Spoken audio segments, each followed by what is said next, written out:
In an age of endless information, the true advantage is not access, it is interpretation.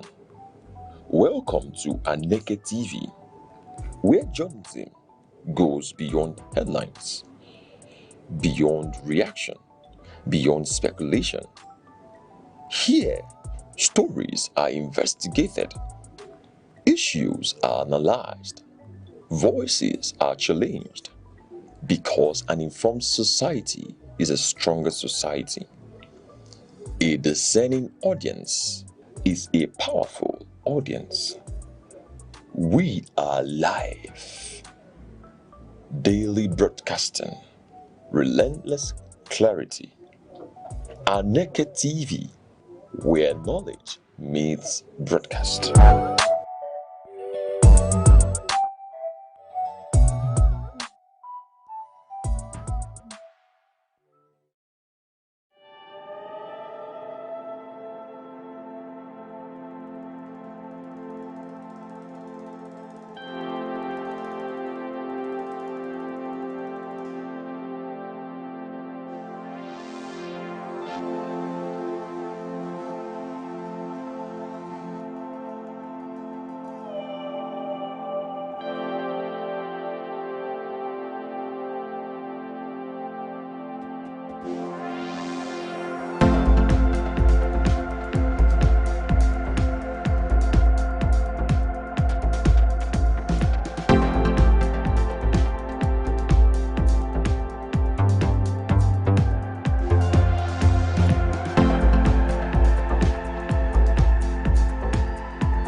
Across Nigeria's dynamic economy, enterprise is on the move. From the resilience of small businesses to the expanding reach of indigenous industries, commerce thrives on innovation, determination, and vision.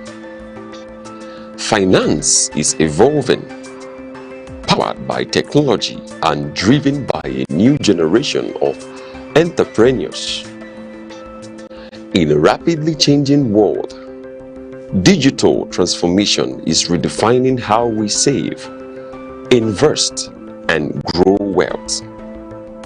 From energy to agriculture, manufacturing to tech, Nigeria's economic landscape continues to diversify. Policies shift, markets respond, and opportunities emerge. Every figure tells a story. Every trend shapes the future. The question is, where is the next opportunity? On Aneke TV, we bring you clarity beyond the numbers. This is Business Outlook on Aneke TV, tracking the markets, analyzing the trends, and spotlighting the drivers of economic growth. Aneke TV, informing enterprise, shaping perspective.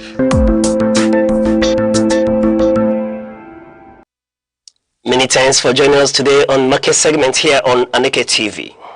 Today, strategy meets volatility. The bulls are catching their breath on Nigerian exchange, while regulatory countdown to June 1st rewrites the future of the naira.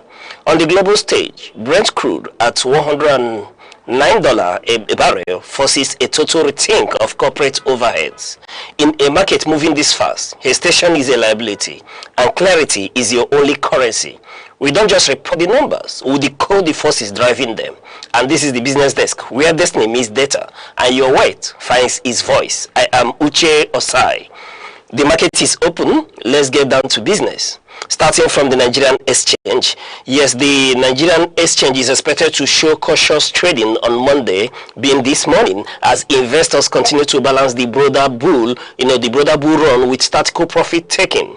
While the benchmark index pulled back slightly late last week due to profit extraction in mid-caps and high-flying stocks, the market's underlying structural strength remains robust, closing the week with a 2.27% overall gain and a staggering 60.87% year-to-date return. Expect a mixed opening session with continued interest in defensive sectors like insurance and industrial goods as institutional players reposition.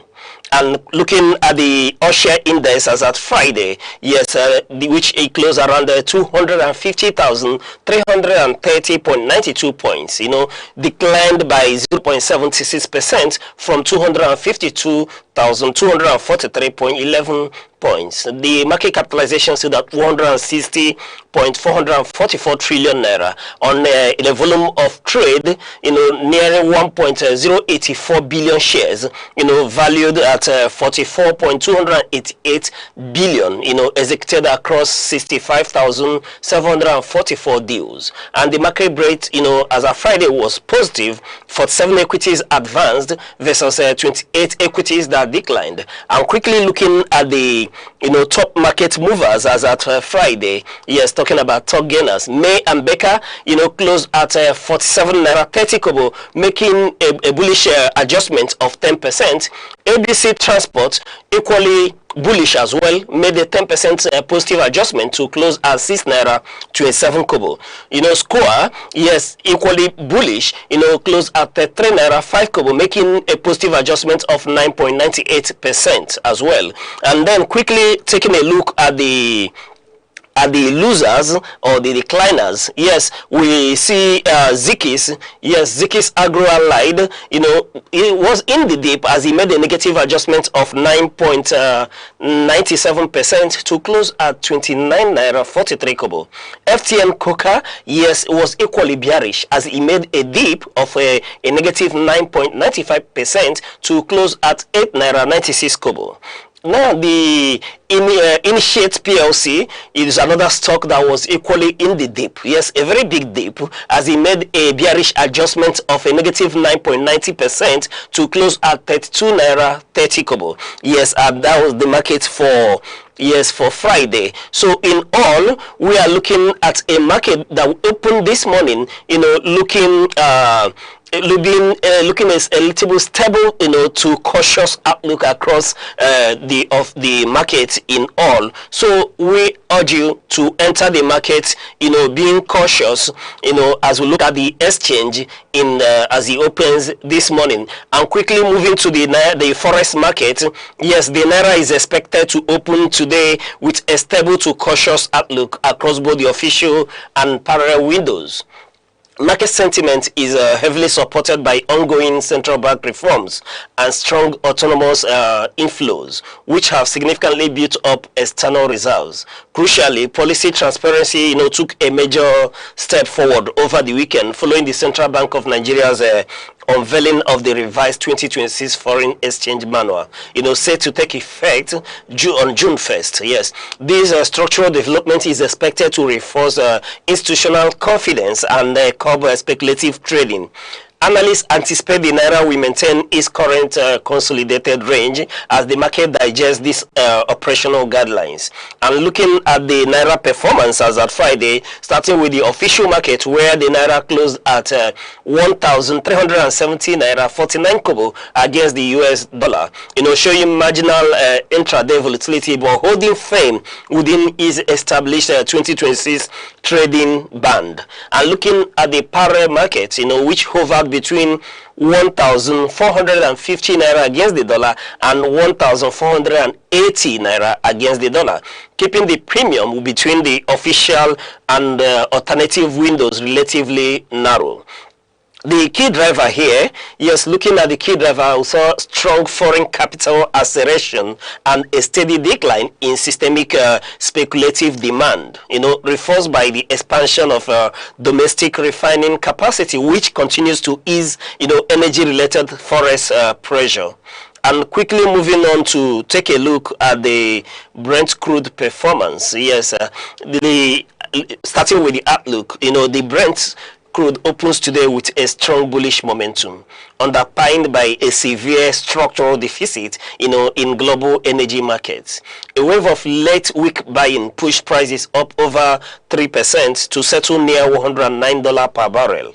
The immediate market trend is dominated by acute, supply tightness following the International Energy Agency's IEA newly released May report, which revealed massive inventory drawdowns of 246 million barrels over the last 2 months alone. While technical indicators, suggest a brief consolidation pause may occur due to, overbought conditions, the commodity remains highly supported by ongoing geopolitical risk premiums and major supply bottlenecks. And quickly looking at the data from Friday, Brent crude futures, yes, ICE, settled at $109.26 26 cents per barrel, jumping 3.3%, showing an indication of a $3.50 set in positive adjustment, during the session. And looking at the WTI crude futures, yes, at the New York exchange here, it settled at $102.40 per barrel. Yes, firmly defending the psychological $100 threshold. Looking at the fundamental drivers here, we'll look at the choke point constraint. The prolonged disruption of maritime shipping traffic through the Strait of Hormuz has severely choked off seaborne energy flows. Yes, removing massive daily volume from active global circulation. And then we'll look at another factor here, the widening supply deficit. The IEA, the International Energy Agency, warns that global demand will outstrip supply by 1.78 million barrels per day through the Q3, forcing heavy reliance on, on land-based and floating inventories. Then another factor here is the macro impact. Yes, sustained high crude pricing is driving, a sharp sell-off in international energy technology equities and forcing bond markets to price in a higher for longer global interest rate environment. And then quickly moving on to give you an outlook for the Nigerian commodities market. Yes, for today, the Nigerian commodities market is expected to open today with a mixed sentiment across the agricultural value chains. Grain prices remain supported by seasonal scarcity as the market moves deeper into the lean season, while export-oriented commodities face shifting dynamics driven by global demand and local production forecasts. Overall, trading volume on the FS Commodities Exchange has seen structural adjustments, as investors align with the exchange, reweighted FS Commodity Index. That's ACI and the FS Export Index, AEI, frameworks which track real-time changes in domestic production weights.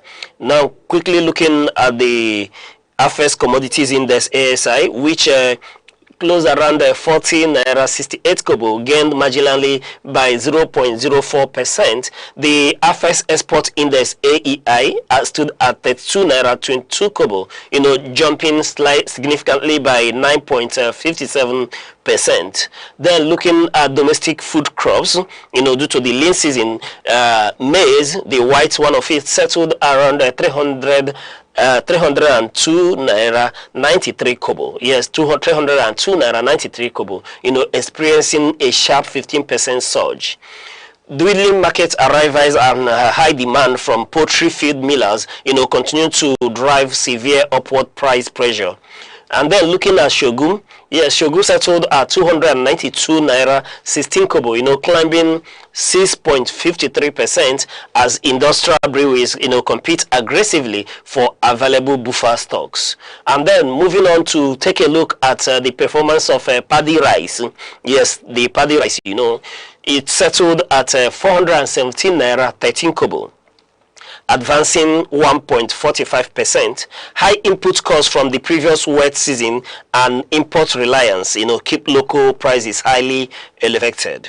And moving on to take a look at soybeans. Yes, the soybeans was stable at 680 naira 2 kobo, making a positive upward trajectory of 0.05%, holding its premium due to steady, crush margin demands. And then quickly looking at the export commodities here, and we're taking a look at the global rebounds. Starting with cocoa. Yes, cocoa closed unchanged at 5,334 naira 19 kobo, but maintains a massive year-on-year premium due to structural supply deficit in West Africa. And then looking at sesame seed, it cleaned up and settled flat at 2,300 naira, heavily supported by strong international buying interest. And taking a look at raw cashew nuts, the CSN, yes, as they would want to call it here, it stood firm at 1,769 naira, 1,769 naira as the export window stabilizes. And quickly looking at ginger, we're talking about the dried split of it. Yes, ginger, the dried split of it. It closed at 990 naira, showing strong consolidation ahead of a new trading week beginning today. Yes, and then quickly, having taken a look at all these stocks, we track back a bit, we'll track back a bit, and the summary is that as you get into the market this morning, market is opening, at the exchange, which is somewhat, cautious, and the naira, we are telling you not to rush into the parallel market as well. However, here is our tactical, advice or tactical market advice for the Nigerian investors to guide you into the market this morning. And we'll start with the Nigerian equities. We are urging you to buy the dips. Yes, you heard me right. Buy the dips. Avoid, chasing overheated mid caps. reallocate into undervalued dividend-paying defensive stocks in banking, insurance, and industrial goods. I take that again. We are urging you when it comes to the forest, yes, or the Nigerian equities, starting with the Nigerian equities, we are urging you to buy the dips. Avoid chasing overheated mid-caps. Reallocate into the undervalued dividend-paying defensive stocks like in banking, insurance, and industrial goods. You will not go wrong with this move. Bearing in mind that there are seasonal investors who are already taking away profit. So these are areas to be defensive and you don't start to lose out. And then quickly giving you our insight on where to go on the forex, with particular emphasis on the naira. We are telling you to stop speculative hoarding. Yes, stop speculative hoarding in the forex exchange market today. Don't go into speculative hoarding. The new CBN manual starting June 1st, and with the $50 billion reserves, we keep the currency stable. So do not pay artificial parallel premium or the black market premium or the street market premium, as you may want to call it. So in all, we are urging you that you do not go into hoarding of any kind at all in the forex market. The naira with the CBN, war chest of $50 billion US reserve, we continue to make sure that the currency is stable. And quickly moving to the affairs. Yes, at the affairs commodities, yes, we are urging you to accumulate maize and shogun early. Yes, you have to accumulate maize, shogun early as you can. Lean season scarcity and aggressive industrial demand will push grain prices higher. Let me take that again so you hear me correctly. We are getting into the wet season. Soon there will be higher demand, from industrial investors and others who are chasing the available, grains in the market. So we are urging you to accumulate maize and shogun early. Lean season scarcity, yes, and the aggressive industrial demand will push grain prices higher. So for those of you who are looking for where to grow, a little change here and there, it's time to stock maize especially and shogun the much you can, and then wait for it. You will see the demand will come pushing for a higher bargain. And then moving on to the energy, yes, we're looking at a Brent that is at $109. So we urge you to go long on domestic logistics and companies with localized refining exposures to hedge against high energy overheads. What we're saying here is that you look at those local players in the energy sectors here. Yes, so we are urging you to look at those localized refining exposures. With that you can hedge against high energy overheads. Yes, look at Arade Holdings. It's a very solid ground where one can go into and then use that as a defensive and hedge against any downward or surprises in the market. However, we'll give you the golden rule for today. The golden rule for today, being Monday, is you have to prioritize liquidity and value over speculative growth. Let me take that again. We are saying that the golden rule for the market today is to prioritize liquidity and value over speculative growth. Stay anchored in assets with strong intrinsic cash flows. Yes, that's the golden rule for today. You have to prioritize liquidity and value over speculative growth. Stay anchored in assets with strong intrinsic cash flows. So don't jump into anything. Don't follow the market rumors and you want to, just no. They stick to the golden rule today and you won't go wrong in the market. So prioritize liquidity and value over speculative growth. Stay anchored on assets with strong intrinsic cash flow. You will never go wrong. Yes, you can bet your hard-earned cash on that.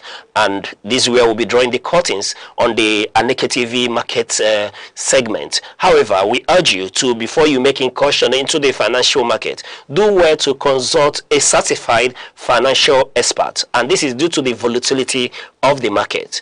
We urge you to stay tuned, as we wait for the Sports Oracle and Worldwide as they come on with the latest information in the sports, in the world of sports, where they bring you the latest gist in the world of football and everything. Stay with us. Stay with the broadcasting here on Aneke TV. And I'm Uche Osai saying invest wisely.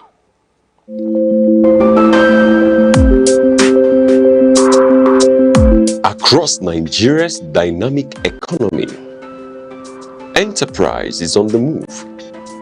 From the resilience of small businesses to the expanding reach of indigenous industries, commerce thrives on innovation, determination, and vision.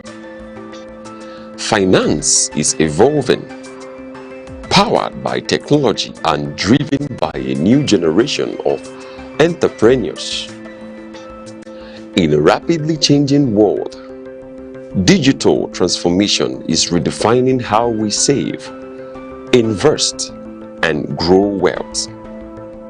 From energy to agriculture, manufacturing to tech, Nigeria's economic landscape continues to diversify. Policies shift, markets respond, and opportunities emerge. Every figure tells a story. Every trend shapes the future. The question is, where is the next opportunity? On Aneke TV, we bring you clarity beyond the numbers. This is Business Outlook on Aneke TV, tracking the markets, analyzing the trends, and spotlighting the drivers of economic growth. Aneke TV, informing enterprise, shaping perspective.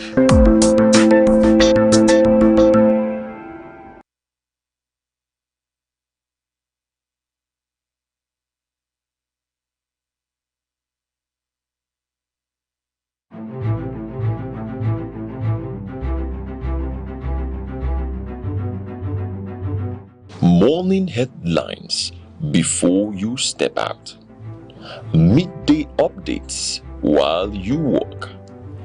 Evening analysis when the day winds down. Wherever life takes you, Aneke TV keeps you informed, connected, and ahead. Aneke TV. Move with the world. Nigeria finds itself at a pivotal moment. A nation of nearly 220 million people, rich in human potential, natural resources, and cultural diversity. Nigeria is simultaneously confronted with an array of security challenges that have deep historical roots and contemporary complexity. From the harsh insurgency that has persisted in the northeast for over a decade to the sprawling banditry networks across the northwest, from recurrent header-farmer clashes in the Middle Belt to rampant kidnap for ransom syndicates and urban criminality, insecurity today manifests not as isolated events, but as an interlinked ecosystem of violence and instability. These phenomena do more than threaten lives. They fracture social trust, impede economic growth, depress investment, and erode the foundational legitimacy of the state. In environments marked by distrust and fragmentation, dialogue emerges not as an optional luxury but a strategic imperative, a mechanism for understanding grievances, bridging divides, and constructing mutually accepted pathways toward peace and progress. Indeed, scholars of conflict resolution affirm that sustainable security is seldom achieved by force alone. It demands conversation, negotiation, and inclusive engagement across societal fault lines. Nigeria's own post-conflict history offers instructive precedent. Following the devastating civil war of the late 1960s, the approach known as "no victor, no vanquished" was more than a slogan. It was a commitment to national reconciliation. Government leaders, community representatives, and civil society actors engaged in dialogue that helped diffuse lingering bitterness and chart a course toward reintegration and rebuilding. Similarly, global practice reinforces the centrality of dialogue. in conflict zones from Northern Ireland to South Africa. Negotiated engagement between hardline actors and governments ultimately outlasted militarized approaches.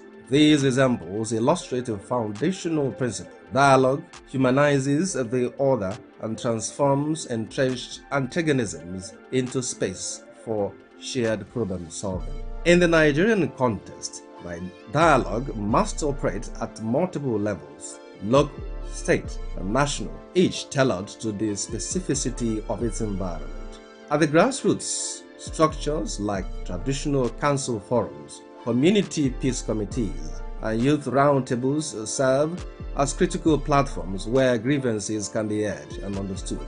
For example, in parts of Plateau and Kaduna states, facilitated dialogues between herders and farmers have reduced violent confrontations over land and grazing access by identifying consensus on resource management and corporate forms of engagement. These forums help transform relationships of suspicion into dialogues of accountability and shared interest. At state and national levels, concerted efforts are needed to institutionalize dialogue mechanisms within governance architecture. This means establishing offices or councils dedicated to peace building, conflict management, and stakeholder engagement with clear mandates, independent oversight, and sustainable funding. By creating structured channels for communication between communities, security agencies, traditional leaders, and civil society, the state can move beyond ad hoc responses and toward proactive governance. Dialogue must not be restricted to reactive negotiations in moments of crisis. It should inform policy design and implementation. For example, if a policy on grazing reserves is developed without the voices of pastoral communities, farmers, and state governments, it risks exclusionary outcomes that fuel resentment. Genuine dialogue ensures representation, especially of women, youth, and marginalized groups whose experiences with insecurity are often distinct yet underrepresented in formal decision-making spaces. Recognizing the value of dialogue is one step, operationalizing it is another. To ensure that dialogue is transformative rather than performative, several practical measures should be prioritized. Conversations must be paired with tangible socio-economic investments, such as rural job creation, skill development programs, microfinance access, and community infrastructure, which address the underlying conditions that often give rise to insecurity. Digital platforms can democratize engagement, enabling citizens, especially in remote areas, to participate in consultations, report security concerns in real time, and access information. Technology also expands the reach of peace education campaigns that reinforce values of tolerance and civic responsibility. Efforts to mainstream peace building into school curricula, community organizations, and media narratives help cultivate a culture of nonviolence and mutual respect. These educational foundations strengthen the long-term resilience of societies against polarization and conflict. Professional training for dialogue facilitators, negotiators, and conflict analysts enhances the quality and credibility of engagement processes. Skilled mediators are equipped to manage tensions, navigate entrenched positions, and sustain momentum toward constructive outcomes. Nigeria's security challenges are either sudden or isolated. They are the product of historical marginalization, governance deficits, competition over resources, economic insecurity, and weakened societal contrast. Addressing these complex realities demand a response that is equally nuanced and collaborative.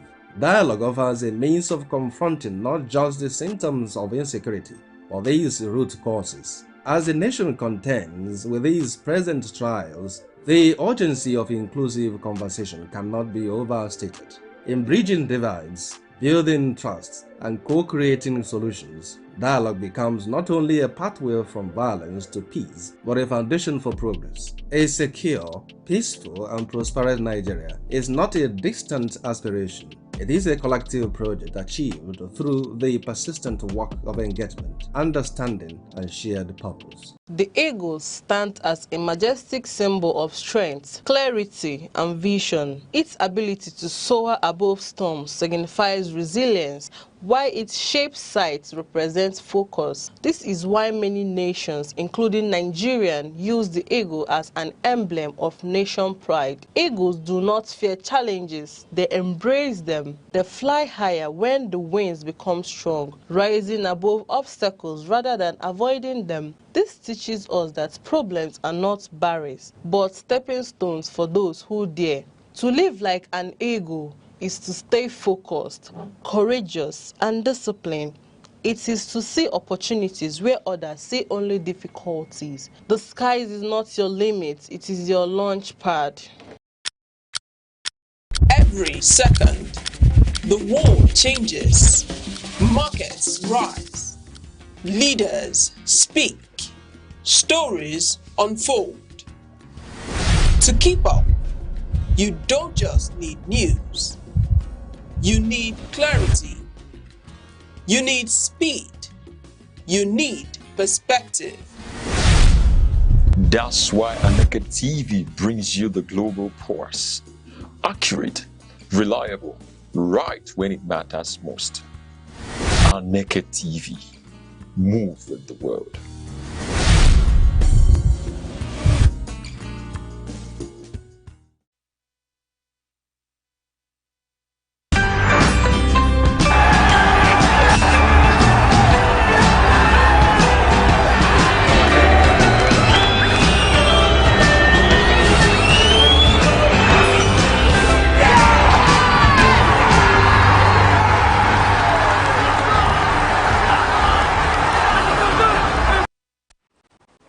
Hello, good morning, welcome to Aneke Sport. I am your one and only sports oracle, bringing you the best of what's happening in the world of sports and what's happening in the world of football, how it went just last weekend, and what you're expecting and what you expected to see just as the week goes. And also, this is a season of the World Cup, and there's a season where teams are rolling out the names of those who they are gonna put up for the World Cup, and we have a lot of names. I mean, some teams have actually, like France, talking about Cote d'Ivoire, and the rest of them, they have, gone a bit further to provide the names, the provisional list for World Cup, and that and more we're going to bring your way as we delve into what is happening in the world of sports. I have my main man, Worldwide, good morning. Good morning.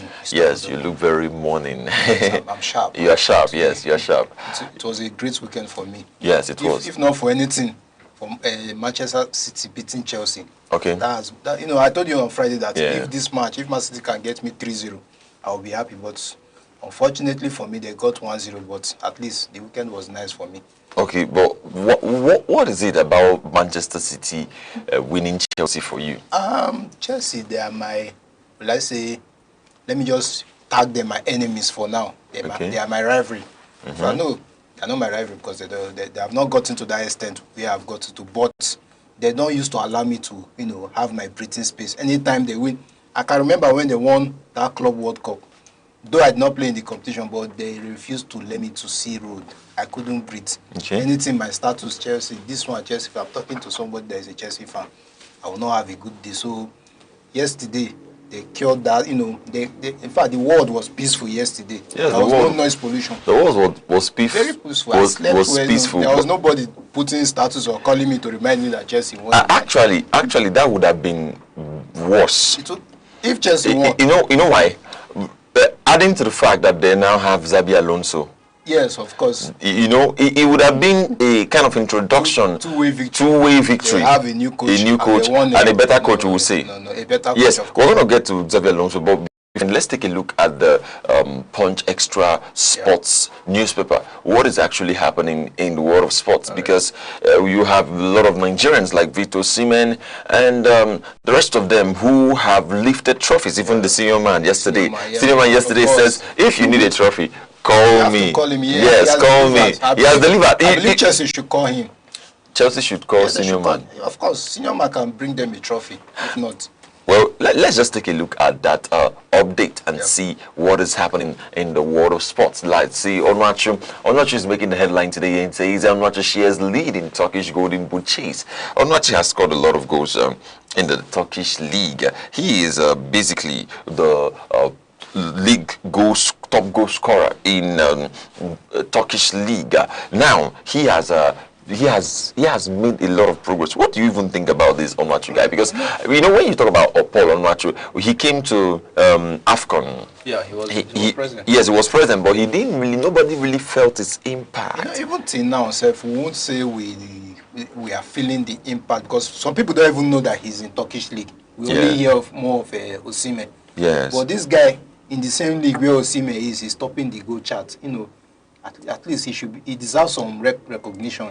Okay. Even outpacing, despite Osimhen had some injury scares and could not get to the best of his performance, but Onuachu has been performing this season. At least being in the race for the Golden Boot is something we should appreciate as a Nigerian. Okay. Now, also talking about Onuachu, you are talking about a Nigerian who has vowed to ensure he makes a lot of impact in the team where he represents, and also being a historic figure. When I talk about historic figure, citing that he's from the southeast, you know, a lot of people say southeast guys are not kind of pulling weight in the sport world. Anyway, we can point them to an example right now. Yes, we have Onuachu. There will be no argument like that anymore. If Onuachu is delivering like this, then you can't say Southeast is not delivering. Okay, now let's just take a look a little at what is happening still on that page of sports. When you're talking about Paul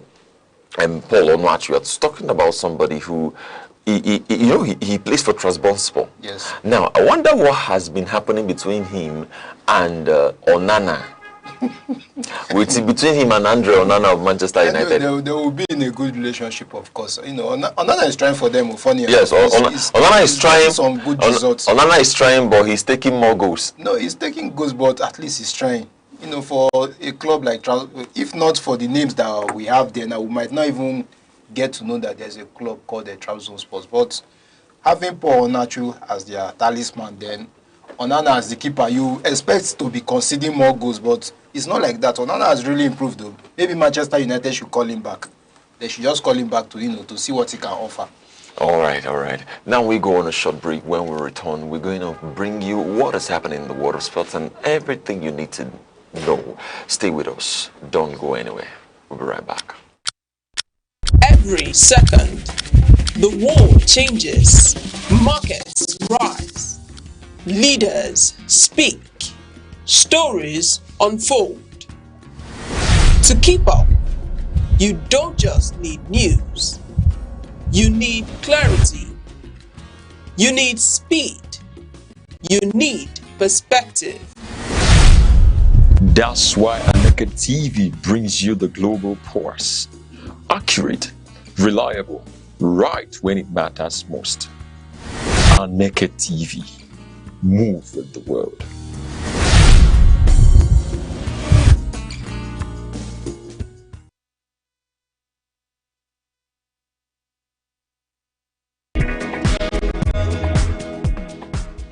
In every generation, there exists a defining force.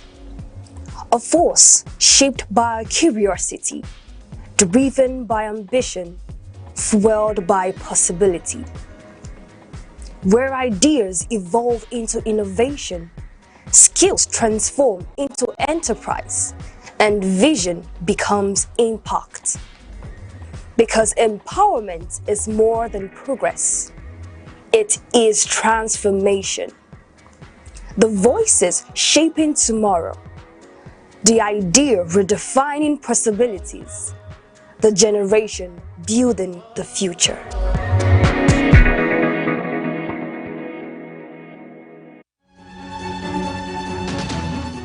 Seven days, countless moments, stories that shape the week. From decisions in the corridors of power to developments affecting everyday lives. From moments of challenge to stories of resilience and progress. This is where the week comes into focus. Week in retrospect, only on Aneke TV.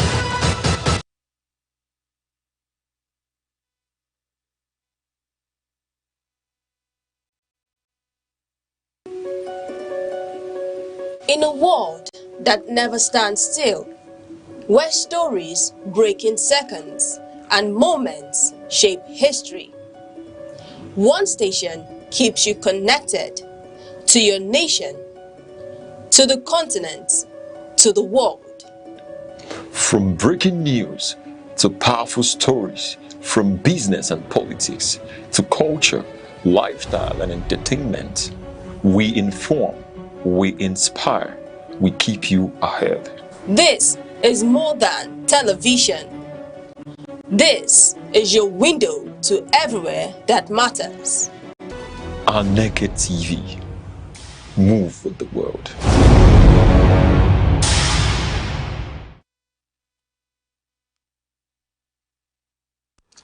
Alright, yes, welcome back, and we have one of the best in this game, talking about the world of sports. We have one of us joining us, and he has been making a great mark, bringing the full details, and he's going to bring that spice and hot updates. Well, not talking about updates, we're talking about that, I don't know how to put it, but let me just call his name. His name is Mr. West. He's here, right here in the studio, to make this show amazing. Mr. West, good morning. Good morning, my brother, my friend. How you doing now? I'm fine. I'm all right. Yes. You see, we are here again with this cold weather. I think I prefer this weather. Yeah, I prefer it because it makes you feel like you are in heaven. Or maybe you left Nigeria. Yes, you left Nigeria, but then you have to jump. You have to make some jumping on the transportation. Sure, yes. Remember, I had a convoy some time ago. Yes. Yes, I've returned it. You returned it? Yes. No, I've returned. No, don't worry. It's for. Maybe I'm not aware. You are not aware. Don't worry. You are not aware. Yes. That convoy, you are not aware. Yes.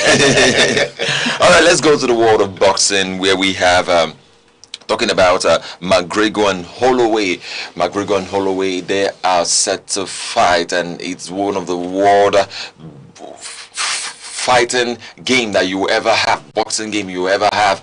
Now, one thing about boxing, Mr. West, is that a lot of people, when you talk about boxing, they are kind of feeling like, how much are these guys making? Now, the question is, who earns more, boxers or, I want to say trousers, but boxers or footballers? Who actually earns more? You asked me this question before, but I still maintain my stance that footballers earn more. Okay. Based on it's like a weekly something. Yeah, boxing is more of when you fight, you might take another month to get another fight before you are getting paid. So I believe football earns more. Okay. I don't know for Mr. West what he thinks. Yeah. Well, I think you are correct. Football earns more because we also talk about which sports pays more. Yeah. So at the end of the day, it's football because just like you said, it's a weekly something. Yeah. So when you run it over the year, you see that a boxer might just fight 2 times in a year or once, depending on how good you are. Wow, depending on that. So you see, it's a question of, are you a superstar? If you're a superstar, you will get fights, you will get more money. Even in boxing, the loser might earn more, depending on who he is. So it's a very tricky one. But I think footballers, imagine £500 a week. A week. No, you said £500. That's actually 500,000. £500,000. Not your match bonus, or not your travel allowance, not your goal contribution. I want to go and play football. I want to go and play football now. Not at this your age. Not at this age, my brother. We're actually going to see what happens. Now, let's go to the UFC fight night, and this fight night is going to be on May 16th, where we have a lot of guys who are going to fight in this UFC. May 16th. Yes, we have the likes of Allen versus Costa. Today's May 18th. I would say, yeah, today's May 18th, of course, but it's just a kind of fight. They have shifted it, and at the end of the day, they're going to fight. They're going to still get back to the fight, because a lot of people, it's not a one-day fight. It's a fight that comes in daily till May 18th into throughout May. But the main date for the fight is going to be May 16th. That's when it started. No, like, I don't... All right, take a look at that there.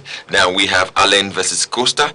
They have a featherweight bout, and you have a Choi versus Santos. They have also featherweight bout too. Now in the prelims, we have before the prelims we have Wellmaker versus Diaz. I feel this guy is a footballer. Why is it Diaz? Of course, there are so many Diaz. Why is it Diaz? Now we have Buquas versus Edwards.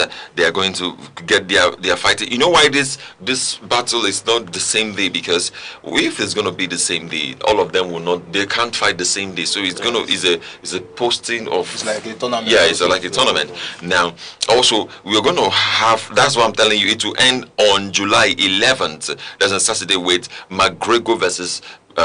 Holloway too. That's a well-weight bout. Now going down, you will see the ladies who are also part of the fighting. We have Vieira of Brazil versus this are like World Cup versus Cavalcanti of Portugal. Then we have Petroski and Brundage.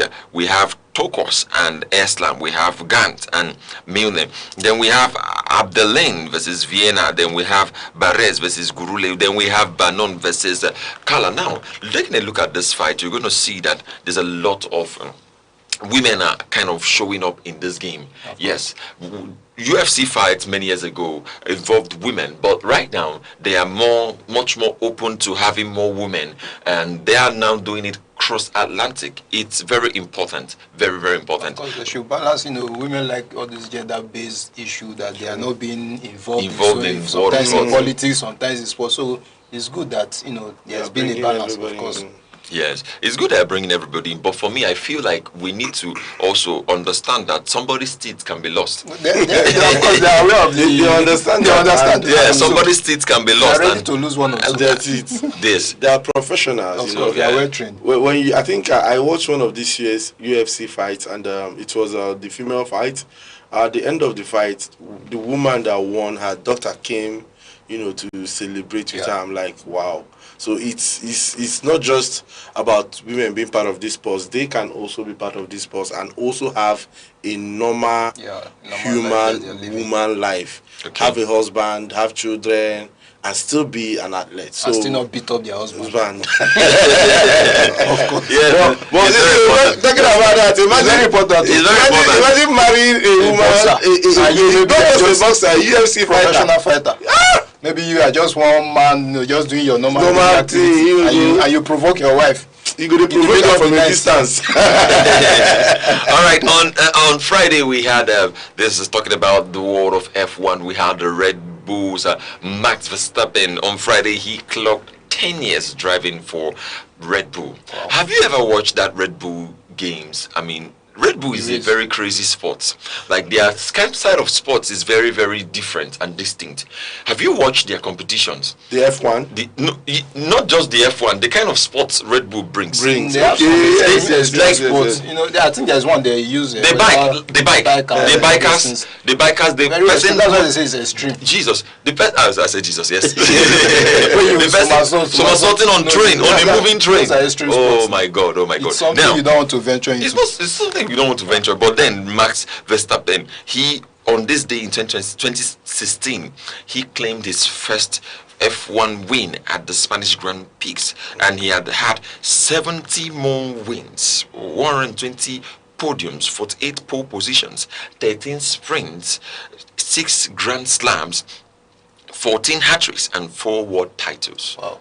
Man is full of titles. All these things that you say. Is it chief? Hat-tricks that you say. I'll begin to yes. Like 3. 14 hat-tricks. I think he had that's like back-to-back championship. Yes, 14 times. Yeah. But he first of all he won F1 trophy of the year 4 times in a row. No one came close. Yes, no one came. I think at that point he was it was the biggest thing. It was Verstappen. I think that was the year he benched Hamilton. Hamilton. Yes. But Hamilton actually was not going to let him bench him. Why? Because Hamilton drove for Mercedes. Yeah. Until tomorrow. Hamilton is part of Mercedes. Of course. He just left last year. He left Mercedes last year. Hamilton, I'm sure Hamilton's record is more for Mercedes, not for F1. When I used to know F1 is Hamilton. Everyone used to hear Hamilton until this name. No, yeah, he came on Verstappen. Very young guy. Very young guy. I think he was the one. He's one of the youngest to drive an F1. Yes, I think he got into the driving, like he became a #1 driver as one of the youngest. I think he was about 16 or 18. When he took the Red Bull seat. Now let's talk about the youngest F1 driver, as you're talking about. When that was his time. But now we have someone called Kimi Antonelli. He won the Miami Grand Prix. Yes. Looking at him, he's just. Who does he drive for? Mercedes. He drives for Mercedes. And him and George Russell. George Russell is 22. He's 19. Just 19. He's 19 years old.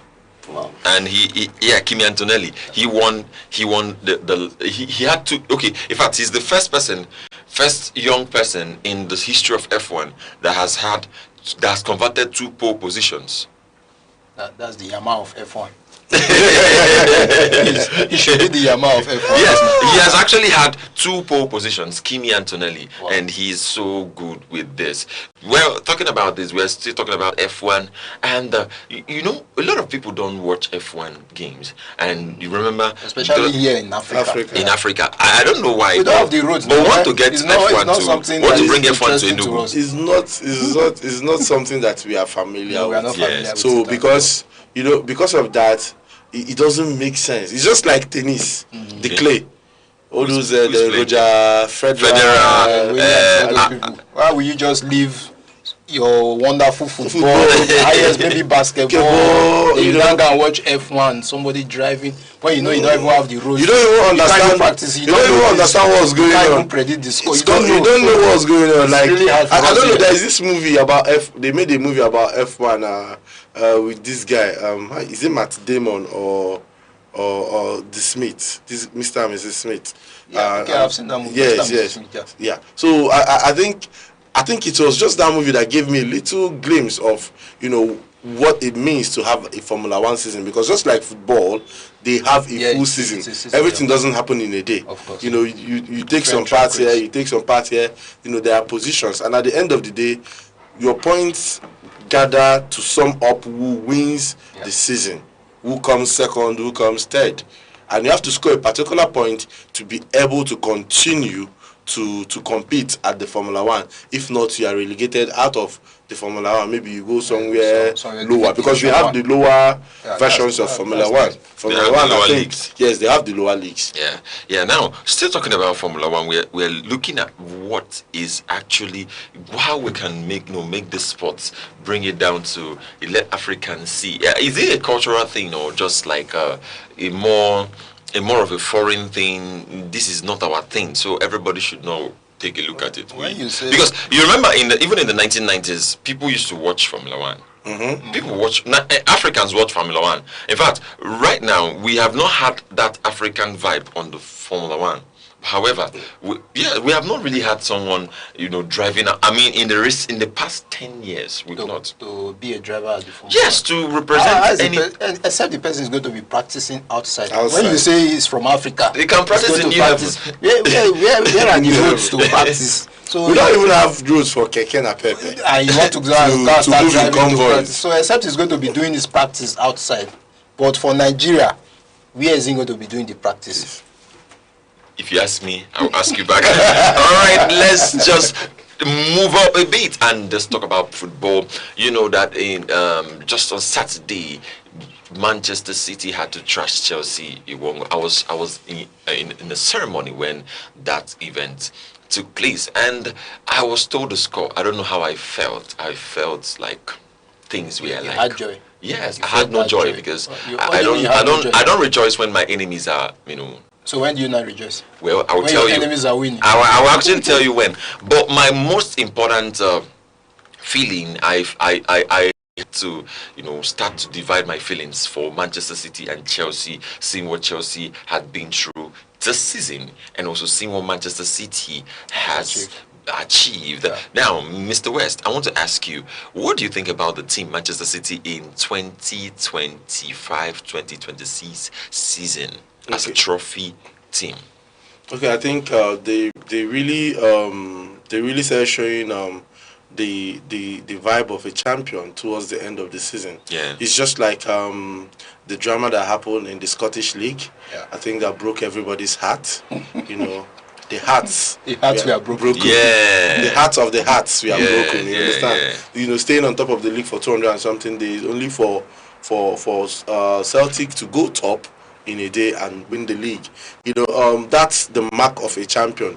Yeah. Celtic have been very dominant in that league. 51 trophies, and they've won it how many times in a row for years now. So you see that Man City is showing off their champion power, their champion mindset, because they weren't there at the beginning. In the middle, their beginning was not good. So, but once we hit that January period where they had to sign Maguire, sign Semenyo to reinforce attack and defense, they became a problem. So, and that's what we are suffering now.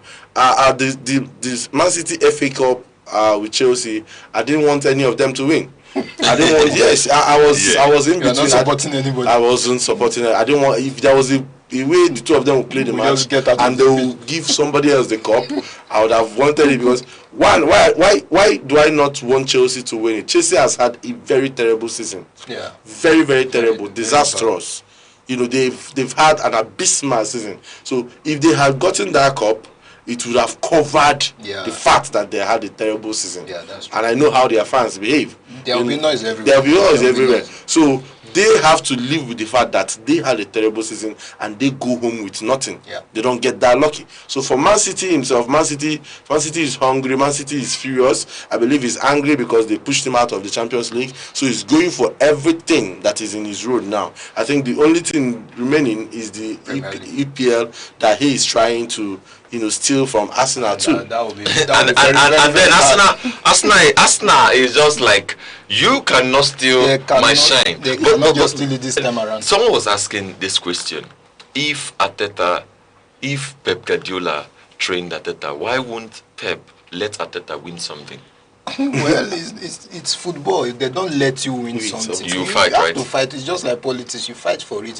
Okay. The fact that I trained you does not mean I'll just leave you to come and just start winning trophies. No. If I have the opportunity to grab the trophy, why won't I? Okay. Now, also talking about that, Manchester City, they are going to have a parade today. Yeah. They're going to parade, show their trophies. These guys are already happy and having a good season. They're going to have their parade today by 4 p.m. I don't know how many of us who are ready to go. No. But I think that parade is also another psych play. Yeah. Arsenal has a game today by 8 p.m. And they are parading Carling Cup and they have a match tomorrow. And they have a match tomorrow. Yes. It's a psych play. Yeah. Actually, it's a psych play, but then it is something you have to understand, that these guys are out. They've had 2 trophies. Now, let's talk about Pep Guardiola as a coach. When you talk about Pep Guardiola as a coach, you're talking about somebody who has seen it all and has come to make history.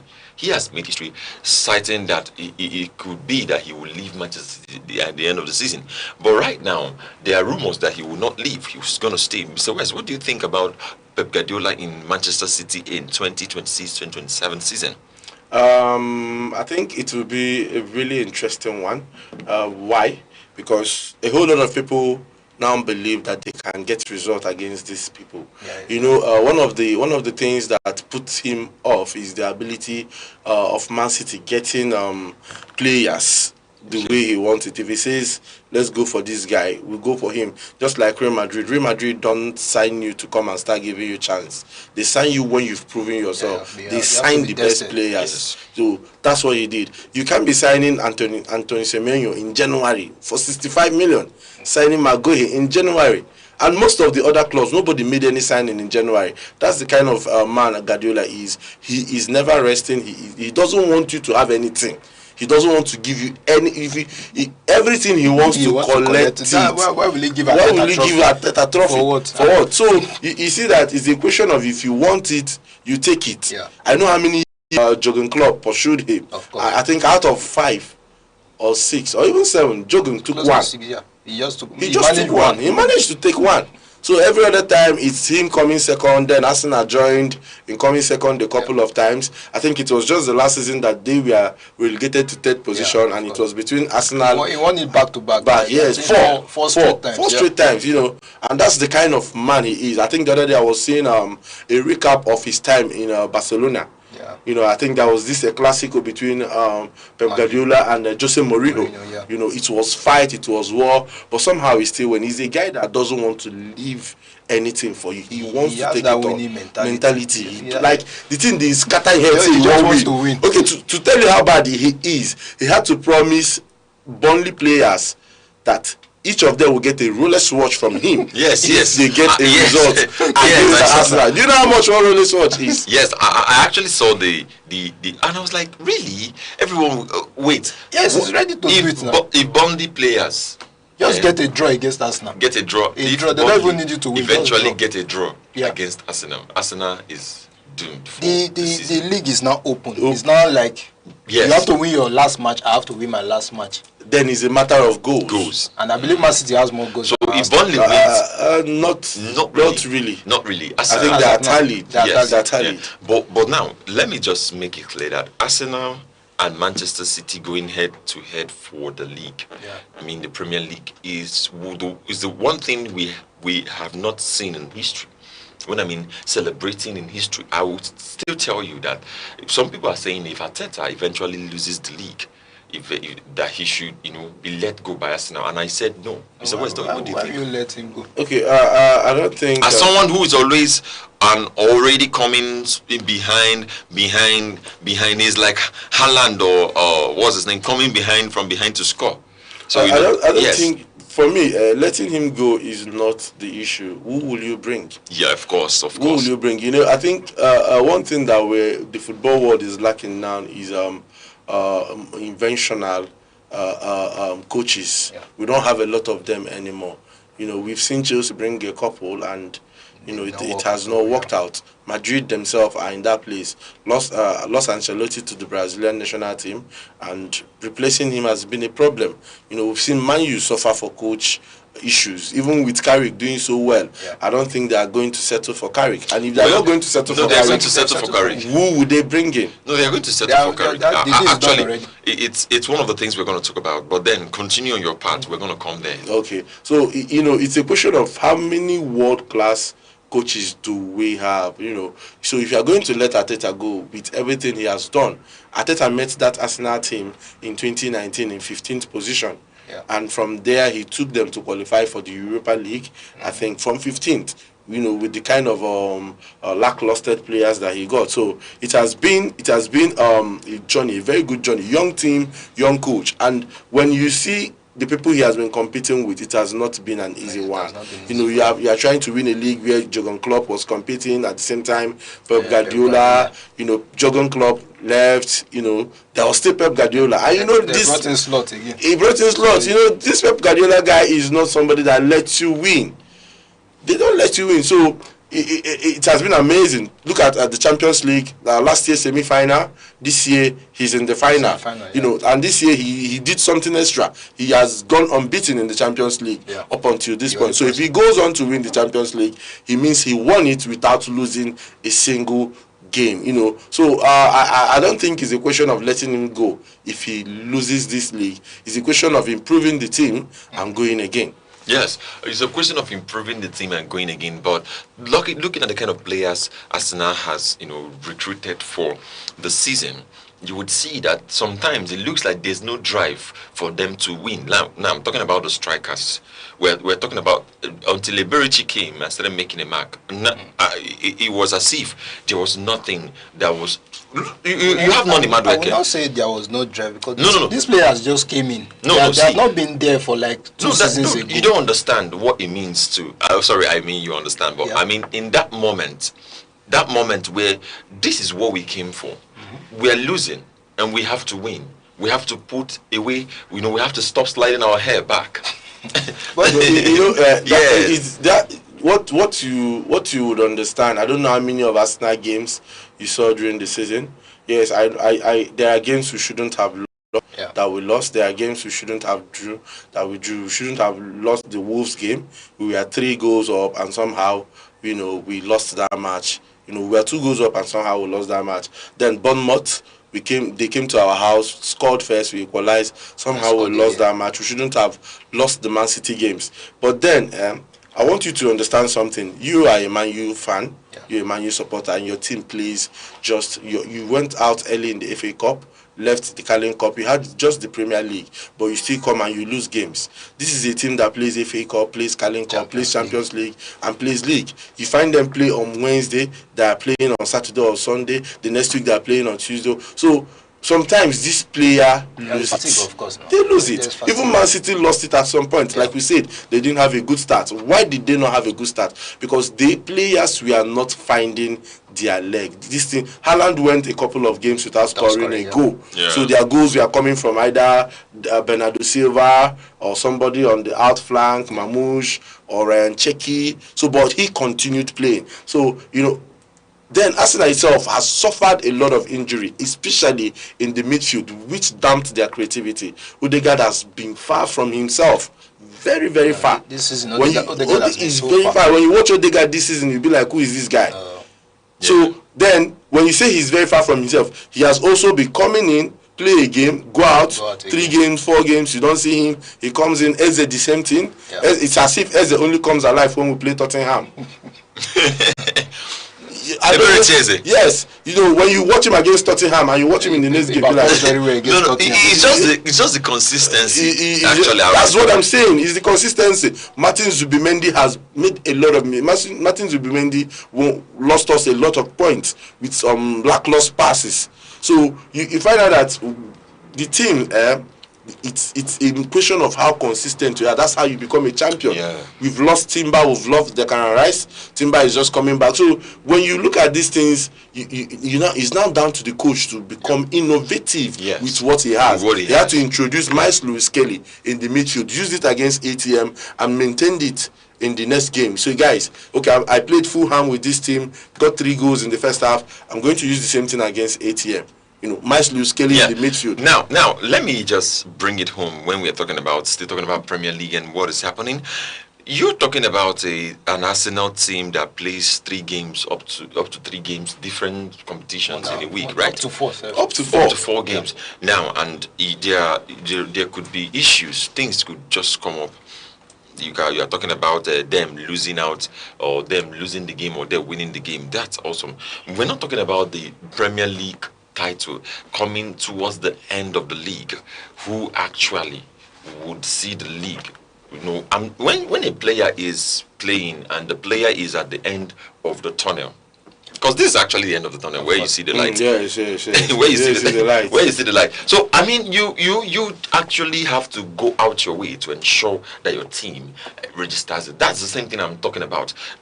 Putting him there with Guardiola, by Mikel Arteta with Guardiola is something that we cannot overemphasize, because when I learned from my boss and look at where I am, if you bring it down to a Nigerian setting, a Nigerian football setting, which we're going next to talk about the international guys who have been making marks across Europe.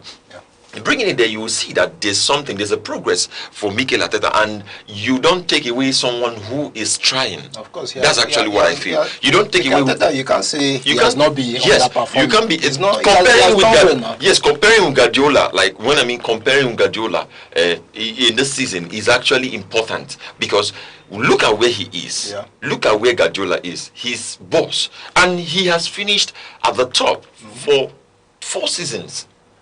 So I mean, what else? Second or third? Do you get? Who else do you want to bring? Who else do you want to get into? Recently Chelsea signed Xabi Alonso. Yes. With the promise that he will be a manager and not just a head coach, which has been their problem. They want head coaches. They want somebody who will just take care of the team and don't worry about who will sign, how will sign, who will bring in. But that's always a problem. Managers are better.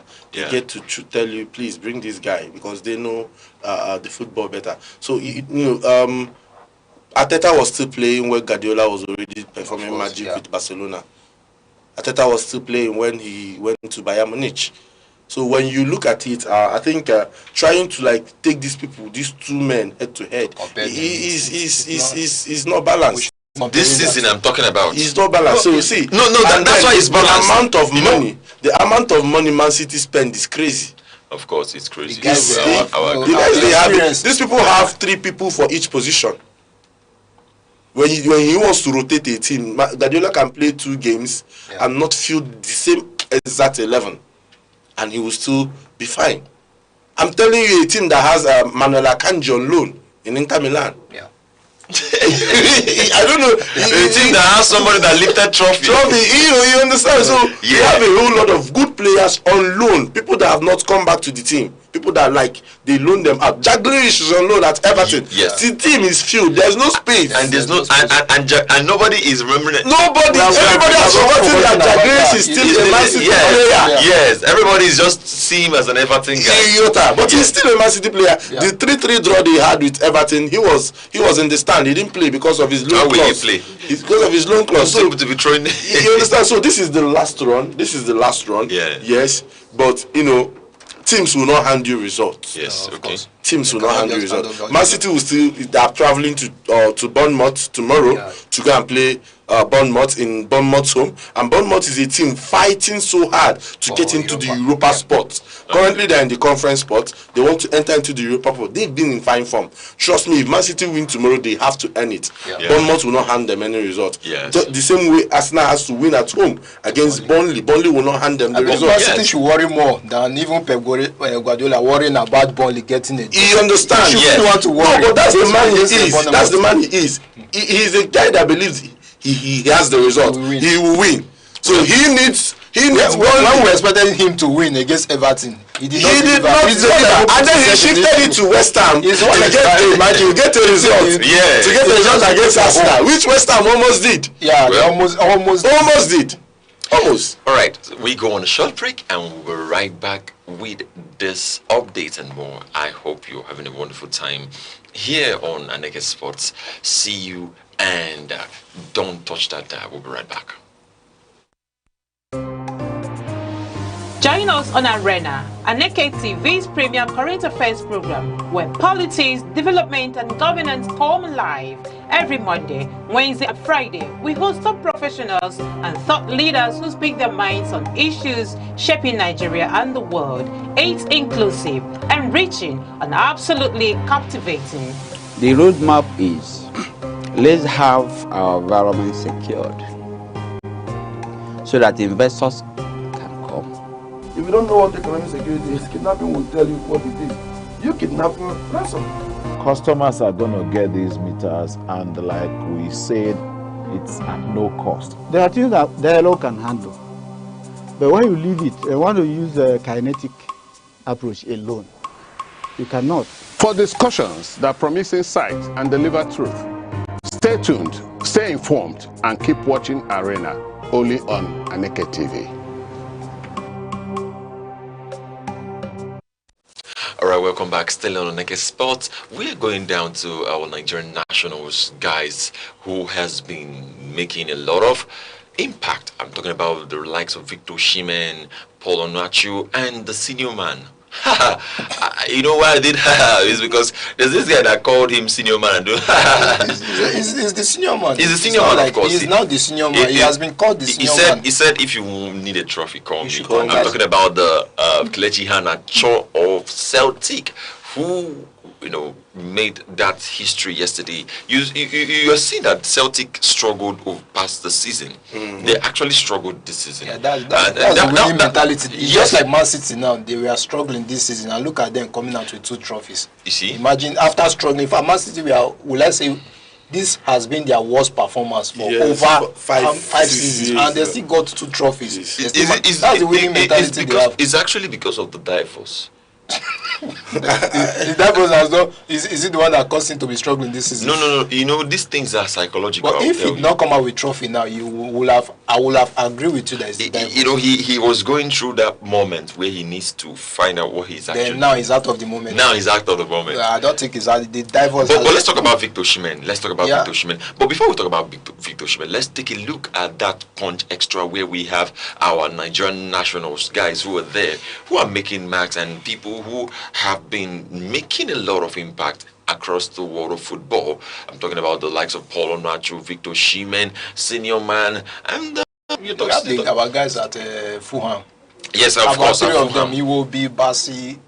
What's the last person? Chukwueze. He's still there. This guy at Wolves. We have so many guys. Yes, we have so many of them. But Victor Osimhen, looking at Victor Osimhen at Galatasaray, yes. Yeah. Looking at him playing for the Turkish side and having a trophy this season with them, what do you actually think? Would it increase his price tag as a... His price tag automatically has gone up. No. It has gone up automatically. It has gone up automatically, but earlier he was set to be at 80 million euros. That's what is on his contract. You know, when you sign contract, you also sign in release clause, and once it is triggered, you can move. You know, business will be done. So the thing is here, Osimhen has always been a very pricey attacker, one of the rarest and one of the few natural outpost number 9s that are still remaining in the game. We don't have a lot of number 9 these days, and most clubs don't play with number 9 these days, but we have one of the finest number 9. And another of our brother also in Trabzonspor, I think his club came third behind Fenerbahce and Galatasaray. You know, and he is the league's highest goal scorer. 23 or 22 goals plus, you know, in the league, which is an amazing number, you know. But Osimhen, for him, he has always been a very pricey. Let's leave the Turkish league. Let's go to the Champions League. They've existed, but I think he is among the top 5 highest goal scorers of the league, and he is joint highest winner of man of the match in the league with Kylian Mbappe. I think he has 5 man of the match award. Kylian Mbappe has 5 man of the match award. A Nigerian attacker with Galatasaray, not with Real Madrid or Barcelona or Man City or anybody. He is playing with Galatasaray. That's to show you how much of an impact he has had on football, he has had on Galatasaray, he has had on the competition itself. He's always in the headline. You can't avoid him. He can't afford not to talk about him. He doesn't just score any goals. He scores spectacular goals. And he's a good contributor. The price automatically has gone up. Right from Napoli, he has been consistent. It's not like he came to Galatasaray and the form dropped. He has been consistent from Napoli, you know, to Galatasaray, and you are saying the price should still remain the same. No. Right now, I believe the price tag should be around. You know why we are having this conversation is because he is in Nigeria, a black man. If he was somewhat a European player or maybe an American, a South American player, we forgot to talk about a lot. 200, you know, we already talk about a lot of money now, but then still, we are happy for the man and we are happy for everything he has achieved. Yes, we're happy for the man and we're happy for everything he has achieved. But looking at the stats, how much do you think he worth now? As at now, with the stats. Yes. That's why I say the price, you know. How much? Let's mention a figure. 150 for me. 150? Yeah. How much is Harry Kane? Harry Kane, I don't know how much he is, but I can put them in the same level. Harry Kane is still in that place, but he is much younger than Harry Kane. Yes. So that means he should have more. Okay, we're talking about younger right person. Now, if you bring both of them, I would choose Osimhen. Because Harry Kane does not have 10 years more to play.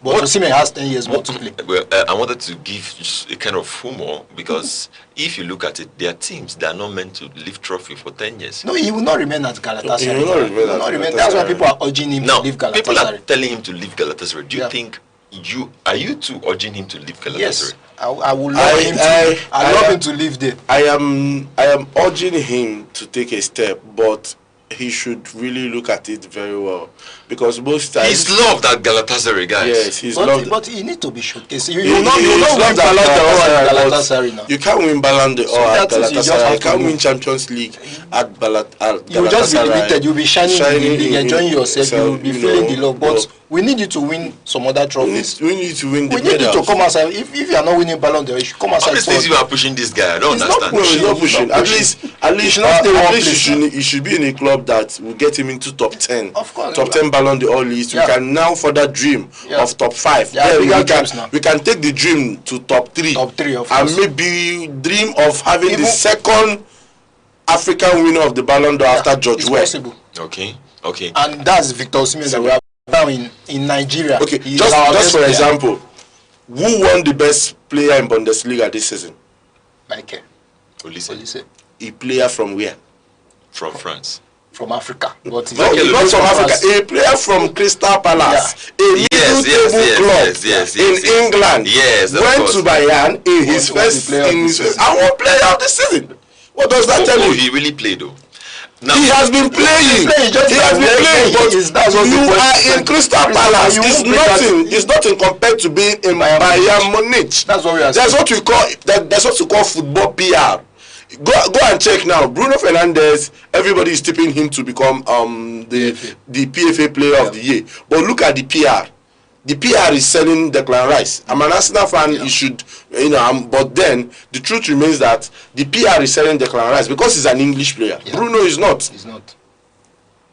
You understand? Yeah. So it's a matter of the team, the social media, the PR. All these things come in play. And how do they come in play? Which club are you playing for? When you are in Real Madrid, your chances of making these things are very, very high. Yeah. Okay. Now, that is actually important. Can we talk about how these coaches, who and who is coming back to retain their positions as, talking about Real Madrid and Manchester United, we actually touched a bit of it. We have seen some news already. Yes, we've seen some news Real from Madrid. Michael. We are aware that Mourinho is coming, and so is confirmed. He's not coming as it's not a head coach. He's a the manager and a head coach. And now it's not gonna be a lot of problem for Mbappe. Kylian Mbappe would say, but it's gonna be more of a father and son attitude, because Mbappe is gonna see from Mbappe is willing to let down of that his ego. He might get the father and son. He has ego. So he has ego. He has a lot. He has a lot of ego. Yes. And then you won't blame him. He's a young man with a lot of money. With a lot of money. There are people that have been in Messi was in this shoe with a lot of money. But Messi did not make the kind of money this boy made at his age. This boy nearly won 2 World Cup before 24. But we should not give him that excuse of money. No. See, let me be honest with you. Look at Rashford. Yeah. Look at what happened to Rashford. What happened to him is a lot of money. He got a big contract at a very young age, so he wasn't really concerned with playing football. Now he won't play football. And also, life has shook him so much that he wants to play football now. We don't hear those news about him before, like news about he doesn't come for training, all those things. We don't hear it anymore. That news is gone. Happened to Jadon Sancho. Yes, because he don't shake calm. He now understand that I can lose this career if I don't play football. So Mbappe is good. Mbappe is in a place where he's untouchable. PSG gave this guy a blank check. Yeah. We are talking about a guy who has not even hit 26 yet. Yes, that's what we're talking about. Now we'll give him that. Yes, but let's take a look at Michael Carrick returning to Manchester United. Who would have been better? That's the question. Who would have been better? Who is there? A lot of my Manchester United friends don't like the idea of hiring Michael Carrick, because if you've checked, Ole Gunnar, the same thing. He did well interim. Yeah. They gave him the job in a long run. Man, you started struggling. A lot of people do well when you give them the job on a temporary short basis. Yeah. But once you make the contract permanent and allow them to run with the team over the season, they struggle to win games. Yes. Maybe they start doubting what they were doing earlier. It happens now. Now, let's just take it a bit further as we wrap up the show. Bruno Fernandes has tallied with Kevin De Bruyne and Thierry Henry in assist. He had the tally yesterday, yeah. And then we are still talking about that. We are talking about someone who is set to become Manchester United or Premier League's proven champion. Yeah. Do you mean champion in trophy or champion in assist? No, in assist, of course. In assist, yes. I think it's a record that is it's an important record for him from his position. It's an important one, and it's beautiful in history to see someone, overstep what has been done before. It means that there is progress in the league. Yes. Henry had it, Kevin De Bruyne had to break it. Now Bruno is coming to break it, and I believe in the future somebody else might still break it. So now it's Bruno Fernandes, and we are happy for him. He deserves it. It's that kind of player that will bring. He brings flair, and he's so he's a very, very creative player. I'm not going to lie. And Casemiro is leaving Manchester United. He's a king that knows when to bow. Yes. I wish Mo Salah did the same thing. He's leaving Manchester United, and there was a lot of emotions yesterday at the right time. It's possibly the best time to leave. Yes, it's actually the best time for him to leave, so that there could, Manchester United could have new competition. And then, he gave the team a lift in the final days. There were doubts around him, but he came up to prove, that he is the Casemiro of Real Madrid that you bought, and at the right time he took a bow like a senior man. Important goals. Yeah, like a senior man, he took his bow. Saying, "Thank you, I'm done." Even though Man U is saying, "Take one more year," say no. Thank you very much. Let the younger people come. Yes, of course, it's very important, and that's why we're saying thank you. We are done for today. It is so important to see that you are following us and seeing what we're doing. Thank you very much, Mr. West, for coming around and worldwide. You know how we do it. Now catch up with you in the evening as we go into Free Kick, a football centered show where we're going to be delving and x-raying a lot of things in the world of football. Yes, it's going to be entertaining, interesting, and banter everywhere. Before I take this back, I want to tell you that I am your one and only sports oracle here on Aneke Sports, and see you also same time, same station as we look into world of sports generally. For now, have a wonderful morning. Bye.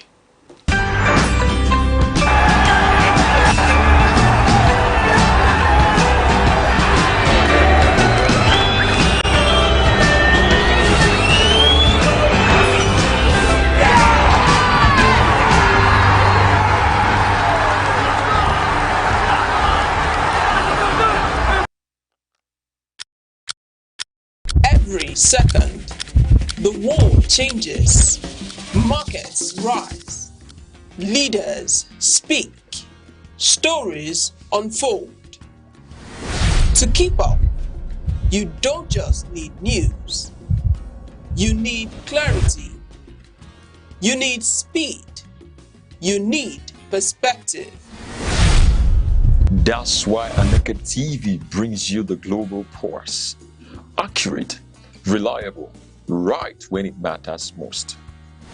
Aneke TV, move with the world.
morning and welcome to news around the globe on Aneke TV. I am Princess Ken Ochoma. Glad to have you join us. Now the headlines.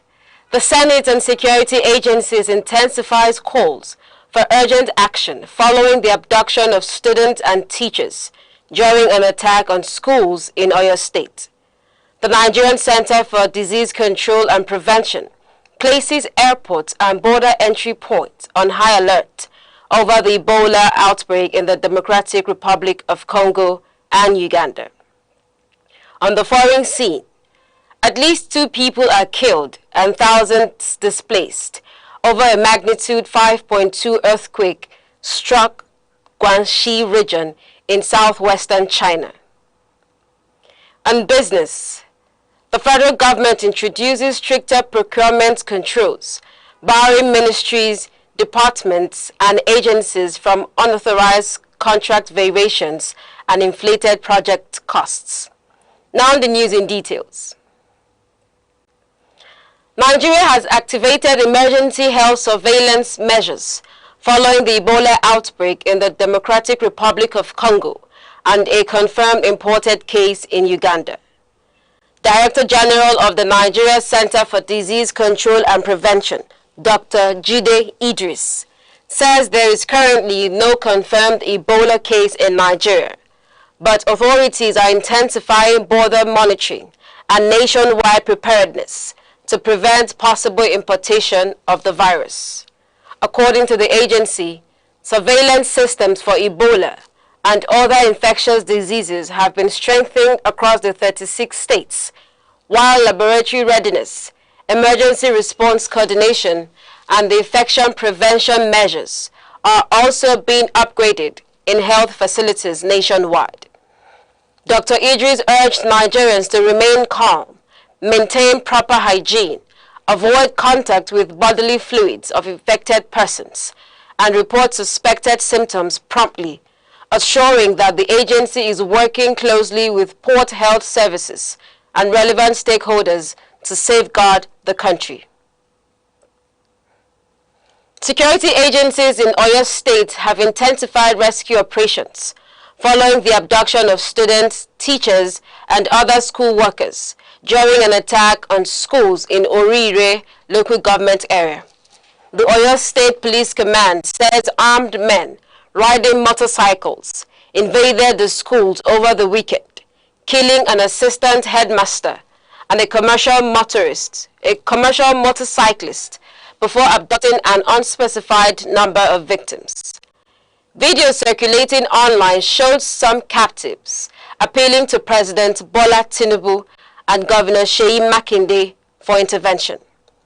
Reacting to the incident, Senate leader Senator Opeyemi Bamidele condemned the attack and called for urgent security reforms, including the establishment of state police. The Pan-Yoruba socio-political organization, Afenifere, also expressed concern over rising insecurity in the southwest and questioned the effectiveness of existing surveillance systems.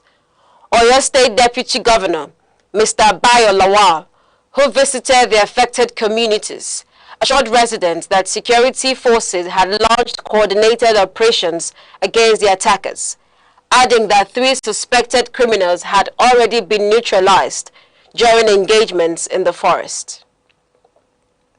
Meanwhile, Governor Ademola Adeleke of Osun State has ordered the immediate strengthening of security around schools following recent kidnapping incidents in neighboring Oyo State.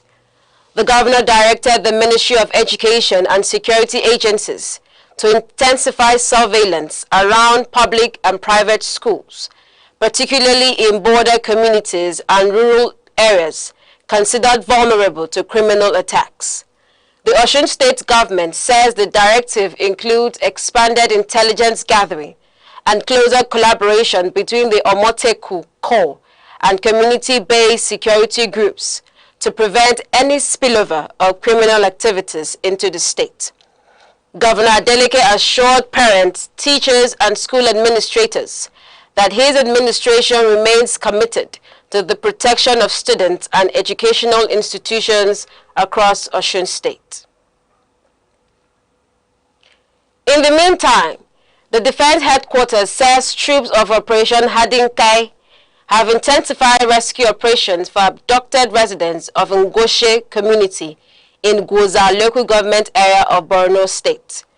Director of Defense Media Operations, Major General Michael Onoja, says the military has increased intelligence-led operations around the Goza and Mandara Mountains axis to secure the release of remaining captives abducted during last month's attack on the community. The military says insurgents had attacked a military base and invaded Ngoshe community, killing several residents and abducting more than 400 persons, mostly women and children. Some victims were later rescued during military operations, while others reportedly escaped from captivity. Major General Onoja says troops have now strengthened aerial surveillance, compact patrols, and troop deployment across the area, assuring that the armed forces remain determined to deny terrorists freedom of operation within the region. Still on security, traditional rulers in Oworo land, Lokoja local government area of Kogi State, have resolved to strengthen collaboration with security agencies to tackle rising criminal activities in their communities.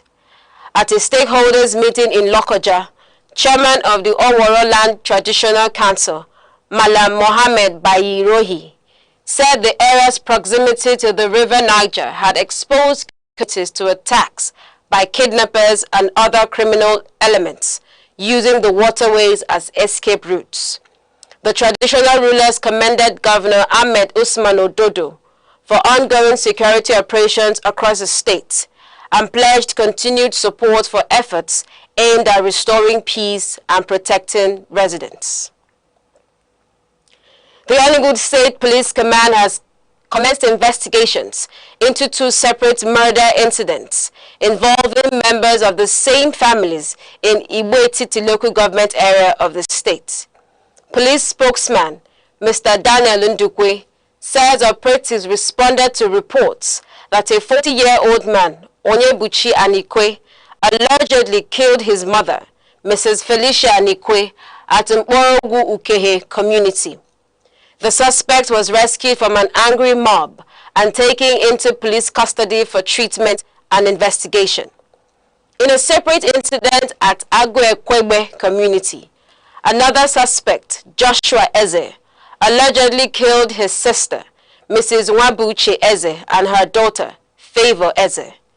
Police said the suspect was also rescued from a mob attack, but later died in the hospital. Investigators reportedly recovered a dead white cock from the scene during preliminary investigations. Commissioner of Police, Mr. Maman Bitrus Giwa, has directed the State Criminal Investigation Department to carry out full investigations, while urging residents to avoid jungle justice and allow lawful authorities to handle criminal matters. The Federal Road Safety Corps has inducted 145 special marshals in Enugu State to strengthen traffic management and improve road safety. Speaking during the induction ceremony, Deputy Corps Commander Kerian Okolo, who represented Sector Commander Franklin Agbakoba, described the volunteers as critical partners in promoting discipline and reducing road accidents across the state. The Enugu State Police Command and the Nigeria Security and Civil Defense Corps commended the inductees for volunteering their time and resources for public service, assuring them of support in carrying out their duties. Coordinator of the Special Marshals in the state, Mr. Anthony Oji, urged the new marshals to maintain high standards of integrity, obey traffic regulations, and lead by example while performing their responsibilities on the highways.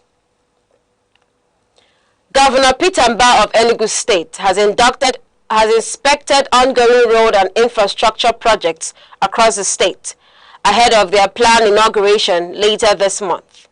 Projects inspected include the 40-kilometer Owo Obao Amankano Omwalo Neke Ikem dual carriageway, the Amechi Dodo Oruku Amagunze Road, the new Enugu Smart City, and the Enugu International Hospital. Governor Mbah says the projects form part of his administration's economic development plan, aimed at expanding investment opportunities, improving transportation, and boosting agricultural and commercial activities within the state. He expressed satisfaction with the pace and quality of work by the contractors, China Communications Construction Company. You are watching news around the globe, coming to you live from Aneke TV. For more updates and breaking stories, stay connected with us on our social media platforms, Facebook and YouTube at Aneke TV. Now, here is a recap of some of the major stories making headlines. Senate and security agencies push for urgent action after the abduction of students and teachers in Oyo State. Nigeria strengthens border surveillance over the Ebola outbreak in Congo and Uganda. Coming up shortly, on the foreign scene, 2 people killed as earthquake triggers evacuations in southwestern China. In business, federal government tightens procurement rules to curb inflation contract costs. This stay with us.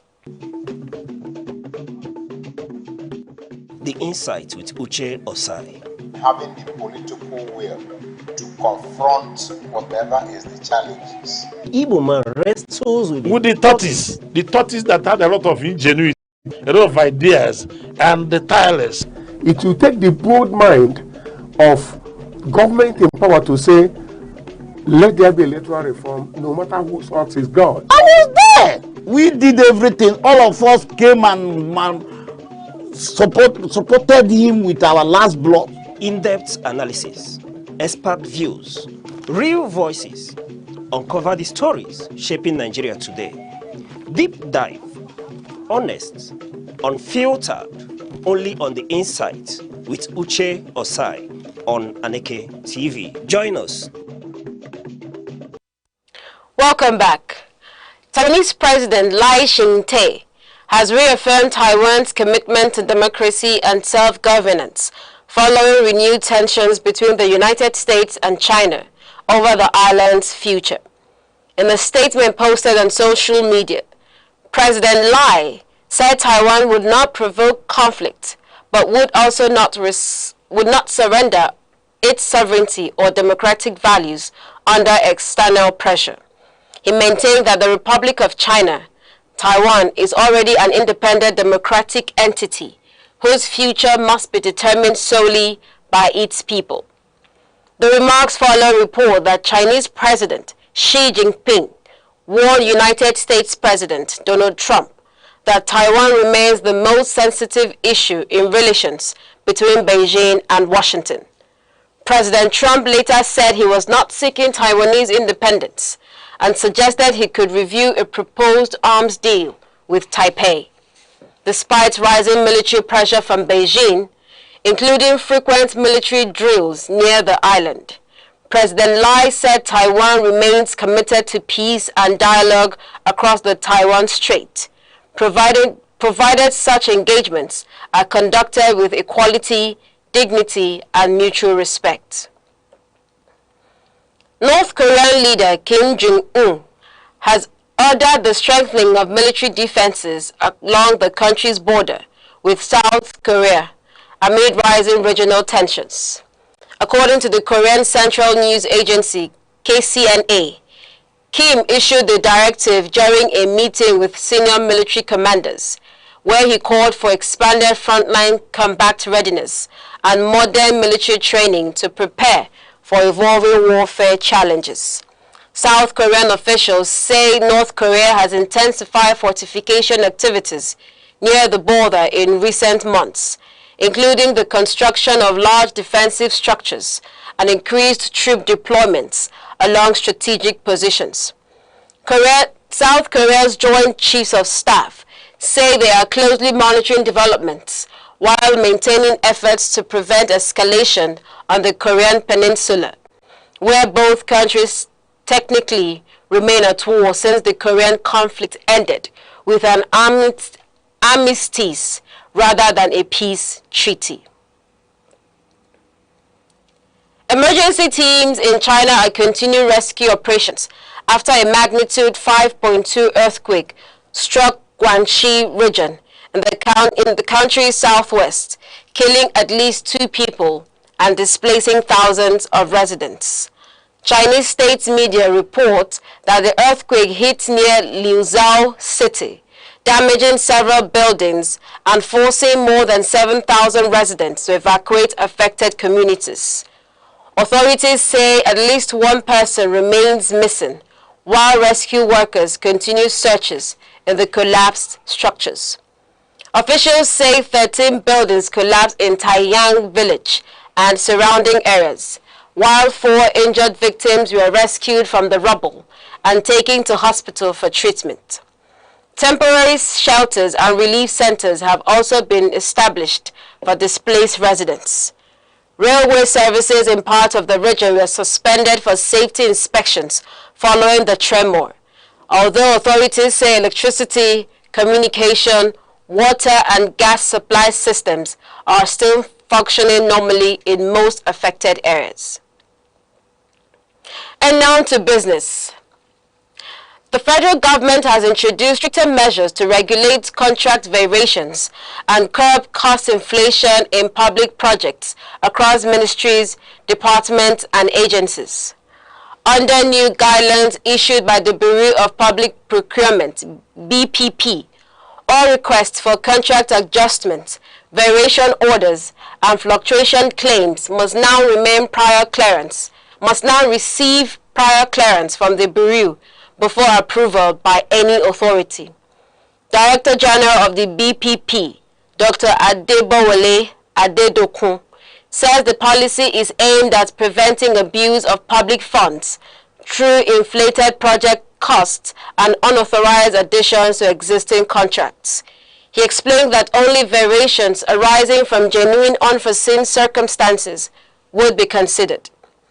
The new regulations also require all MDAs to publish details of approved contract variations, including contractors' names and revised project costs, on official platforms within 30 days, while contractors found manipulating project timelines risk sanctions and possible debarment. As part of renewed efforts to curb indiscriminate waste disposal and improve environmental sanitation, the Enugu State Waste Management Authority, ESWAMA, has intensified public sensitization across major markets and public places in Enugu State, ahead of full enforcement, which begins today, Monday 18th May 2026. Correspondent is standing by with the report. The Enugu State Waste Management Authority, ESWAMA, has intensified efforts to promote environmental cleanliness across the state through a monthly sensitization exercise aimed at curbing indiscriminate waste disposal. The initiative targeted major markets and public areas in Enugu, including Holy Ghost, Old Park, and Mayor Market, as part of efforts to establish and sustain sanitation standards across urban centers. Please, we are from the Enugu State Waste Management Authority, ESWAMA. We're here for us to rub minds together so that we won't have a disagreement. Our major reason for coming here is because of our dump stand. These 2 dump stands here, by my immediate right, that was removed. These 2 dump stands you are seeing at my right hand side, that was pushed to the main road by a transport company here. So we are here to appeal to them. We are here to appeal to them. So please, after this minute, that we are going to return it to the appropriate place where we initially kept it. During the exercise, a trader at Old Park, Mr. Nnubia Chidozie, commended the agency for the sensitization drive and urged business owners and residents to maintain proper hygiene for the benefit of both individuals and the wider community. The guy na you no going to be any aka ka ga na just as any does be here. Man then I know my man did anything. Why would the does be here je ban the does be yet nearby. What you get what now? The head of Department Enforcement at Eswama, Mr. Cyril Ugwoke, stressed the importance of the initiative, warning that full enforcement would commence on Monday, 18th May 2026. He stated that the agency would clamp down on illegal waste disposal and prosecute offenders, including motorists and drivers found dumping refuse at unauthorized locations. Mr. Ugwoke appealed to residents to comply with sanitation regulations, warning that violators would be fined when apprehended. Yes, the essence of this movement is to stop the illegal dumping and do the right thing. You know, why we did this is for them not to say, I'm not aware, or they're not aware. Now we've gone to the major areas, the major markets, to tell them the do and don'ts. So the next thing is enforcement. So I've liaised with some people in those areas to stand by those areas, both in the night and the morning, to get those people that dump refuse illegally. Coming to the people that dump refuse at the gutters, yes. We've created what we call abatement group.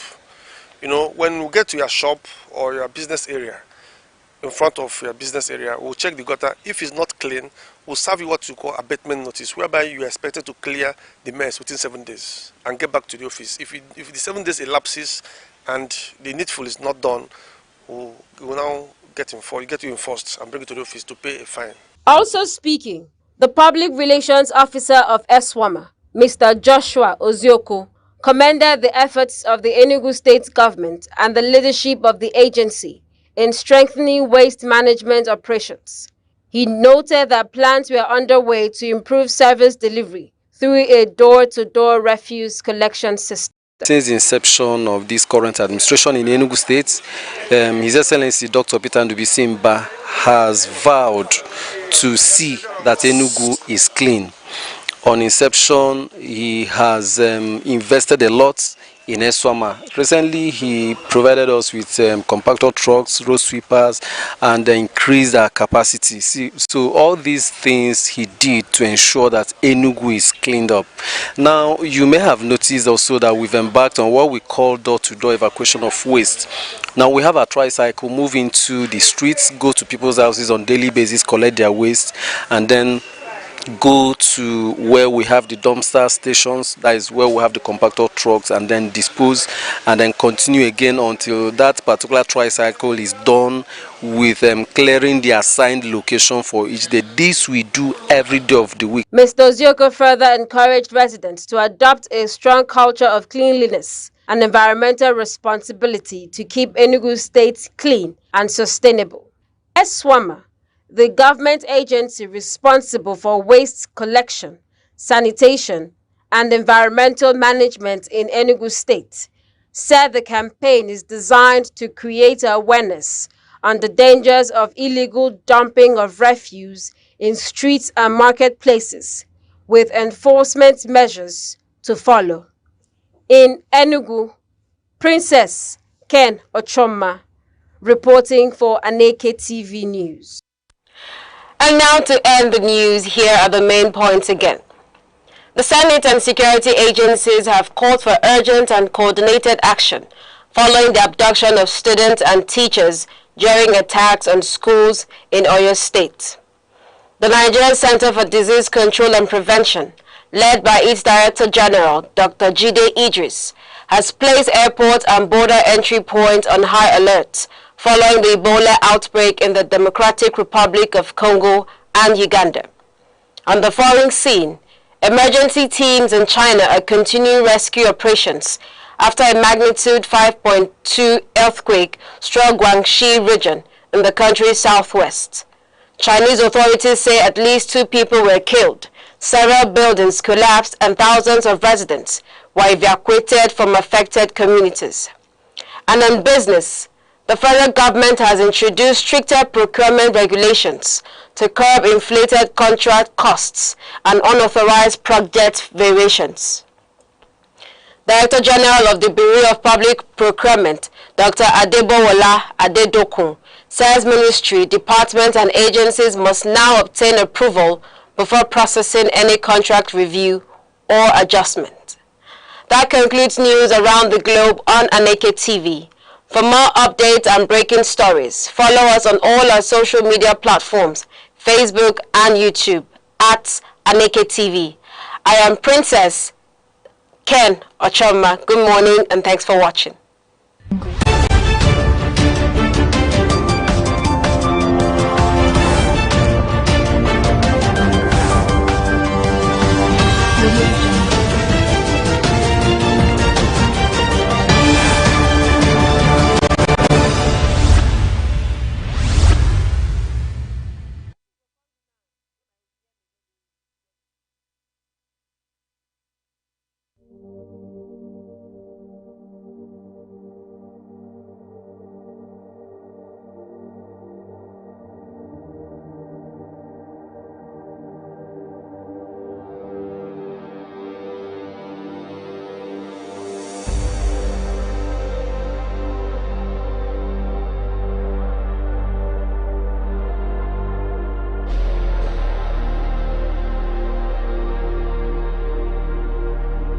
Hello and welcome to our Vox Pop segment on Aneke TV, where we engage residents on issues affecting daily life and development.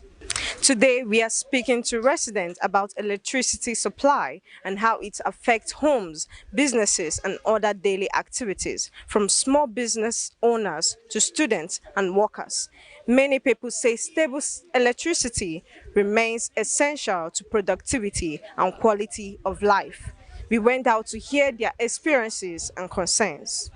To be honest, electricity supply has been very sporadic, to say the least. It's been somehow bad, it's been somehow good. These days, we're having our exams for the past few weeks, and it has been really tough trying to mix, because I usually read in the night. It has been really tough trying to mix in the reading at night, and I'm literally burning candle. It is very funny. But yeah, the electricity has not been so good, and it needs to change. There's been a little slight of change, considering where I'm coming from, where I used to stay, where I stay currently. The electricity supply was normal. Was the normal coming and going, but we're usually having sufficient electricity. But until recently, just about 3 or 4 weeks ago, I think it's a problem. We've not had electricity for about close to 3 weeks now, and it's not been funny. You can't do anything. The cost of fuel is high, and then the only alternative source of power is maybe generator or solar, and then you have to have sufficient solar energy to be able to power anything. So it's been difficult. But apart from that, I think if it's fixed, as has been promised that it will be fixed soon. I saw a news where there was an advert that the whole state, that the whole light is going to go off so that they can fix my particular area, that area that I stay. So that's when I noticed that it was particular to my area, that it's not something that has to do with everybody. So I'm optimistic that we'll fix it so that we can return back to status quo. Just as though that the former one was, cream de la cream, but at least it was sufficient enough. Electricity supply in my area is quite erratic, in the sense that there is not too much supply of electricity there, and it has a lot of impacts both in the businesses around there and the impact on us as students. We rarely see the light to read and prepare for our exams, and it's a very important factor for us as students. So that's very bad for us as students. The weather is actually very hot now, so people need cold water, cool drinks, and not having that around actually slows down business for people too. Electricity supply in my area has been quite inconsistent, in the sense that they bring the lights, let me say a day they bring it close to 10 hours a day out of 24 hours in a day, and I'm a student. I need lights to charge my phones to read, and to read in the night also, in case my rechargeable dies. So it has not been fully of great advantage to my daily life. It has affected my activity because I'm a night reader basically, but now I have to shift my night reading to afternoon and morning reading so that the normal daylight would help me.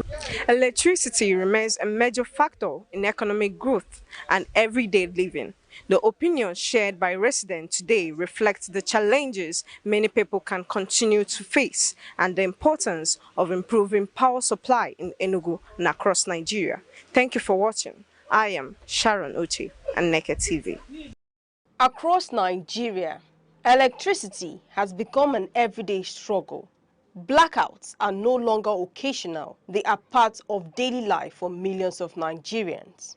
In homes, families spend long hours in darkness.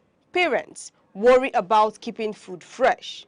Children struggle to study. And the cost of running generators adds to household expenses in an already challenging economy.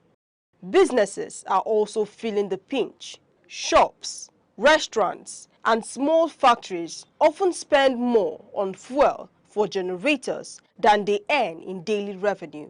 Perishable goods spoil. Production slows. Evening sales decline. Electricity, which should be a basic necessity, has become a luxury. Experts say the crisis stems from multiple factors: technical failures and aging infrastructure in the national grid, frequent gas shortages, and operational inefficiencies in distribution companies all contribute. Maintenance outage and tariff adjustments have further reduced the supply of electricity across the country. The impact on national development is significant. Schools struggle to conduct evening classes. Hospitals depend heavily on generators to keep life-saving equipment running. Businesses lose revenue, and the cost of doing business rises. The lack of stable electricity slows economic growth and limits opportunities for millions of Nigerians. Experts recommend practical solutions: increasing electricity generation, especially through renewable sources like solar, wind, and hydro, could reduce reliance on gas. Upgrading and maintaining infrastructure, stabilizing gas supply, and encouraging private sector participation in independent power projects would help expand supply and improve efficiency. Off-grid solutions such as solar panels, mini-grids, and inverters can supplement national supply, ensuring homes, schools, and businesses continue to function during outages. Energy conservation, smart meters, and transparent billing systems can also reduce losses and encourage reliable supply. Some businesses have already combined solar power with backup generators, cutting fuel costs by nearly half. Schools and hospitals using mini-grids continue operations even when the national grid fails. Expanding these solutions nationwide could significantly reduce the impact of blackouts, saving households money and boosting productivity. For now, Nigerians wait for a lasting solution. Stable and reliable electricity is not just convenience, it is the backbone of daily life, economic growth, and national development.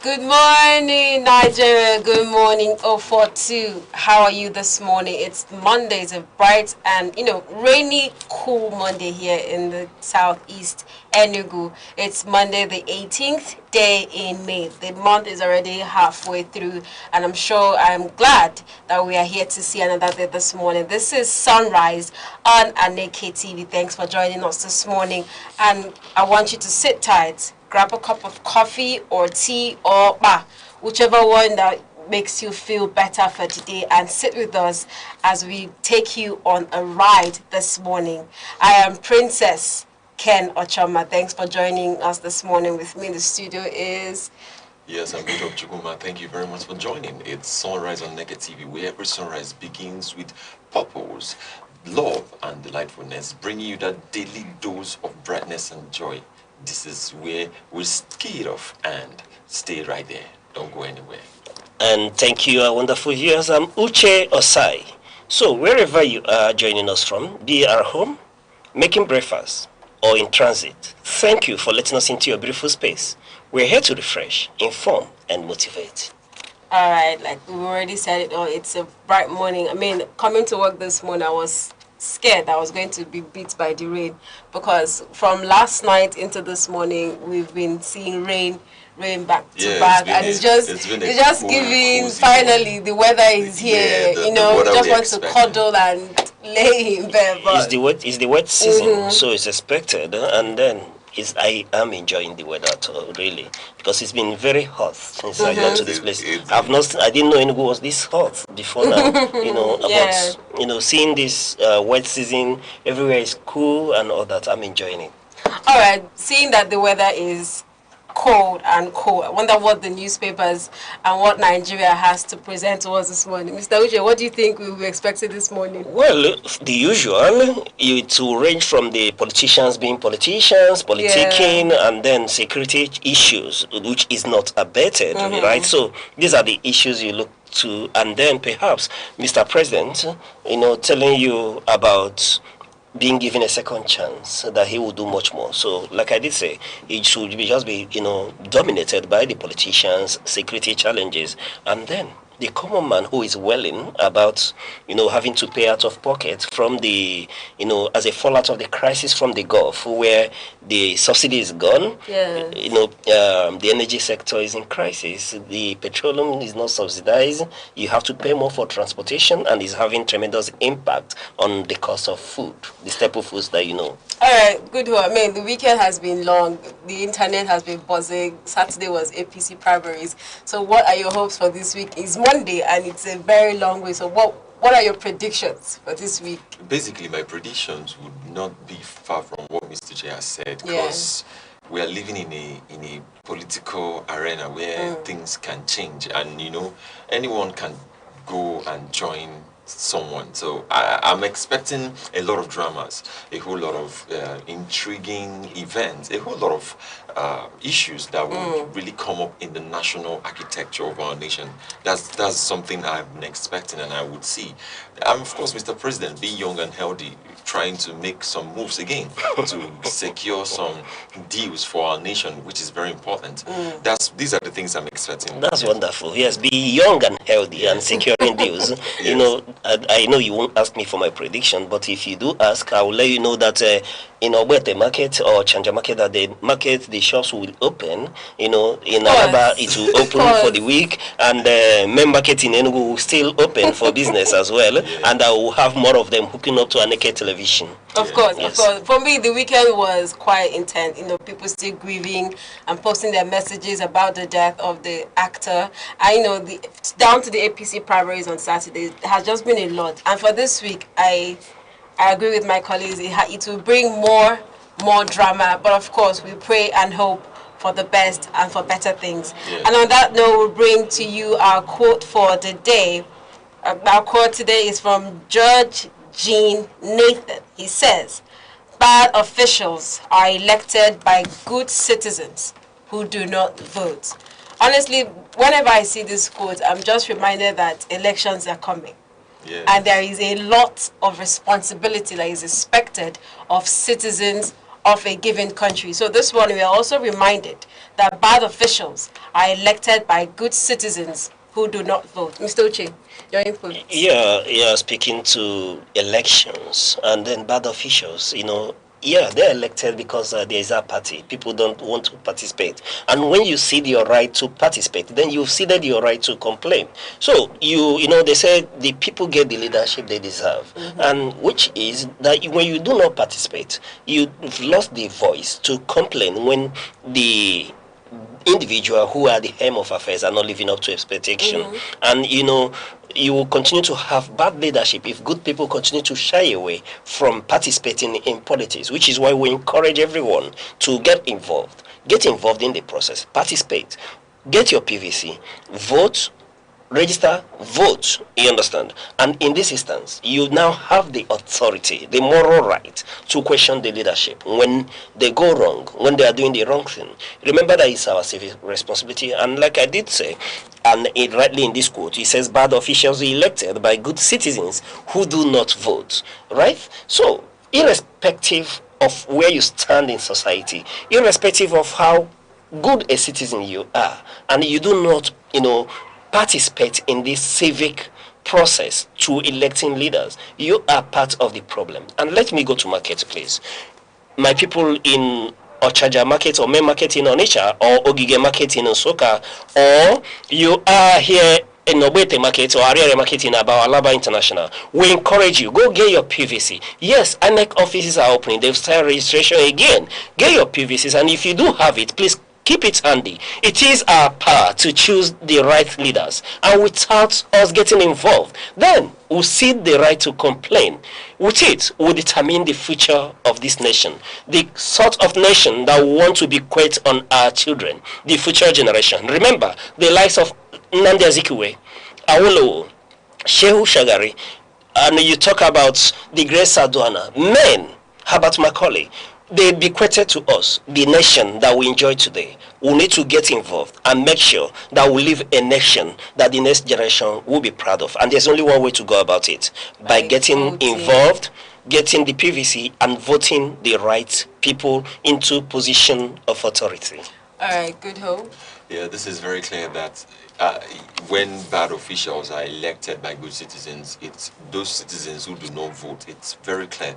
There's nothing else to mix here, because when you don't vote, when you don't decide, be a part of the decision-making of a nation where you exist, the nation you are posting, retweeting, hashtagging, wherever you are hashtagging, and you are not part of the decision-making, which you've been given the freedom to be part of, it is a problem. It is a very big problem for me, and this is something that everyone would see. Now, talking about good citizens there is just like, it's like a turn around, because when a good citizen don't vote, what makes him a good citizen? That's the question. It's actually a bad citizen.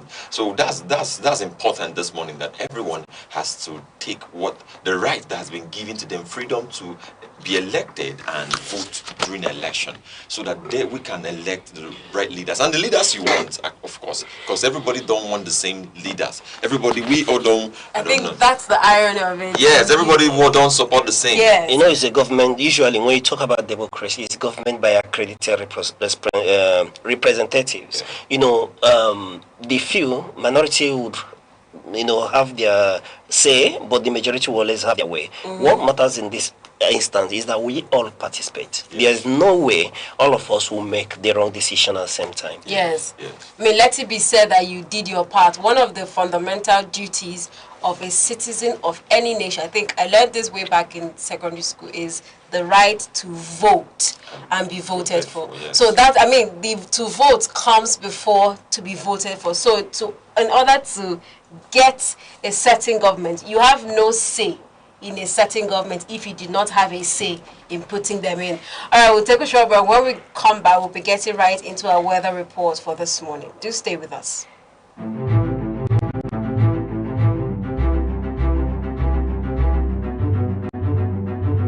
Morning headlines before you step out. Midday updates while you work. Evening analysis when the day winds down. Wherever life takes you, Aneke TV keeps you informed, connected, and ahead. Aneke TV. Move with the world.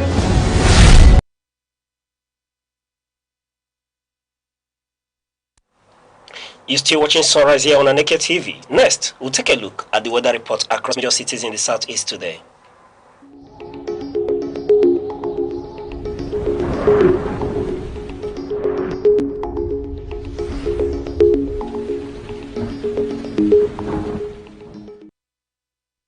Good morning, Oka, Anambra State. The morning in Oka today begins warm and slightly humid with temperatures around 25 to 27 degrees Celsius. Early movement will feel comfortable before the afternoon heat intensifies sharply to about 33 to 35 degrees Celsius. The combination of sunshine and humidity may make busy commercial areas feel even hotter by evening. Clouds are expected to build up, bringing rain and possible thunderstorms in Oka that will cool the atmosphere and refresh the night. Enugu wakes up to a cooler and calmer morning than many parts of the southeast, with temperatures around 24 to 26 degrees Celsius. The morning breeze keeps conditions pleasant before the weather warms gradually to about 30 to 32 degrees Celsius in the afternoon. Evening rainfall is likely, and the cooler air afterward would make the night feel calm and relaxing. Good morning, Abakaliki. Ebonyi begins fairly cool around 24 to 26 degrees Celsius, but the heat builds steadily as the sun strengthens. Afternoon temperatures may peak around 33 to 35 degrees Celsius, making it one of the hottest states in the region today. Thunderstorms are likely later in the evening, bringing relief and cooler air into the night. Good morning, Owe. Owe starts the day warm and humid, around 25 to 27 degrees Celsius, with moisture already noticeable in the atmosphere. Afternoon temperatures could rise to about 32 to 34 degrees Celsius, making outdoor conditions feel heavy and sticky. By evening, rain showers and thunderstorms are expected to arrive, cooling the city and creating a peaceful nighttime atmosphere. Good morning, Omaya. The capital of Abia State. Abia State opens the day with mild and comfortable temperatures around 25 to 27 degrees Celsius. Afternoon conditions become warmer at about 31 to 33 degrees Celsius with a mix of sunshine and cloud cover. Evening showers are expected later in the day, helping to cool the environment and freshen the air across Umuahia and Aba. So, wherever you are in Southeast today, stay safe, dress properly, and do keep an umbrella handy. But remember, either rain or shine, we've got you covered. And this is your weather report for today here on Sunrise. We'll take a short break and we'll return with more updates. Stay with us.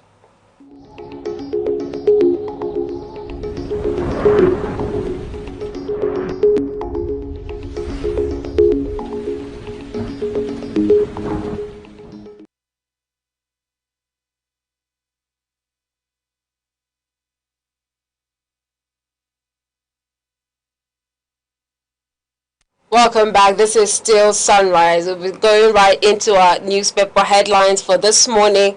And this morning we have the Vanguard, The Nation, Daily Sun, The Punch, Daily Trust, New Telegraph, The Guardian, Independent, and This Day. Starting off with the Vanguard and the major headlines in APC primaries. Powerful reps among 50 losers. Mutu, Gadi, Eteba, Ihovore, and others miss out. Speaker Abbas, Deputy, and others secure return tickets. That's on the Vanguard. We move over to The Nation. Governors, heavyweights gun for APC Senate ticket. Governors, heavyweights guns for APC Senate ticket. It says, big battles in Ogun, Delta, Kano, Edo, Gombe, and others. Smooth sail for Akpabio, Barao, Bamidele, Abiru, Oshomole, and Buni. That's for the Nation. And on the Daily Sun, it says, 2028, APC faces revolt from trapped, disgruntled aspirants.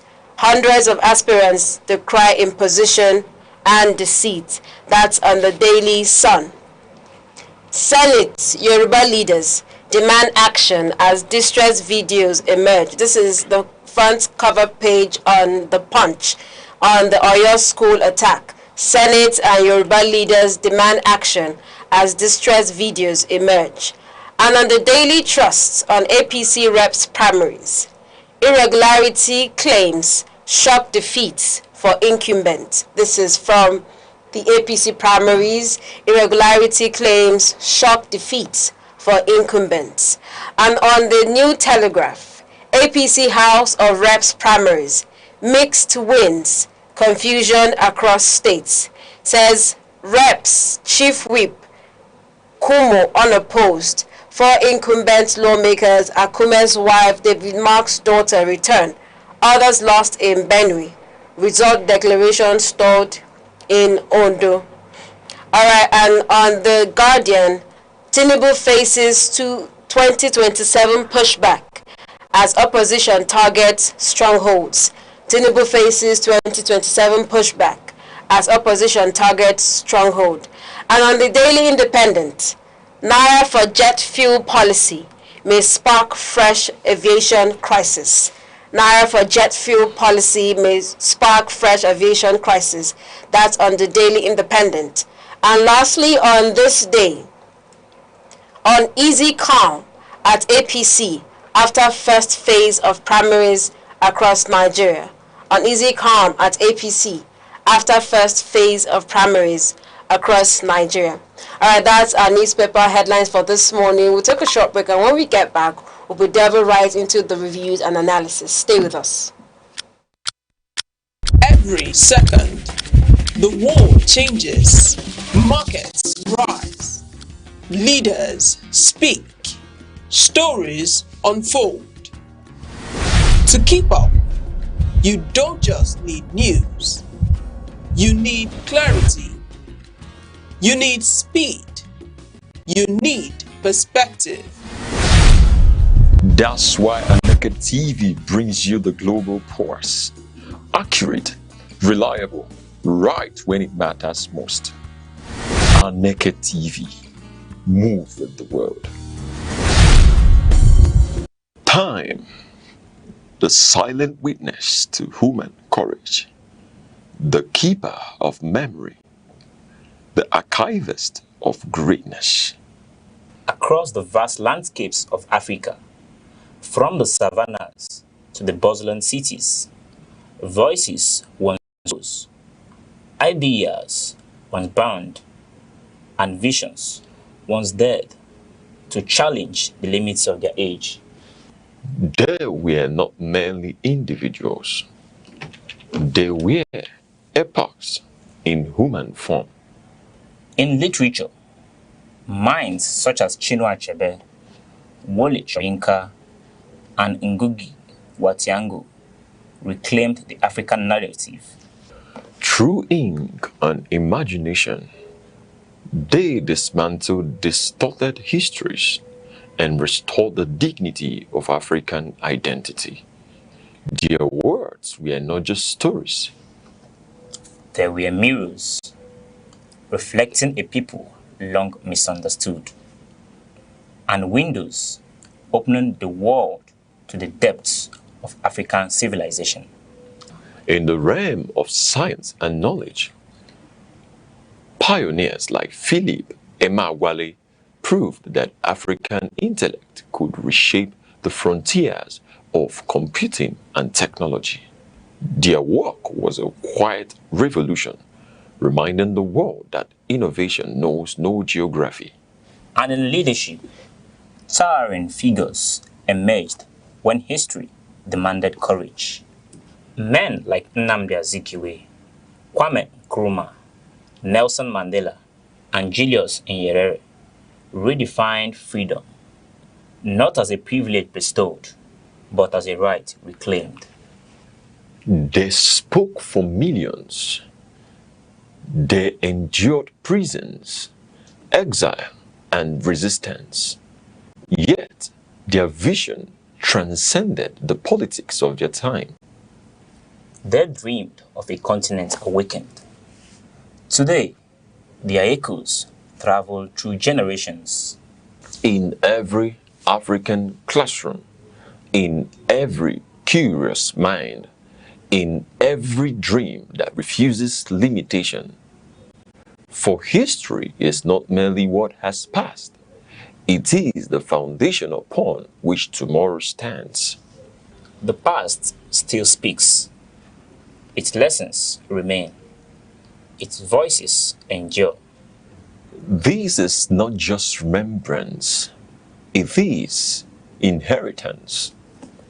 Echoes of the past, where history breathes and legacy lives on.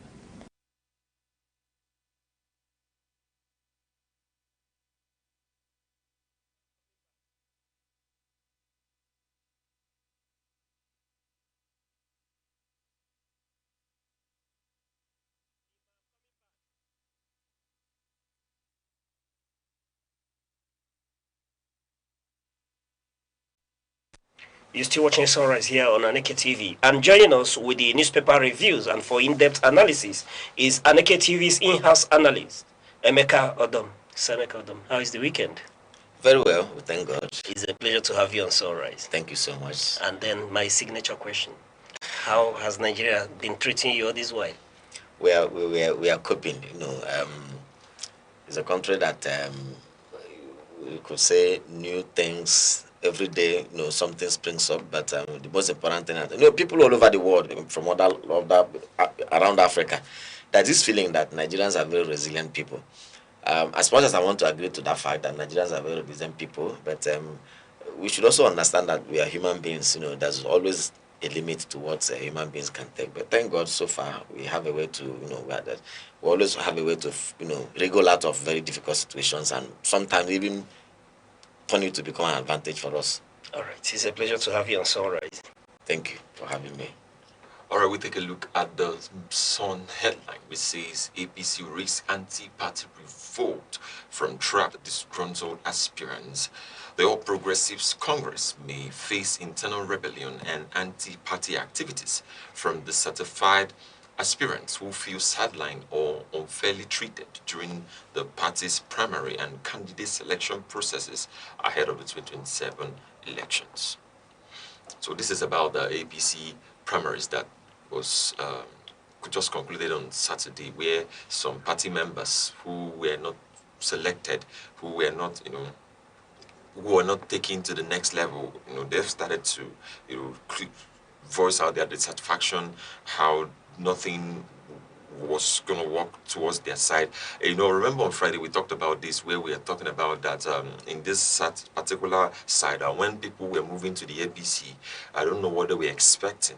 Were they expecting people to join them or people to vote for them? If they are doing consensus, then it will be consensus. But if they are doing primary elections, then it's going to be primary elections. And in primary elections, one person will emerge for a position. That is very important. Two people will not emerge because it's a primary election and it's an internal democracy thing. So this is the problem that we are having right now in APC. Mr. Meka, let's get your perspective on this. Yes, very clearly, I am not surprised that this is happening. And for anyone who has been following Nigerian politics, I do not think such a person will also be very surprising, if you want to be very honest. When a political party is expanding, growing bigger than it used to be, and of course, like we have seen in the last couple of years, where APC is almost, packing everything, no thanks to the crisis that has been rocking the other political parties like the Labour Party, the PDP, and so politicians naturally would want to find a safe haven in a party that is, relatively or visually seen to be stable. So if you see everybody moving into APC, that's number one. The number two also, the way they play politics in Nigeria, they said it is the man who has the palm front that the goods follow, So that's the kind of the bread and butter kind of politics that we play here. When a man has a bread and butter in his hands and he has a knife to cut, so you see a lot of people will be following him and be dancing with the aim of getting. So every party in power has that advantage of having people decamp from their parties, even if those other parties are stable, even if there are no crises. So all of these things put together, we've seen it happen in the last couple of years to the advantage of the ruling party. Good. So that makes them to be expanding, getting larger, and they can even pride themselves as the biggest party in Africa. Good. However, there's a very big disadvantage that lies in the corner, and usually that kind of disadvantage doesn't rear its head until a period like this, when elections are around the corner. Now, assuming in a particular constituency, in a particular senatorial constituency, there used to be only 2 people who everybody knows very clearly that they are people who are interested in going to the Senate, but with the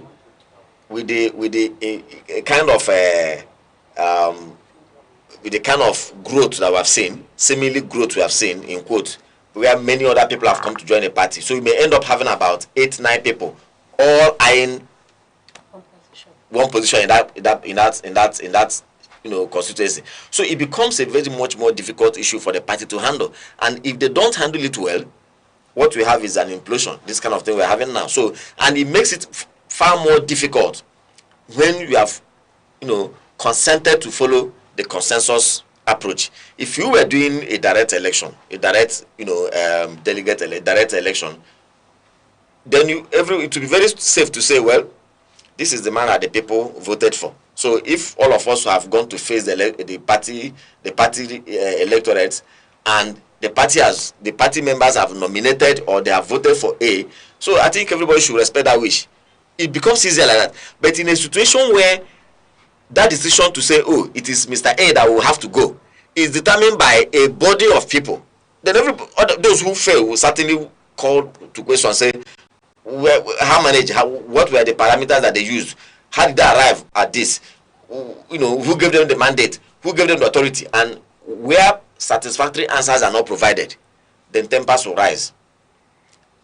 What do you get is agitation, implosion. So I for anybody who has been following events, I just think that this is just the beginning.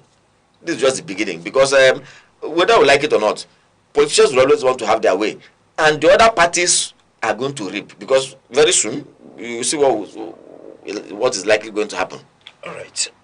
To you, you're not surprised with this development at all. With 27 lawmakers having to, lose the ticket of the party. However, let's migrate away from the national issues of the APC to particularly River State, where the National Publicity Secretary of the party did mention that 14 aspirants were disqualified, and the party have not stated reason for the disqualification of this very individual. But particularly of note is in River State, where certain individuals who are seen to be affiliated with the governor were disqualified. And these are known names within the APC. What's your take on this issue? We have names like Anders Nalison. We have someone like known Boma Goodhead. You have Jack Rich. These individuals are known within the APC, but they were disqualified. Some of them equally hold high offices as well. Yeah, you see, the point is very clear. The point is very clear. Like the National Publicity Secretary of the APC, said, most times the parties wouldn't give you the reason. I mean, that's what we have seen over time. I'm not saying that is the ideal.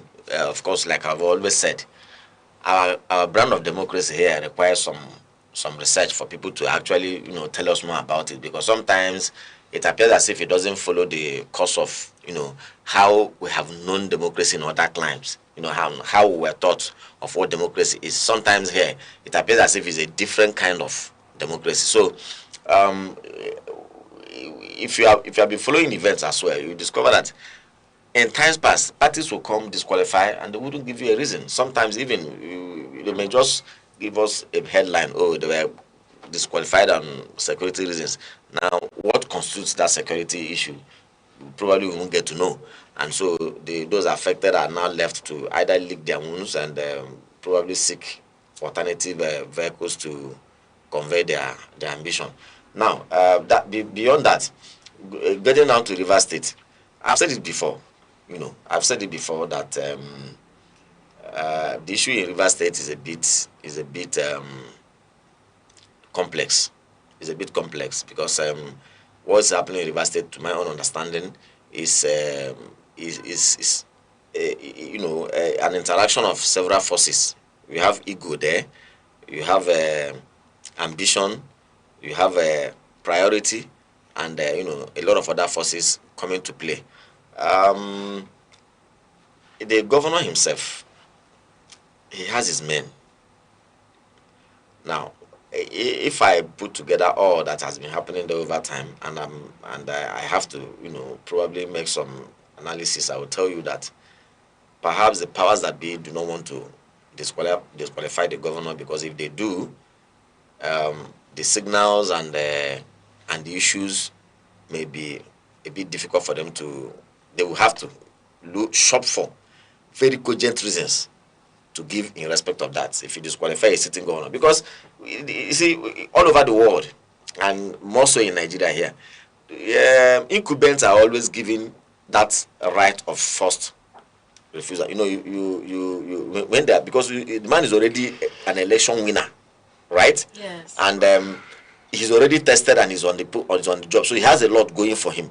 So I don't think any party will want to come out brazenly to say we disqualify an incumbent who wants to go for a second term. You probably, honestly, quite frankly, you need to shop for cogent reasons to convince even your party members, because protest votes could begin to fly. Yeah. Now, so I don't think APC wants to do that. Perhaps they've chosen to, come through the technical way. And what is the technical way? Because the governor himself, he will have what makes him tick is the men around him. Those that will help him deliver, on his own mandate as well. So now, by the time you disarm him by stepping down those men, he suddenly realized that he's standing naked. True. Let's cut through the chase, Mr. Odom.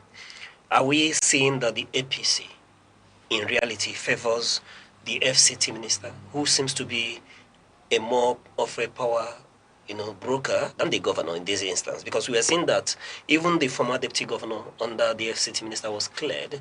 Most men who are on the camp of the FCT minister were cleared in this instance. And from what I gathered from your analysis, there is chance here that the governor may not get through in the primaries. No, you see, that's what I'm saying. That's what I'm telling you. You notice I said that what is happening in Rivers State, to my own understanding, is an interplay of several forces. And one of the forces I told you about is issue of priority. Now, let me speak more about that priority issue. Like I always say, please don't be deceived to think that Mr. President probably is not interested, or he's not involved, he doesn't know what's happening in Rivers State. No, for anybody to think that way, quite frankly, for me, that person is not being you're not hitting the hammer on the nail. Mr. President is interested, and it may surprise you to know that all that's happening in Rivers State. He's aware.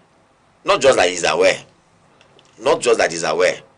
Does he have a hand in it? Or is a key player? Of course, he has to be a key player, because Rivers State is a key state in the southern part of this country in terms of votes. Yeah.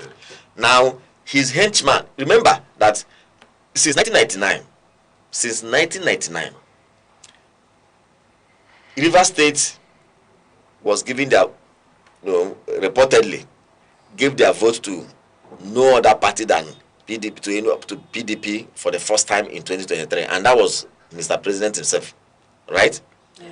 Now, of course, it's also widely acclaimed that the governor at that time, who is now the FCT minister, was at the center point of all of these things. Now, Mr. Aneke is the minister of the FCT, and he has come out clearly in the past to tell you that as long as Rivers State is concerned, they are going for Mr. President. Now, the issue now is, where priority now comes in, is this. Between Mr. Wike and assuming, without conceding, that there's a love lost between, okay, let me put it this way. If Mr. Wike and the governor are at loggerheads, and the president has to make a choice, as long as to get his votes in the presidential election is concerned, who do you think will guarantee him those votes? Tell me. I should ask you. I think no, that's why you're here, Mr. Dom. You know, looking at that's a priority. That's a priority. No, the point now remains that should the governor lose out in the primaries or not on the ballot in the 2027 election, we know the powers that the governors have. Don't you think that would work against the APC in 2027 election? That is the issue. Irrespective of the FCT minister. No, that is the issue. That is the issue. The issue here is that between the governor and Mr. Wike, who will guarantee Mr. President to deliver the state to him in 2027? And that's what matters. See, Mr. President's interest is because he wants to win Rivers State in the next elections. It's not as if he's not interested in the security and welfare of the people of Rivers State. He is, but as a governor who is there, we are running a federal system of government, right? So the immediate demand that should be responsible for the security and the welfare of the people there is the governor, because he is the head of the Rivers State as a federated unit of the Federal Republic of Nigeria. The responsibilities are clearly carved out. So, but when you talk about votes at the presidential election between Mr. Wike and Mr. Simila Efobara, the current governor, who will guarantee Mr. President that 2 million votes or whatever the number of votes is? Who will guarantee Mr. President that vote? But based on it is playing against his own party, because Nyesom Wike is clearly in the opposition party and Fubara is in his party. So I should think that it should be a party, alliance. When the real election comes, it's no longer about party, it's not about the number of votes. It's about the man who decides. Whoever brings that number of votes, yes. Whether they see, let me tell you something, in a state, you know how these elections are. I have worked with politicians, right? When you come, if in a state, the president needs 25%, for instance, that is the benchmark he needs to, because the law says that he must get 25% into towards of the federation. Yeah. Now, if in a particular state, Mr. President says, the only thing I need in this state is to win 25% of the votes, right? Now, even if his opposition has given him those votes, I don't think he cares where the votes come from. Because at this point in time, he has left the party. The business he has with the party is to get nominated. At the point of nomination, his business with the party people. They are the people he has to satisfy. The moment they have nominated him, he's now facing the bigger audience, the Nigerian voters. So when you come to that state, he's looking for 25%. That 25%, even if they come from opposition party members, he doesn't care. All right. After all, prior to 2023 general elections, how many votes did Mr. President get from Rivers State? Over 1 million. Do you think it was a APC member that gave him all those over 1 million votes? Was it APC members? Because Rivers wasn't an APC state at the time, so it was. So so who is in control of those votes? Based on antecedent, because it's the experience that enables you to make decisions. So those votes, that the 2 million votes in Rivers State, because going by the number of, estimatedly, I'm not saying that the votes are going to be 2 million, but estimatedly, if he's expecting 2 million votes for Rivers State, who does the power? Who does he trust to work to deliver those votes? Is it similar to Fubara that is finding it difficult to deal with a godfather, or a godfather himself that he has stamped and has delivered before? So this is the decision that Mr. President will take. It's not as if he doesn't like Mr. Fubara may be a very nice guy. He may be such a very nice person you want to work with. But you want to talk about votes, there are no sentiments. All right. I love the trajectory, but let's beam the satellite on the governor.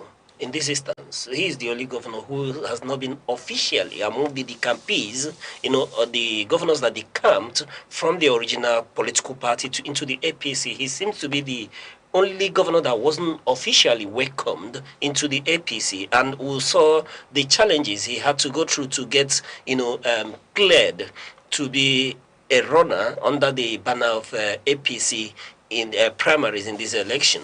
And I'm asking, why does the governor derive his powers from? Because obviously there are landmines. It seems that the FCT minister controls the grassroots in River State. And why is the governor still remaining in the APC if he is not welcomed? Well, it is only the governor that will answer that questions, because you remember also that at the peak of all of these things, many of us offered analysis. I mean, offered our opinions based on our own understanding of the way things were happening. Now, if you ask me, I think that, you know, when he was having his running battles with the FCT ministers, he probably felt, in fact, we heard him say it several times, that he had to join APC because Mr. President came in strong for him at the time that you know, he was facing crisis. Mr. President, the only way he could repay Mr. President and to say thank you to him is to join his party. That is based on his own understanding, right? Now, Mr. Mike thinks different. Mr. Mike thinks that, look, for me to be show loyalty to Mr. President, I don't need to leave my party. I can be in my party and I will still work for Mr. President. The governor doesn't think that way. He thinks that, look, for me to work Mr. President, I have to be in his party. Now, in all of these things, the question is, we heard that some agreements were reached as a crucible to the resolution of the quarrel that they had. What were the contents of those agreements? That is the issue. You and I probably do not have access to what those, it has not been made public. Every other thing you're hearing is mere conjecture. Even though we heard, oh, it was alleged that part of the deal was that Mr. Fubara will not seek a second term. Now, if that is correct, as was touted, now he's joining the APC. He probably would have now mixed up with, because when he joined the APC, he now became a member of the APC Governors Forum. So it's very possible that some of his colleagues in the party would have told him, say, forget about that one. Now we're here, you know, that kind of stuff. And now he has picked form. So they may not want to disqualify him, like I said, because when you disqualify him, you raise very dangerous signals and begin to shop for excuses to give. So they may say, okay, you think he's in picking the form, go and pick the form now, let us see how it will work. And that's why I said that don't be surprised that in 2027 general elections, you might, Fubara may contest. In fact, let me tell you also that APC may sacrifice the governorship seat in Rivers State to win the presidential votes from that same state. So it's a matter of weighing the two. That is, assuming they are faced with that kind of situation, between winning the presidential seat, the presidential votes in Rivers State, and APC winning the elections, which one is more important? That's why I say Mr. President will have to make that definite. He will look at it to make that definite decision, right? And so that decision will not determine who is going to back. Mr. Mike obviously is, for me, if he's not backed by, he can't be doing what, he is not the first minister we have seen. Yeah. No minister can enter into this kind of running battle with a sitting governor if you don't have higher powers that are behind you. So it's very clear. And similar to Fubara himself, the governor of Rivers State, at the beginning of this whole thing, many people saw him as maybe he's a gentleman who probably doesn't want to fight, who doesn't want. But when you see, that is where I don't understand. I don't understand that because you don't go and touch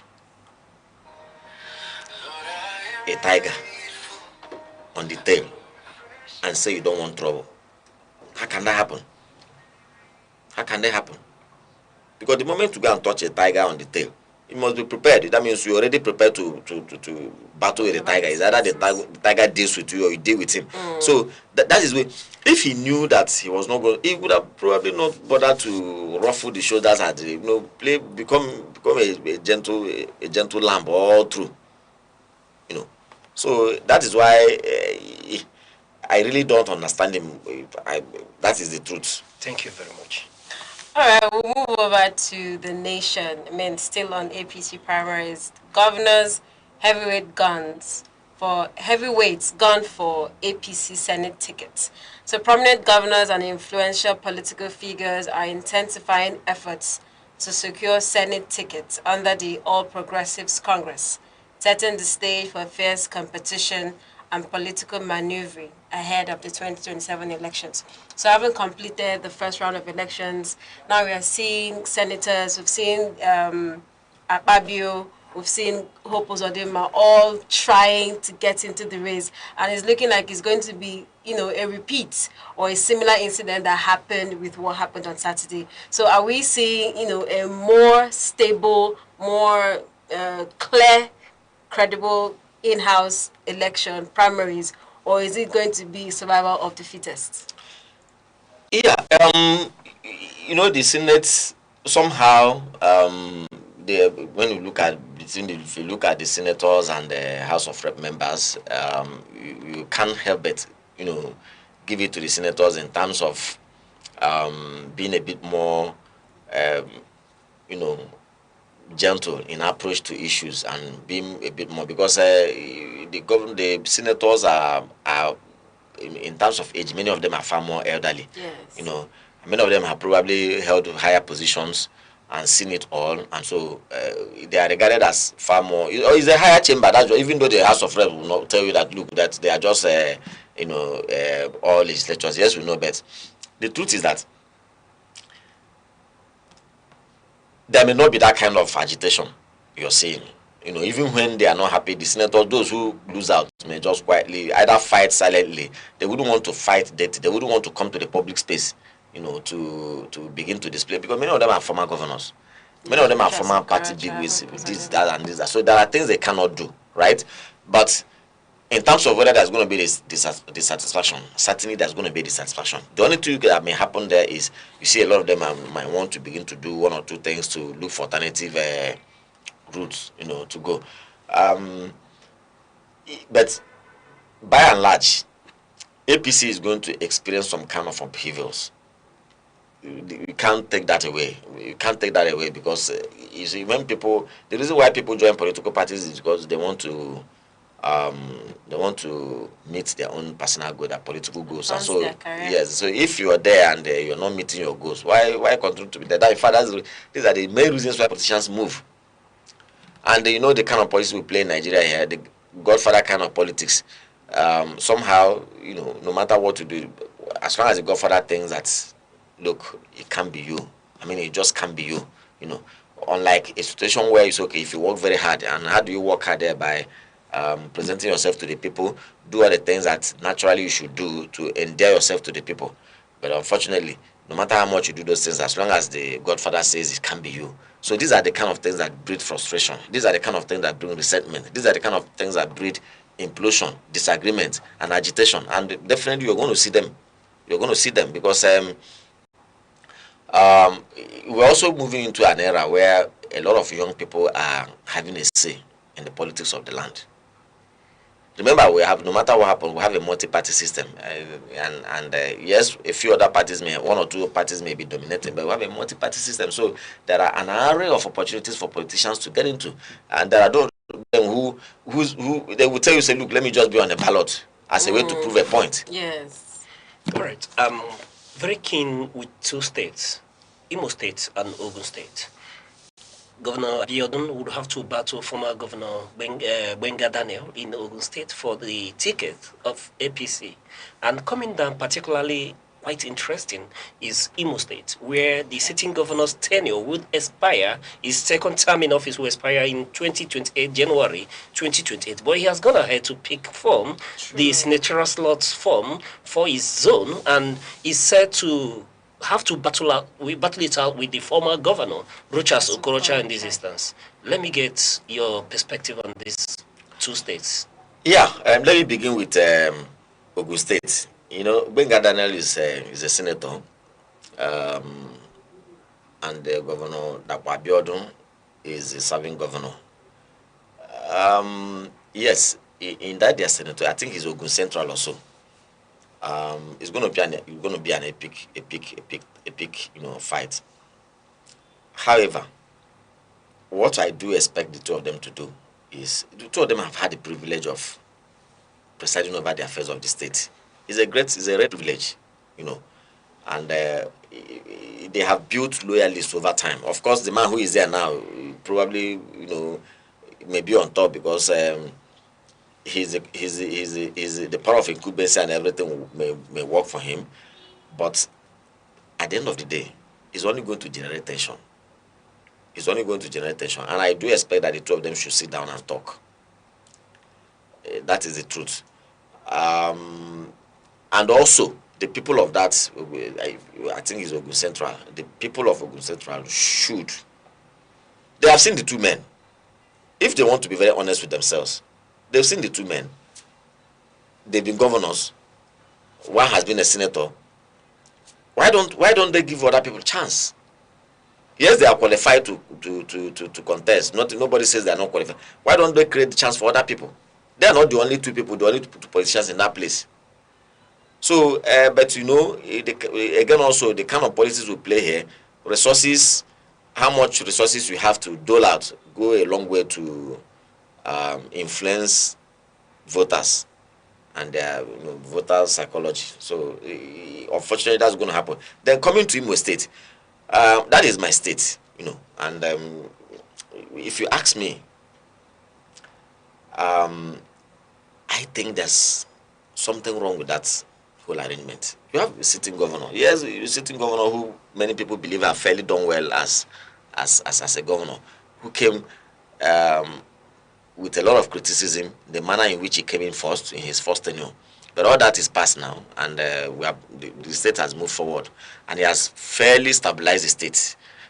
You know, there are some projects today, some landmark projects today, and infrastructures that you cannot help but credit to him. That is him. That is the reality on ground. You know, I also think that, I think it's from it's a low senatorial zone. Yes. So if he believes that the people believe in him so much, there's nothing wrong in waiting. Come down from the governorship seat. You can't be a governor and with one hand, and the other hand you are dragging the senatorial ticket. For me, there's something. I don't think that whole arrangement is good enough. That's my personal thinking. Right? Because he, like you said, his tenure will still.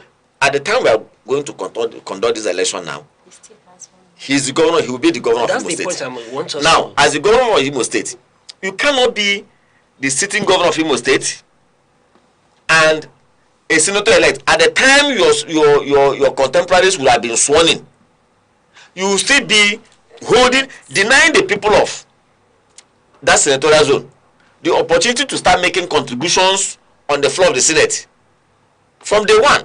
Or is he saying that the moment he's elected, come May 29, 2027, that he will resign as governor to get sworn in as senator? Is that what he said? So I don't understand that whole arrangement. And we do respect him as my governor with all the all the allegiance and all the things that I owed, you know, the government of Imo State as an indigenous of Imo State.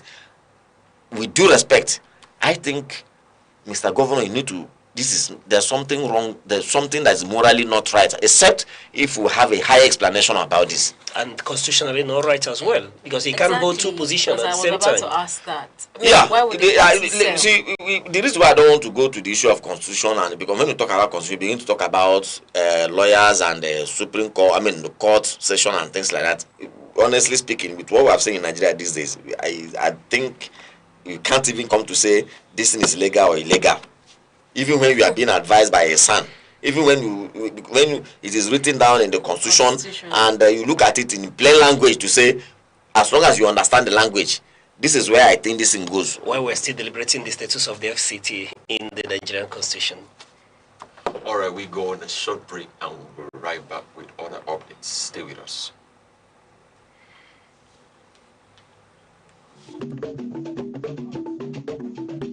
The Insight with Uche Osai. Having the political will to confront whatever is the challenges. Igbo man wrestles with the tortoise that had a lot of ingenuity, a lot of ideas, and the tireless. It will take the bold mind of government in power to say, let there be electoral reform, no matter whose ox is God. I was there. We did everything. All of us came and supported him with our last blood. In-depth analysis, expert views, real voices, uncover the stories shaping Nigeria today. Deep dive, honest, unfiltered, only on the insight with Uche Osai on Aneke TV. Join us. Welcome back. Now let's take a look at the Punch headline, which says Oyo school attack. Senate Yoruba leaders demand action as distress videos emerge. The Senate of Nigeria and prominent Yoruba leaders have called for urgent government action following an attack on schools in Oyo State, as disturbing videos from the incident surfaced and heightened concerns over insecurity and student safety. This is concerning the kidnapping that was done just last week by suspected bandits, headsmen. And I've been asking this question: what's the difference between a bandit and a headsman, or even a terrorist? But we are seeing in your state that Senate and the Yoruba leaders, that Fanny Ferry and the rest of them, they are demanding action from the federal government so that they can be more probe into the attack on the schools.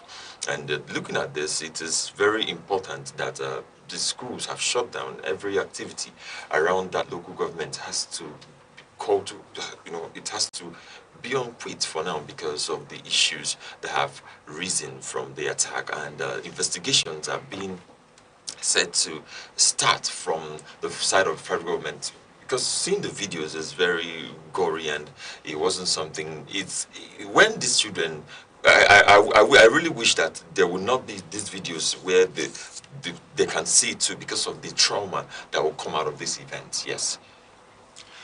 Yeah, in recent times, we have seen a lot of insecurity, and all kinds of frightening activities being reported around North Central. And one of the states in the North Central that has been at the center of this all is Kwara State. And you agree with me that Kwara State is bordering Oyo State. And naturally, all the states that are bordering Kwara State there should have been a measure in place. You see, because if you study this insecurity over time, you see the trend. It's like what? It's like a moving water. It might be here now. You deal with this situation. Before you know it, it moves to another place else. And in fact, some analysts have said in the past that, look, this insecurity is coming all the way from, it came from the northeast down to northwest. From northwest, it moves into north central. From north central, that, look, this thing is heading towards southwest. And now we're beginning to see some of these, activities. And the pattern seems to be the same. Soft targets, women and children, school children. And you don't need to wait until it gets to you before you begin to. I quite frankly, I didn't expect this to happen, because your state we have a very enterprising governor, a very young and enterprising governor, who, for me, should have probably been more proactive. As a sitting governor, engage with the security agencies, put measures in place, especially those parts of the state that are bordering the North Central, Kogi, Kwara.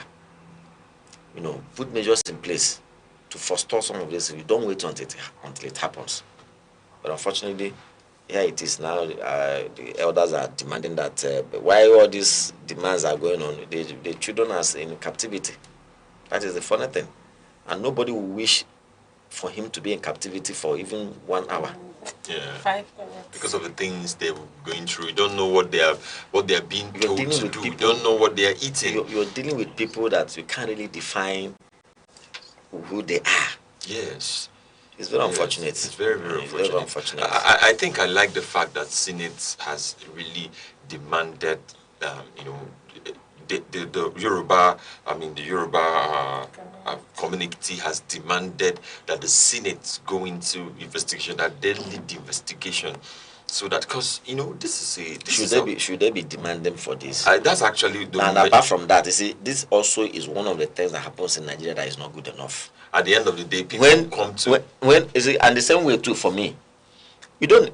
It's not just you. When I saw this caption, the Yoruba leaders, for me, that shouldn't be the case. It's not a Yoruba matter issue. It's a national issue. It's a national issue. Because you'll be saying that when they're in your state, before you know it now, the thing will cross to Ondo. From Ondo, you come, God forbid, you see it happening in a Edo state, and God forbid also. So that is how it moves. So don't wait until you say, oh, there's this proverb they normally say. Is it the chicken cried out and said that the owner of the household is using them for Christmas, and the goat, is it the goat? And the sheep looked at it and said, please don't disturb me. That's your problem, and don't let them use you and many of you until you have a larger crowd that come to visit the king.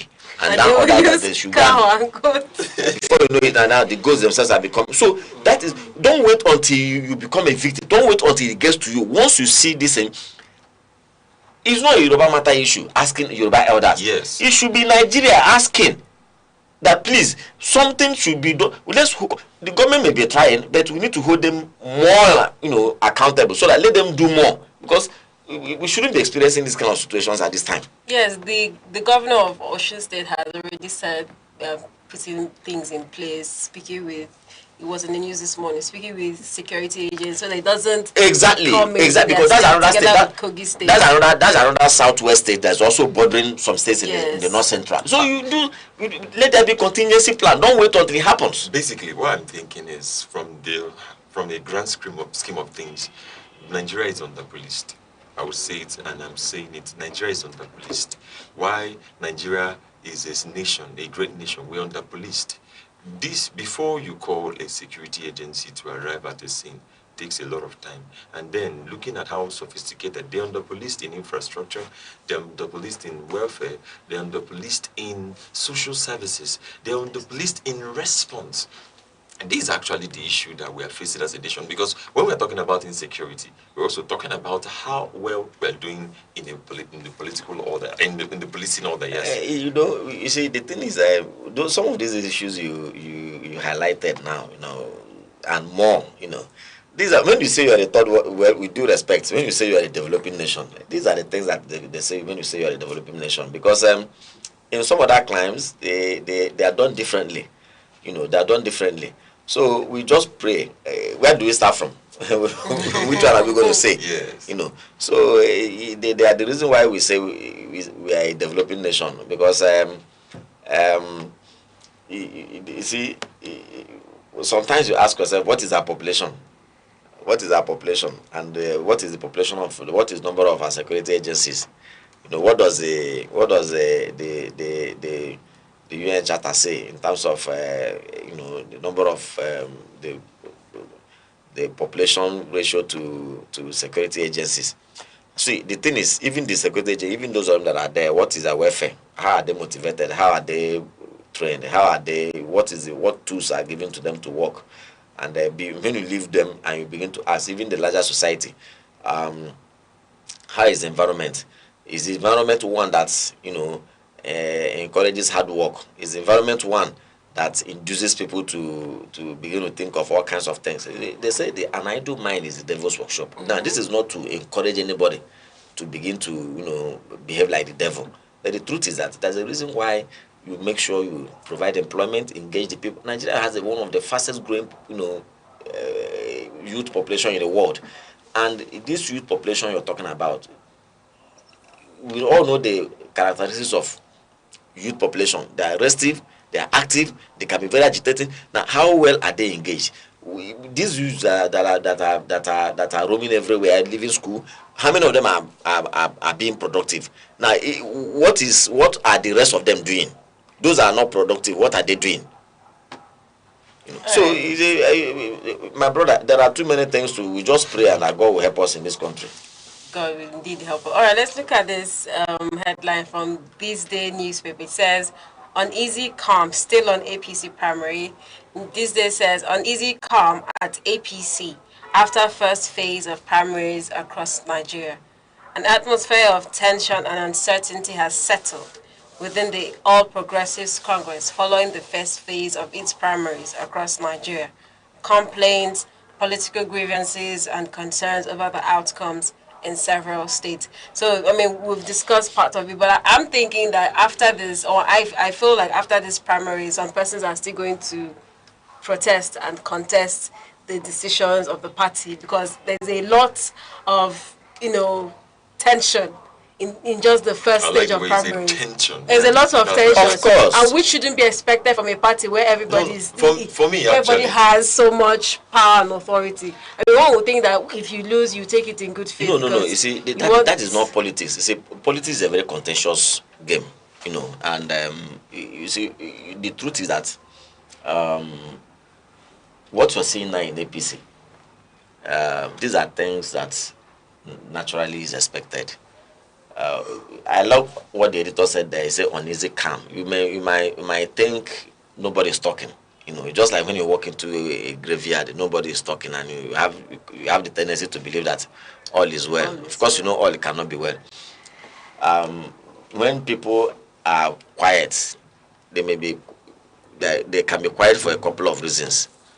And so, after the primaries are still going on. Yeah. They've just done the first one. So, and the national executive or the parties are meant to, because there's always a window for giving for, resolution of grievances. And so, the party, the contestants or the key players will want to wait to see what the party people will file in their complaints. Wait for the party to see how the party is going to resolve all these things, and I believe that these are the things that will now define their next step. But obviously, you are going to see a lot of court cases. You see a lot of injunctions, and INEC probably will going to have its hands full because of as names are going to be flying into those that will get into the ballot, and it usually disturbs INEC. They will always tell you that, look, we only print the ballot paper at the final hour because you don't know who may be there, because the court you can print today, a court says tomorrow it should be this one. So we still haven't gotten to that level, and from what we are saying, we are still going to get there. All right. As we summarize, there are two key issues within the news domain this week, and one of them is looking at issue around security that we speak to. The Senate is fast-tracking, issues around state police in this very instance. And then at the other hand is that we'll have new entrants into the race for the presidency come 2027, speaking particularly to the governor of Oyo State, on whose domain that will hinge on this security challenge. Let's get your perspective in a brief nutshell as we wound up.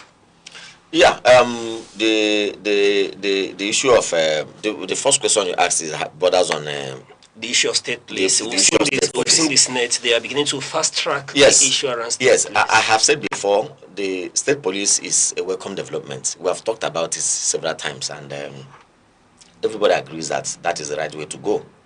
However, for me, I think that it's not just to say, oh, put the laws there.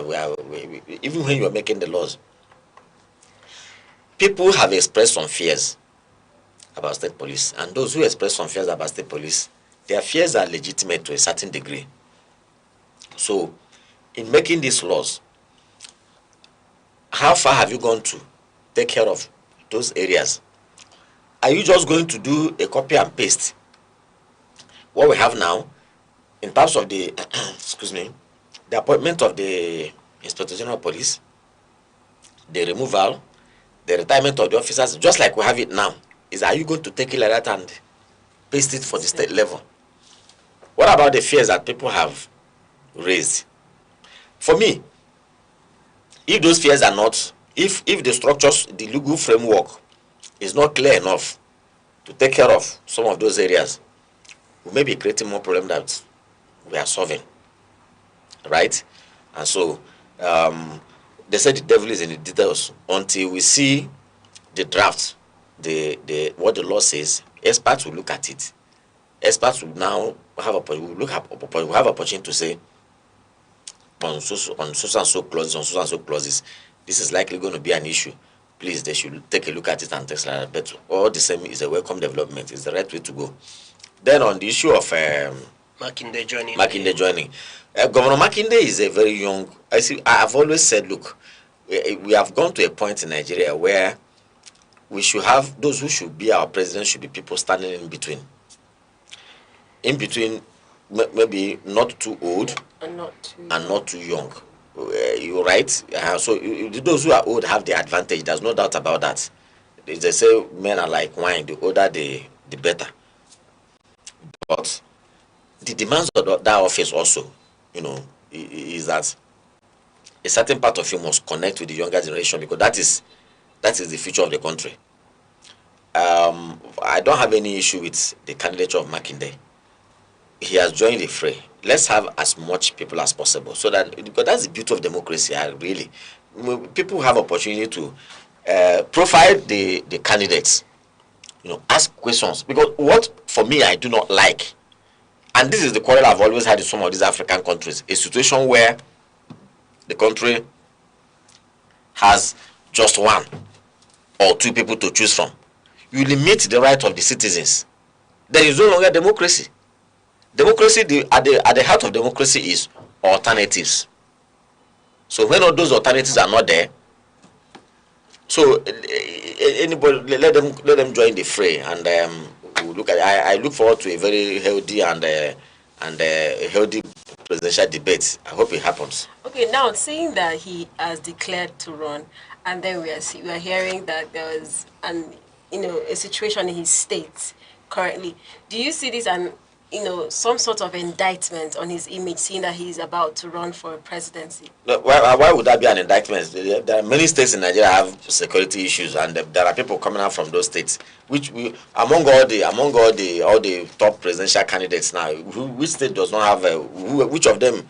You can say the state where he comes from is a conflict or crisis-free state. Just like you said, we'll wait for the time for the debates. Yes, because we look forward to that. Yes. All right, let's take a look at the Guardian headline, which says Tinubu faces sentencing pushback as opposition targets strongholds. President Bola Tinubu is facing increasing political resistance ahead of 2027 elections as opposition parties intensify efforts to challenge and penetrate key strongholds traditionally dominated by the ruling All Progressives Congress. All right. Just like you quite rightly analyzed, we're looking forward to the debates where we're seeing Makinde already from the southwest, with the possibility of dividing the vote, of the incumbent, having himself coming from the southwest as well. And then we're looking at ADC as well, that have the arrays of the former governor of Rivers State, in Rotimi Amechi and Atiku Abubakar in this instance. So, but until the primaries are done, and then we'll see who are the contenders, or like they will say, the pretenders in this instance, and then we await for the debates, like you rightly said. And that's where we'll be drawing the curtain on the program today. All right, thank you so much for staying with us up to this moment. I'm sure you've learned a few things, you've heard a few things. And one thing I would like to add before we end all this morning is, if you are someone that cares about Nigeria and care about the welfare of Nigeria, learn to put Nigeria in your prayers. As you go about your days, say a word for Nigeria and be hopeful that come the election next year, 2027, we would have a change or, a seemingly progressive and effective Nigeria. To be coming away again tomorrow, I am Princess Ken Ochoma. And I'm Good Hope Juguma. Thank you very much for waking up with us. It's always a pleasure. Mr. Mekaldon, thank you for the deep insights and analysis on issues, especially the political dissection of the happenings in the country. Thanks for having me, as usual. Yeah, it's always a pleasure here. And I'm Uche Osai. On behalf of all of us here on Sunrise at Aneke TV, we'll say thank you for watching and keep watching till we'll come your way same time tomorrow. Bye-bye.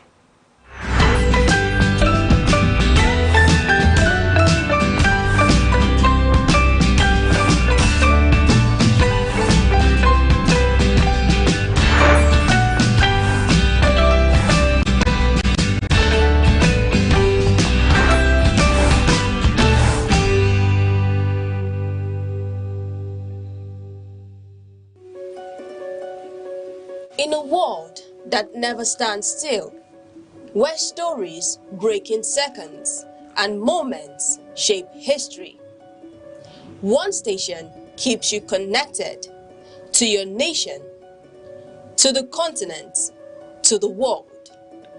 From breaking news to powerful stories, from business and politics to culture, lifestyle and entertainment, we inform, we inspire, we keep you ahead. This is more than television. This is your window to everywhere that matters. Aneke TV. Move with the world.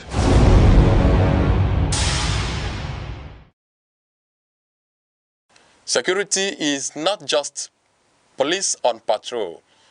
It is safety in homes, schools, markets, and mines. Without it, progress is impossible. Be alert, report danger, support community watch. True security is collective responsibility.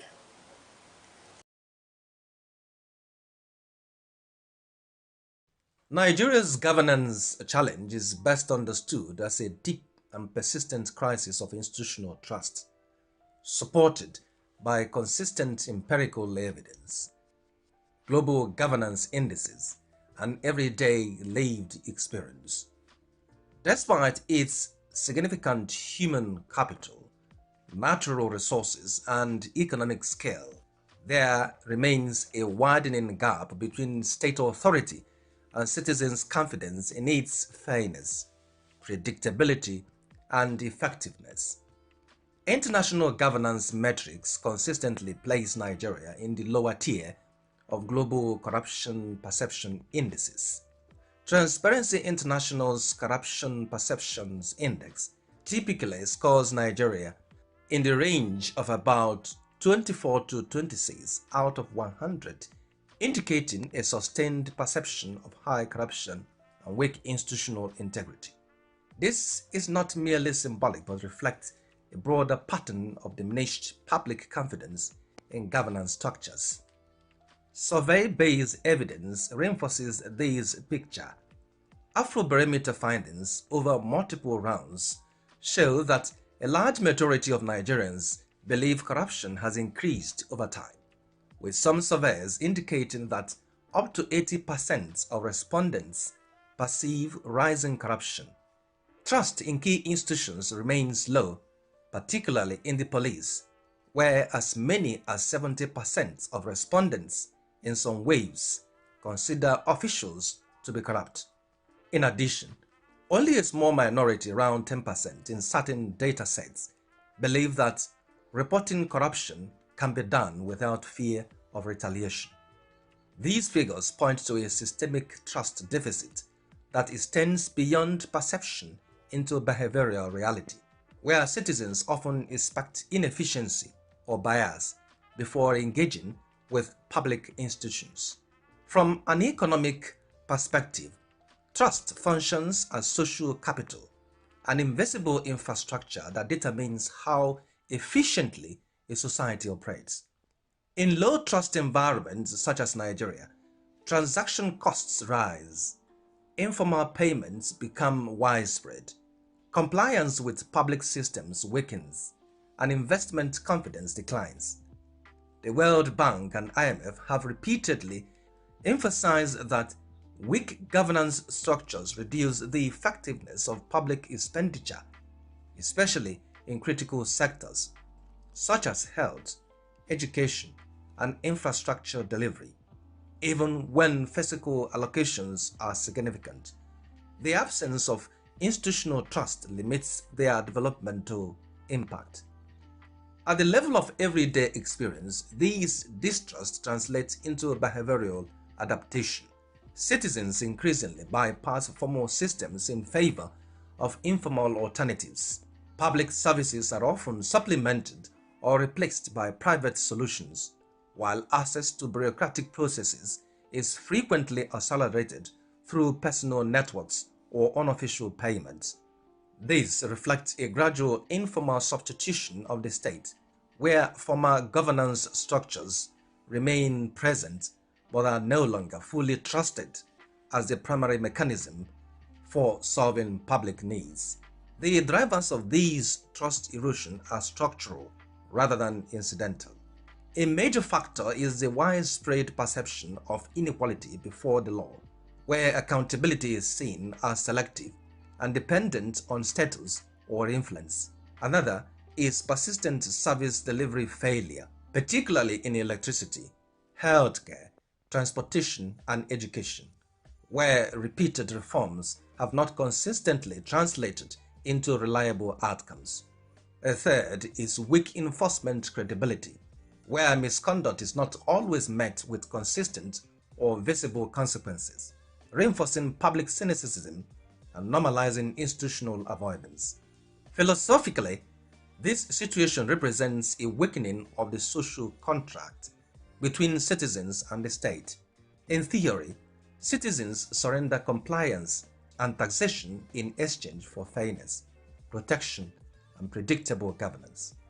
However, when institutional performance becomes inconsistent, this contract shifts from a shared moral agreement to a transactional relationship. Law is no longer perceived as universally binding, but as selectively applied, and governance becomes something negotiated rather than accepted as legitimate authority. The cost of this trust deficit is multidimensional.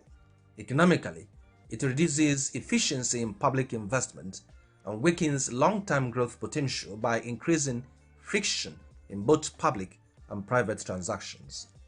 Institutionally, it undermines meritocracy and contributes to perceptions of patronage in recruitment and promotion within public service systems. In terms of security, low trust reduces cooperation between citizens and security agencies, limiting intelligence flow and weakening preventive capacity.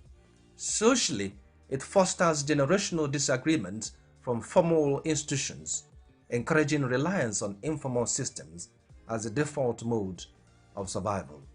Ultimately, Nigeria's governance challenge is not defined solely by the absence of reform policies, but by the absence of credible and sustained institutional trust. Without this trust, even well-designed reforms struggle to achieve their intended impact because citizens do not fully believe in their implementation or continuity. Trust, therefore, operates as the underlying condition upon which all governance outcomes depend. The central conclusion is that Nigeria's development trajectory hinges not only on economic planning or institutional reform, but on the gradual reconstruction of public confidence in the state's ability to act fairly, consistently, and predictably. In practical terms, governance becomes effective only when it is believed to be legitimate, and development becomes sustainable only when citizens are willing to engage the state, not out of necessity, but out of trust. Every second, the world changes, markets rise, leaders speak, stories unfold. To keep up, you don't just need news, you need clarity, you need speed, you need perspective. That's why Aneke TV brings you the global pulse. Accurate, reliable, right when it matters most. Aneke TV. Move with the world.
In a world that never stands still, where stories break in seconds and moments shape history, one station keeps you connected to your nation, to the continent, to the world.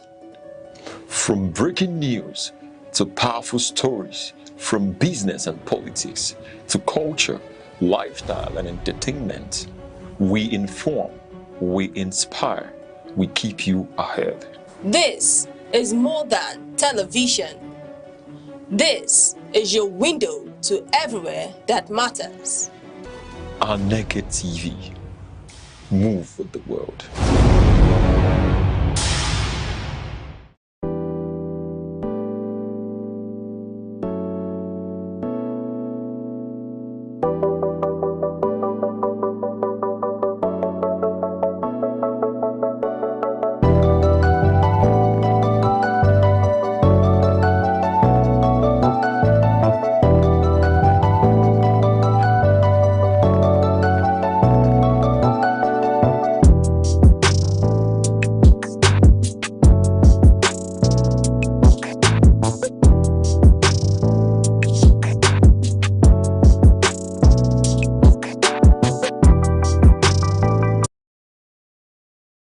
Security is not just police on patrol. It is safety in homes, schools, markets, and mines. Without it, progress is impossible. Be alert, report danger, support community watch. True security is collective responsibility.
Many thanks for joining us on The Insight. Remember, The Insight is that program where we bring to you a bit of issues, politics, policies, personalities shaping our nation. I am Uche Osai. An ancient proverb reminds us that when the music changes, so must the dance. But as Nigeria navigates the complex unfolding terrain on the road to the 2027 general elections, it appears a familiar dark rhythm is attempting to play once more. The rhythm of intimidation, the cadence of violence, the desperate dance of political thuggery. We are still months away from the ballot boxes. Yet, the early warning signs are already flashing in the shadows. From localized political skirmishes to the weaponization of digital spaces, the recruitment of pipelines are being primed. Hungry, vulnerable youths are once again being positioned as tools of disruption, while the high-profile actors of these maneuvers remain safely hidden in the comfort of their affluence. The question staring us in the face today is stark. Will the road to 2027 be paved with the true democratic will of the people, or will it be hijacked by the lawless might of hired actors? Are we doomed to repeat the cycle of fear and voter apathy, or can we dismantle the machinery of electoral violence before the first vote is even cast? Today, on The Insight, we are cutting through the political rhetoric to examine the legal loopholes, the socio-economic triggers, and the systemic reforms required to safeguard our democracy. And to help us dissect this critical issue, we are joined by a man who commands a unique vantage point on both the letter of the law and the realities of the soil. He is a legal luminary who understands the weight of justice, and a farmer who knows exactly what it means to cultivate, nurture, and protect the land.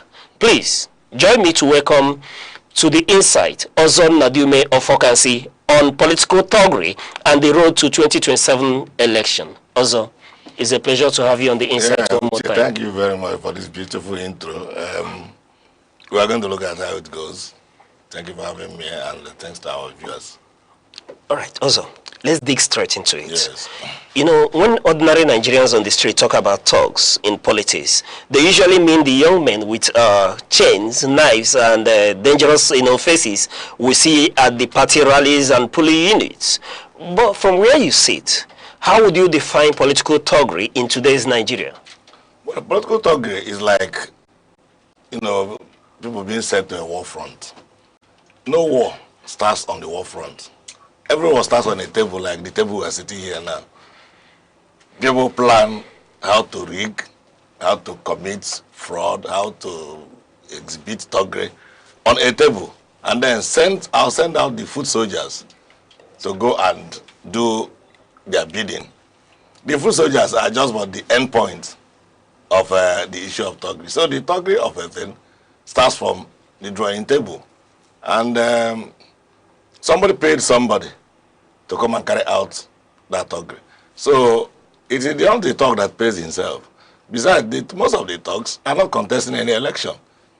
So they are just like people who are victims of the weaponized poverty in Nigeria, because the political class will weaponize poverty so that if they give you 10,000 naira, you can take up arms. But if people are comfortable, I don't think anybody can take up arms even at ₦1 million gift for you to go and take up arms and fight your political opponents. So I think if I have to define thuggery, I define thuggery as that electoral brigandage, that starts from a table and gets executed at the polling booth. So that is the way I look at thuggery, because it starts, the planning and the execution starts, the planning starts from the table and the execution is at the polling booth. The planning starts at the table and yes, the execution at the polling booth. Also, we're already witnessing thuggery on the road to 2027, given that politicians and political parties are, undergoing primaries. We've seen instances where we've seen thuggery already at the primaries. Yeah. What do you have to say to this? You see, when I sometimes tell people that Nigeria, for almost 20-something years, has not gotten political system right, and it is shameful that Ghana got it right in less than 8 years. It was a show of shame in very many APC, because that was the primary that was in vogue last week. You see, people will now say they want to try option A4. Option A4 is that option which Professor Humphrey Wose gave Nigeria, where whoever is contesting the election, you see his poster, and people who are going to vote for him will queue behind him. That is the best internal democracy that ushered in the Abiola era of 1993, that made it become one of the best elections Africa has ever organized. But you can now see the abuse, because I keep on saying it's anything that is sinister, anything that is evil, that this APC government cannot contrive, does not exist. You see people counting 1, 2, 15, 25, 100, 122. What type of arithmetic or geometric progression is that one? You see people count, they say, how many? They say there are 250. When in the actual sense of the word, people behind that very line are not up to 25. The social media has made everything look very public. So it was a show of shame.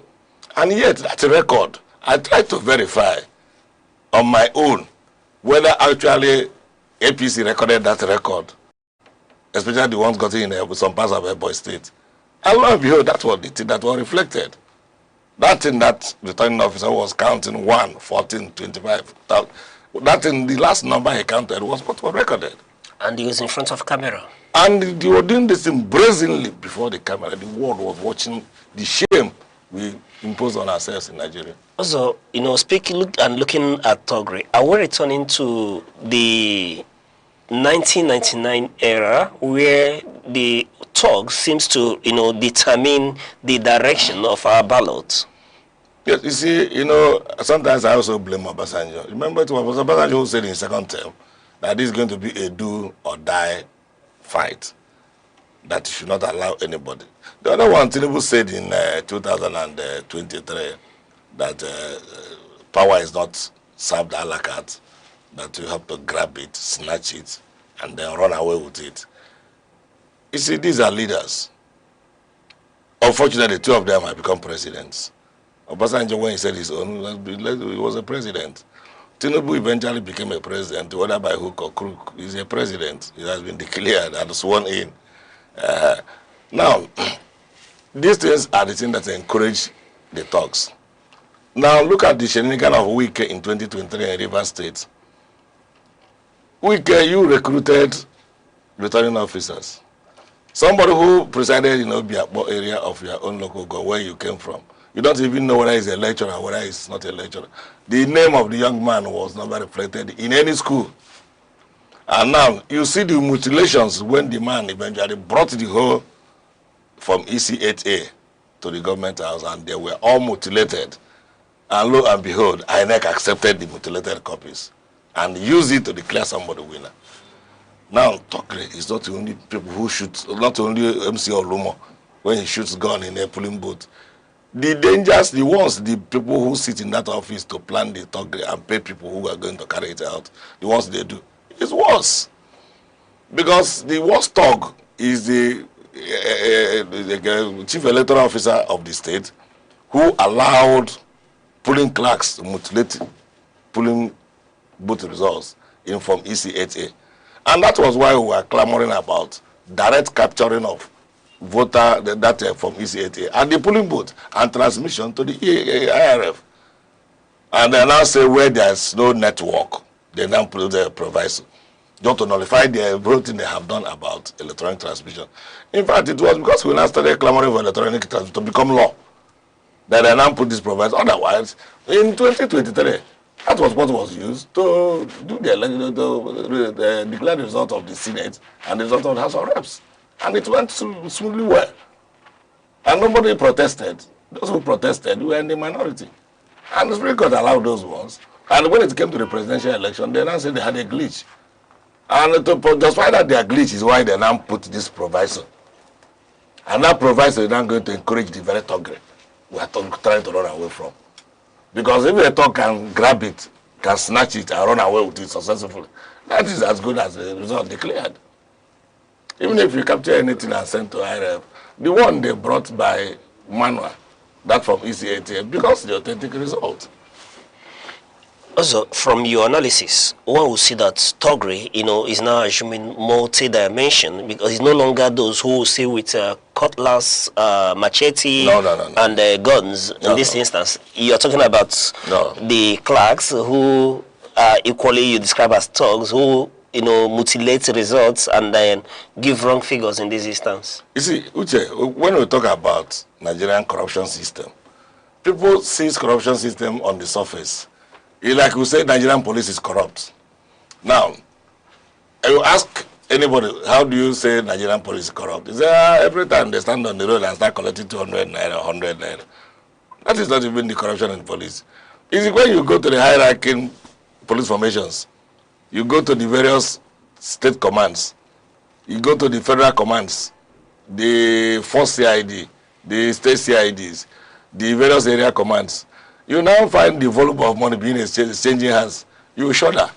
In virtually every of these police commands, they have stationary POS, where people, because they will not tell you to transfer to the account to avoid detection. They will tell you to transfer to the POS. And the POS will always have cash. Even if Nigeria has no cash in the banks, that POS in various police stations will always have cash. So that is the corruption I'm talking about. It's not who takes 200 naira on the road.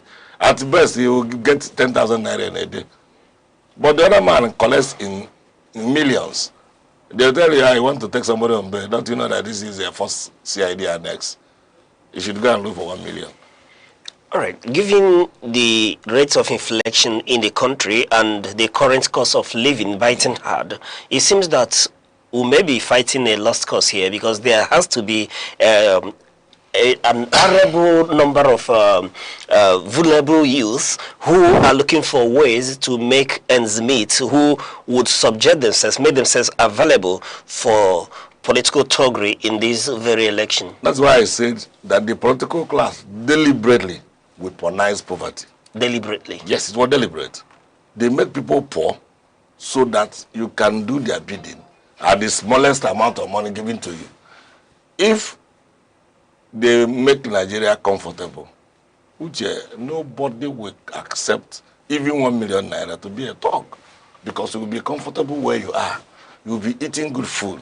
You will have a good job. And your everything will be working the way it should work. Go and pay anybody $1 million in the United States to be a thug. He will look at you as somebody who needs to go to a psychiatric hospital.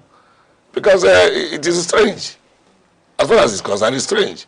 Because voting to them is a civic duty. The election will be going on in the United States. People will be going about their businesses. You might drive into one mall and you see a polling booth. Others who doesn't want to go to the stress of making money out voting, they will vote with their phone and go where they are going. Nigerian Bar Association votes with their phones in our elections. Why can't they replicate it in Nigeria? And you don't encounter thuggery in that sort of election? Where do you commit thuggery when I'm voting in my bedroom by 12 midnight? You come and say me you're a thug. The worst you can do is to say you want to hack. And if there are formidable safeguards put in place, the hacking will not even be possible. So what are you hacking? At least I have voted in the MBA election twice. At least 3 times, twice. At least twice. Yes, and this is half a mouse. I voted with my phone in my bedroom around 10 p.m. in the night. So if they have weaponized poverty, maybe lawyers doesn't find their feet. And they needed, some of them who are young may have needed money, to do 1 or 2 things. And maybe you promise one that you give him a car subsidy to buy a car. And the next condition is that he has to make sure that that day they are voting, he will go there and disrupt everything they are doing. If he has been trekking since and jumping on Okada, he will definitely go and do your bidding so that he can have a car. But now, he doesn't need your car because he knows that with consistent practice, in a year or 2, he will ride a car from his own sweat. So the political class, especially this APC government, they don't do anything to benefit the common man. What they are doing for the common man is to make the common man poorer by the day. Poorer by the day. Uche, in 2012, Wole Soyinka, Bakare, Yedekbo, name them, all these pastors, including our own knowledge about them, these activists we have them, they occupy Nigeria because Jonathan wanted to move fuel from 87 naira to around 97 naira or thereabouts. They occupied Nigeria for virtually 1 week. Jonathan had to capsize. I said, no problem, I'll take it back to where it is. Don't destroy Nigeria. Let it not be in my era. Is it not the same fuel we are today buying 1,450 naira a liter? Uche and Bakare, Wole Soyinka, Oyedekbo, suddenly are now telling us to pray for the government. It's no more for us to go and occupy Nigeria. It's now for us to pray. But I say I blame the youths in all ramifications. You blame the youth? Yes. Why? I blame the youth because this country belongs to everybody. But they have a greater stake in this country. You see, the oldest person who lives these days lives for 120 years. A youth who is about 35 years old is expected to live for 120 years. This he has about 80 years still ahead of him. An old man like me who has clocked 63, for instance, is expected to live more. That is assuming without conceding. We say law for the next 60 years or 50 years. Do you compare me with somebody who still have about 80 years to stay? That person have to take his country back. Because if you don't take that country back, the ruiners of this country will continue ruining the country. And when they finish, they will impose their songs on you. And it continues. And that is where the problem is. Because that's why I say I blame the youths. See, Uche, nobody dies twice. In Nepal, this was the same thing that was happening. The Arab Spring, it was the same thing that happened. Youths took their destiny in their own hands and changed virtually every government in the Middle East. To confront the political thugs? Yes, you have to. Instead of going to Togre, instead of becoming a thug for politicians, and you eat the money in 2 days, why not occupy the streets? You know, while I was doing some research and speaking with certain individuals, you know, they are of the view that the Togre is now changing. The politicians no longer recruit men. The thugs are now part of the political parties and part of the process. And in this instance, it becomes even difficult to separate the thugs and the politicians. But they have ever been. The thugs has ever been part of the political system. There was never a time thugs were outside the system. The Oba of Lagos told Igbos in 2023, if you don't vote APC, I will drag all of you to the lagoon. Is Oba outside the system? He is part of the system.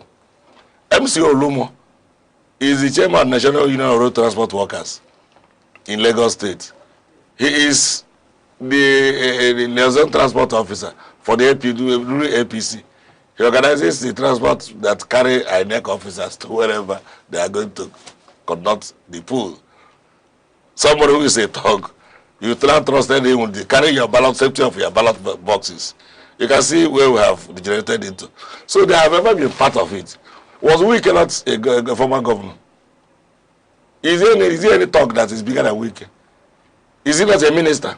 Is he not a strong member of PDP, APC? That's very strong. He's a respected former governor and the present FCT minister. You pressmen are part of the problem. You better call a spade a spade. How can you say respected in what sense? Someone who came up and told you, go and vote and leave the rest to me. In the Abuja municipal election of yesterday, he's respected as far as you are concerned. You call him respected minister.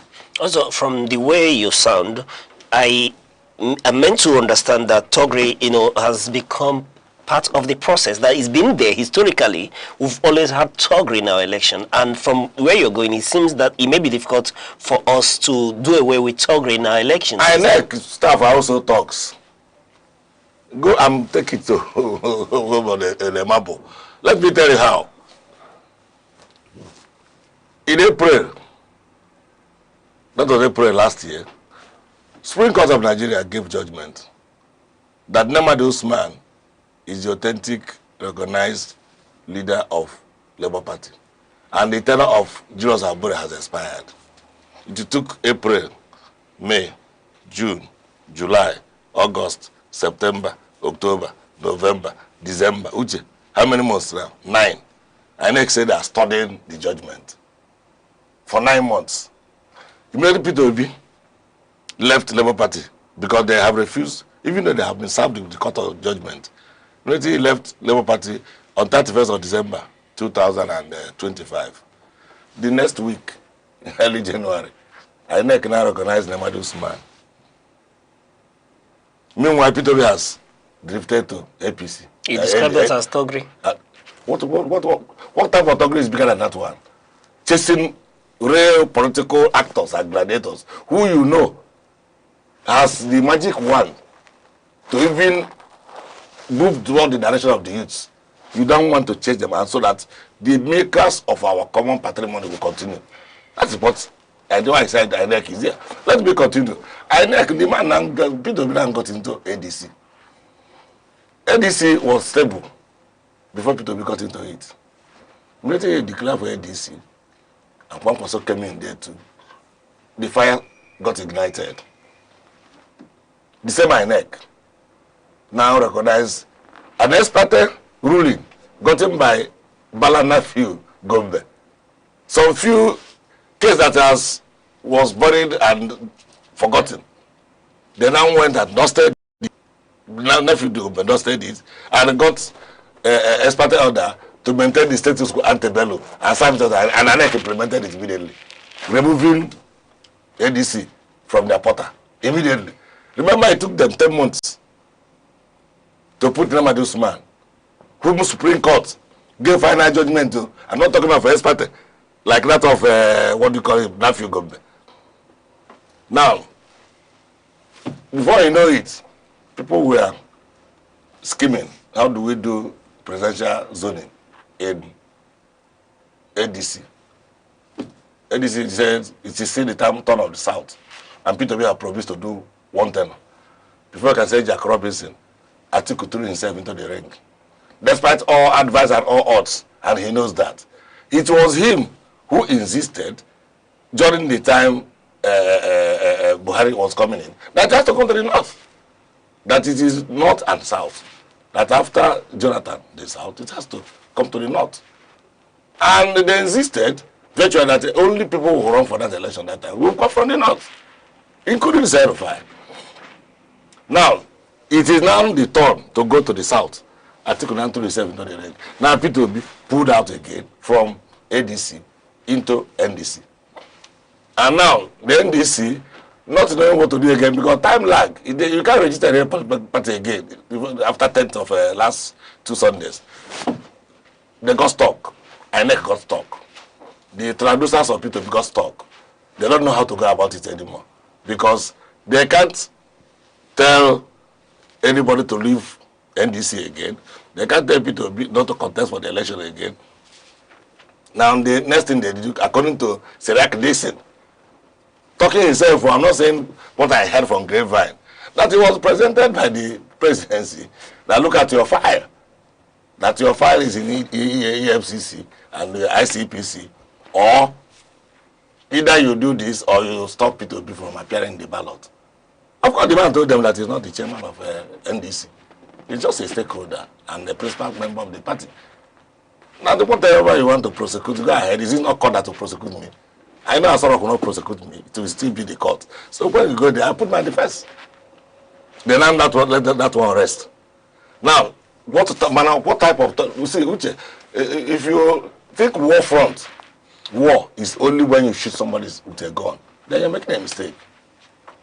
You can poison somebody. That's why law recognizes defamation, libel, things you say or things you write.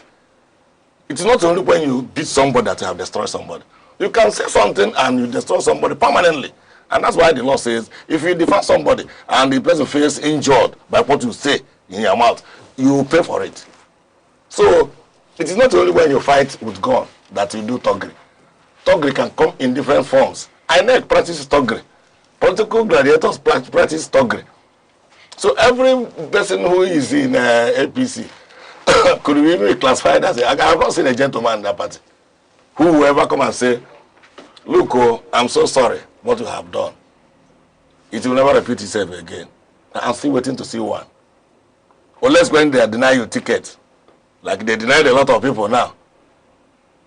Just look at what is happening between the chairman, for example, former state chairman, because he has defeated the coup plotters, who was chairman of Progressive Governors Forum of APC, only to have a coup by our own governor here, petermbah, so upstaging him and say he's no more the chairman. And the man coming back from where he went, only to stage a counter coup and return himself back to power. The same APC. All right, so on that note, we'll go on a short break. No return, we'll continue to look at this issue. The Insight with Uche Osai.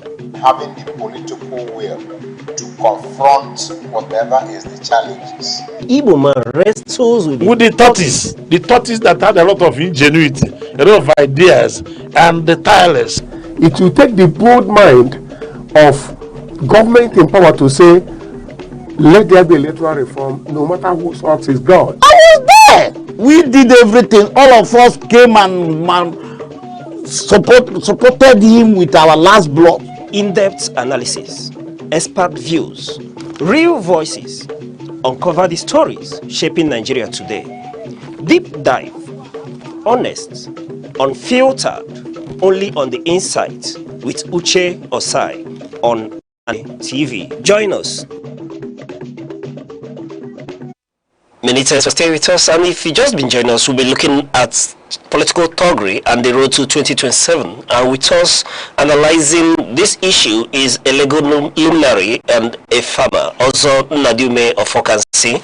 Also, it's been a pleasure so far. Yeah. One thing we agree on is that you've established the fact that there are different forms of thuggery. Yeah. Now, let's look at another aspect of thuggery. Digital thuggery, and I am quite aware that it's already building up on the social media, going into the 2027 cycle.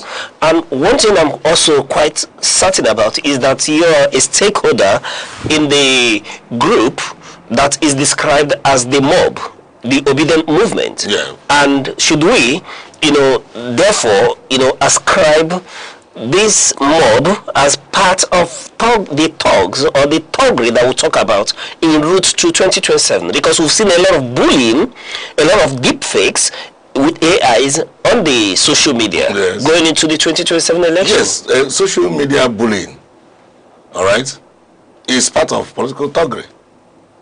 I try to encourage you. You can write constructive criticism of anybody without bullying the person, without castigating his person, without destroying him. I give you a little instance.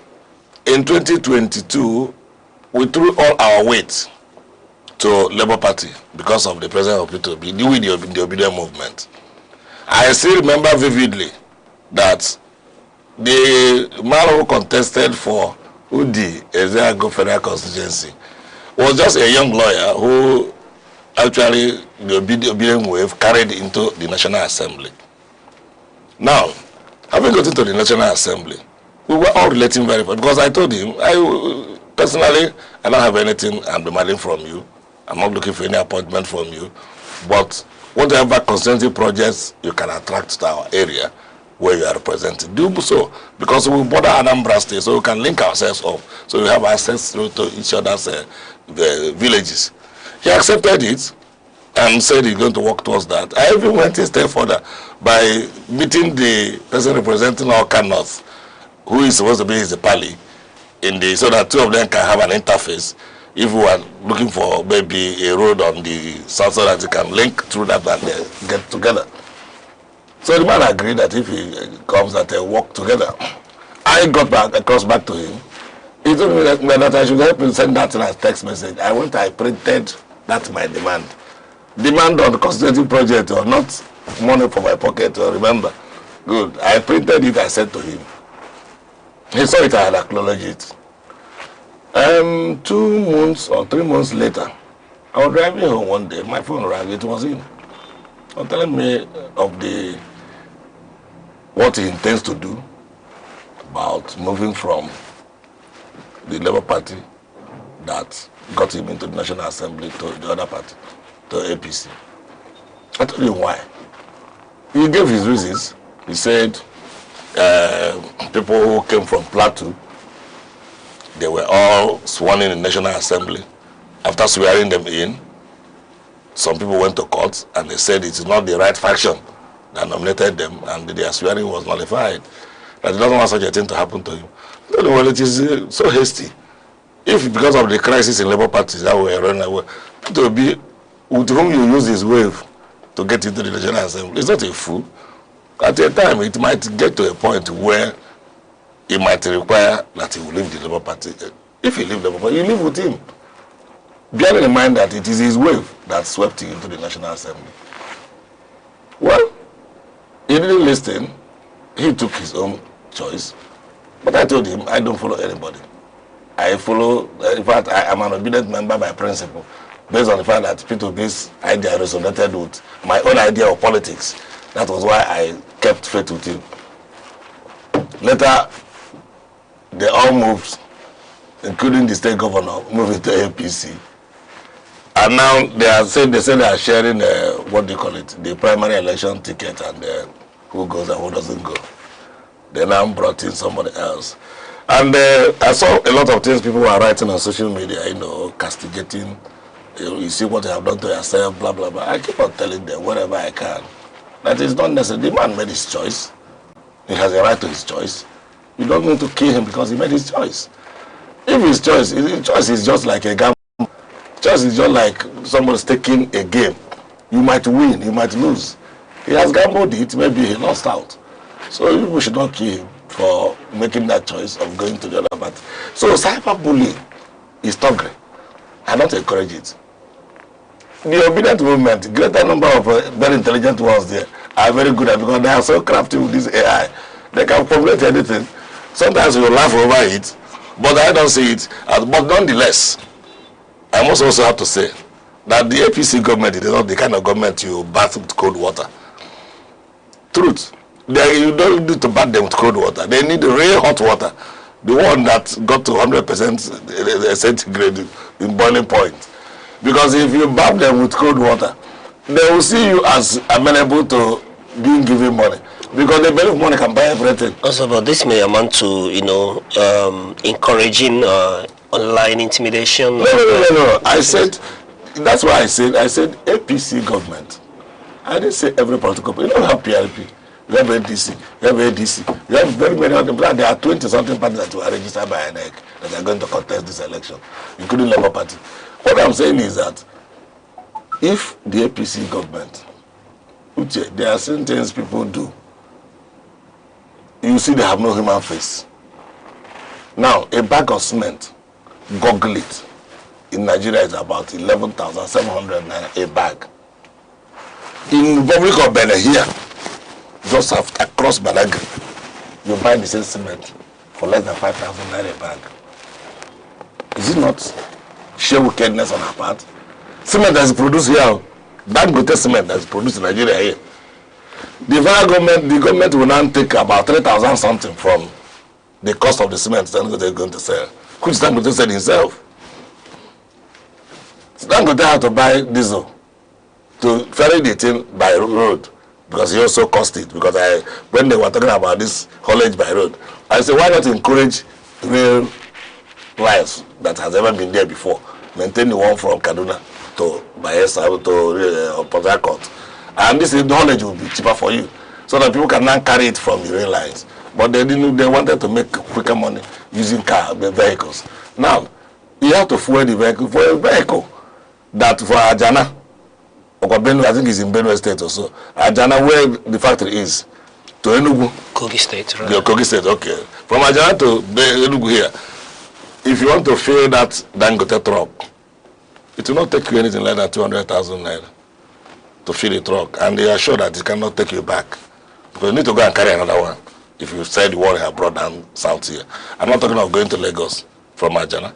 I'm not talking of going to Zaria from Ajana. Now, you will build up this very cost of gasoline to the cost of the cement, add it to the 3,000 something which the federal government has taken. Now, the lime, the brimstone you are using for cement, the way you are mining it, is not free. You pay the local inhabitants and pay the Ministry of Solid Minerals some percentage. You add it to the cost of the cement. So if the cement is going to cost 5,000 ordinarily, like it's costing in Togo, you now add 3,000 something of the federal government. That makes it 8,000 plus. You add maybe 2,000 plus cost of gas that you use to transport it. That now makes it about 10,000 plus. Then you add, the driver adds his own allowance because you need to feed. I think we'll now jump to 11,700 naira.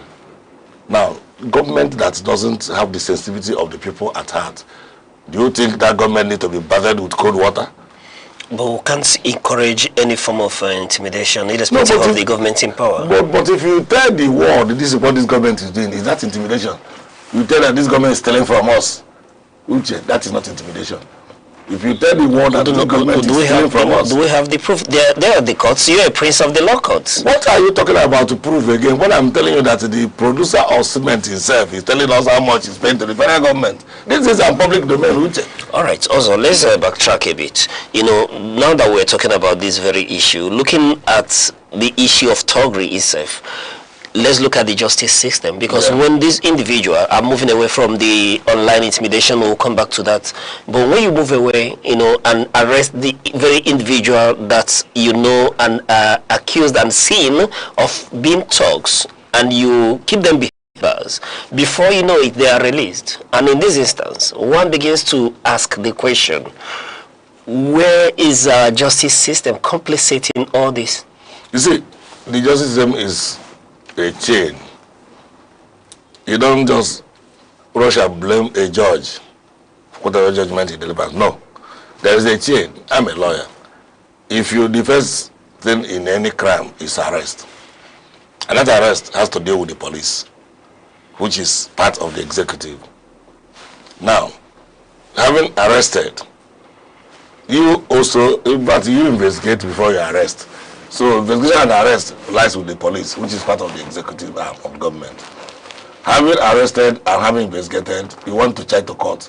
It rests on Ministry of Justice, which is still part of the executive arm of government, not legislative, it's not judiciary yet. Then when you bring the person to court and the person is arraigned in court, now that is when the judiciary comes in. And in the course of judiciary coming in, pursuant to arraignment, you need to come and prove that case. How do you prove it? It is you now, the ordinary citizen, who saw the thug, who inflicted on him by the thug, that will come and do what? Give evidence for that prosecution at the court before the judge then takes a decision, either to convict or not to convict. If you who was stabbed, you can see the lady who was stabbed during the 2023 election, with the blood she went, treated herself, came back and still cast her vote. That is the kind of statesmanship you want people. That's why I say I blame news. If every youth had the spirit of that Spartan spirit of that lady, this thing that happened in 2023 wouldn't happen. We wouldn't even be sleeping while Mahmoud will give us the result. So the judge will now, based on evidence before him, deliver a verdict. If you refuse to come and give evidence, the judge can't keep your case in his docket forever. If your case, every day you come and take a judgment that you are looking for your witnesses, the judge will strike it out and face other serious matters. And then the people will now say judges are complicit. They are not. I'm not trying to hold brief for judges, so, because if there are 12 judges, there must be one Judas. If there are 24 judges, 2. If there are 36, 3, 48, 4. The number of 12, the number of Judases you have. Not every judge is a saint. I say it. You can recall that there was a time PDP as a political party wrote a petition to the president of the Federal High Court, to the Chief Judge of the Federal High Court, telling him, don't put any of our political party cases in the cause of Abdul Malik or Motosho. And who is the other one? There were 3 judges, they say go out. Which is not a good testimonial for you as a judge. That a good set of people said, don't ever handle our cases.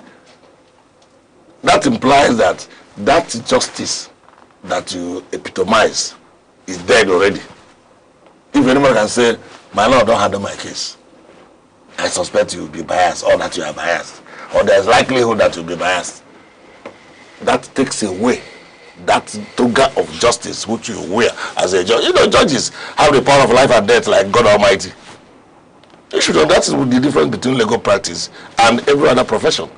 It is a judge that will pronounce you that you will die by hanging a rope on your neck until you are dead, and may God have mercy on your soul. The judge will go for a wedding, forgetting that he has even killed somebody.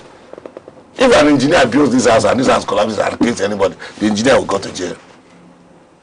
If a doctor takes somebody into a surgery room and conducts surgery and the patient dies and is negligent about it brought to court, he will be sent to jail. But if a lawyer loses a case, have you ever seen a lawyer that's sent to jail for losing a case? He doesn't. And it is the same lawyer, because the case in court is about 2 people. Also, one person has to lose. Also, can we boldly say that the Nigerian justice system is, let me use the word, culpable for the continued thuggery that we witness in our election cycle? No, that's why I said it is a chain. I try to analyze the chain. If there is anyone you can pinpoint and say, everything the prosecution ought to do, he did it, and judge still let the man go free, that judge now will be classified as the one out of that 12 that became the Judas, which I told you. All right. Also, for want of time, we're running. Let's dig into solutions to this issue, and then let me backtrack to where your movement, the obedient movement, you know, that many, even Wole Soyinka did describe as the mob, you know, the online mob. How do we, you know, how do we begin to find solution? Remember, I disagree with that Wole Soyinka submission, because Wole Soyinka himself too, you can recall that it was Wole Soyinka who even seized a radio station during the 1966 election, the Wike in Western Nigeria. But that, let's leave those ones up to the police of history. But I am telling you that the obedient movement, not just Wole Soyinka, we can talk about a lot of persons. Thank you. A lot of individuals have spoken about intimidation from your group, online intimidation from your group when it comes to, because they are not doing things that are right. There might be one or two isolated cases of intimidation accepted. Everybody in the building can be said. I'm not accusing you alone. Yes. You know, this is vice versa. Within your fold and those of them who, maybe let me use the word, the City Boys movement and other movement that support the incumbent, for example. City Boys doesn't intimidate anyone. Okay, let's talk about the divide. Let's talk about those who are for the other divide, the ruling party and your group who are, you know, going to take over position or power from the ruling party in this instance. And I'm talking about the online mob, the intimidation and others. So I'm asking, the solution. The solution to see that this online intimidation, the AI deep fakes that we're witnessing, does not metamorphose and become, you know, seen on our streets and in the polling units. Look at the solution, which is very straightforward. Inec, do the right thing. What is the right thing? If you say vote is cast and concluded, transmit. The class as transmitting, be publishing, let us be saying it. Transparency, that's the only thing that solve this problem. Insofar as you have something you are covering, and you know it is wrong, and you are still covering it, you will still have this issue of people raising their voices, and they will now call it intimidation. It's not intimidation. So if INEC do the right thing, the people in the ruling class, Bayo and Anuga, don't need to come and defend Tinubu going to Turkey to get a loan. He doesn't need, Fabio doesn't need to pass the request of loan from the presidency, but the eyes have it. When he was told to pass transmit the election result by IRF on real time, he had it for 2 good weeks, moving up and down from the Senate. So you see the right thing, you are doing the wrong thing, and people complain, you say it's bullying. It's not bullying. All right. Also, we're out of time, but if you're to address the Nigerians and the ordinary Nigerians in this instance and the politicians, you know, in order to profile solution so that we're able to, you know, stop political thuggery and protect 2027 elections, what would you be telling them? Be vigilant. Be alert like the fish. You know, the fish doesn't sleep. So be alert like the fish. So that nobody will call results by 2 a.m. the night and declare somebody would and give him a return certificate of return. Everybody should be alert. Watch your vote. Mark your, but fall in love with your PVC. So that wherever you go, you know it's not your saving grace. And as you count that vote, protect that vote until you see it on the IRF being counted. If you don't see it, go there and sit down until they count it. Also, it's been a pleasure so far, but we'll have 1 minute. Before we go, we are talking about thuggery, intimidation and all that. And let's speak about you. Were you intimidated to drop your ambition for somebody else in your party? No, I wasn't. My ambition was dropped because of that need to have that consensus. And when there's no consensus, when there's consensus, there's no rancor. It is lack of consent that is causing what is the trouble they have in other political parties. What will you be telling your followers this instant? Because a lot of persons are aware, you know, we're looking forward to you going into the primaries of the Nigerian Democratic Congress. What I tell them is that I am still in the race, insofar as the person I considered to is still from, because it was zoned to a particular region. And that region is where the person came from. And I consider myself as privileged to have even indicated interest before the consensus arrived. What you're telling us is that there was no intimidation. There was none. All right. There was none. And I have collapsed my structures into that person's structure. With the evolution of time, the person will also be known. Thank you also, yes. Nadume of Fokansi. It's been a pleasure discussing with you on this issue. And to you, our wonderful viewers, let us know what you think about this conversation, looking at political thuggery and the road to 2027 election. Let us know what you think. Send us your opinion with the hashtag #TheAsite or at Aneke TV on our social handles. And also Nadume of Fokansi, thank you so much for being with us. Thank you for having me. All right, until we come your way same time tomorrow, I remain your host Uche Osai, saying bye-bye.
Nigeria's march towards the 2027 general elections is more than a routine democratic cycle. It is shaping up to be a defining test of institutional maturity, political culture, and national cohesion. Elections in Nigeria have historically served as mirrors reflecting both progress and persistent fault lines.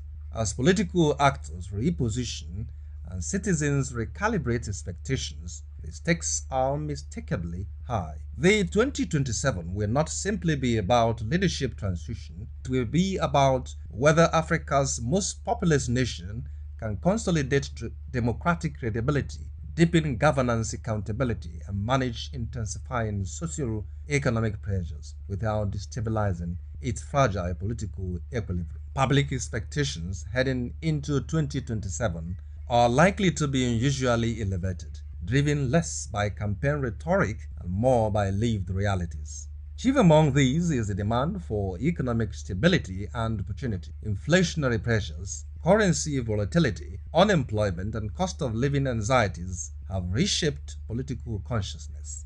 Voters increasingly assess governments not by ideological narratives, but by tangible economic outcomes, jobs, purchasing power, infrastructure, and social mobility. There is also a growing insistence on governance effectiveness. Citizens are showing declining tolerance for symbolic politics. Competence, policy cohesion, and measurable results across security, healthcare, education, and public services now weigh heavily in electoral judgment. Electoral integrity, too, has become central. After reforms introduced by the Electoral Act 2022 and the deployment of technologies such as beavers, Nigerians expect elections that are transparent, technologically reliable, and free from manipulation. The bar has been raised, and any regression could provoke significant public backlash. Equally important is the demand for accountability and trust restoration. The widening gap between political elites and ordinary citizens continues to fuel skepticism.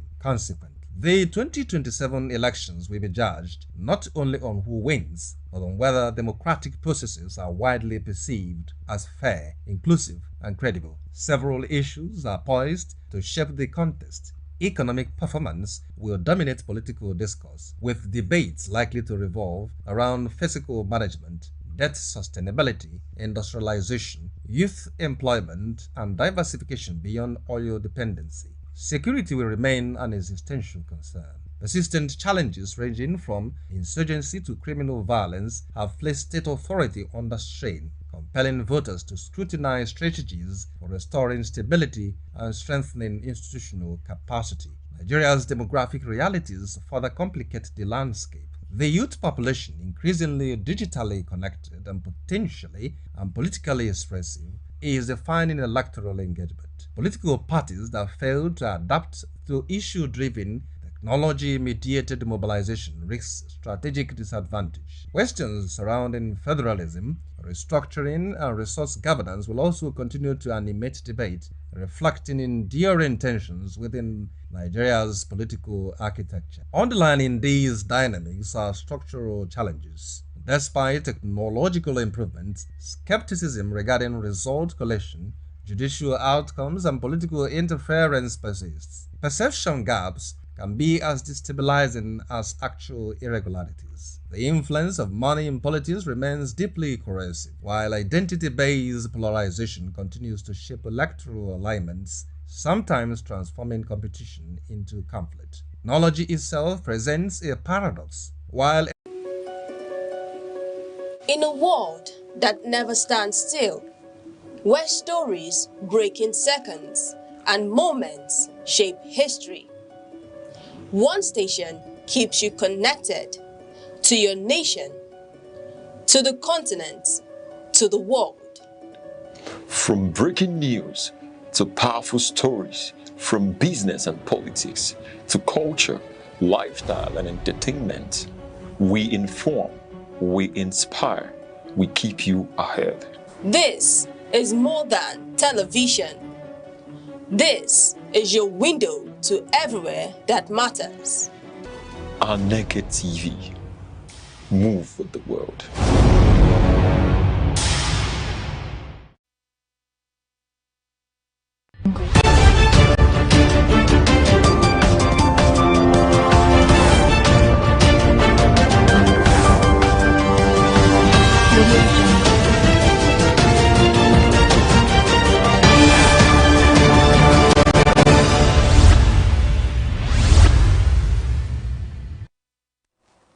Good afternoon and welcome to news across the country on Aneke TV.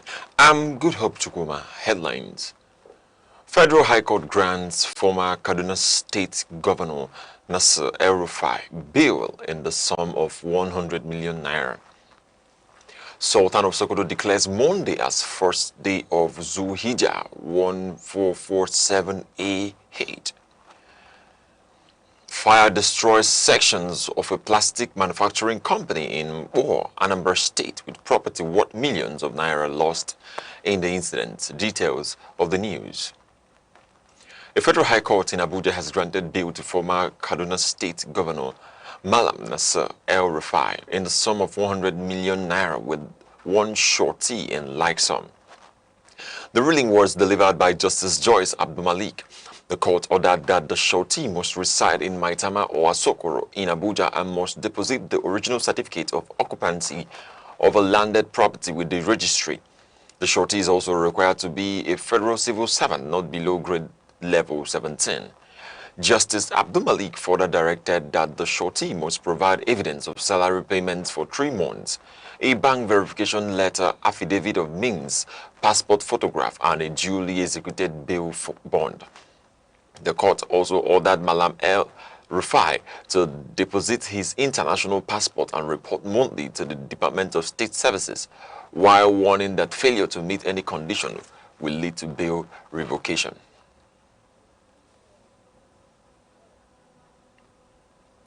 Health sector workers in Akwa Ibom State have suspended their strike following resolution of the dispute involving the Economic and Financial Crimes Commission, EFCC, and the University of Uyo Teaching Hospital. The intervention was facilitated by Governor Umo Eno. The decision followed a stakeholders meeting in Uyo chaired by Deputy Governor Senator Akon Eyankenyi and attended by government officials, health unions, EFCC representatives, and security agencies. The meeting reviewed the incidents that triggered the industrial action. In a communique, stakeholders described the incident as unfortunate and avoidable, The EFCC expressed regret and tendered an apology to the management of the hospital and affected health unions. Health unions, including Nigerian Medical Association, JOHESU, and NAM, confirmed the suspension of the strike, allowing full medical services to resume across government hospitals in the state. The Sultan of Sokoto and President General of the Nigerian Supreme Council for Islamic Affairs, Muhammad Saad Abubakar, has declared Monday, 18th May 2026 as the first day of Hudija 144A. The announcement was contained in a statement issued by the Advisory Committee on Religious Affairs of the Sultanate Council Sokoto through Professor Sambo Wuli Junaidu. The declaration marks the beginning of the Islamic 12th lunar month. The period is significant for Muslims worldwide as it leads to the annual Hajj pilgrimage and preparations for Eid al-Kabah celebrations. The council urged faithful to intensify prayers and acts of charity. It also called on Muslims to pray for peace, unity, and stability in Nigeria and to uphold the teachings of Islam during the sacred period.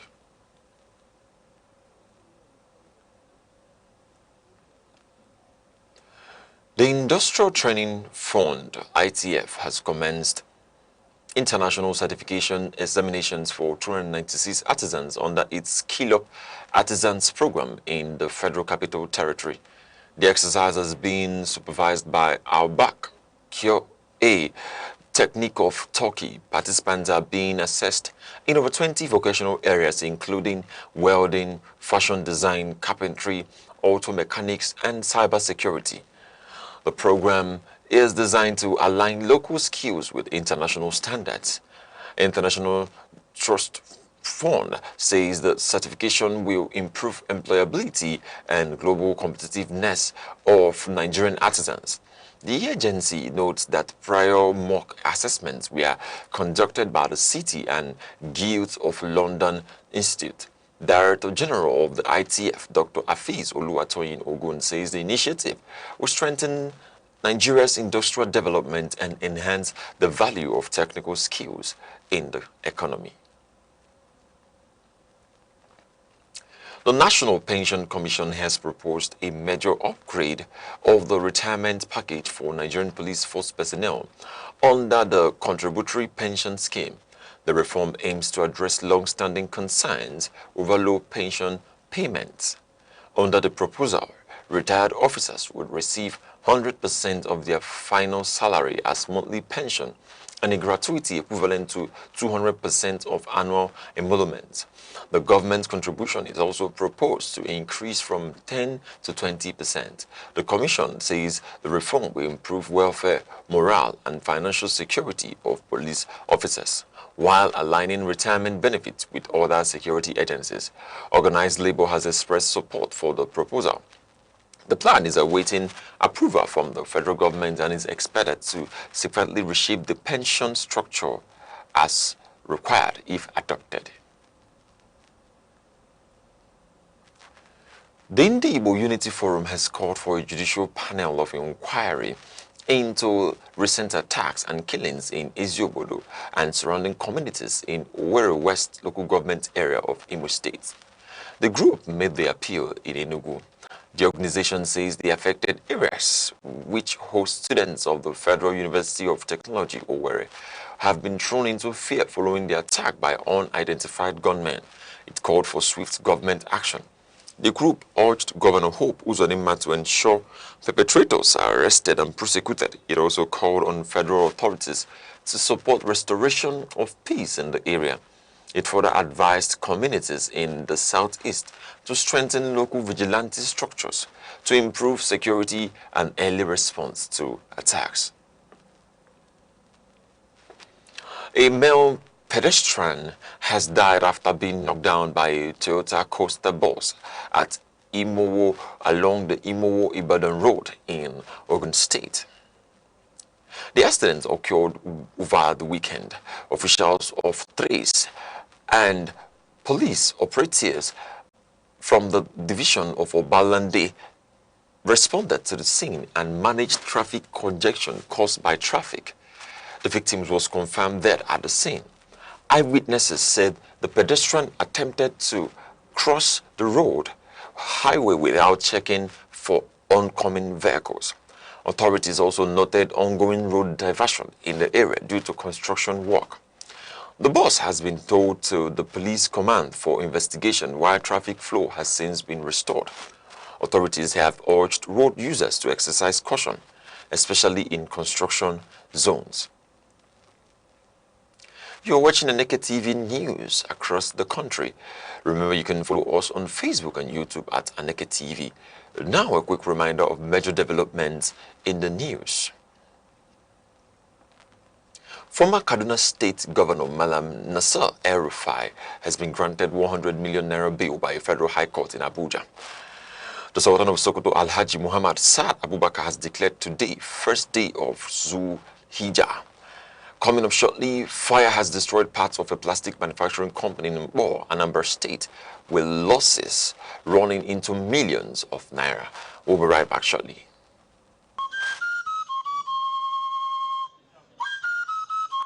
From the tiniest cells to the farthest galaxies, life holds secrets we are only beginning to uncover. Why are we here? What connects us all?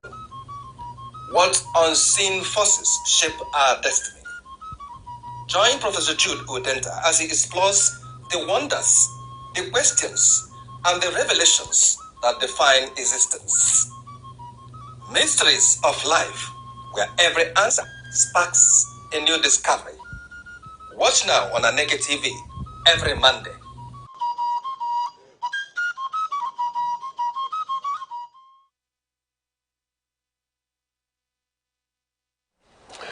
Welcome back. A fire outbreak has destroyed parts of a plastic manufacturing company along Umuoji Road in Idemili North local government area of Anambra State, with property losses running into several millions of naira.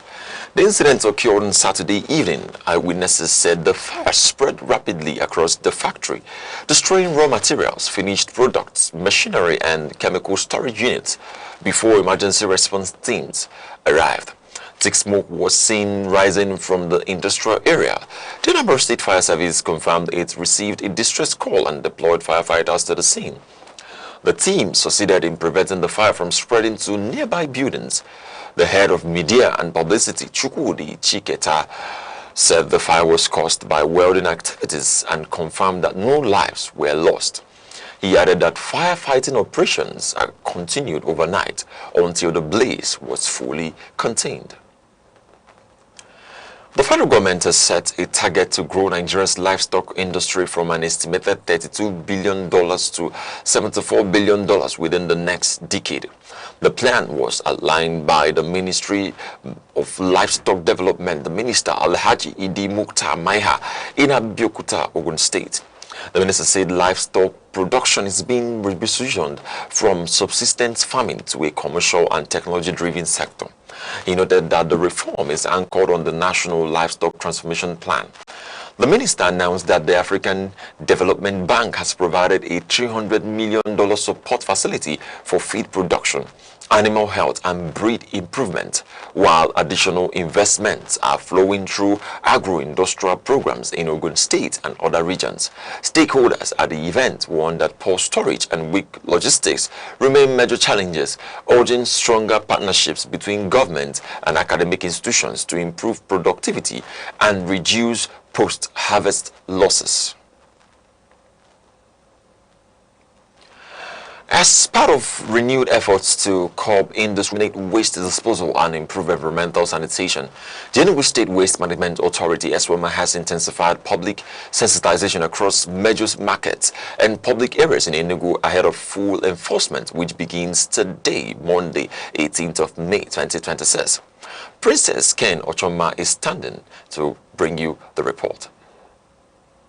The Enugu State Waste Management Authority (ESWAMA) has intensified efforts to promote environmental cleanliness across the state through a monthly sensitization exercise aimed at curbing indiscriminate waste disposal The initiative targeted major markets and public areas in Enugu, including Holy Ghost, Old Park, and Mayor Market, as part of efforts to establish and sustain sanitation standards across urban centers. Please, we are from the Enugu State Waste Management Authority, SWAMA.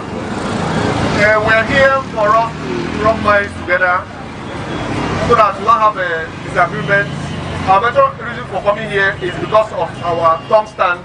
These two dump stands here, by my immediate right, that was removed. These two dump stands you are seeing at my right hand side, that was pushed to the main road by a transport company here. So we are here to appeal to them. We are here to appeal to them.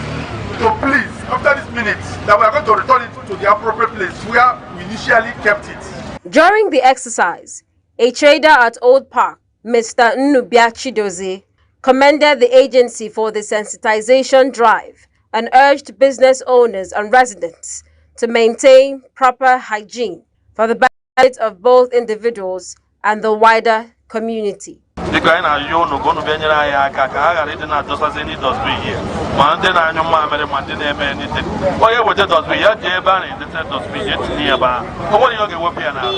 head of department enforcement at Eswama, Mr. Cyril Ugwoke, stressed the importance of the initiative, warning that full enforcement would commence on Monday, 18th May 2026.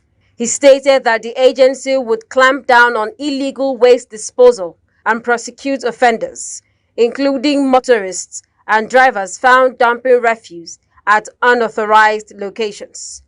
Mr. Ugwoke appealed to residents to comply with sanitation regulations, warning that violators would be fined when apprehended. Yes, the essence of this movement is to stop the illegal dumping and do the right thing. Why we did this is for them not to say, I'm not aware, or they're not aware.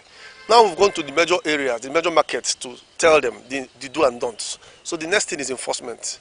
So I've liaised with some people in those areas to stand by at those areas, both in the night and the morning, to get those people that dump refuse illegally. Coming to the people that dump refuse at the gutters, yes. We've created what we call abatement group. When we get to your shop or your business area, in front of your business area, we'll check the gutter. If it's not clean, we'll serve you what you call abatement notice, whereby you are expected to clear the mess within 7 days and get back to the office. If the 7 days elapses and the needful is not done, we'll now get you enforced and bring you to the office to pay a fine. Also speaking, the Public Relations Officer of Eswama, Mr. Joshua Ozioko, commended the efforts of the Enugu State government and the leadership of the agency in strengthening waste management operations. He noted that plans were underway to improve service delivery through a door-to-door refuse collection system. Since the inception of this current administration in Enugu State, His Excellency Dr. Petermbah has vowed to see that Enugu is clean. On inception, he has invested a lot in Eswama. Recently, he provided us with compactor trucks, road sweepers, and increased our capacity. So all these things he did to ensure that Enugu is cleaned up. Now, you may have noticed also that we've embarked on what we call door-to-door evacuation of waste. Now, we have a tricycle move into the streets, go to people's houses on daily basis, collect their waste, and then go to where we have the dumpster stations, that is where we have the compactor trucks, and then dispose and then continue again until that particular tricycle is done with clearing the assigned location for each day. This we do every day of the week. Mr. Ozioko further encouraged residents to adopt a strong culture of cleanliness and environmental responsibility to keep Enugu State clean and sustainable. Eswama, the government agency responsible for waste collection, sanitation, and environmental management in Enugu State, said the campaign is designed to create awareness on the dangers of illegal dumping of refuse in streets and marketplaces, with enforcement measures to follow. In Enugu, Princess Ken Ochoma, reporting for Aneke TV News. A new survey about the Central Bank of Nigeria shows that 63.3% of Nigerians are calling for a reduction in interest rates ahead of the Monetary Policy Committee meeting scheduled for this week. The findings reflect growing economic pressure on households and businesses. The report highlights rising inflation driven by high energy costs, transport expenses, exchange rate instability, and insecurity. Low-income earners are reported to be the most affected by current economic conditions, while most respondents expect continued price increases in the short term. The survey suggests cautious optimism that inflation may moderate in the coming months if macroeconomic conditions improve.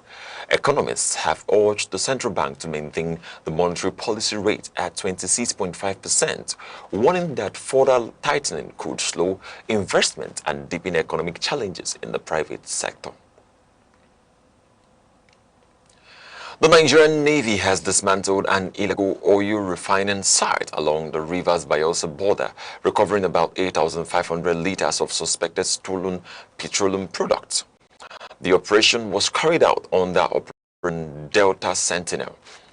The naval operatives from Nigerian Navy ship Soro discovered the site in Ebuama and Obogolo communities after intelligence-led surveillance.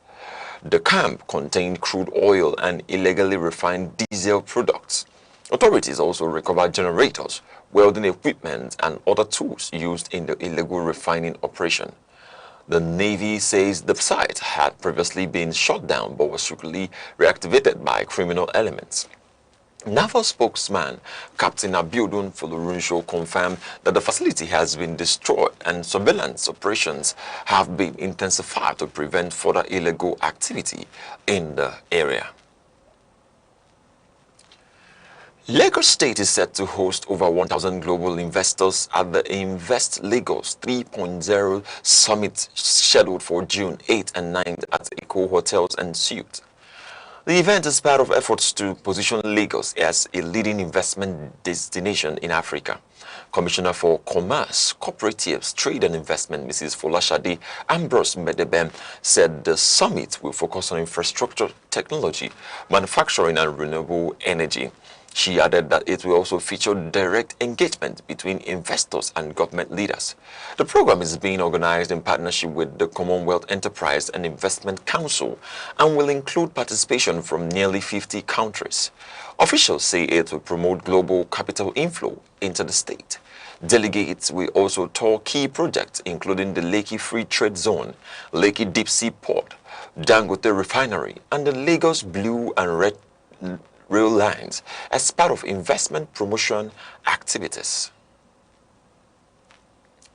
Now in sports, the Confederation of African Football will tomorrow conduct the qualifying draw for the 2027 African Cup of Nations in Cairo, Egypt. Nigeria, the Super Eagles, are among the teams expected to learn their qualification pathway. A total of 48 nations will be drawn into 12 groups of 4 teams each. The top 2 teams from each group will qualify for the tournament, while groups involving co-hosts Kenya, Tanzania, and Uganda will have adjusted qualification slots. The qualification series will run across FIFA windows from September 2026 to March 2027. The tournament will be staged from July 19th to July 17th, 2027. CAF says AFCON 2027, branded Pamoja, will be the first edition co-hosted by 3 East African countries, marking a historic expansion of the competition. Still in sports, the Sports Writers Association of Nigeria, SWANA, Enugu State chapter has announced the death of veteran broadcaster Richard Asiebu. He died on May 15, 2026 at the age of 71. Swan described the late Asiebu as a respected sports journalist and broadcaster whose career spanned Radio Nigeria, the Imo Broadcasting Corporation, and other media institutions. He was also a former Director General of the Imo State Broadcasting Corporation. The association said his contributions to sports journalism and mentorship of younger broadcasters left a lasting impact on the profession in Nigeria. His death has been described as a major loss to the media industry. SWAN Enugu State Chapter extended condolences to his family, colleagues, and the wider sports community, praying for the repose of his soul and strength for those he left behind. And now to end news across the country. Here are the main points again. A federal high court in Abuja has granted former governor of Kaduna State, Malam Nasir El-Rufai, bail in the sum of 100 million naira. Justice Joyce Abdul-Malik ordered the defendant to meet strict bail conditions, including monthly reporting to the Department of State Services, pending the determination of the case. The Sultan of Sokoto and President General of the Nigerian Supreme Council for Islamic Affairs, His Eminence Al-Haji Muhammad Saad Abubakar III, has declared today the first day of Zul Hijjah 1447 AH, marking the beginning of preparations for the Eid al-Kabir celebrations. And in Anambra State, a major fire outbreak has destroyed parts of a plastic manufacturing company along Umoji Road in Mbo. The Anambra State Fire Service says no life was lost, while investigations indicate that welding activities may have triggered the inferno. That concludes news across the country at noon on Aneke TV. For breaking news and updates and eyewitness reports, call 07030437110. Follow us on Facebook and YouTube at Aneke TV. On behalf of the producer Chidima Sogwa and the entire news crew, I'm Good Hope Chukuma, thanking you for watching. Enjoy the rest of your day.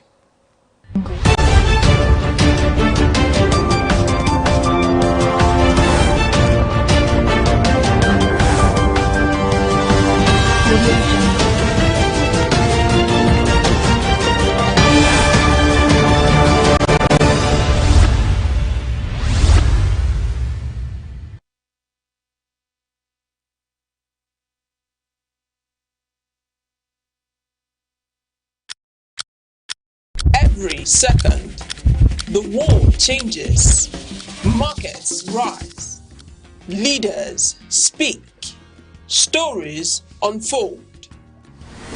To keep up, you don't just need news, you need clarity, you need speed, you need perspective. That's why Aneke TV brings you the global pulse. Accurate, reliable, right when it matters most. Aneke TV. Move with the world.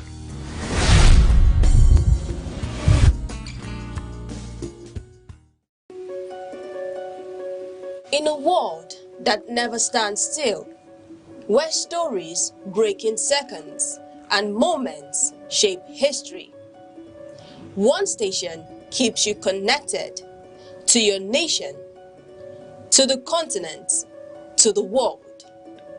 From breaking news to powerful stories, from business and politics to culture, lifestyle and entertainment, we inform, we inspire, we keep you ahead. This is more than television. This is your window to everywhere that matters. Aneke TV. Move with the world.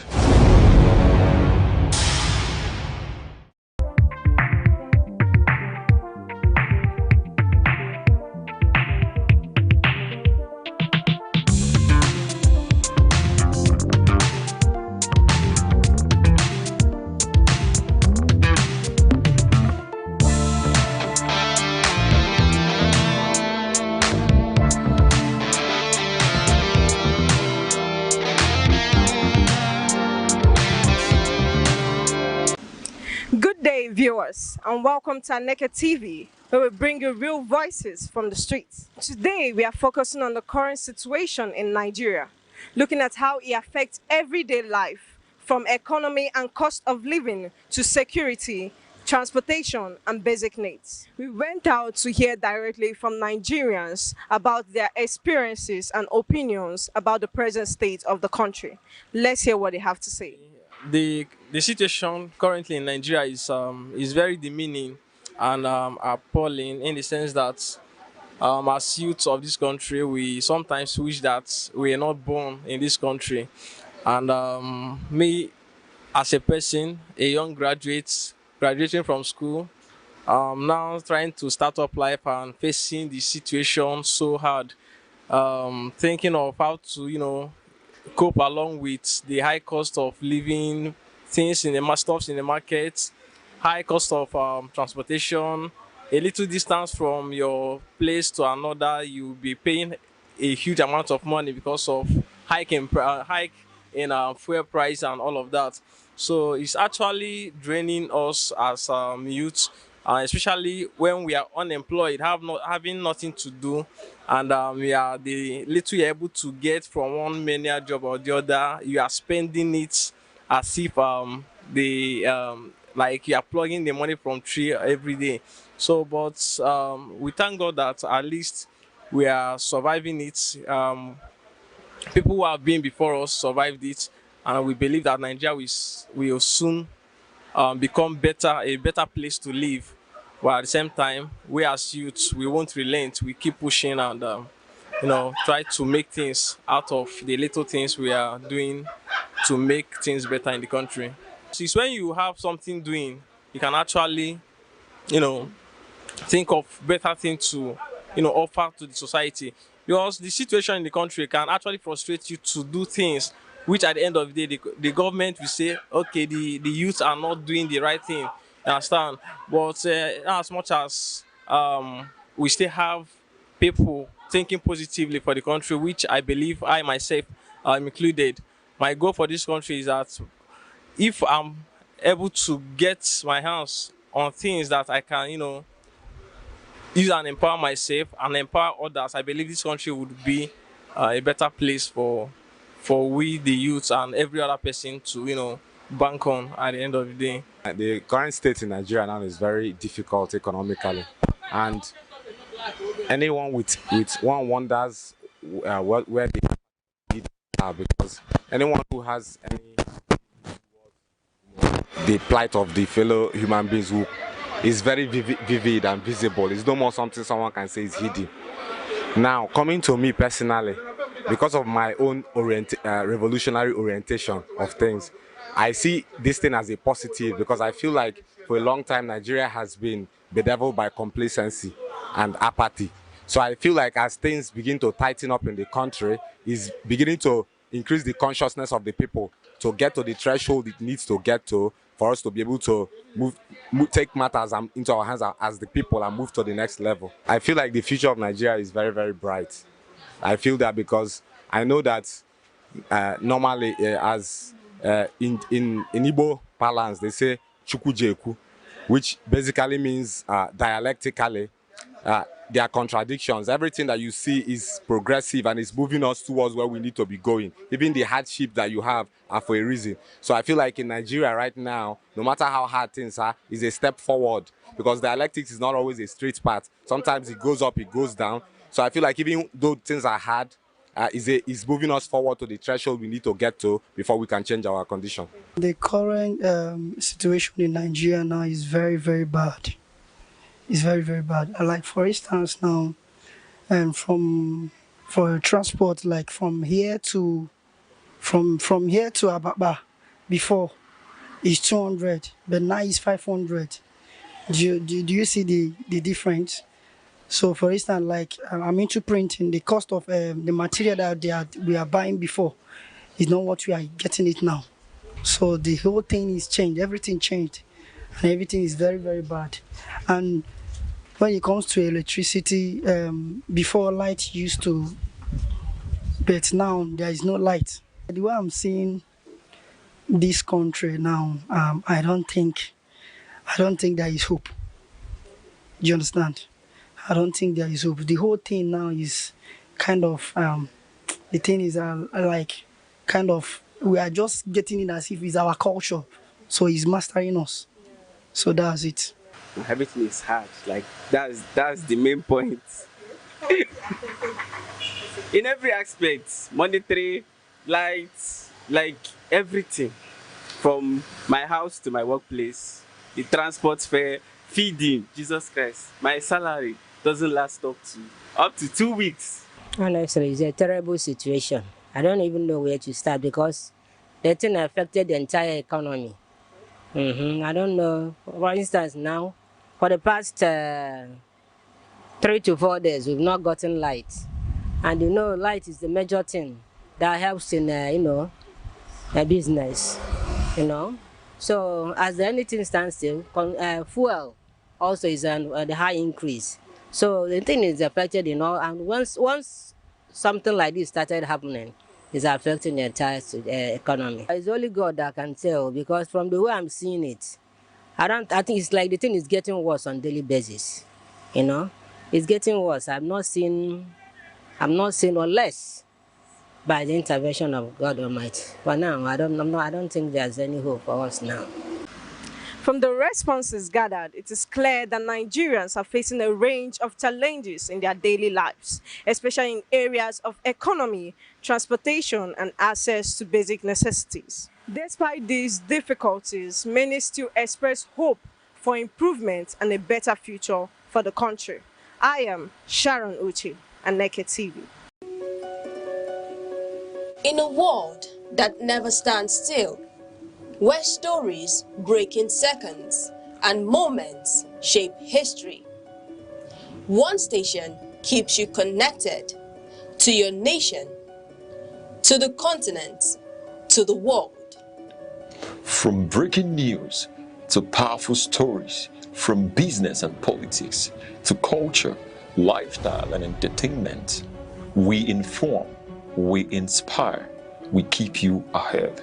This is more than television. This is your window to everywhere that matters. Aneke TV. Move with the world.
2nd, the world changes, markets rise, leaders speak, stories unfold. To keep up, you don't just need news, you need clarity, you need speed, you need perspective. That's why Aneke TV brings you the global pulse. Accurate, reliable, right when it matters most. Aneke TV. Move with the world. Welcome Tenugu, welcome Nigeria, and welcome everybody in the diaspora today on Vibe Central, where we give you hot gist and groove, where we tell you what is going on in the entertainment industry. Over the weekend, a lot of things have been boozing up, and we have a lot of controversial things to talk about today. And before I explain the hot gist today, I go by the name Gift of Buddha, probably called Shoshu Lawyer, aka red pepper, black pepper, and all the spicy pepper you need for your day to be bright. And before I tell you what is boozing the internet hot, I have some amazing people here, right here with me, starting with the Odogo in our midst. Mr. Ivory, you're welcome. How are you doing today? Very, very good. Are you ready for the girls? Of course I am. You are actually ready for the girls? Very, very. You're ready to bring it hot? Exactly, I am. Okay, moving over to my right, I have my own special girl. You guys know her, Masinachi. How are you doing? Hello, Ofotu. Hello, Nigeria. Hello, the whole of Nigeria, the whole world. How you all doing today? They are doing all amazing. Good. And to our African princess. Our princess, how are you doing? I'm okay. What's up in I don't know, her face is giving that I have a lot to talk about. I have bomb to explode some people. I have nothing. She's moving towards Mr. Ivy's direction. Mr. Ivy, are you ready for this? I don't understand. Please, I don't have space for any drama. This is the drama section. We are all pressed in the hands of our curator. No, we don't. Don't come and tell I don't like peace. We are all pressed in the hands of our curator. No. We don't like peace. I don't like to drag. I don't like to. Our Odogo in the house, Mr. Ivory. I have a lot of questions. A lot of things has gone wrong over the weekend. Women are, standing out in the internet today, hammering like we need to be seen, we need to be heard. We need to, do our own thing. It's not the men no longer. It's about the women now. And it's about the issue between Frakedoho, his wife, and the scandal and Chike. What do you feel about this? Well, honestly, basically, if I should be expressing my own, idea from the layman aspect, I don't really feel it's a positive thing for the ladies to equally be cheering up for such kind of scenario, because this is really, really inappropriate for a lady to move such kind of way. I feel it's some kind of disappointment. Despite what, marriage is something that you're already meant to be committed. It's something that you should have the idea, because I feel it's beyond just emotions, love, and I think it has to do with discipline, patience, and there are some other characteristics that one should have behind the aspect of marriage. So I feel for the lady to equally move this kind of way, and she doesn't even feel remorseful about it. So I feel this thing is something that has been occurring long time ago, literally from the way she equally said some things, the stuff she wrote online, describing everything that's transpired between her and Frank Edogo, So I don't really think it's something of today. Well, personally, I feel it's really fragile. I really feel like... Okay, I want you to maintain this opinion, because I'm going to play you a clip of a previous old interview, a podcast interview of Frank Edogo, and what he said in that interview.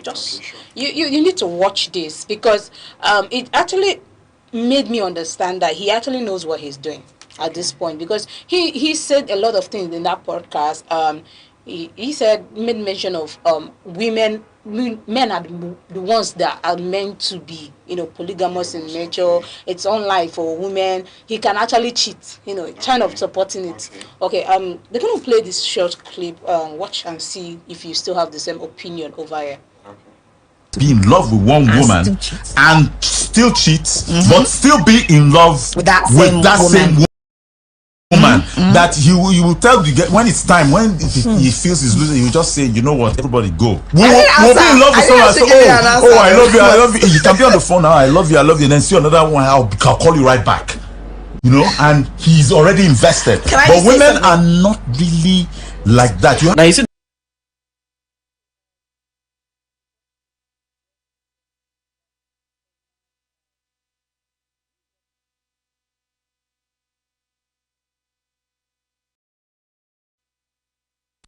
Going by this script, where he actually, I think before he started saying that a man can actually get distracted, he can actually cheat with so many women.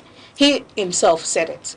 Now, coming out later to say he had malice with his wife for 2 years long, don't you think it's a different ball game for everybody? Can you actually, can't you feel the pain of the woman at this point? Okay, well, I know, well, if I should, okay, basically, I think I'll try to, bring back what occurred in the olden days, like our daddies, forefathers period of time, then I feel like men are, they are seen will I say, it seems like ladies equally go after, I wouldn't use the word go after men, but it's more like a man is seen as much more of the prize, he can equally marry lots of women, and everything seems so cool. Unlike now, things became totally different. You understand? So I feel normally, if I should say, I don't feel like men are really please. Use the word. Yeah, but I feel like men can actually do it's cool to be faithful. I feel like it's cool being loyal to your partner. It's really healthy, honestly. I feel it's really healthy. It depends. Understand who you're trying to do something with, and it wouldn't be bad if you're equally loyal to your partner. I feel it's really cool. Then. No, at this point, I need to go over to the women. At this point, my heart is boiling.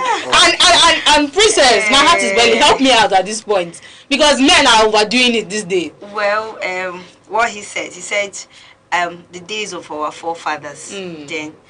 And we should not use what transpired between them in this generation. We are all wired for us to get a better understanding. I'm not saying we are better than them. Do you understand? But I said, as long as we keep on waking up, we see new things that comes up. And for Frank Idoho to actually said men are polygamous in nature. I like the fact, let's say women are actually polygamous in nature too. It is aura for aura. Yeah. You keep malice with me, I'm gonna find my chicken. I don't have time. For 2 years, they keep malice with wife where you marry. And then you come online to proudly say you are the king of malice. The man carry the crown now. Now you have seen where the whole thing actually landed, and I love it for him. Oh, really? I swear, I love. I will tell the woman that the fact that she actually came and not feeling remorseful is actually the sweetest part of the whole thing. But if it to be a man in that particular, they go tell us someone could pray for her. Make you say pray for the woman. So aura for aura. No, they drag this one. I thought, what do you have to say about this? Don't. I know you. I know you. Give us. You know me, yeah. I know you. So I'm in support of the woman. I'm not in support of what Frank Idoho has done. It's not proper. If you have any issue with your wife, misunderstanding, you should settle it. Why would you keep malice with a woman for over a year, over months? 2 years. 2 years, not even 1 week. It's not even meant to be. You guys stay in the same house, yet you don't talk to each other. It's not. It's appalling. It's not good. Okay, me, in as much as we actually catch cruise with the whole saga, we've supported Chike. We have been cheering Chike up. Boo of the Bullets has done what he's meant to do. We've been exactly. To be honest with you guys, I am not in support of Chike having an affair with Frank Idoho's wife, knowing fully well that this man, he has a reputation. He also has children. Not about having children. They are all known, okay? They are all known people. If it was someone else, it's not justifiable. It's a lie. It's not justifying. It can be anyone. Whether it can be anyone. Be square. It can be anyone. Shouldn't have crossed boundaries. That's why. It doesn't matter. You saw the lady, and let's be real. The girl, this woman is actually very cute. Yeah. She's very cute. Pretty. So the fact that it was actually Chike that went and chopped the coconut, it should not be a problem. It can be anyone. I also like that. And he is the bull of the bullets. Came and was rubbing it on his face. He just said rub it, because if it was actually women, it's actually the man that did that thing. The girl said go they fly, they go different countries. Men can't take what they dish. Okay. Let me move over to Mr. Ivory, because this thing has just been heated up. Now, the lady pointed out that this man in question also cheated with some ladies. He called names the likes of Tega, Dominic for Bribra, like a lot of people. She actually mentioned names. And at this point, what do you think? Well, the lady, that's the wife. That was what the wife said. Yeah, right? she called a lot of names. Well, this literally seems that like this malice isn't something that just broke out of the blues.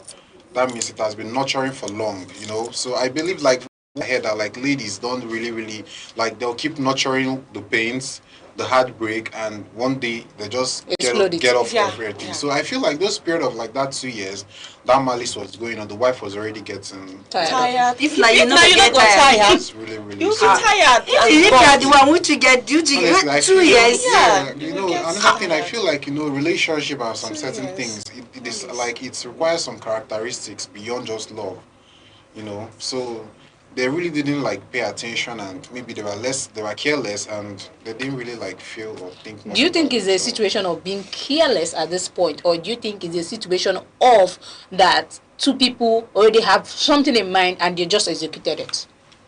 The two people. This lady said, this man said he has been keeping malice. Not the woman has been keeping malice with him. Starving her. He is the one keeping malice with the lady. And even the man said, you know, they touch him. The easiest, what did they talk, my dear sister? It was well. So imagine this period of 2 years. This lady has been there and was like, okay, let me pray. At least may God touch the man's mind. May the man come back. According to mama, body they scratch him. But you know before you would. You have been there. You've married this person for years, and all of a sudden, for this period of 2 years, he said he's not going to talk to you again. What he done they collect before? So you have to look for the bull of the bullets. Yes. And she got it. Actually got a cute one at that. Oh. And he's here. You never even see anything. Never even see anything. It's not fair, actually. Why? It is very fair, because if it is a man that did this thing, you go see all the men go round, toss them all, they pray for the man, pray for him. So at this point, which communication? You refuse to communicate with me, I communicate with the bull of the bullets. It's as simple as that. And this thing is actually a very, I would say, a lesson to every married man out there. That is saying, I'm a busy person. Today you are in Dubai, next week you are in this one. Your wife is there, bull of the bullets is booing her. You go day. Out of all your children, only two if you born inside. I tell you. I think this situation has occurred in the society too much. See this thing. The fact that it happens to a celebrity. There were non-celebrities that are actually doing this thing like on a daily. There are non-celebrities that these are even 2 years. There are some that for the past 7 years. The husband might not have their time, and as a woman, the least I think the only thing we need is attention and care. Yeah. The moment we start getting this thing elsewhere, whether be it a husband or boyfriend, even you waste down here. If another man begin call you 3 times a day, where we say your man they call you once a day. I am interested. Madam, money can come later. But when you say, this guy calls me by 2 in the morning. Or he calls me by 6 in the morning, and you already programmed the time usually call you. My dear sister, he doesn't even need to say a word, but you just find yourself like waiting patiently for his call. So Chike might not even do much. You could just they call and based on friend. Do man don't they catch feelings? Waiting up. Make the man go cry, make him find hanky cream. But you better still pray to God. I would say this man is actually manipulative, because he's the first one who leaked the whole video, went online to cry, and still went online to say, yes, this guy.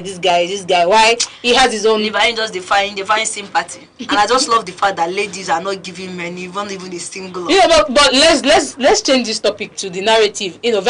Someone like Very Dark Man has come out to say, as a married woman, if you go after someone's wife or you go after this karma is coming for you? Or do you think there's karma in this situation? I listened to not everything that he said, but I think I watched a little clip of this. I think where I actually feel pity for Chike, it's in a situation whereby most of his work or most of his songs are played. The invites he gets are from people who does wedding. Do you understand? That's where I just feel the fact that, okay, I think at this point you should have reconsidered. You should have thought what this thing might do, because every actions we all do in this life has a consequence, whether good or bad.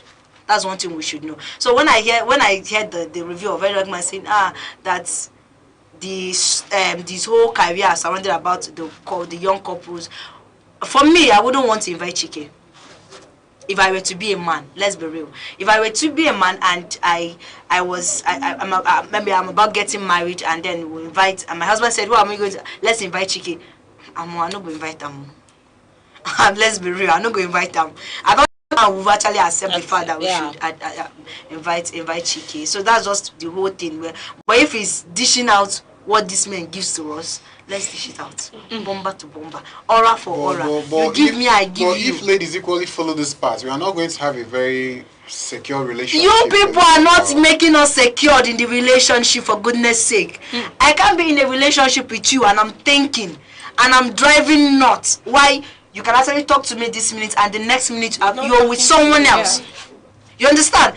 If you can equally look left and then get a man, I will actually look left and get another person. But do you have an idea that relationship doesn't actually require, like, one person can actually make things work out? Which one person? You can. Yeah, leave that in one life. Hey, God, it takes two to tango.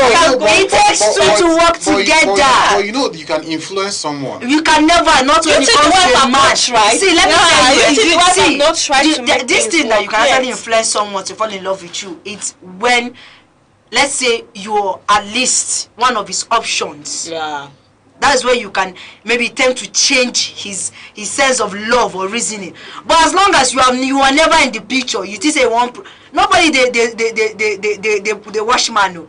My won't marry you, my won't leave you. If you like wash duvet, you get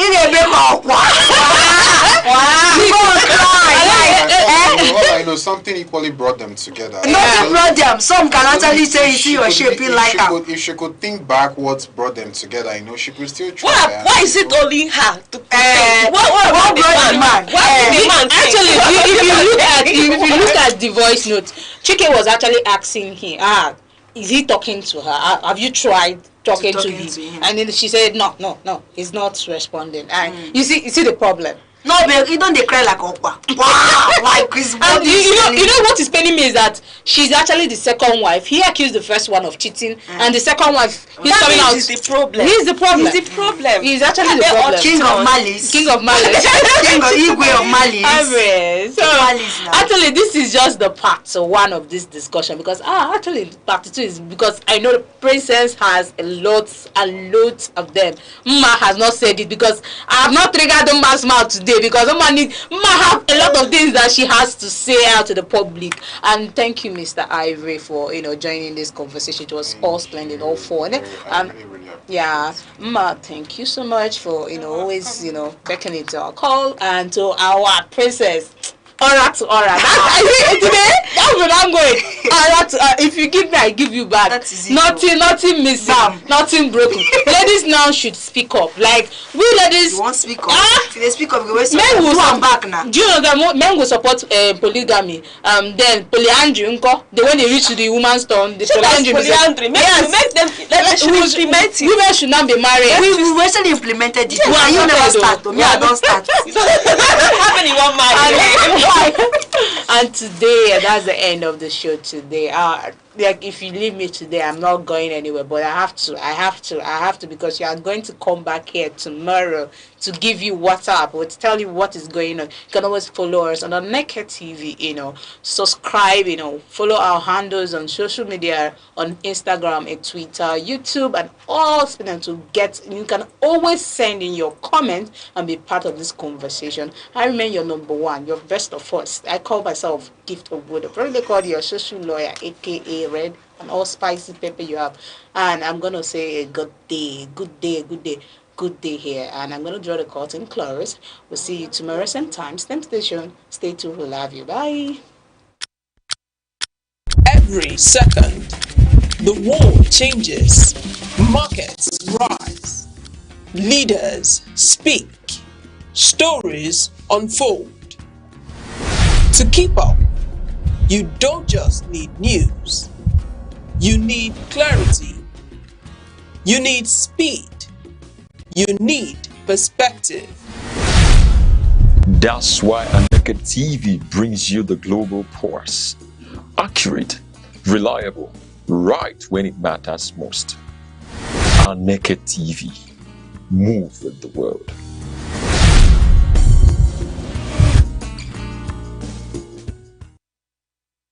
Depression is more than sadness.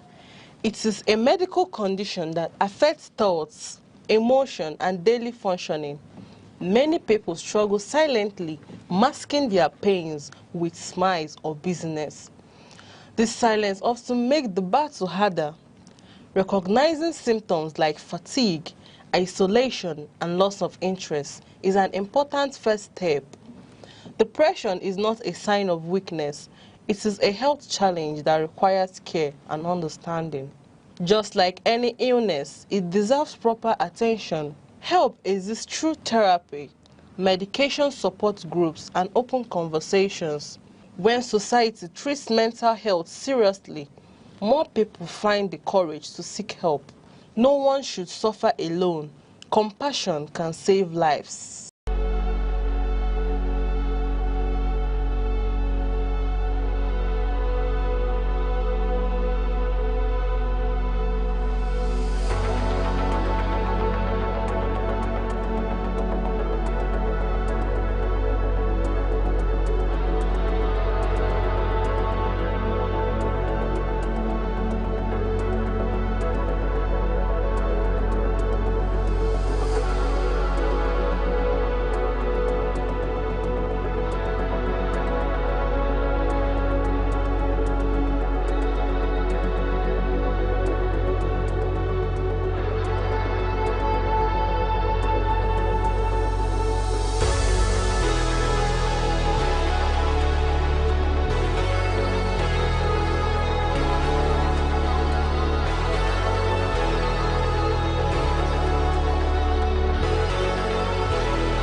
Morning headlines before you step out.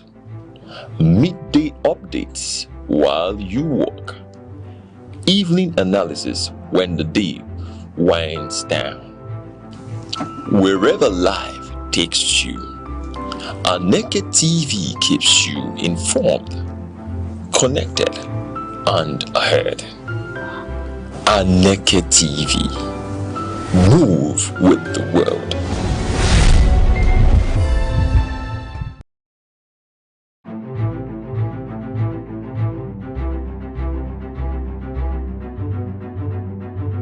Morning headlines before you step out. Midday updates while you work. Evening analysis when the day winds down. Wherever life takes you, Aneke TV keeps you informed, connected, and ahead. Aneke TV. Move with the world.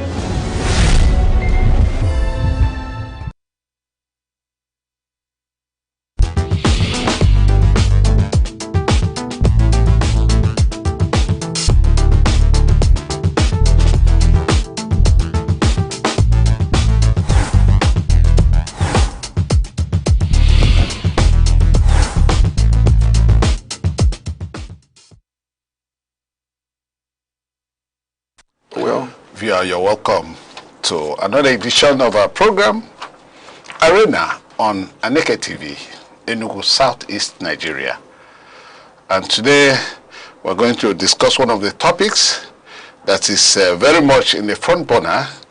It is a topic that is in the national discourse, especially when we are approaching the 2027 elections. The topic of the day is INEC and the magic of a free, fair, and credible election come 2027. And we have a scholar, Maxwell Ngede, a PhD, public affairs commentator and analyst, is here to lend voice to this topic. And of course, Doctor, you're welcome. Thank you very much for inviting me. Elections is the way that people elect who governs them. And politics, they say, or as is defined, simply is a struggle for power.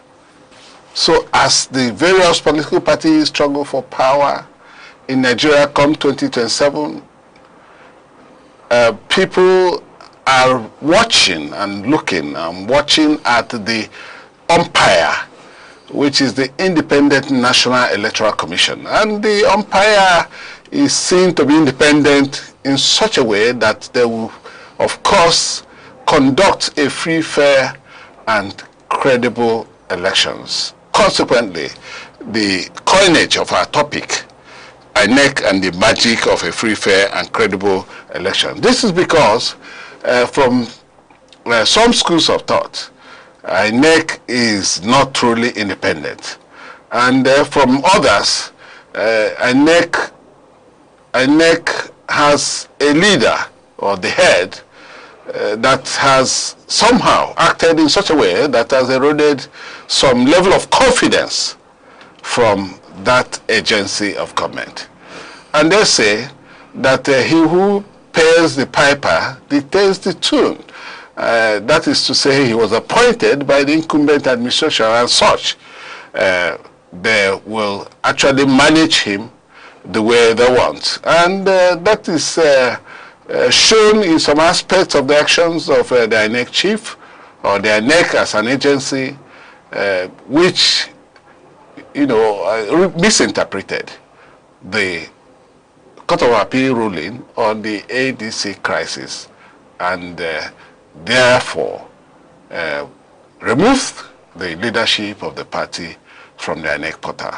These are some of the factors that has resulted in a catalog of criticisms from the public about the actions of INEC. And today we are going to have Dr. Ngene to help us dissect this topic. Dr. Ngene, primarily, what is the role of INEC in the electoral system? Thank you very much.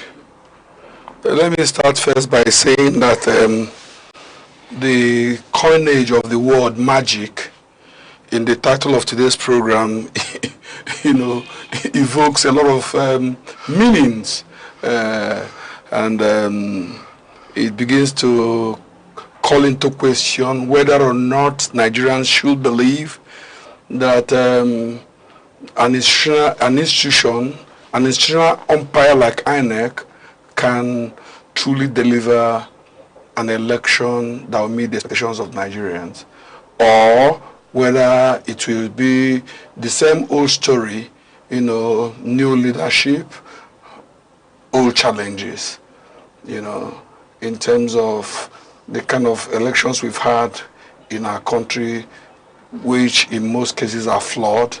In most cases, elections are not won at the polling booths or where voters went to cast their votes, but in courtrooms. So when I saw the title of today's program, I continued to laugh and laugh and laugh. Would you mind if I was laughing? I was laughing because I had to use my scholarly lens to look at it, and laughed and said that this was going to make a good program. Thank you. So if you ask me, do I think that INEC would truly deliver a good election? Well, I say it depends. It depends because the new leader is a professor of law, and becoming a professor is not a day's job. It means that somebody who is a professor, somebody who professes, must be somebody who is known for his intellectual ability, somebody who is credible, somebody who has integrity. And that integrity is to be tested first and foremost pre-2027 in this year, because there will be elections in Ekiti, in Osun, and in FCT Abuja before the main general elections of 2027. But you earlier said also in your preamble, your introduction to the program, that the way INEC leadership is usually determined leaves much to be desired, in the sense that those who are contesting under political party platforms or banners are the ones who determine, and it will be difficult for somebody that I appointed to overlook things for me to turn against me. It would have been possible in civilized societies, but in Africa, in Asia, in most developing nations, that had not been the case. And we saw it with even a Professor Yakubu Mahmoud, who was the immediate past INEC leader, who conducted elections that are flawed, elections that left more to be desired, and funnily, he stayed longer than was necessary. None since Nigeria's independence, no INEC chairman has stayed 10 years in office. He did, and he had been rewarded with an ambassadorial position. So to that extent, it means that if people do the wrong things in Nigeria, the consequence is a beautiful reward, a reward of bread and butter. Whereas those who are very pious, those who carry themselves with candor, those who do things the right way, are overlooked. So if you ask me, it depends. It is our hope that INEC in 2027 will acquit itself creditably. Whether this is done, we will know by the end of that election. But if we judge from what we are seeing, if we judge from public opinion, there's a real but. But how is it possible? Will they deliver? These are the kind of questions people are asking. To that extent, it shows you that Nigerian electorates are not really apathetic, but they have no faith in the electoral umpire? Okay, the Nigerian electors do not have faith in the electoral umpire. Appear not to have. Appear not to have. That is the submission of the erudite Dr. Ngene. You see, the INEC, as an umpire, like you mentioned, supposed to be neutral. It's supposed to be neutral, supposed to be independent, truly independent. When you say truly independent, there's a word, independence, and there's another, truly independent. So you now should be able to, sieve these two, the meaning of the two words. There are connotative meanings, there are denotative meanings. Yes. So, but today, INEC on its own has a way the INEC leadership is appointed, and the members of INEC, the commissioners, the recs, and all the rest of them. How are they appointed? If they're appointed through the incumbent power in governance, does it mean that they'll be tied to the apron strings of these leaders that appoint them? It's very likely. It's very likely, and that's the problem. Because in Nigeria, the current INEC will have about 5 of its state chairmen leaving because they've served out their tenure by the time we go into 2027. About 5. Meaning that 5 governors from such affected areas are very likely to nominate, to recommend who becomes INEC chairman. The REC. From resident electoral commissioners. The resident electoral commissioners, the resident electoral commissioners, So to that extent, it will be he who pays the piper, they say, dictates the tune. That's the problem. And remember that the current INEC chairman, Professor Josh Amopiton, took over the mantle of leadership at INEC late 2025 and truly acknowledged that all is not well. He did in the seminar that was organized by the International Foundation. I've forgotten the name actually. But he did acknowledge it, but was promising an all-inclusive, a fair, credible election, that he will not be partisan, that he's not going to take sides, and so on. But I'm not sure Nigerians believe him. I'm not sure Nigerians believe him because but it's not just even his fault, because you see, when we begin to talk about elections, we must know that election is a rare issue, but very important one that determines the quality of development a society will get. If you do it wrongly, it destroys society, because you have to allow the power of the masses, the power of the majority to speak. And it has to do with institutional reforms. It has to do with all of us. Our ability to say, we won't, because these people may not allow our votes to count.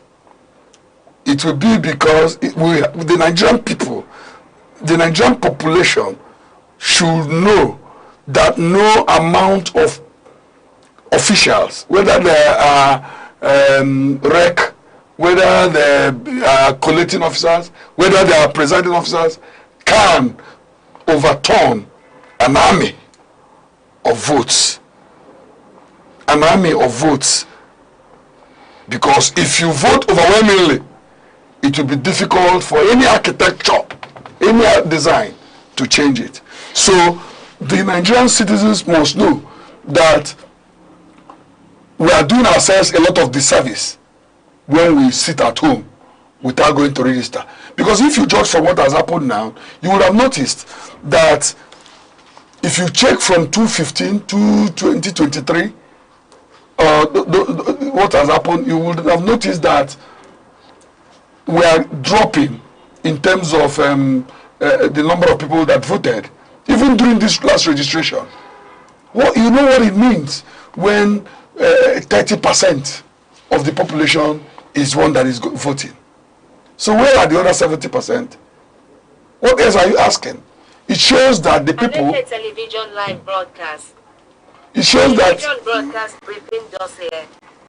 INEC and the magic of free, fair and credible elections. Jesus Christ.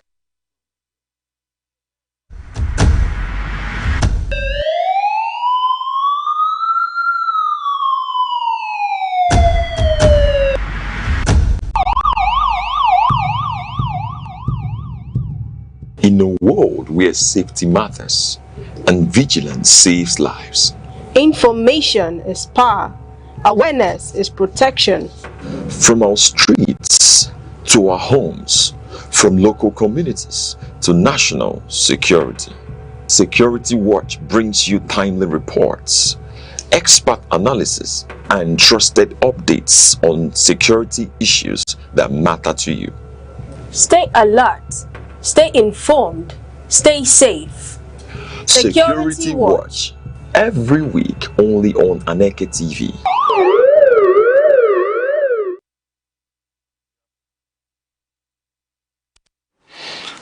Please, we're sincerely sorry for that mix-up and the breaking transmission. We are still on our program, Arena on Aneke TV, Enugu, Southeast Nigeria, and our guest is still Dr. Maxwell Ngene.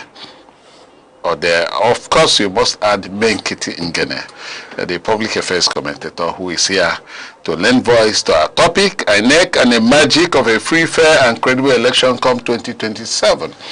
And Doc, while you were talking, you were, examining how the INEC could be able to, give a free, fair, and credible election, and you analyzed that while the public feel that it's not, that is unlikely, very unlikely for INEC to do so, but there are things and indicators.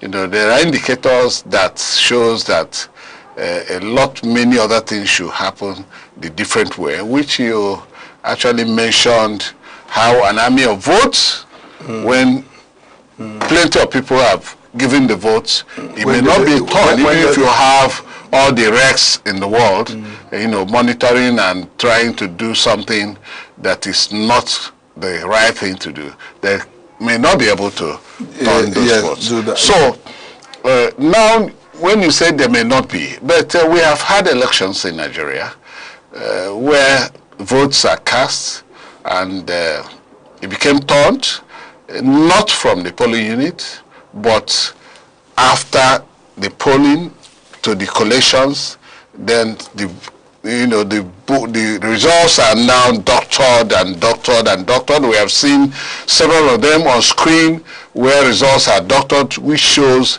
that something wrong has happened to it. So are you saying that because there's a collusion of people that do the doctoring of results, but now we have a law that says there's going to be a transmission of the primary results from the polling unit. It was even supposed to have happened in the last election, that law. You see, the major problem we are having has to be squarely placed on the National Assembly that came out with a very bad 2026 electoral law. The Electoral Act 2026, where so many good things that were in the former law were watered down, some were removed, some were doctored to make a mockery of the act. There are certain sections, section 63, section 60, subsection 3, section 137. These are three important areas that members of the Nigerian society feel very bad about. For instance, how can sane people say that a presiding officer, for instance, is free to acknowledge a paper deemed to be a voter's paper, for instance, that does not have imprimatur or anything to show that it's from INEC, if in his or her own wisdom he feels it was a vote. How on earth can we say that people who conduct elections, determine results, should not longer be invited to the tribunal? How? This is the biggest fraud that Nigeria had ever seen. That was why an INEC, a former INEC rec, one Mike Guinea, said, and I quote, that the current electoral act is the biggest fraud in Nigerian electoral history. And for someone like him, who had participated in many elections, who is an active voice, to say a thing like that in the public domain, this much should be desired. It goes to show you and that this may be the reason why so many people who belong to different parties in the past began to join APC, because from the way things are, it does also appear as if votes will not count, because what the signal is saying is that if you belong to the ruling party, for instance, your sins are forgiven and victory is assured. And that is the problem. But the beautiful thing about all these things is that scholars are watching, public intellectuals are watching, members of the civil society organizations are watching, the international community are watching, and they are not just watching, they are watching keenly. So this is the problem. And that is why the National Assembly leadership, under the former Akwa Ibom State Governor, had come under scathing remarks, serious criticism, that he's sitting as if he's a lame duck, or as if they do not understand that Nigeria as a country is bigger than any single individual. Yes, initially, but you said there's no, if Nigerians will wake up to their responsibility, that no person will upturn. Because power they say belongs to the people. Sure, but in this present circumstance, belongs to the people. You know why they normally get away with some of these things? We get away with some of the nonsense we are doing because there's no consequence in the real sense of it for wrongdoing. If people who do the wrong things face the consequence, Nigeria would have been a better place.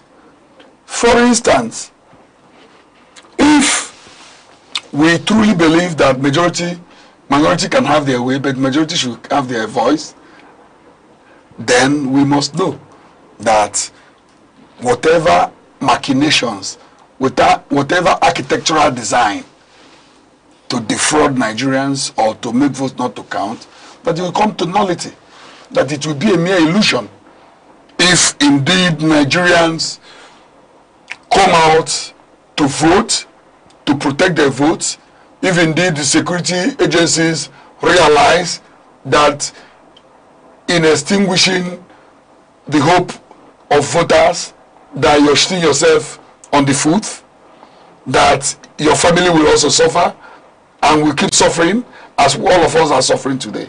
That is the message I'm sending. It doesn't mean that it is right. There are so many things, and that is why it does appear as if a few group of people, a microcosm of the entirety. This is a country that is over 250 million people.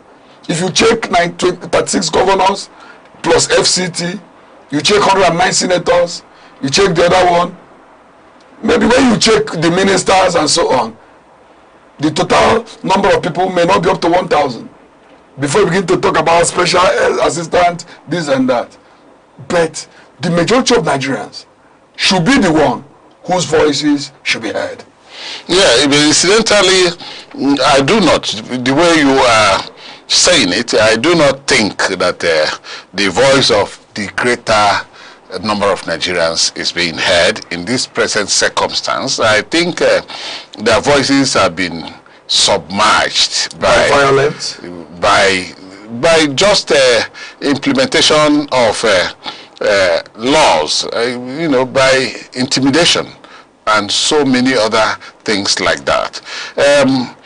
You see, we have laws that deals with electoral malpractices and other things in Nigeria, but we have not seen effective implementation of these laws.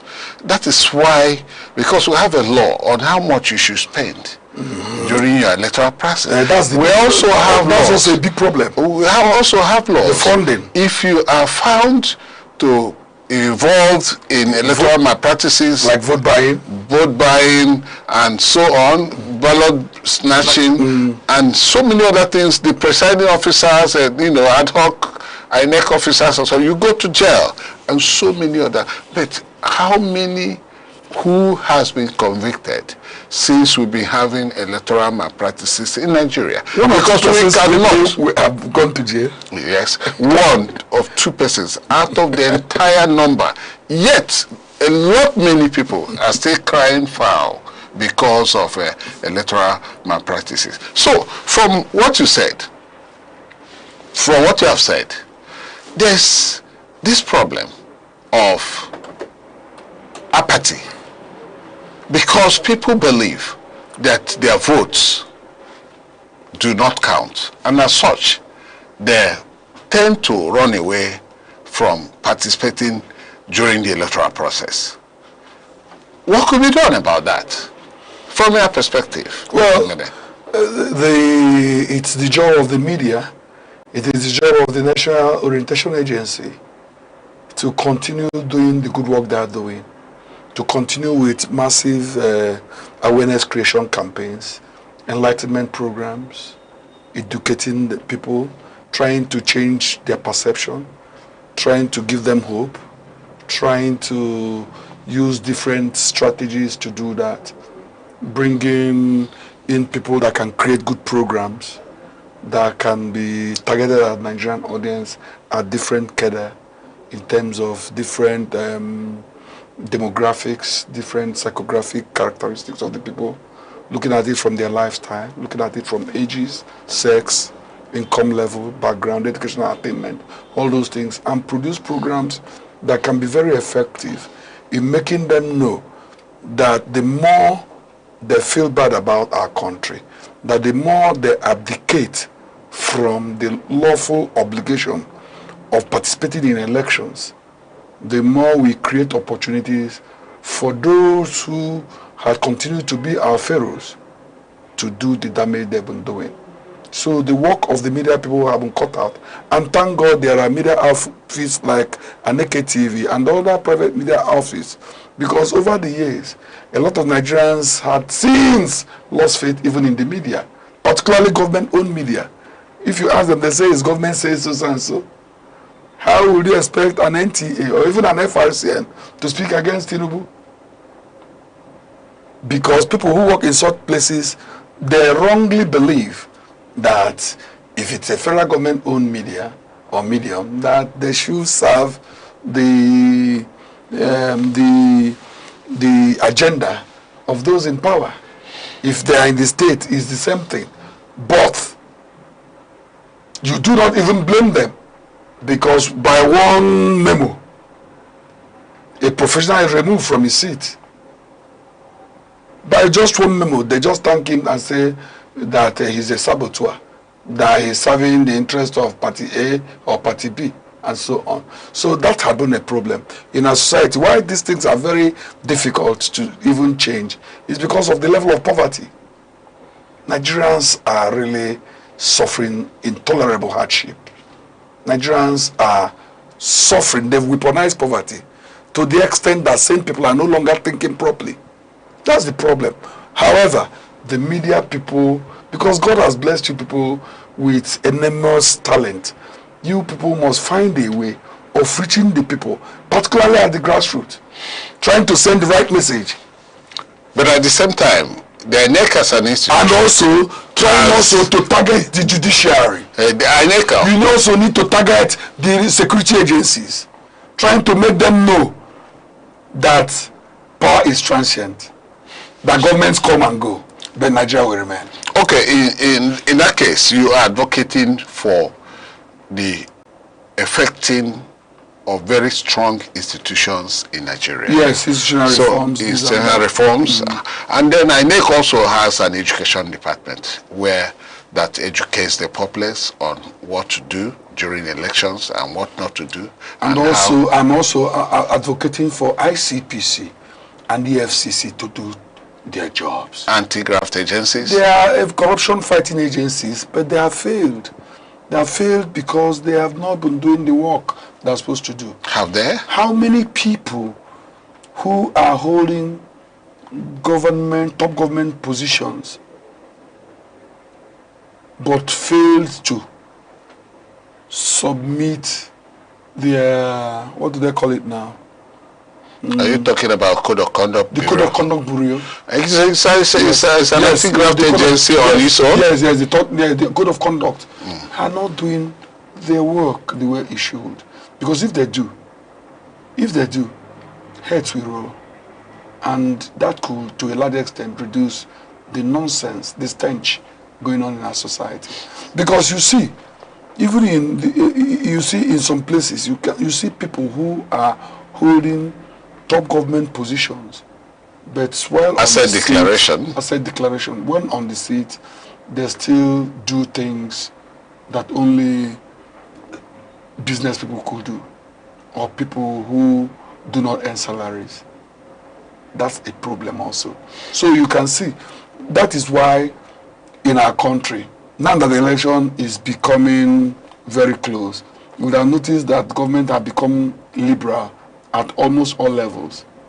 Those that were inaccessible have become more accessible. Those that were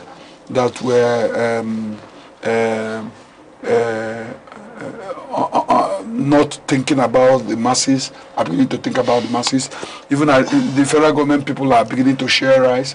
We are seeing people, money is being... We're going to come to that. Let's pause for a break. When we come back, we'll not talk about those inducements that are possible during elections. Please stay tuned. We are going to pause for a break. When we come back, our guest is still here. We're still on Aneke TV, and our program is Arena, and our topic remains INEC and the magic of a free, fair, and credible elections. I'm still your anchor, Rex Arum.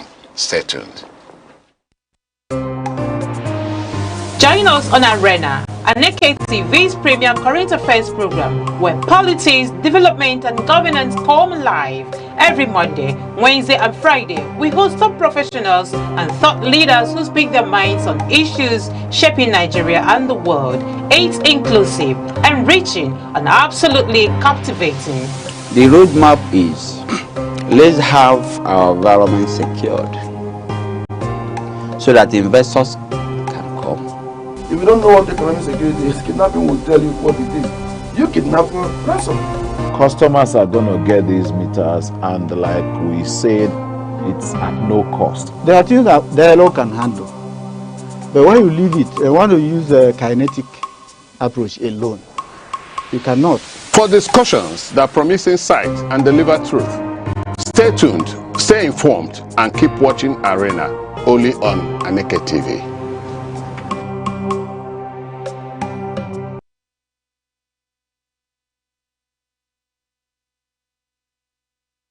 Yeah, welcome back. We're still on our program, Arena, on Aneke TV, Southeast Nigeria, Enugu in Southeast Nigeria. Dr. Ngene, you were talking about inducement, but this inducement during electoral process is not just by the incumbent, the government in power. It is done by all the different political parties in order to woo the masses to vote for them during elections. So are you particularly talking about the inducement? No, I am not. I am seeing inducement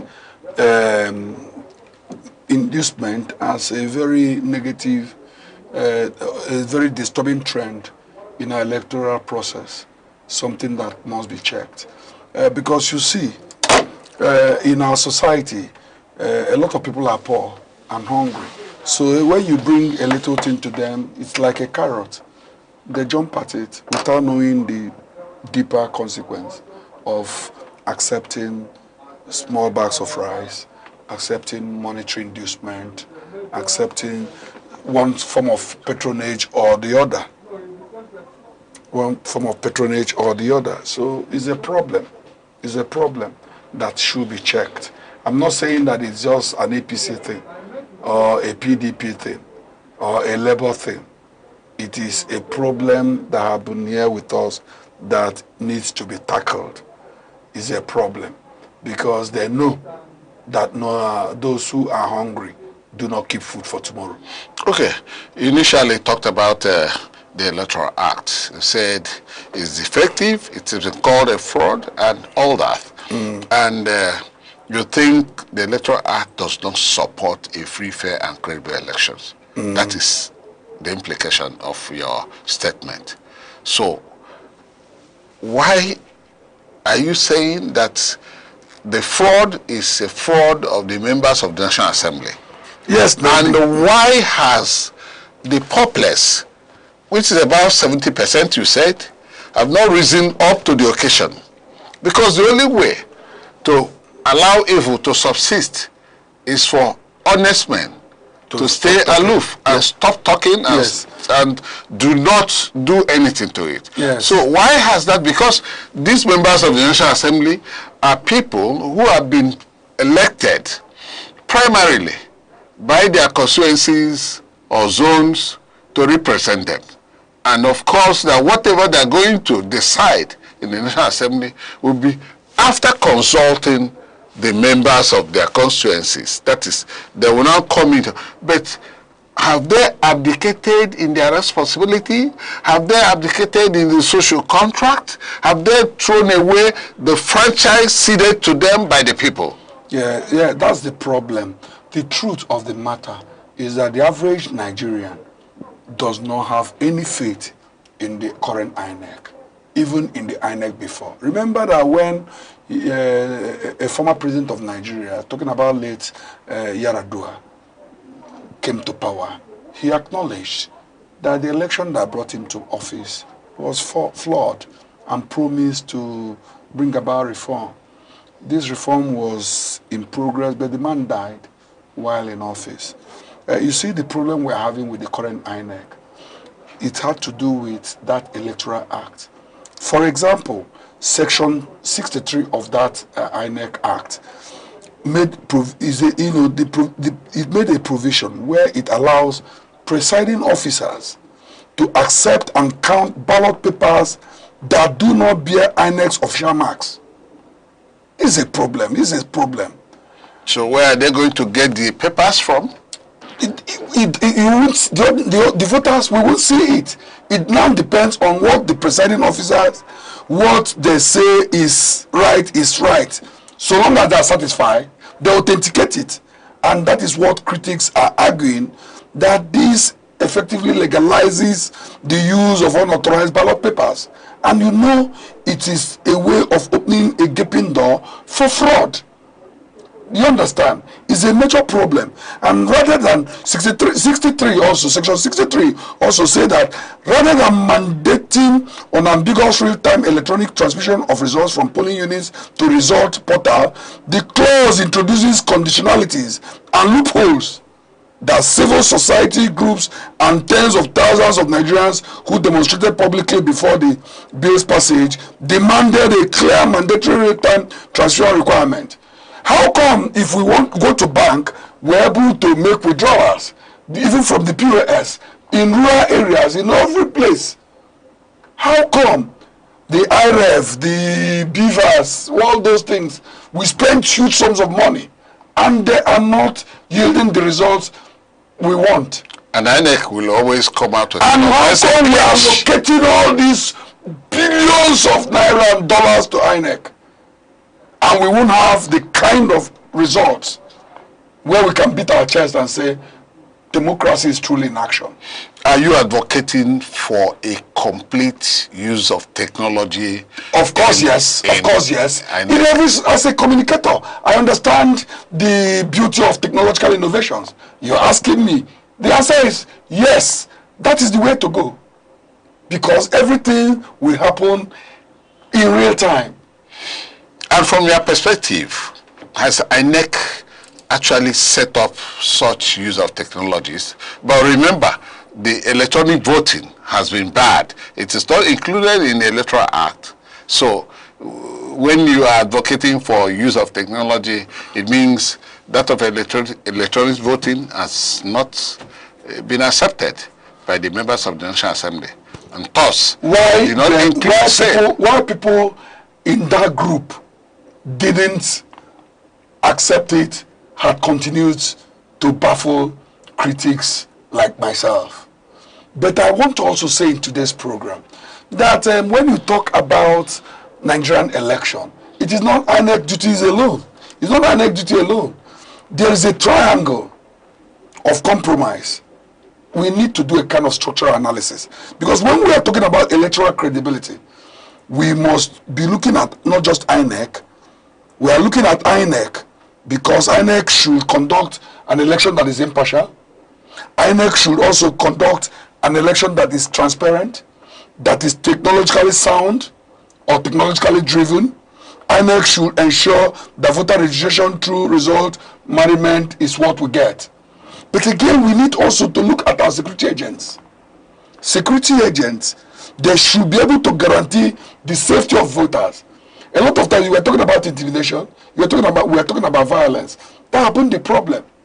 Because those holding power, depending on the party holding power in that very state, they normally compromises the security agents, where they use it to intimidate, to do what they want, and to. But the security agents need to understand that they should serve as instruments for Nigerians, not for the incumbent, not for those in power. But that is not done, is it? That is not done.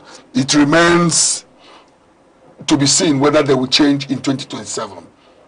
That's why this kind of program is very important. But again, we need to look at the judiciary.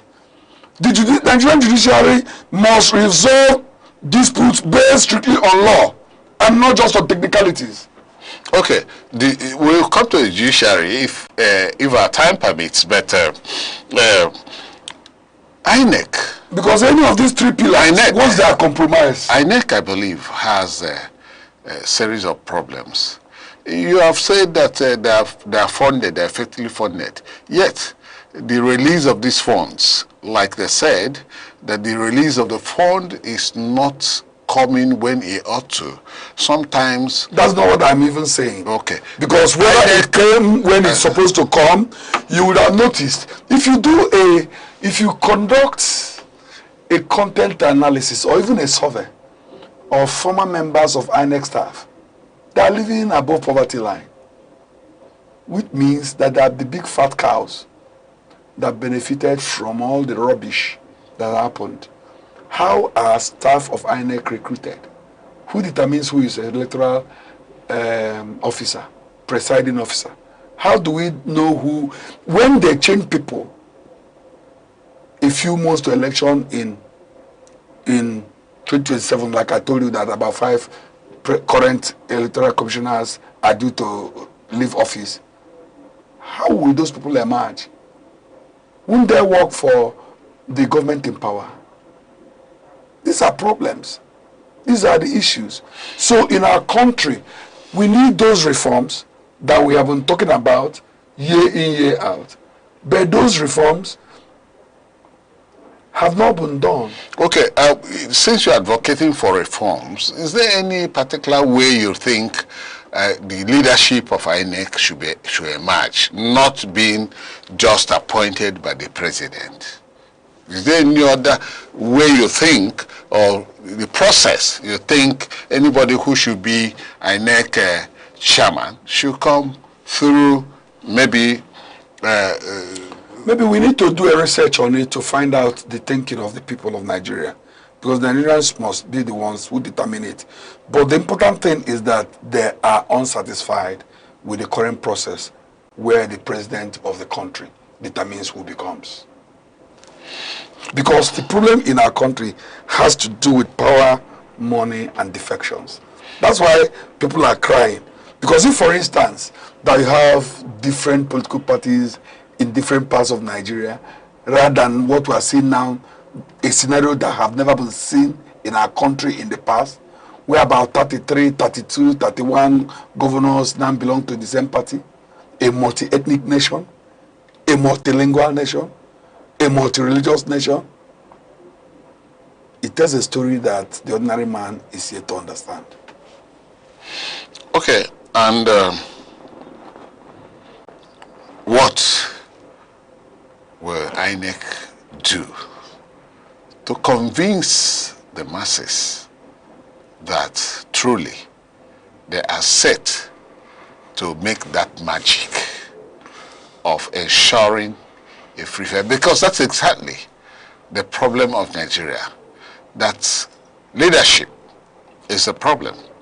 And the moment Nigerians get the leadership right, then every other thing will follow, including the problem of the factor, a major factor inherent in the system, which is corruption.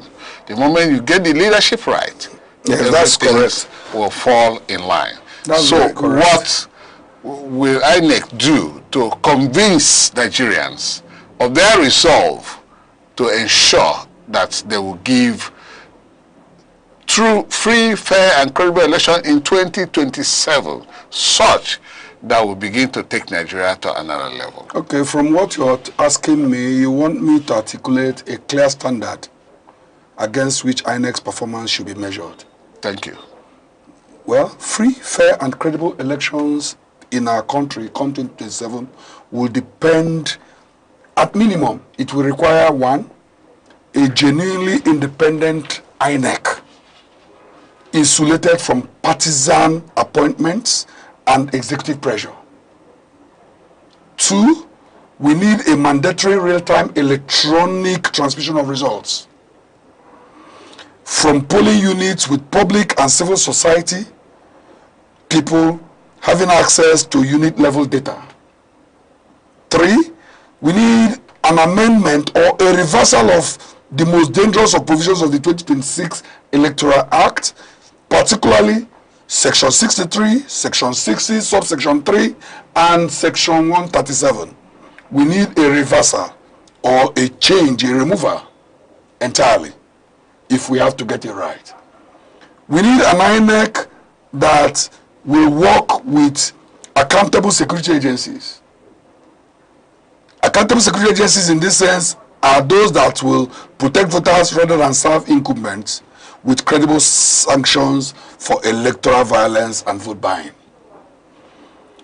We need a judiciary that resolves disputes strictly on law and evidence, returning the determination of winners to the polling unit, not in courtrooms. We also need aggressive, inclusive voter education from the media, from National Orientation Agency, from civil society organizations who have media inclination, to do so, to continue to educate Nigerians on the need to combat apathy. We need you people to rebuild citizens' confidence in the value of the vote they cast, in the value of Nigeria as the only country we have. We also need civil society's vigilance, media independence, and international observer engagement as non-negotiable checks on the process of the 2027 elections. And if these things are done, then we are sure that we are on the path of glory. That's a very wonderful submission, Dr. Ngene. We need to do very many things. We need them both from INEC, from the civil society organization, from the media, from security organizations, and all that, to actually work hard, work in synergy with one another to ensure the that magic we are going to have the magic of free, fair, and credible elections in 2027. So submitted Dr. Maxwell Ngene, public affairs commentator and analyst. And thank you. Political will. Yeah, thank you for being here to analyze and dissect this topic. We are, in fact, very happy that we had you. Thank you very much. Thank you, my good friend and brother. And this is where we're going to draw the curtain on today's edition of Arena on Aneke TV. I remain your anchor, Rex Arum. Thank you for being with us.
In the stories of ancient Greece, Achilles was more than a warrior.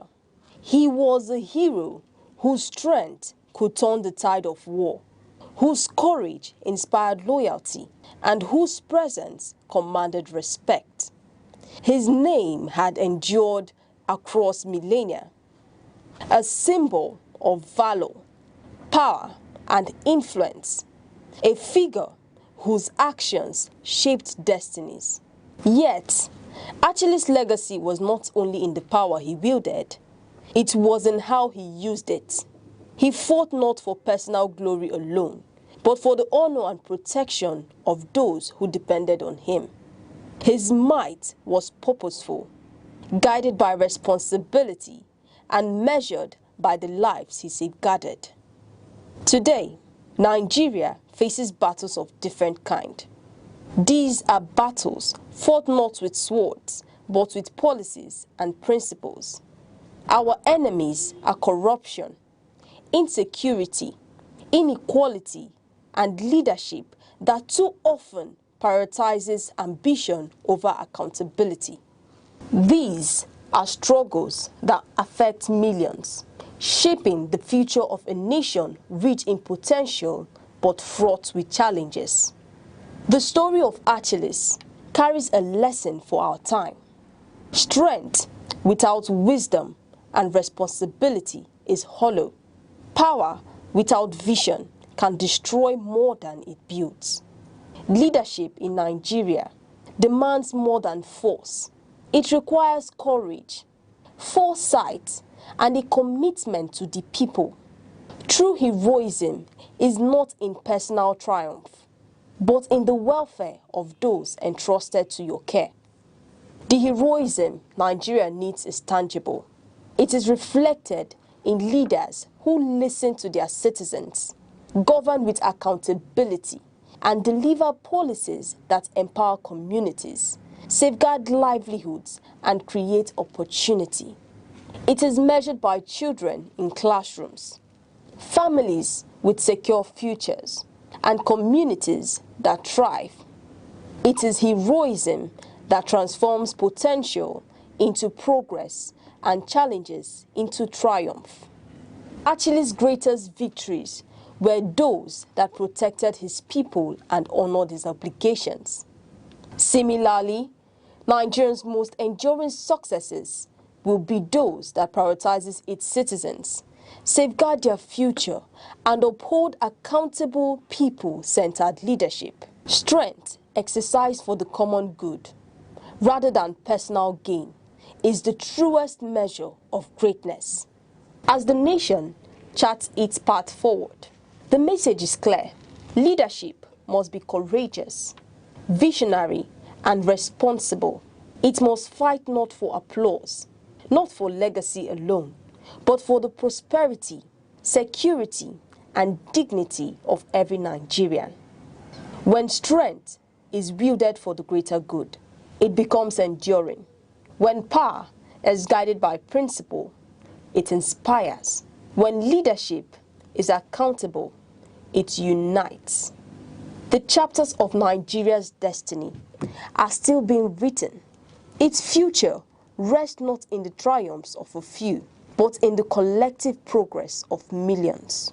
The nation's victories will be measured not in fleeting fame, but in lives transformed, communities empowered, and hope restored. In the spirit of Achilles, Nigeria must find strength that serves, courage that protects, and leadership that uplifts. In that strength lies the promise of a stronger, united, and more prosperous nation. One that honors its people, secures their future, and fulfills its boundless potential. Every second, the world changes, markets rise, leaders speak, stories unfold. To keep up, you don't just need news, you need clarity, you need speed, you need perspective. That's why Aneke TV brings you the global pulse. Accurate, reliable, right when it matters most. Aneke TV. Move with the world.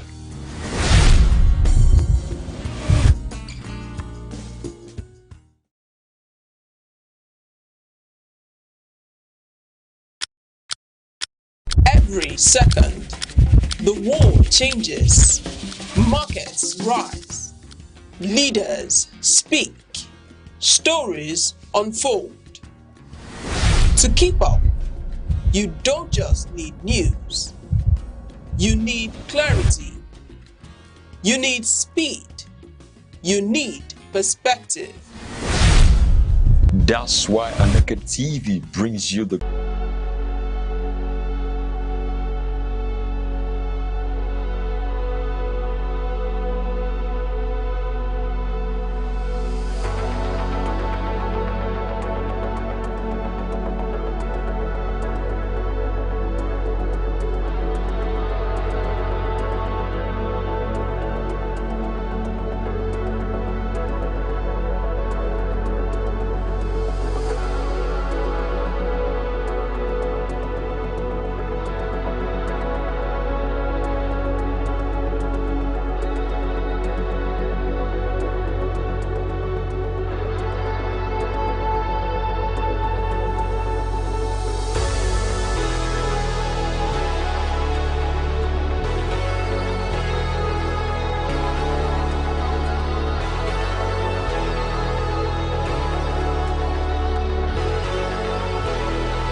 Every second, the world changes, markets rise, leaders speak, stories unfold. To keep up, you don't just need news, you need clarity, you need speed, you need perspective. That's why Aneke TV brings you the global pulse. Accurate, reliable, right when it matters most. Aneke TV. Move with the world. It gladdens our heart to have you join Youth Focus once again on Aneke TV.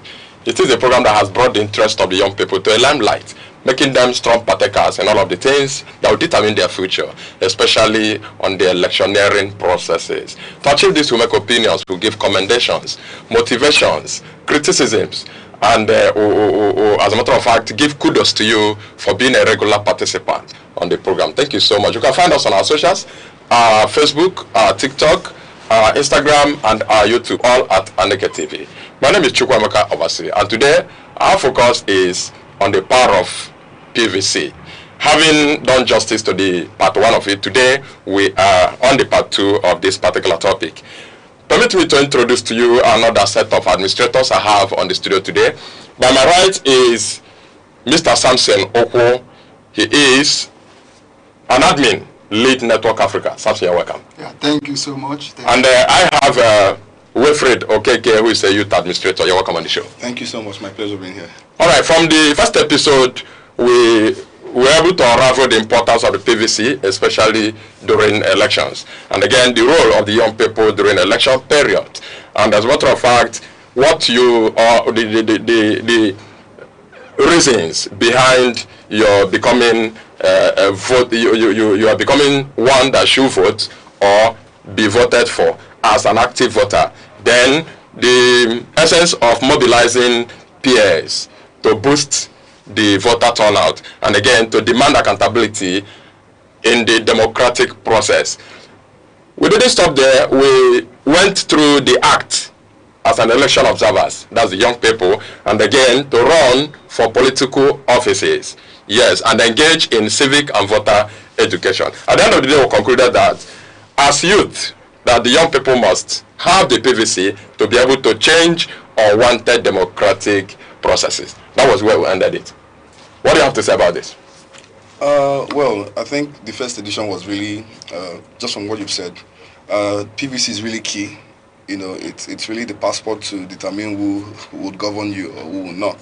So I think it's really important that we understand the power that the PVC has, you know, in actually changing democratic systems and structures, putting in who you want to be there and bringing out who you don't want to be there. Yeah. All right, so let's have your view on the importance of PVC.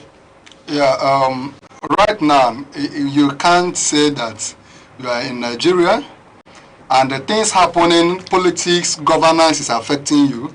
As a youth, the amount of money you pay in your school, whether you are in secondary school, whether you are in tertiary institution, is affected by the policies of the governors, the commissioners, the ministers, and the president, right? Almost everything you do as a youth is affected by those in power. So you cannot stay back and say, I'm not interested. Of course, we see strikes going on. Lecturers do not just go on strike because they want to go on strike. It's because of those in power. And the people in power got there because a certain group of persons voted them, right? So oftentimes we see the youth just sit back and complain.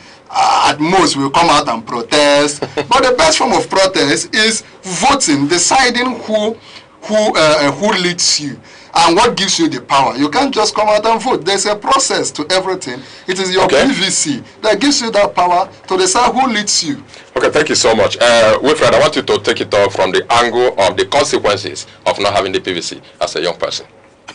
Well, there are a lot. It's enormous, right? And I wouldn't just want to stop the conversation on just having PVC, you know, because I know a lot of people get the PVC because they want to have some sort of identification. Because when you look carefully at the statistics, for instance, in 2023, our voter register, the national voter register, rose to about 93 million persons registered to vote. And when you look at the when you want to disaggregate that statistics, to look at the youth population within that number, you find out that about close to 40% of that register, was young people between the ages of 18 to 34. Then from people from between the age of 35 to around 49 was around another 38%. That's to tell you how mighty, how the magnitude of the power that young people have in terms of numbers. And politics they say is a game of numbers. Yes, right. And when you look at the actual voting, we just had about 20 million persons who actually voted. So that's roughly about averagely 20% of the entire voter register. And when you want to juxtapose that, or you want to place that side by side with the national population, Nigeria has over 200 million persons, living in it. We know it's more than, but averagely. Yeah. And when you're talking about 20 million persons actually voting, so that means that it's just about 10% of the entire population that decides who rules the nation, which is a very big problem on itself, right? So that means the other 90%, which is referred to the silent majority, because the actually majority, overwhelming majority. So to everybody who's listening to this program, it's really important that we participate in the process. And I can give reasons, even some people may argue that elections will be rigged and all that. It's very difficult to rig elections when people are on ground. That's why they wouldn't want you to register. That's why they wouldn't want you to come out and vote, because they want you to believe that this is. But I want to tell you that it's practically impossible to rig elections when everybody is on ground. Okay. The process. Okay. Thank you so much. Continue from the silent majority. Yes. How do you justify the attitude of these young people? They actually have the PVC. Yes. But they said they have vowed not to come out and vote again. A lot has happened. And then we classified among the silent majority. Yes, a lot has happened in the nation that discourage a lot of people, right? I mean, I've had experience. I have run for an office. 2025, I ran for councillorship, and so some of the things that happen can be very discouraging. I mean, I ran, spent a lot of money, did the campaigns. On the day of election, the people in charge did not come with result sheets. We ran for election without result sheets. You mean the electoral officers? Yes, the NCEC in Enugu, right? They came without result sheets, and after the election, they couldn't even publish our results. I had to go to court. The court had to mandate NCEC to show me my position. If you say I did not win the election, now publish the result. In fact, they did not produce a result. It was because I went to court that they now had to go and write a result and say that I did not get any vote. And even you didn't vote for yourself. That even me didn't vote for myself. And an election I know that I won. I can bet you that I won that election. That was why I was the only councillorship candidate in Enugu that took them to court. I took PDP, I took NSEC to court. Of course, we know our legal system here in Nigeria. I couldn't take it to Supreme Court because, of course, it's local government affair. You can't go to Abuja. Such experiences discourage the youth, right, from coming out to vote, from vying for positions. But I think it's not enough. It's not enough for you to relax, because whether you come out to vote or not, you are still going to be affected. The taxation is going to affect you. We can see in Enugu the cost of living, house rent is unbearable, there is no water, promises are made. So instead of the youths just relaxing and saying, if I come out, there will be no change. I mean, if you come out, there will be change. I've seen them, the little effort I've made. I've seen how the system shook because I came out to contest. So I would encourage the youth. There are quite many reasons why you will say, I don't want to vote, I don't want to come out. But like Mr. Wilfred said, these people in power are afraid of crowd. They are afraid of the silent majority. If a lot of people come out to vote, then rigging cannot work. Imagine if there is a polling unit that about 2,000 persons are supposed to vote, and on the day of election, before INEC brings the paper and all the rest, the 2,000 persons are already on ground. Who can vote? Who can rig the election? They will not. Yeah, but you mentioned that they didn't come with the election results. No, that is because of what happened in Enugu. This is the election, and the kind of governor we have.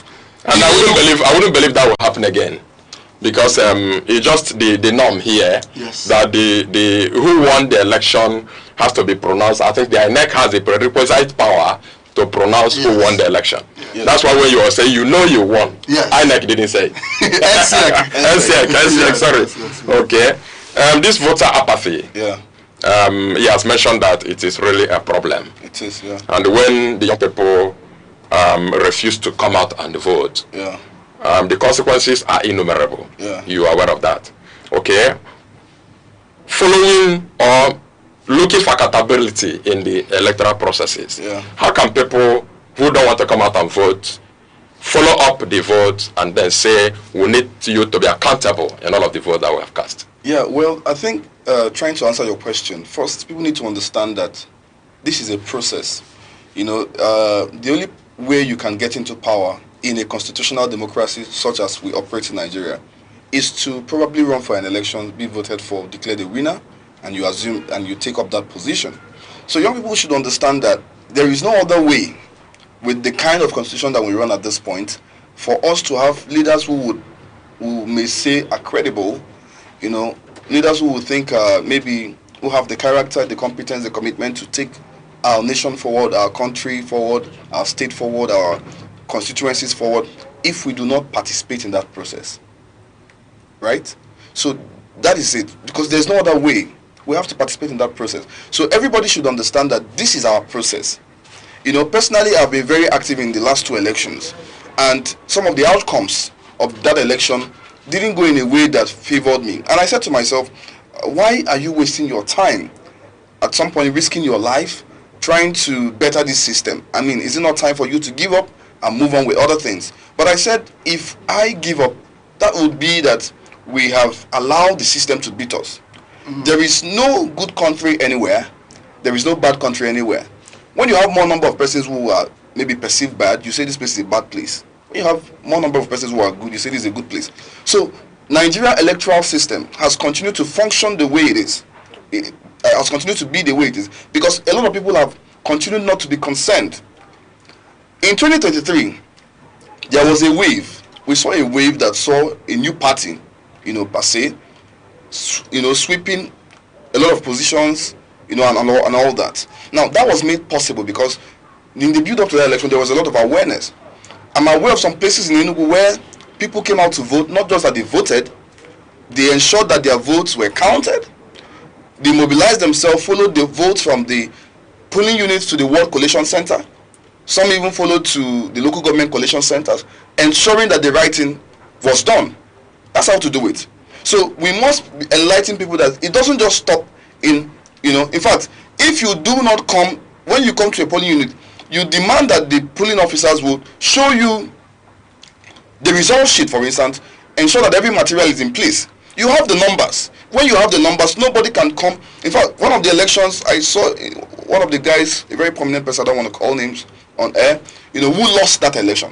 On that election day, he was roaming with his boys from polling unit to polling. When it comes to a place, people will bring out their phone and they'll put Facebook live, Instagram live, you know, videoing everything, showing we know that everybody knows you're here, just in case you want to try anything funny. That's the approach. So we have a lot of work to do, but I believe as the election comes closer, we're going to continue to mobilize people because this is the only way, you know, to get the right people on board and better our lives as citizens. I think the problem is more on the aspect of a lot of young people believing that they will not go out to vote because their votes will never count. Not because of the ugly experiences they had in the past. I've come to a point where I no longer blame the leaders. The major issue we have in Nigeria is not of leadership, but of followers.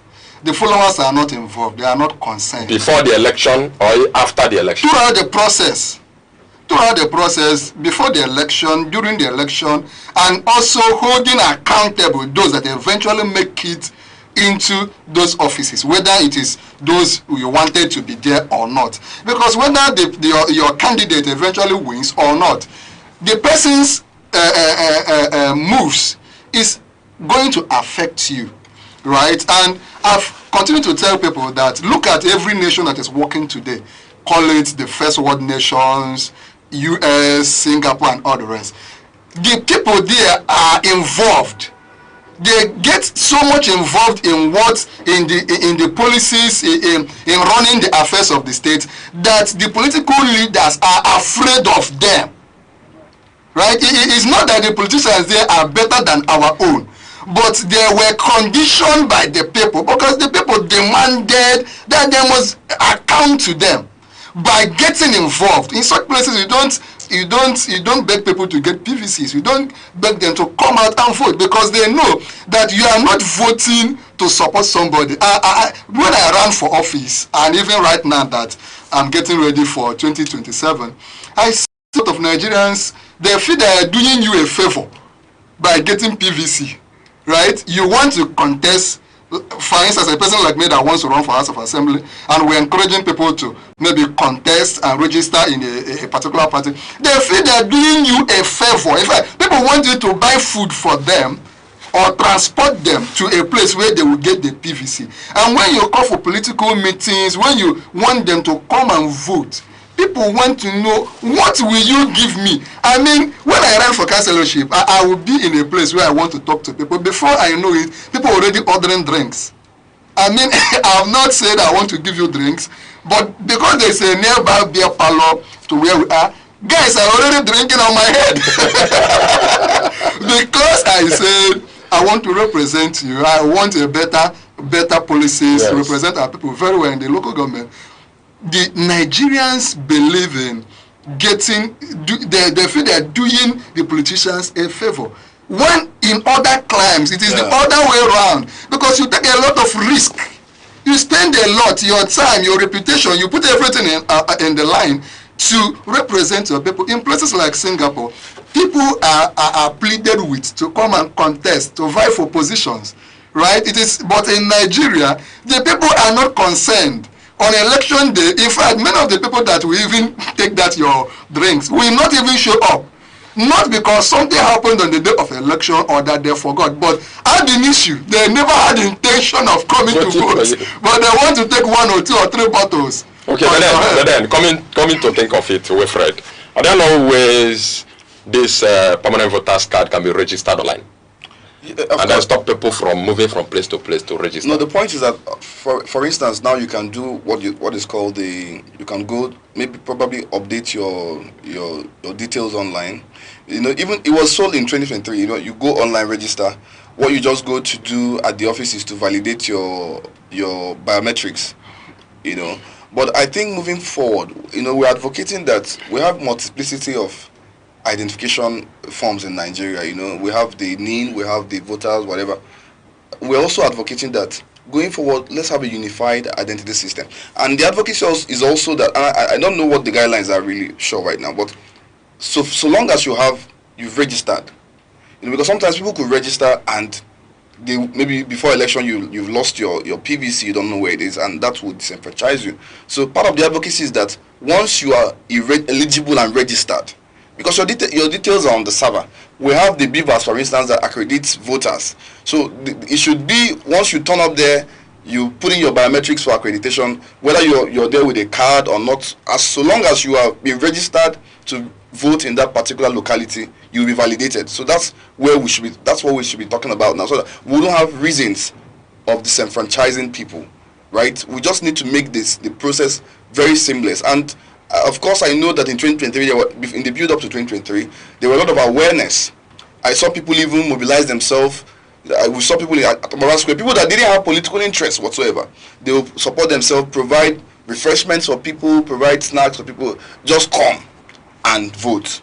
Come and get registered so that I can be able to vote. So we need more of that enthusiasm. We need more of that awareness, that grassroots mobilizing, so that we can be able to organize more people. Young people should understand that they are, 70%. We make about 70% of the entire population. So that means we have, in terms of numbers, we have what it takes. But because we are not seeing the potentials, we don't know our power, the powers that we have in numbers. That's why we're still slipping back. And just like Mr. Sampson said, when you have wrong leaders in place, it has a way about, it doesn't matter whether you voted Fuel is about 1,350, 1,004. Whether you voted or you didn't vote, you're going to face the consequences of that. You understand? You know how much it costs. Maybe if you go to work with public transport, if you go to school with public transport, some students can't even afford. Those days when you're hungry, you just go get Indomie. Things like this are now luxury. Even Gary, egg. Egg. No, you don't talk about that one. So okay, it has a way of affecting everybody. You understand?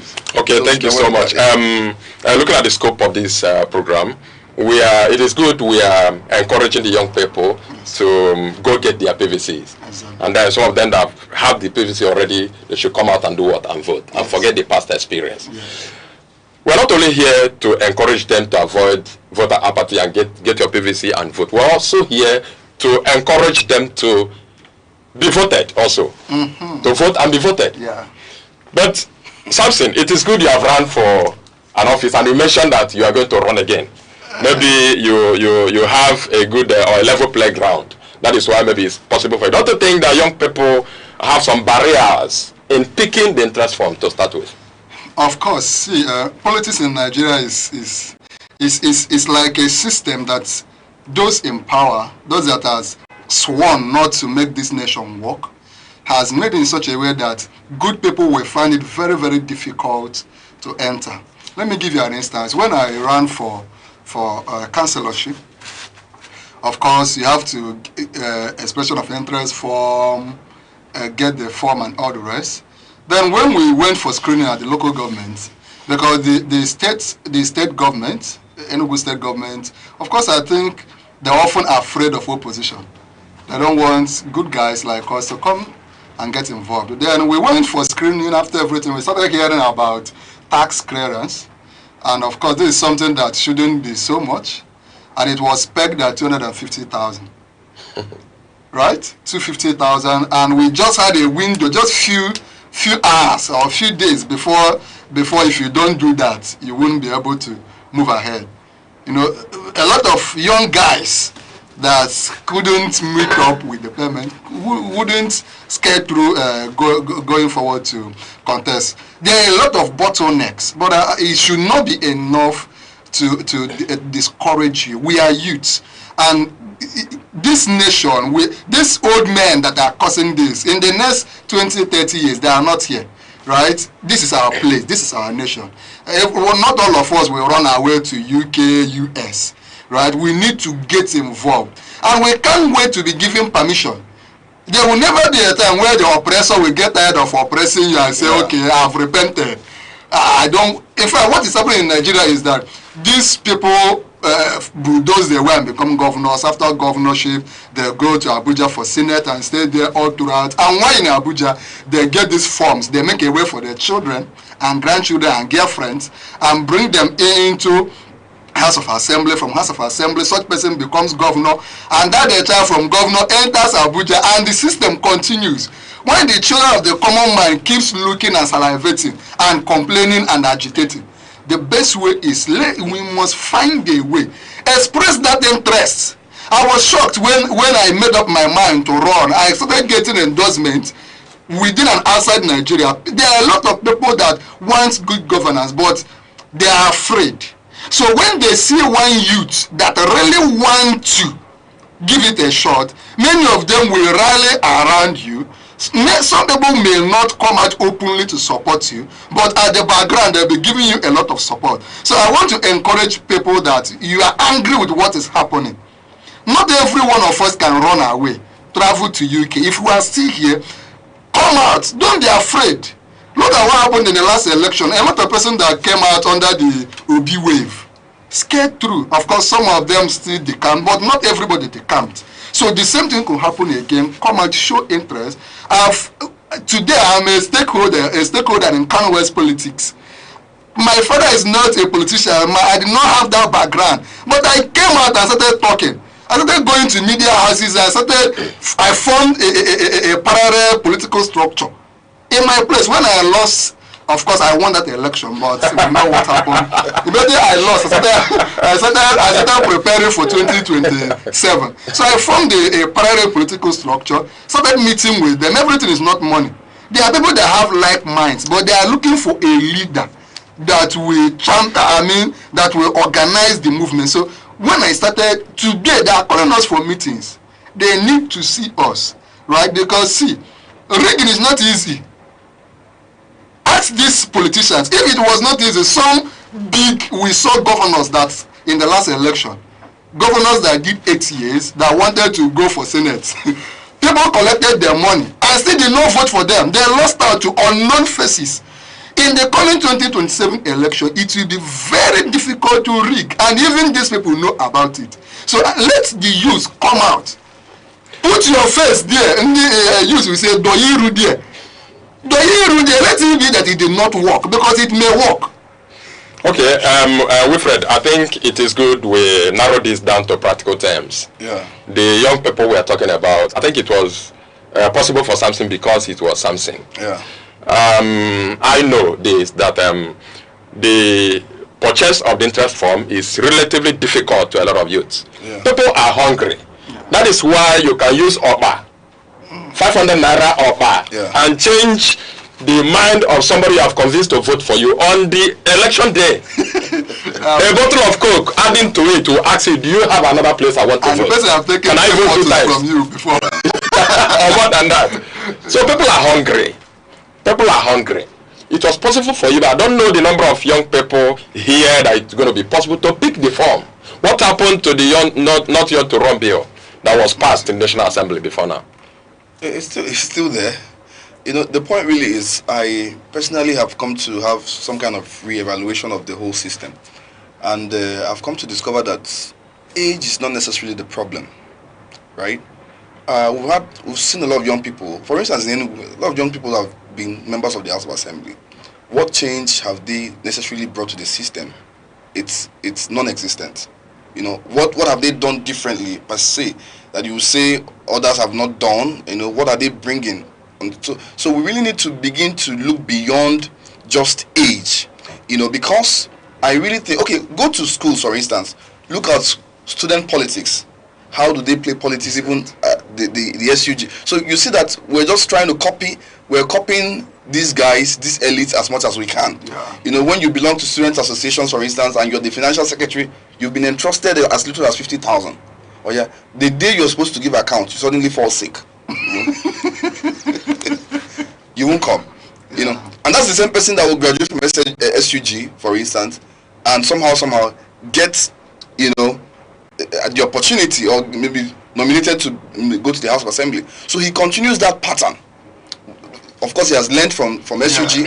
You know, he makes it better. He masters the skill better. He learns how to pad budgets and all that. He learns how to siphon constituency funds and all that. So we really need to look beyond that and begin to talk to ourselves about real governance, real values, because that's what will really change the system. So there are a lot of barriers, just like you pointed.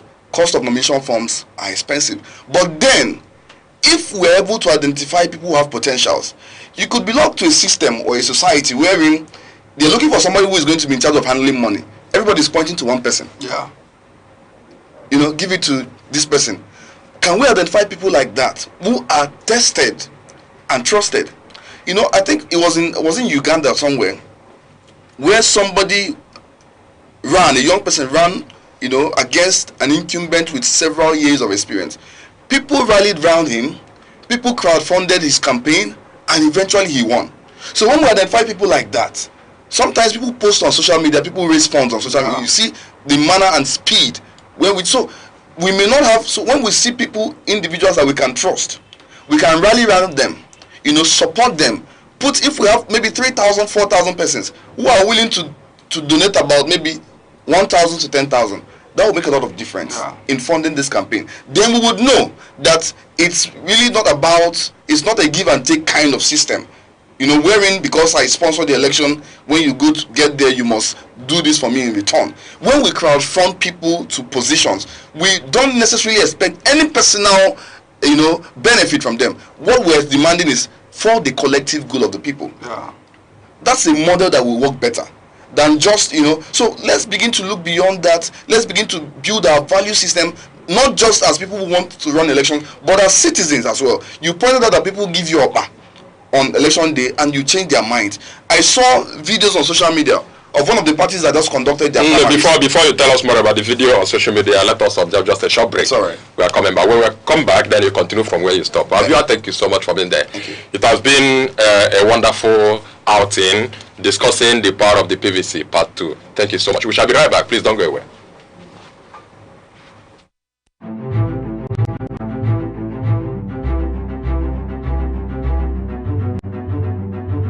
Morning headlines before you step out. Midday updates while you work. Evening analysis when the day winds down. Wherever life takes you, Aneke TV keeps you informed, connected, and ahead. Aneke TV. Move with the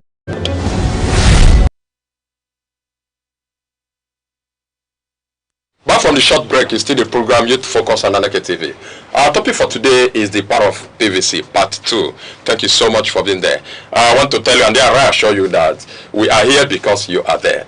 And I've had a wonderful set of people on the studio today who are administrators. I have by my left Wilfred Okeke, who is youth administrator, and I have Samson Oko, who is the admin. Lead Network Africa. Yeah. Thank you so much. Let's continue. Before the short break, Wilfred, you were talking about a post you saw on social media. Yes, please take it up from there. I saw videos of one party that conducted primaries recently, and you see people who they brought out to stand in lines to be counted. You look at these people, you see that these are obviously people who are impoverished, people who are poor. Yeah. Now, go and study the story behind it. Probably they've given them 3,000, 2,000 to come out and stand on the line to be counted. And after that, they go back to Abuja. They spend your money, you go back to your house, you're hungry, you don't have any kind of social cover, you don't have access to basic amenities, you don't have access to healthcare, access to water, and they come back. Most of them, their children live abroad. They come back after 4 years, they tell you, oh, this person is in town, you mobilize yourselves, you take your drums, you take everything, they give you money, they give you 100,000, you guys are like 500 that went there. You divide 100,000, maybe some of you will get 500, 300 naira. Our people should rise above that. Nigerians deserve better. If we really understand what governance, why this has continued like this is that we don't understand what governance is all about. I tell people that it takes the led and the leaders to be able to guarantee good governance. Mm-hmm. So long as the people who are led continue to look away from the reality, from the reality, we must begin to ask questions. We must begin to interrogate. God has not, any politician that will call me to come and raise placard for the person for what will 5,000 do for me? Well, even if I don't have food, but can you call your children to do the same? Your children are studying in Ivy League colleges, universities in in UK, in US, and I'm there to carry placards for you. Nigerians must have a rethink, especially going into this election. Anybody that gives you money induces you to vote for him or her. That's the main reason why you should vote against the person. Yeah. Please collect the money because it is part of it's your commonwealth. Yeah. They've stolen it, they've siphoned it. Collect it without pleasure with a thank you and vote your conscience. Is it every Nigerian politician that steals money? Of course not. All. No. Okay. No, not at all. I'm a politician in my capacity. Yes. In fact, prior to that, I've been in political meetings. Right, since 2024 I've been in the game. We have people like Peterobi, who was a governor here in the southeast. He was governor for 8 years, and we saw what he did. Right, within a few years, Anambra became the number one in wike exams. Right, he was the leader that after his tenure, he had to invite EFCC, I think EFCC, to come and audit him. He left a lot of money. So people, my little exposure in politics have told me that there are quite a lot of children of God in politics. I was surprised when I've had meetings with some of them, and I see that there are some people that give them 50,000, they will deliver a 50,000 naira project without compromise. We still have them. Just that the number is so small that in a system like an ocean, they are just like a teaspoon. That is why more and more people need to get involved so that the voice of such people can reach out to more people. So when we say that Nigerian politicians are corrupt, it's not very correct. They are very decent people. In fact, I tell people, when all the politicians in Nigeria becomes 100% corrupt, Nigeria won't last for up to 3 months. Give it 3 months, the system will collapse. What is still holding this nation is that there are still certain people that have integrity, that if you give them funds, they will deliver, that are not corrupt, that refuse to be compromised. Some of them are in power, some of them are vying to enter into power. If everybody becomes corrupt, Nigeria won't survive for 3 months. And again, I also think our disposition as citizens has also been an enabler to corruption. Yeah. For instance, you're a politician. Yes. You come to a church or to a church for a program or a service or a bazaar, whatever. It's expected that there is a threshold of money you're supposed to donate to that church. If you do not, they'll say this one is a stingy person. Yeah. Without knowing that, where would this, what is the salary of a House of Assembly member, for instance? What is the salary of a governor, for instance? So when people place that huge burden on you, and that's why most politicians, take corrupt tendencies, because there's a lot of expectation. Because your brother is in the House of Assembly, you expect that he will do this. The community expects that he will do this, do that, and places a lot of pressure on some of them who have integrity to begin to consider compromise. So that's what I'm saying, that we need to really redefine, make people understand what we've seen in the US, where we've seen senators who sleep in their offices because they do not have money to afford accommodation in Washington, D.C. Can that be said in Nigeria? Are you get what I'm saying? Yeah. So we need to, expectation is high. A politician has come, you're expecting what kind of car is he driving? I mean, there's a whole lot of burden that is placed on these people. And that's why a lot of people who have the character, when they get into these positions, their character is put in check. Okay, you've been in this office, so what have you done for us? Yeah. What have you not done for us? There's a whole lot, without knowing that this is all about service. And again, we should be aware of people who are career politicians. They do not have any life outside politics. So when they get into offices of privilege, they want to abuse that privilege. They want to amass wealth because they know they don't have any life outside that system. And that's why you see them, they keep running. Some of them, they run for governor. Some of them want to go back as a House of Rep member. You're wondering, did they forget anything in Abuja that they want to go and pick up and all that? So we need to be aware of people like that. Let's look at people who have made a name for themselves, even if it's in teaching. Somebody who has made a name in teaching, is renowned in teaching students, molding characters there. We say, okay, we like this one. Can we support this person? Not people who don't have any verifiable means of livelihood. We continue to encourage them. You ask them what they do for a living, they will tell you that they are politicians. That is, I mean. Okay, thank you so much. Samson. Yeah. My reference point is the fact that you have run before. Yes. And you still have the intention to run again. I have considered. Okay. Okay. I want you to mention other factors that will qualify a young person to run. We have mentioned the purchase of the interest form. Yes. What are other factors that qualified you to run for a beyond the basic things like he mentioned, integrity, right? Beyond, before you even vie, what have you been doing for your people in your area of calling? Like he said, if I'm a teacher, I'm a school proprietor, right? These are the things I've been doing. So the people must check those things. Then you should be a citizen, be up to 18, right? You pay your tax. Be a member of a political party. This thing isn't complex. Pay your tax where you're working or you're not working, where you're unemployed. That is what. See, because of the kind of system we run in Nigeria, we will be fooling ourselves if we just say anybody can wake up and contest. Money is involved.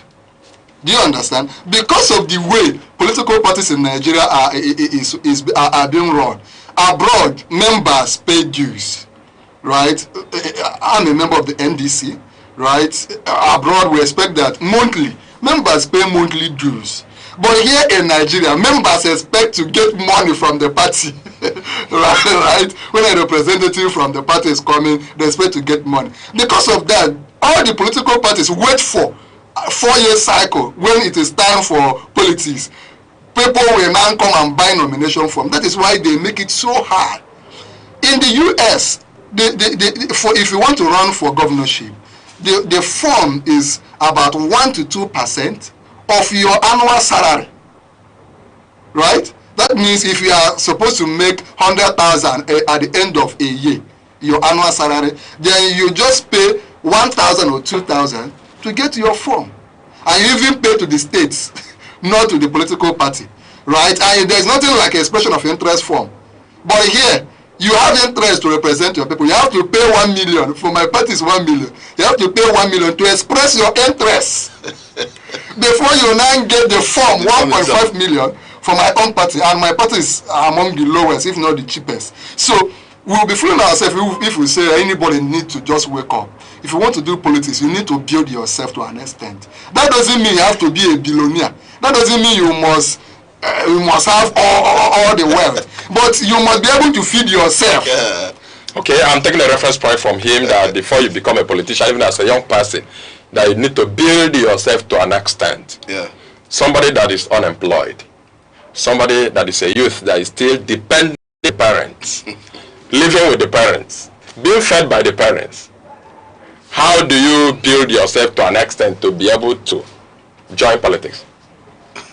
You see, like I said, when we see politics as... A lot of them are graduates. Yes, a call to service. You know, that's what it is. Yeah. You mustn't be in the House of Assembly to serve Kano West or to serve Enugu South. There are a lot of things that you can do. That's building. For instance, there was a time in my life that I take my leave. I go to a school. I teach pro bono at no cost. That's a way of trying to help improve education in that locality. I'm not in the House of Assembly. You know, there's something that we do also, mobilize resources, give solar systems to schools. I'm not a politician to do that. So you must not necessarily be in House of Assembly to serve. You can serve in your street. You can mobilize your friends, you come out for cleanup in the street. That's service. And that's what politics should be all about. So when we begin to see politics as a call to service, not something that you do as an occupation. You go there to, you become a politician, you earn salary, you earn money. No, it's something that you do to serve people. So young people should have that mentality and that mindset. So we need to begin to redefine community organizing. Then if we think we've built ourselves to an extent, like I said, you have to be tested and trusted. If you've not been able to manage, you've not managed your class properly as a class rep, you've not managed your student body as, properly, you want to now go to the House of Assembly. No, you don't have that experience. So I think the burden first lies in first building yourself. If you don't have anything doing, you don't have a job, you can go acquire a skill. Start somewhere. First build yourself, because like you said, whether you like it or not, money is involved in politics. Because if you're hungry, and you go into the system and you're offered something, you check your prospects. Can I get this in the next 20 years of my life or 30 years of my life? You take it and compromise. That's why it's important to build yourself. If you build yourself, when you build us, you must not be a millionaire, you must not be a billionaire. So long as you're able to feed yourself, you're able to take care of your basic needs, I'm not sure anybody can be able to tempt me to vote him or vote against my conscience or do something that I know that goes against my conscience. Because I know even if I don't do it, the consequence, yes, you hold your money, but I'll still be living fine, I'll still be feeding, I'll still be taking care of my basic needs. So we need to understand that. I think the starting point is getting your permanent voter's card. Yes. You don't do that with money.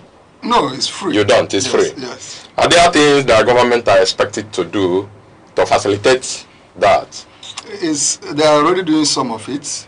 We hear some adverts online and even in the traditional media, like in most radio platforms, in television stations and all the rest. The government is already doing that. Then we also need to encourage the government to bring it closer to the people, right? I mean, the markets, the campuses like Esu, Taban, and Eshu. These are the work with the councillors, the PGs of the communities, the town criers. Let the people even know that things like this is going on, right? But what we see most often is that it is as though, because of the wave that is coming, because of what we in NDC we are doing, it's as if there is this calculated move to ensure that not many people come out to vote, right? I must tell you that this voter apathy is partly sponsored by the politicians, right? I mean, we know these things because they know that the more the number of people that come out to vote, the more difficult it will be for them to rig the election. So subtly and sometimes openly, people are discouraged from getting the PVC. In fact, we see some influencers that will come and say, don't even vote, that your vote don't count. But we know that some people are sponsored. Do you understand? Yeah. So I think people should demand, go get your PVC, get it ready. If you have gotten your own, encourage your wife, encourage your parents, your siblings, everybody go get your PVC. If you are abroad, call on those that are here. Get your PVC. If you are an employer, encourage your staff. Everybody show me your PVC. Of course, you don't force them, but keep encouraging them. Once these things are done, the system will begin to work. Thank you so much. Wilfred, are there roles you think the community leaders will have to play to make sure that this voter registration is done? Absolutely. Yeah, everybody has a role to play. You know, community leaders as well. The media, just like we're doing here, raising awareness. If you're yet to, you're watching us and you're yet to, you don't have a PVC, you don't have your voter's card, you can go to, I think, cvr.inecnigeria.org. It's a very easy portal. You can just do what it's, and from there you can also locate registration centers closest to you, right? So that's a step that we need to take. So everybody has to play his or her part in encouraging people to get this, because that's the passport to a better Nigeria.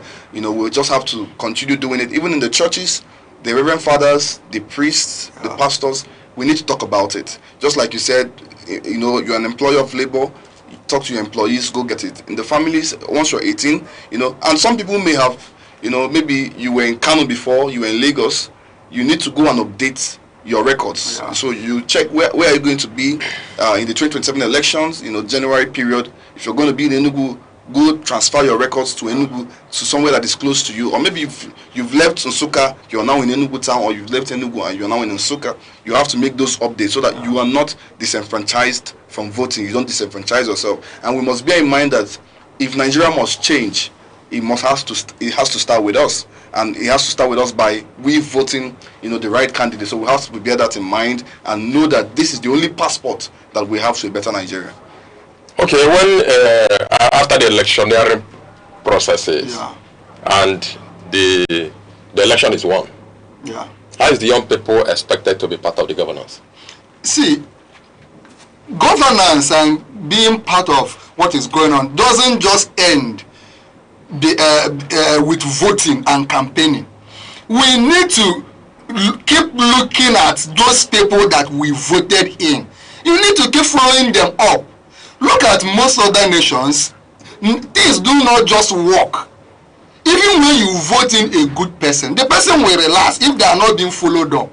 Look at them. There were promises they made. There was a manifesto they presented to you that made you to vote the person. Just make it brief, because the people must keep getting involved.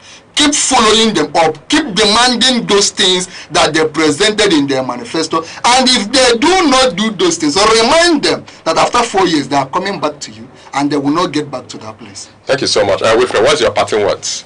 Well, we are rounding off. I would encourage everybody listening to this program. We have a big tax ahead of us in 2027, and we must all, you know, galvanize ourselves, mobilize ourselves to make that tax easy. We're battling for the soul of this country. We're battling for the soul of the state. So all of us must be part of it. We must get our PVC, and not just getting our PVCs. We must ensure that we vote, and we must ensure that our vote counts. I think the take home is that we have a big task coming 2027, and that big task is to do everything in order to get it right, isn't it? Yeah. Thank you so much, thank you, Wilfred. Thank you so much for coming, and thank you so much, Samson Oko, for coming. Avia, thank you so for being there. We have discussed on the power of the PVC, and that is the part 2 of it. And I hope you took everything we've said here very seriously. My name is Chukwemeka Obasi. We're going to see again.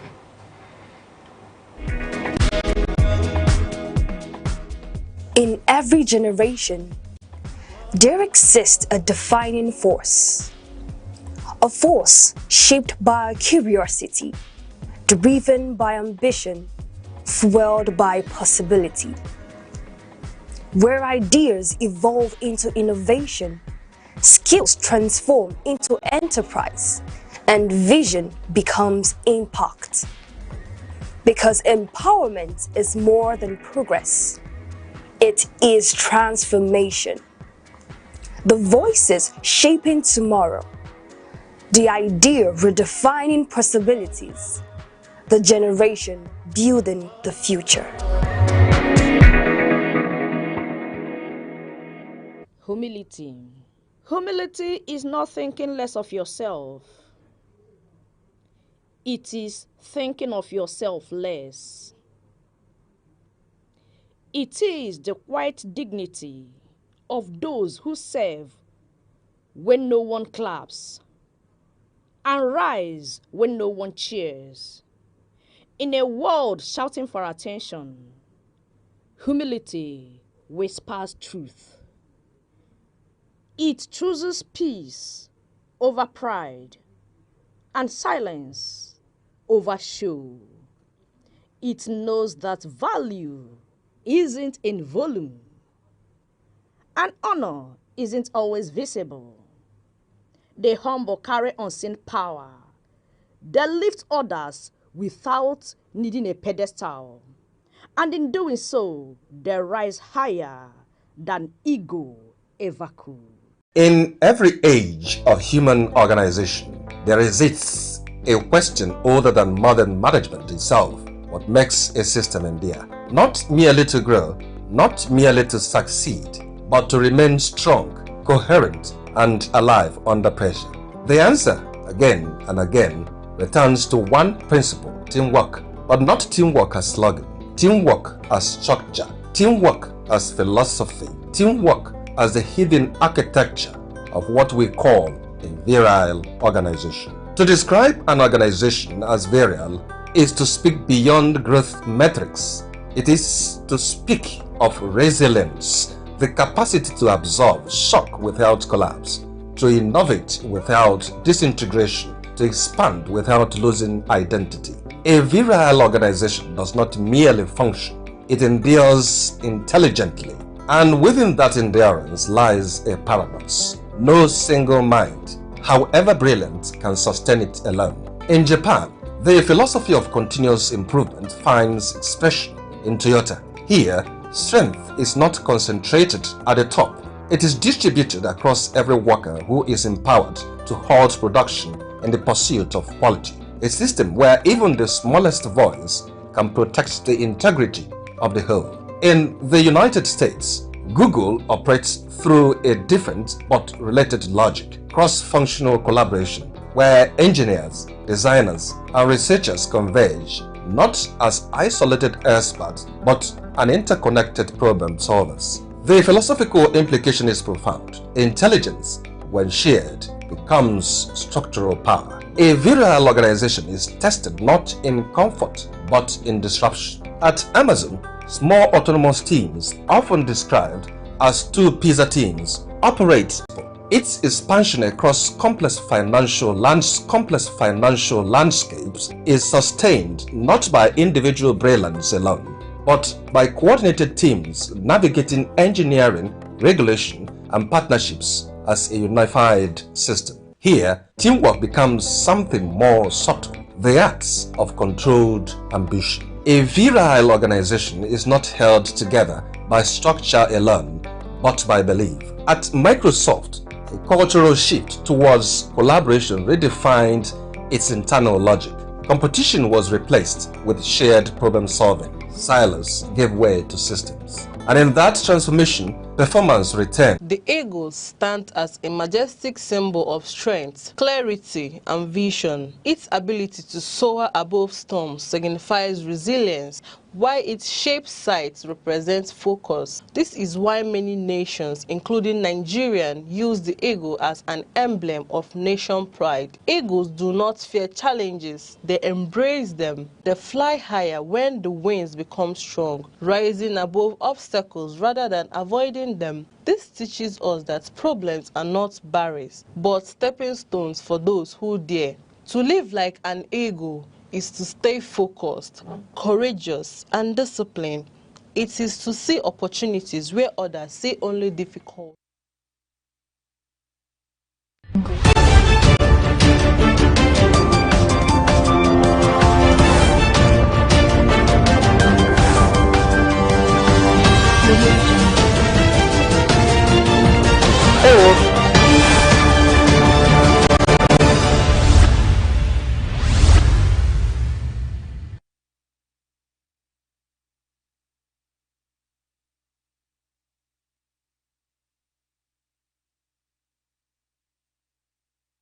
Good afternoon and welcome to the news at 3 on Aneke TV.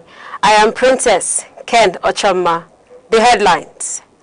Federal government integrates 119 tertiary institutions into new education governance and transparency portal. National Human Rights Commission raises concern over 500 inmates allegedly held without trial in Zamfara State detention centers. Details of the news.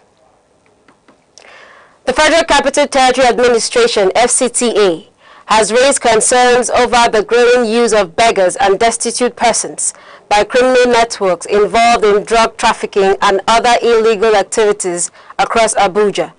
Secretary of the FCT Command and Control Center, Mr. Peter Olumuji, announced this during the ongoing Operation Sweep enforcement exercise in the Federal Capital Territory.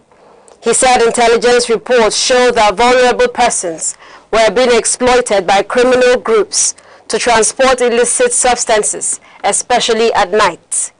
Mr. Olumuji stated that some street beggars and persons living with disabilities were allegedly being used to evade suspicion from security operatives. He added that some suspects arrested during enforcement raids were also linked to criminal gangs operating within the city. The FCTA said the operation is aimed at reducing street begging, improving public safety, and strengthening security across Abuja. Authorities also confirmed that enforcement teams have faced resistance in some locations during the exercise.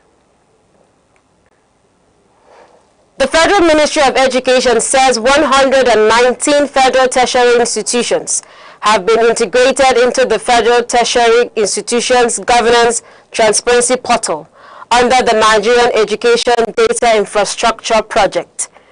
The ministry said the platform currently contains records of more than 92 million students from over 221,000 schools across 21 states.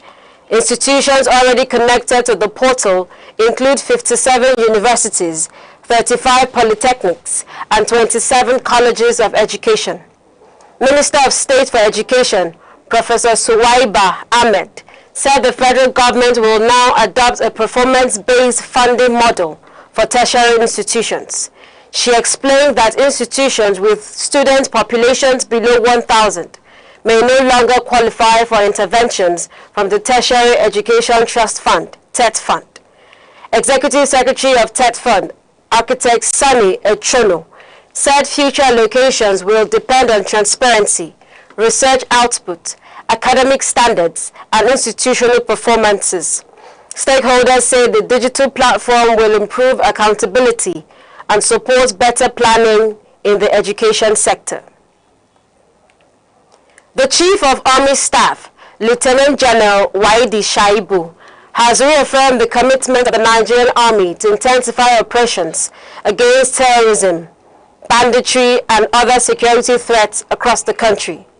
Speaking at the opening of the Chief of Army Staff First Biannual Conference 2026 in Abuja, Lieutenant General Shaibu urged military commanders and intelligence officers to strengthen operational strategies and interagency collaboration. The Army Chief acknowledged recent security challenges in parts of the Northeast, Northwest, and North Central regions, but maintained that the armed forces remain determined to protect the country's territorial integrity. He also disclosed that the military had increased troop training, logistics support, and welfare programs to improve operational efficiency and morale. Lieutenant General Shaibu further called on troops to maintain professionalism and strict compliance with rules of engagement. The United States Africa Command, AFRICOM, says it has carried out additional joint military strikes with Nigerian forces against ISIS targets in northeastern Nigeria. AFRICOM disclosed this in a statement on Monday, noting that intelligence reports confirmed the targets were members of the terrorist group. It added that no United States or Nigerian personnel were injured during the operation. The command said ongoing assessments will determine the full impact of the strikes, stressing that the operation was aimed at weakening the group's ability to plan and launch attacks within the region. AFRICOM reaffirmed its commitment to supporting Nigeria and other partners in addressing shared security threats. The latest operation follows recent reports of a joint military action that reportedly led to the killing of senior ISIS commander Abu Bilal al-Mignuki. Public schools in Orire local government area of Oyo State remain largely deserted on Monday, following reports of the abduction of students and teachers by armed bandits.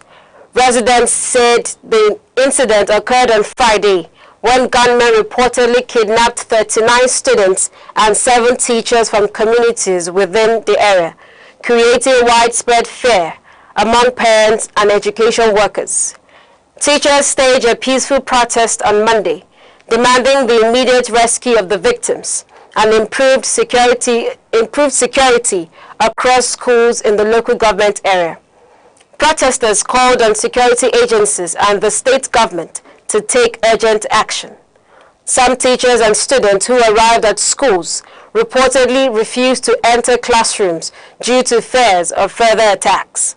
Security authorities are yet to release an official update on rescue efforts. The Nigerian Democratic Congress, NDC, has announced the closure of the sale of presidential expression of interest forms ahead of the 2027 general elections. In a statement issued in Abuja, the party said the deadline for governorship and legislative forms has, however, been extended to May 24th to allow more aspirants to participate in the process. National Secretary of the party, Mr. Ikenna, said screening of presidential aspirants will begin on Tuesday and continue until May 26th, while nomination forms will be issued and returned within the same period. The party leadership stated that no further extension would be granted beyond the announced deadlines, urging aspirants to comply fully with the timetable. The Federal High Court in Abuja has granted bail to blogger Justice Chidebere, popularly known on social media as Justice Crack, over alleged cybercrime charges. Justice Joyce Abdul Malik granted the defendant bail in the sum of 5 million naira with one surety in like amounts. The Department of State Services is prosecuting the blogger over a viral video linked to the Nigerian Army. The case resumed after earlier disagreements between 2 defense lawyers over legal representation delayed proceedings. The matter proceeded on Monday after the dispute was resolved in court. During the hearing, the federal government presented its first witness, DSS operative Uruntu Douglas, before the court approved the bail application pending continuation of trial. Heavy flooding has cut off access roads around the collapsed Moro Bridge axis in Kwara State, leaving many residents stranded and disrupting movement within affected communities. Residents of the Mandela community said persistent rainfall washed away a temporary bypass created after the bridge collapsed in April, making the route completely impassable. The development has disrupted essential services, including transportation of inmates to court by the Nigerian Correctional Service and movement of medical workers to the Kwara State University Teaching Hospital.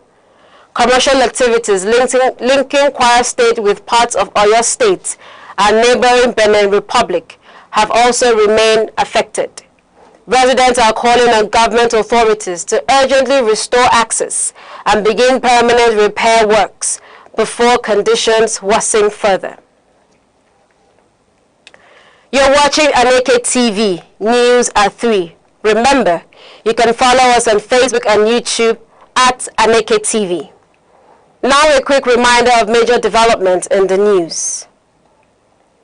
A reminder of our top stories.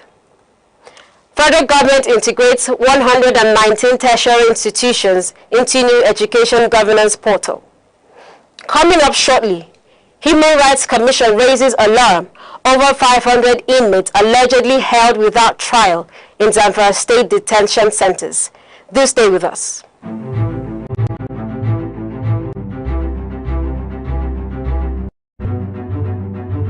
Morning headlines before you step out. Midday updates while you work. Evening analysis when the day winds down. Wherever life takes you, Aneke TV keeps you informed, connected, and ahead. Aneke TV. Move with the world.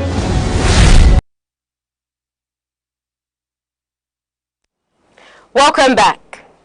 The National Human Rights Commission, NHRC, says more than 500 inmates are currently being held without trial in correctional centers across Zamfara State.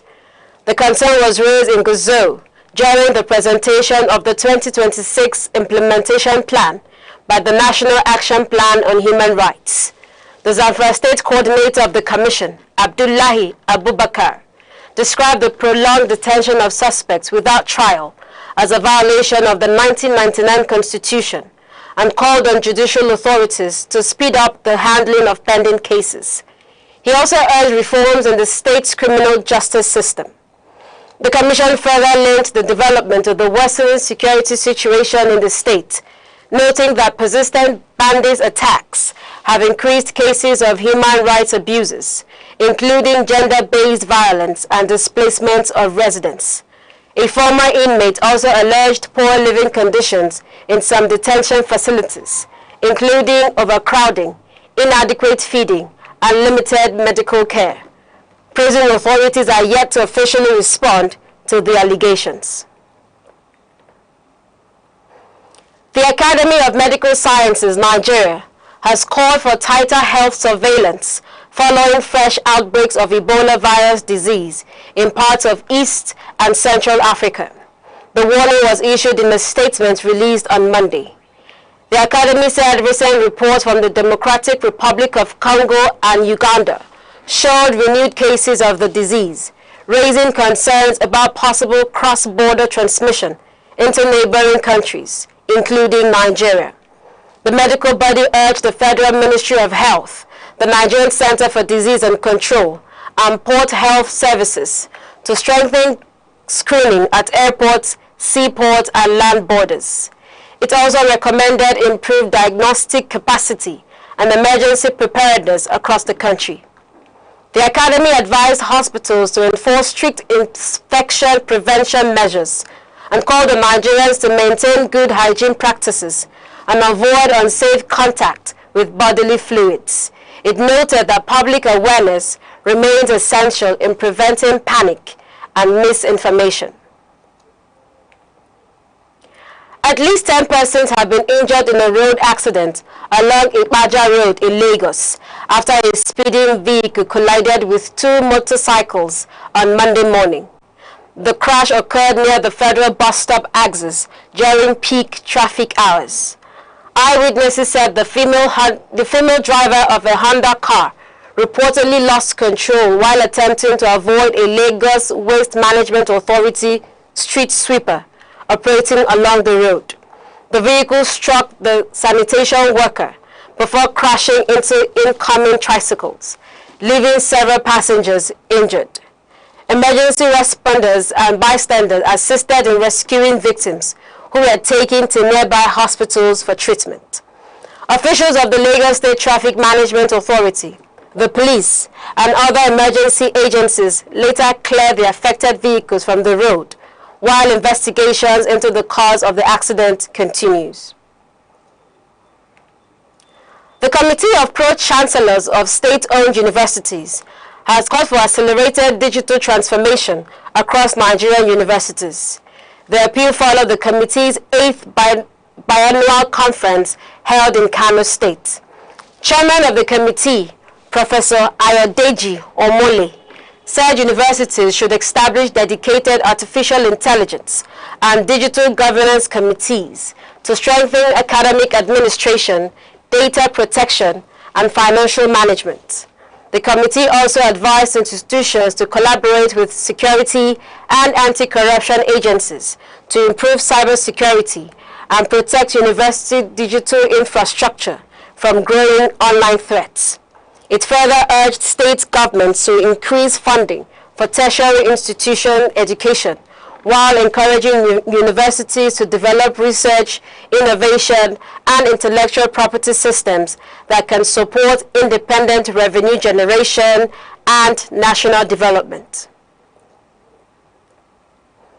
The Nigerian Port Authority says 9 vessels carrying petroleum products and other goods have arrived at the Lekki, Tinkan Island and Apapa ports in Lagos.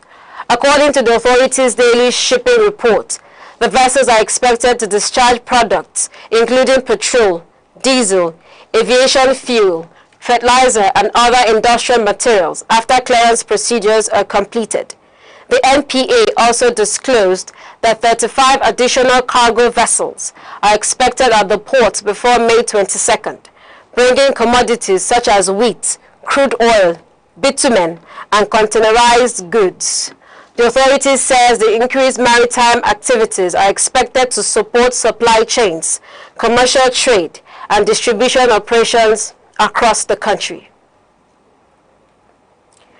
Warri Wolves Football Club will begin its campaign in the 2026 President Federation Cup on Wednesday with a round of 64 fixture against Stormers SC in Benin City.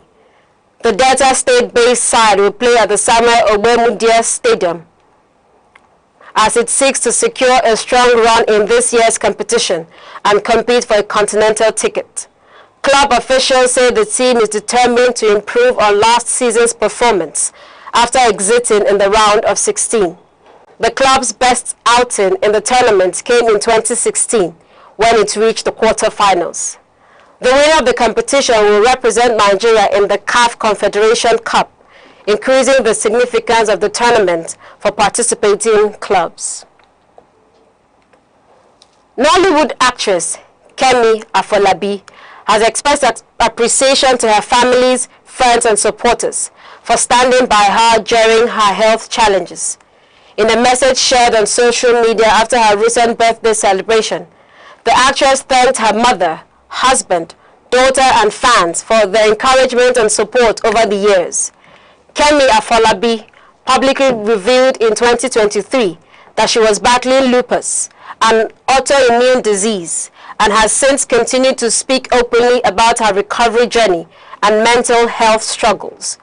The actress described her daughter, Dara, as a major source of strength and encouraged others facing personal difficulties to remain hopeful and resilient. And now to end news across the country, here are the main points again. The federal government has integrated 119 out of 124 federal tertiary institutions into the new Federal Tertiary Institutions Governance Transparency Portal under the Nigerian Education Data Infrastructure.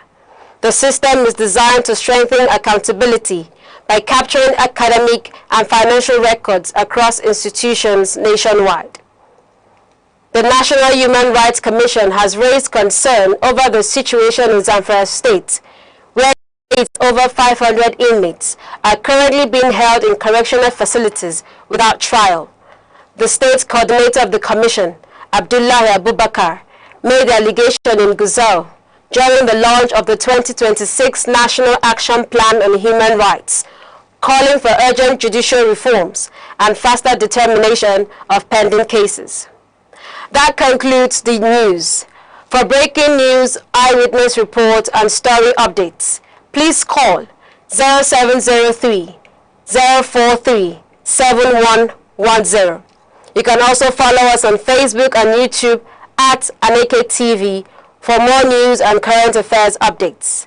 I am Princess Ken Ochomwa. Thank you for watching.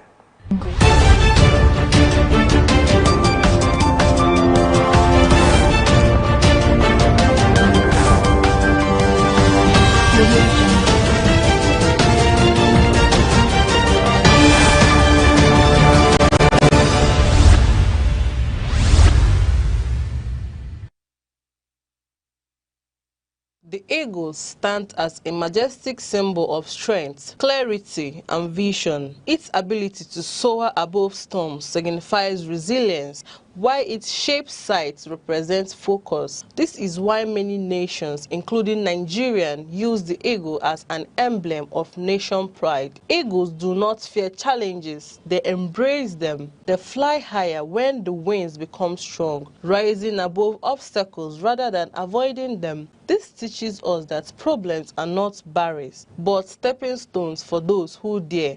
To live like an eagle is to stay focused, courageous, and disciplined. It is to see opportunities where others see only difficulties. The sky is not your limit, it is your launch pad. Nigeria is a nation of enormous potential, rich in people, culture, and natural resources. Yet, decades after independence, challenges persist. Insecurity, communal clashes, youth unemployment, weak institutions, and corruption.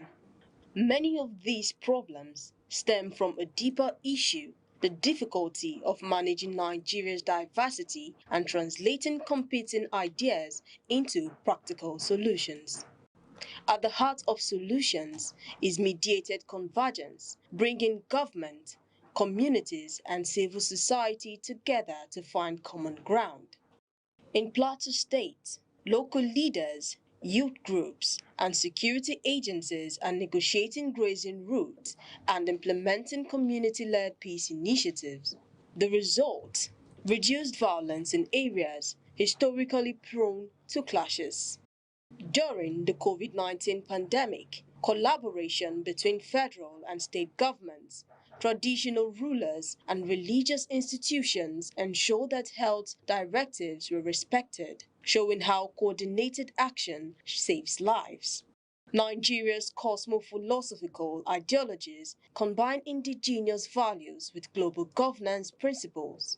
Communal responsibility, consensus building, and respect for elders guide social cohesion, while democracy, accountability, and rule of law provide frameworks for modern governance. Anti-corruption campaigns paired with community education are proven more effective than enforcement alone. Practical applications of these ideas can address Nigeria's challenges. Coordinated intelligence sharing between military, police, and community leaders reduces violence in Zamfara, Borno, and Kaduna. Youth unemployment. Initiatives like N-Power, combined with university-private sector partnership and tech hubs in Lagos, Abuja, and Port Harcourt, equip young Nigerians with marketable skills. Economic development.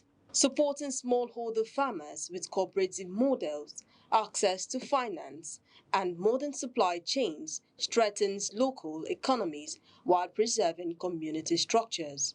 Governance. Strong, transparent institutions enforce policies, mediate conflicts, and build public trust. The way forward requires dialogue platforms that include all stakeholders, harmonizing local and global ideas, empowering citizens, and leveraging technology to enhance access and transparency. Building a modern Nigeria is not just about infrastructure or wealth. It is about harnessing diversity, aligning ideas, and turning philosophy into practical action. Through structured collaboration, inclusive governance, and shared values, Nigeria can transform its challenges into opportunities for peace, unity, and sustainable development. The task is immense, but achievable. With dialogue, collective action, and practical solutions, a modern, stable and prosperous Nigeria is within reach. In a world that never stands still, where stories break in seconds and moments shape history, one station keeps you connected to your nation, to the continent, to the world. From breaking news to powerful stories, from business and politics to culture, lifestyle and entertainment, we inform, we inspire, we keep you ahead. This is more than television. This is your window to everywhere that matters. Aneke TV. Move with the world.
Every second, the world changes, markets rise, leaders speak, stories unfold.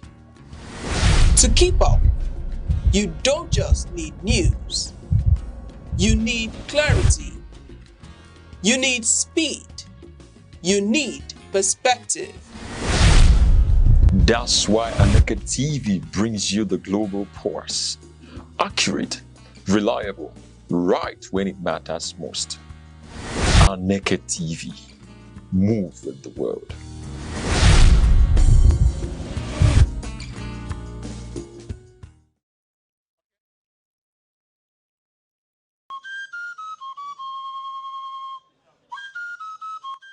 From the tiniest cells to the farthest galaxies, life holds secrets we are only beginning to uncover.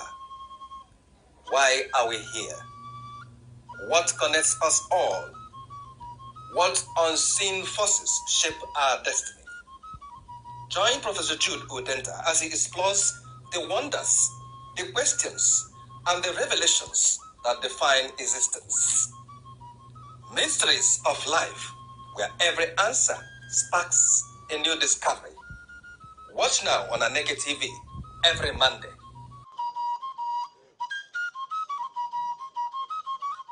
Good day, viewer.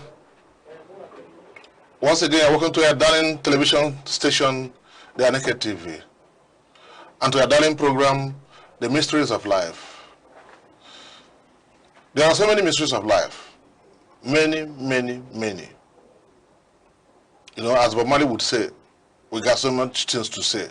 But the one we are looking at today is the issue of charms. Charms, are they real or is it a myth? And with me in the studio to look at this matter from my left is Reverend Uche Carlo Oka. He is the pastor for the children of Assemblies of God Mission at Isiago Street, Wani, Enugu. Reverend, you're welcome to the program. Thank you, sir. And by my right, we have my brother, Eze Ngwoko. He is not just Enugu State, but Nigerian Cultural Ambassador at the World Cultural Festival in India. He is here to look at this issue of charms. Eze Ngwoko, you're welcome to the program. Thank you very much. I want to start with the Reverend, since I started with the left, because we was always left-right. Charms! We do want to start with the... Charms! I mean, is there anything like charm? Is it a reality? Or is it just a myth? Or are people confused? What is happening? Charms. We hear about charms. I know that I talk about the English word, that there's a charming lady. We know about that one. A charming lady. Even queens. Almost all queens are charming.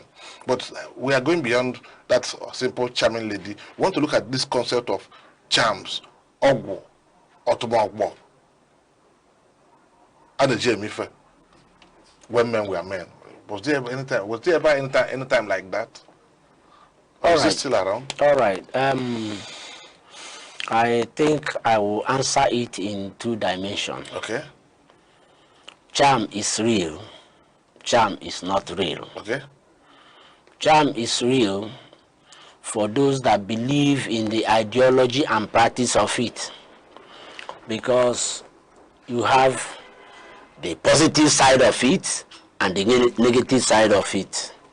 And so that is my answer. Okay. Charm is real and charm is not real. Okay. It's not real in the sense that I or people that doesn't believe in it, doesn't practice it, is not real to them. Okay. Charm, Ezengwoko.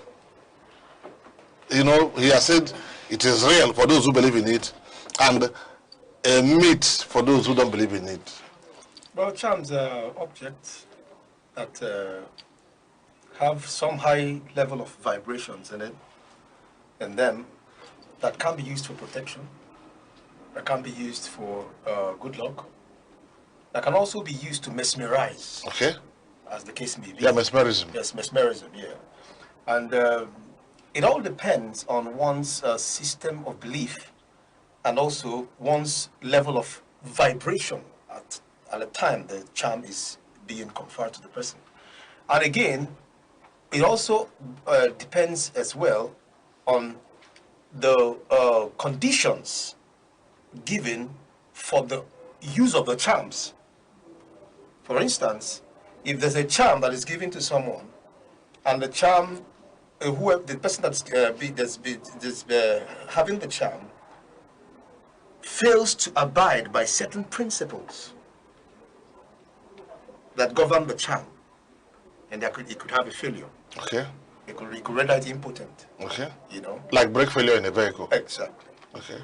For instance, as if there's a charm given to someone to use to charm probably a lady, a man to charm a lady, then they could say, okay, in the morning you wake up, you bow down to this charm, you spit on it, you do some basic rituals on it, and then if the person does not abide by those principles that will charge the vibration of that charm, there's a tendency that the charm will be rendered impotent. Okay.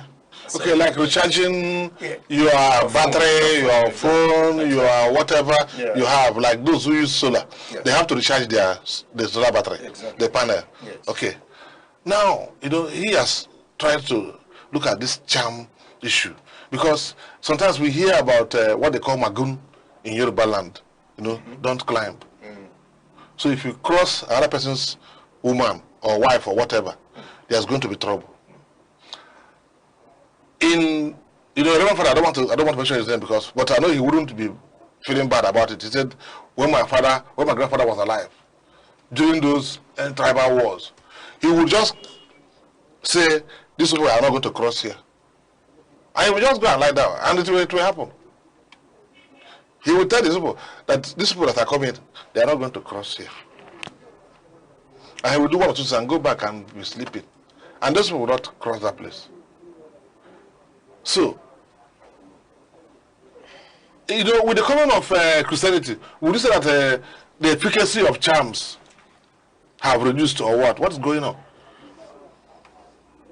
Sincerely, like I said in the beginning, that charms are real, and charms are also not real. Yes. Before the advent of Christianity, just like we all know, there's always a manuscript, original tendencies. When people do what they do, like he said, you know, do some activations to, you know, raise the vibration, that's the potency of that charm or whatever. Yes, yes. We call that the original manuscript. But as time goes on, you discover that people slide away from what is the kind of procedure or law governing whatever they do, and then the potency of that practice will start coming down. But the advent of Christianity made us to know that the power of God, the power embedded in the name of the Lord Jesus and in the blood and in the word is stronger than charm. And that is where I tell you that it is not real. Because for whoever that believes in Christ, the Bible says he has greater power. He has greater power. He has greater dominion. He has greater potency. Because at the name of Jesus, every knee will, but including the name of charm and the priest or the the practitioner. So to whoever that believes, like I said in the beginning, it's all about your ideology and your faith belief. If you believe in charms, it will work in. It's real. It's real. And when you trespass it, you see the repercussion attached to it. Sometimes people even try to pedal on the pendulum of Christianity and tradition to weigh effects and say, what is the essence of existence? I think it is better we bring in charm.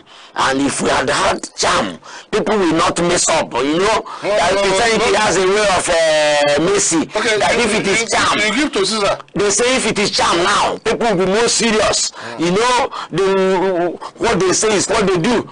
But it's not all that at every situation. There are people that are standing on it and it is working. That is the reality.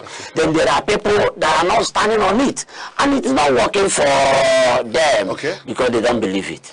So Ezenwoko, you have heard him. So what do you say? You know, this whole issue, because he mentioned that with Christianity, so people, based on your belief system, it could work for this and it won't work on the other side because the person does not believe that charm. In fact, he believes they are nothing like charm. Of course. First and foremost, we have to always demarcate between Christianity and Christendom. They're two different things.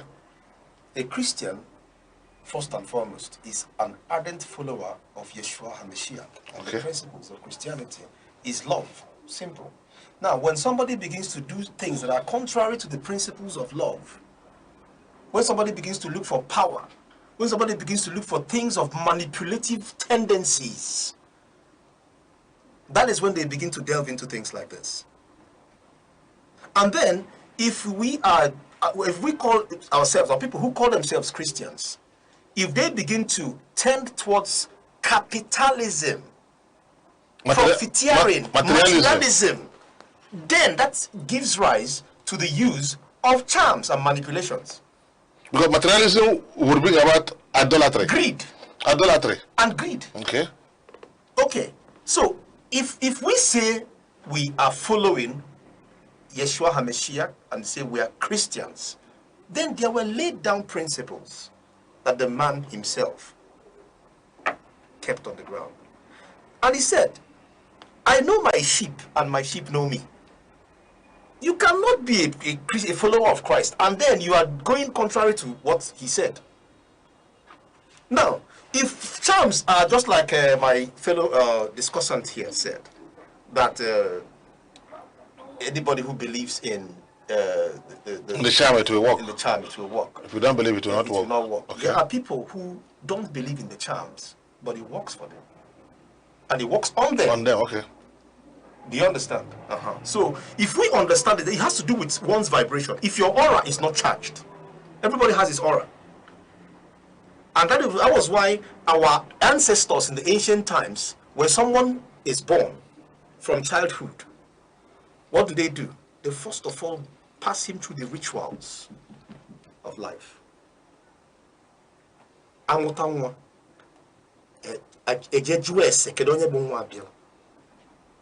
Kedonye buchia, kedonye bonyo ogwe. Keda agwe, kedi ha agwe anyelo. Kedi ndi na-emeli ya ihe na ndị ọ na-emeli, kedi bụ ndị otu ogwe. Kedi ihe bụ the primordial element of onye mmiri, of onye ane, of onye ikuku, of onye anyanwụ. The four elements, which ones are the primordial ones in the person's life. So when this, these ancient people were just wise people, our ancestors were very wise people. At that point, the child is guarded right around everything that is supposed to be with that child. So when you bring up your charms, the spirits around the child will protect that child. So when you see the myriad of spirits, so mad of your one, you will know where will the charm come work? How is it going to work? If it's not the chi that is holding the charm down, that is being channeled against or projected against that child, the only one will do it. And the one in Asia will do it. So what is it?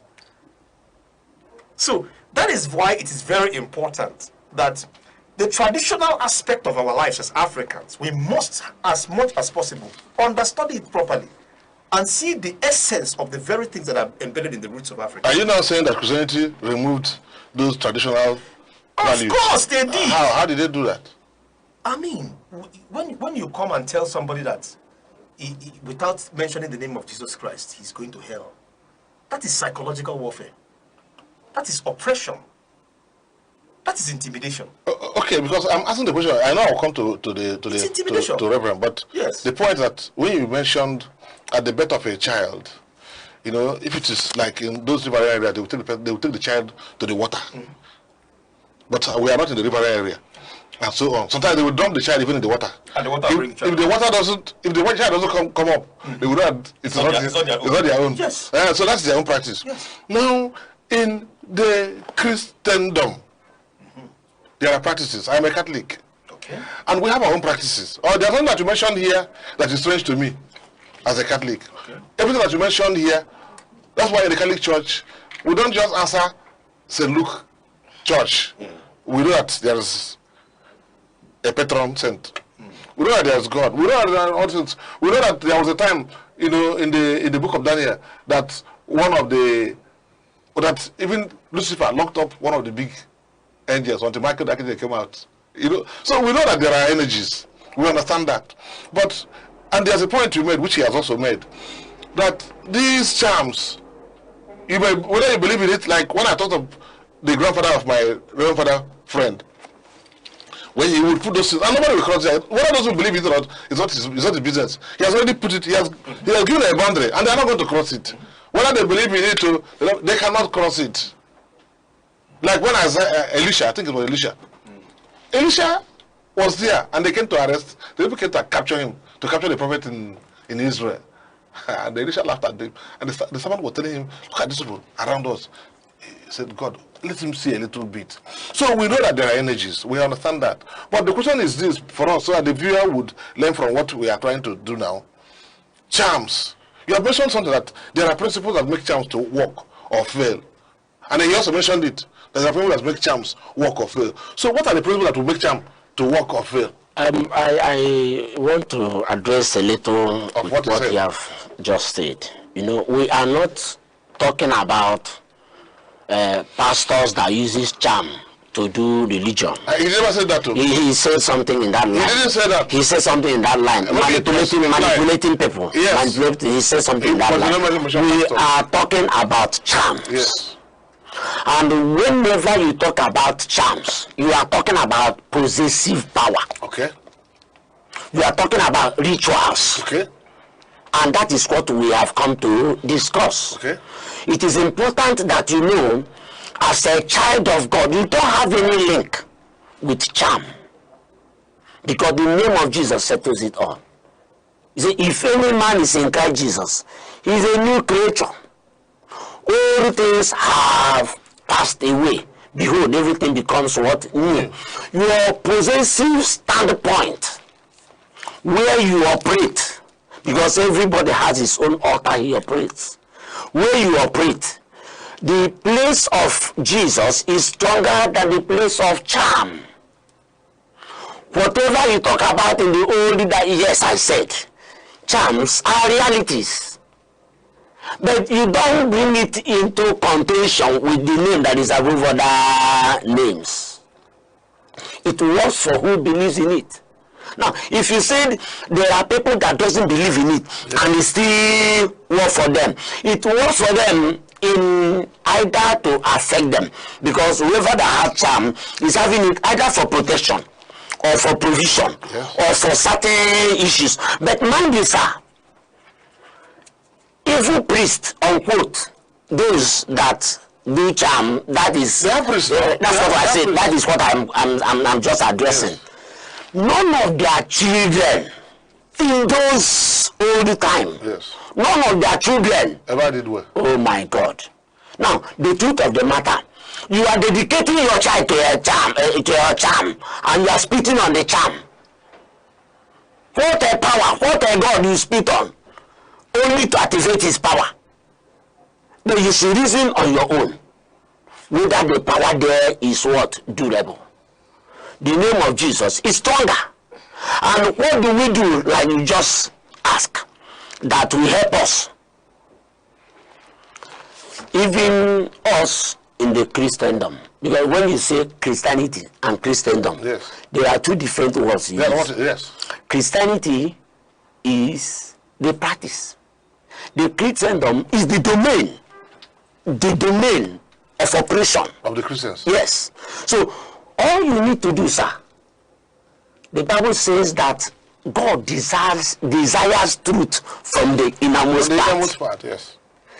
Let your life, your hand, be what? Upright. Say A and mean A. Not when you say another thing inside and you come outside to become another, or you say another thing outside and you go inside to become another thing. If they bring charm on you, it will bring you down. Because your operational base is in contention. But when you are standing with the Lord, who is on the Lord's side, the power of God, like the aura you talk about, there's what we call unction, there's what we call anointing. Unction is the atmosphere.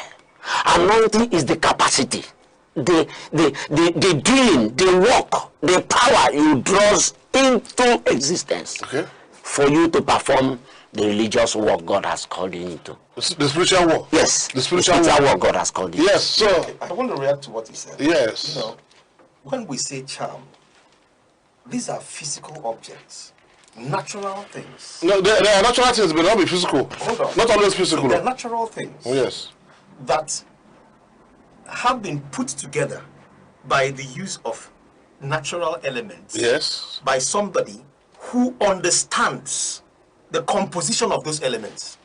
For instance, like the white man comes to take lithium, which we are wasting here. Exactly. So he comes to collect lithium. Exactly. They have to understand what this compound material is capable of doing, and the potency levels.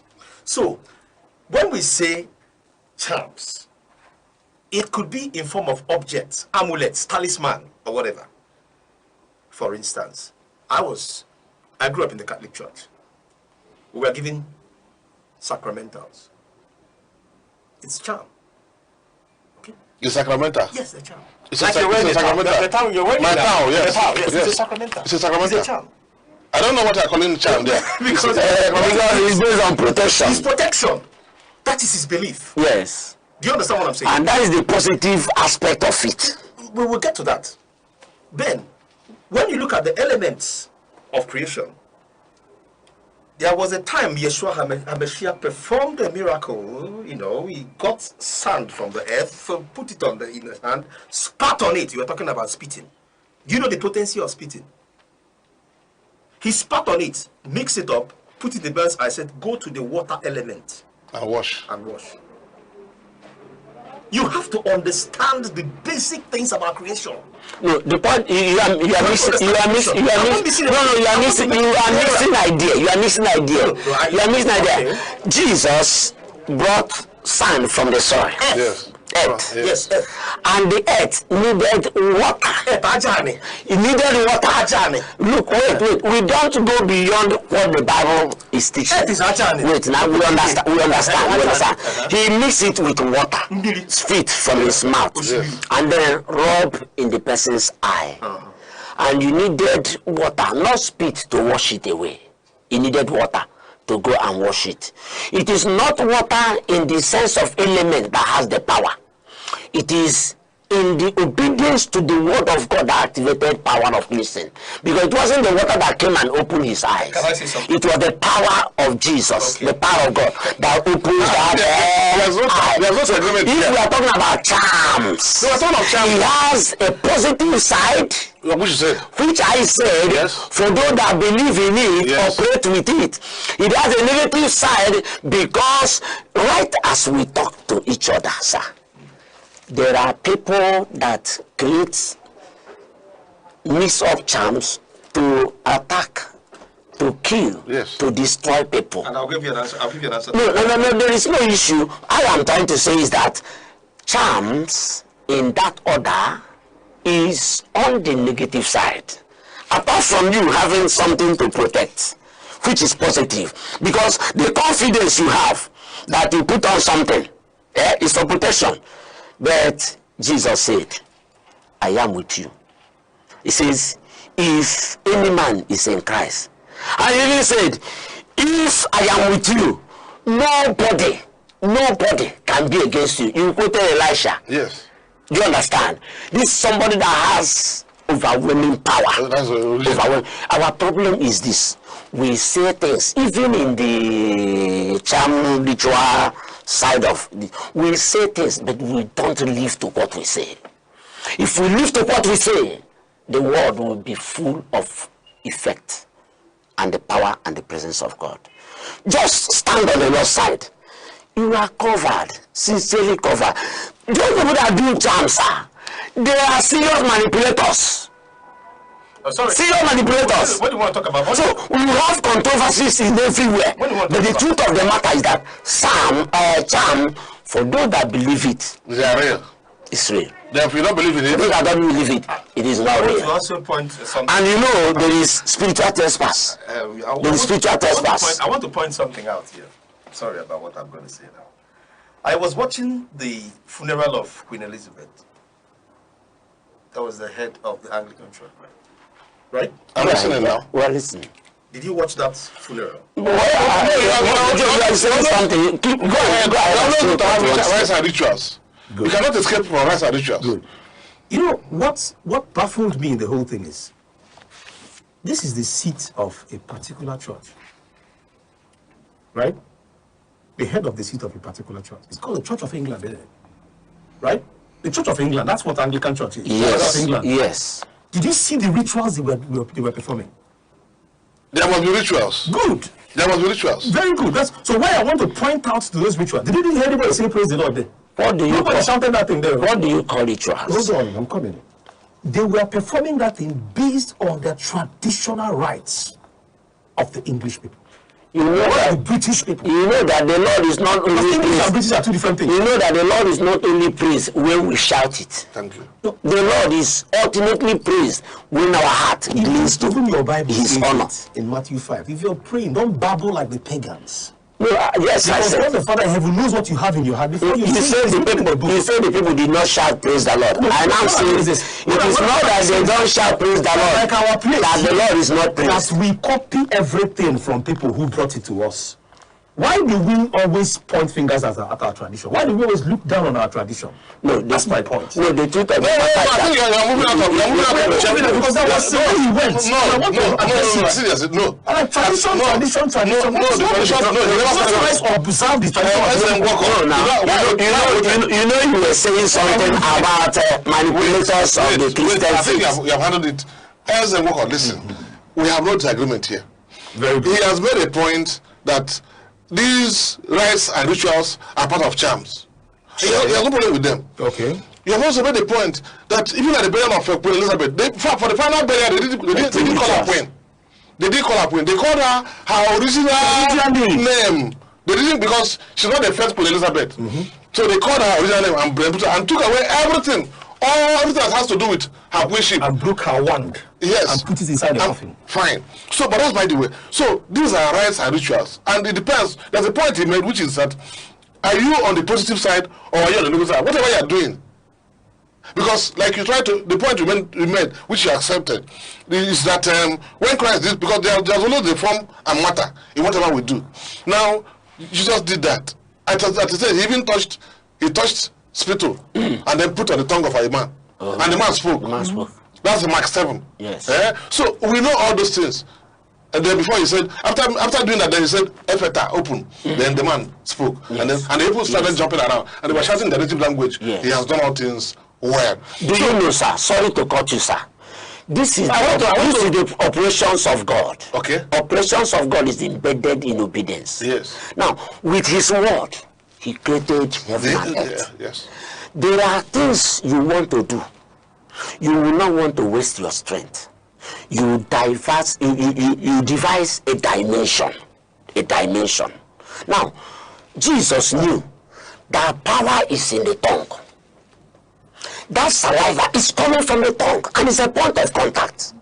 Him being omnipotent, in charge of all, we don't have the power to come and dissect his operations. But the effect and result is what we enjoy.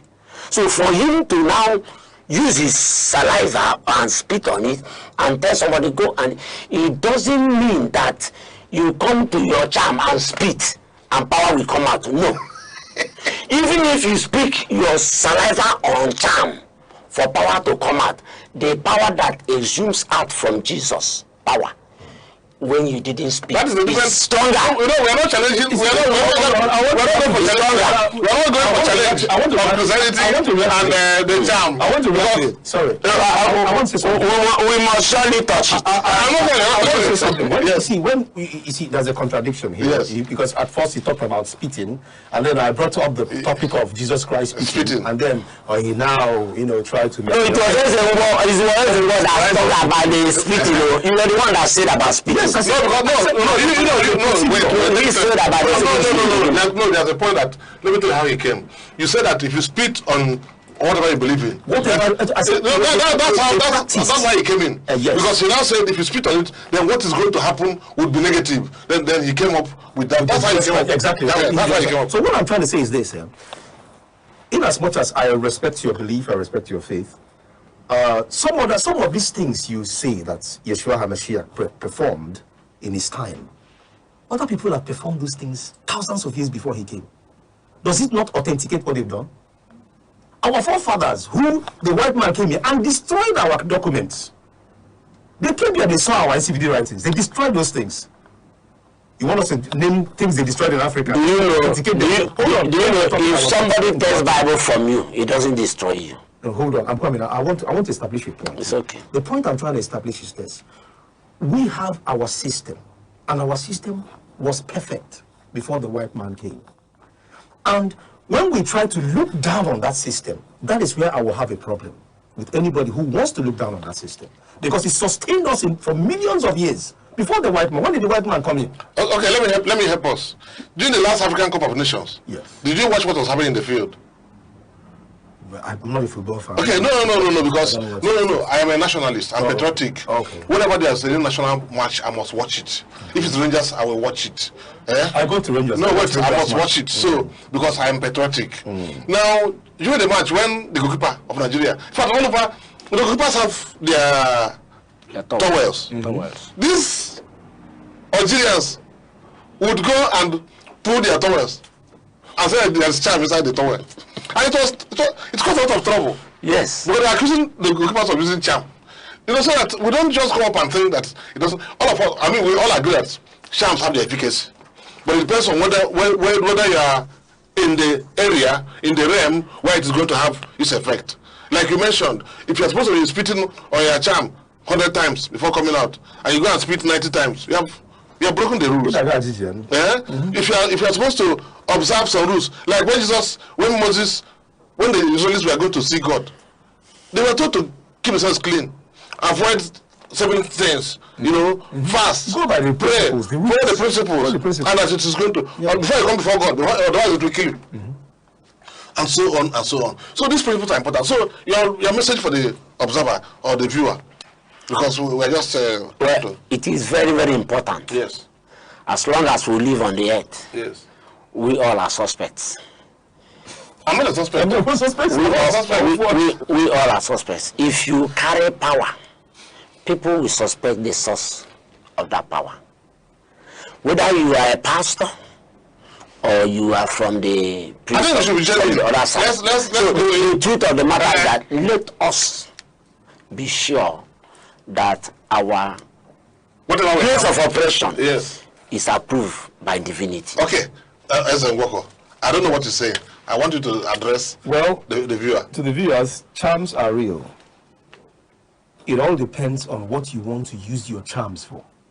But please understand that there's a law of karma, a law of retributive justice, the natural law that gives you back whatever you let out to any other human being. Yes, sir. That's all I can say. Sure. I think, viewer, we'll come back to other issues next time. We'll continue to look up to God to help us as we prepare for the election. Isn't it what they are talking about?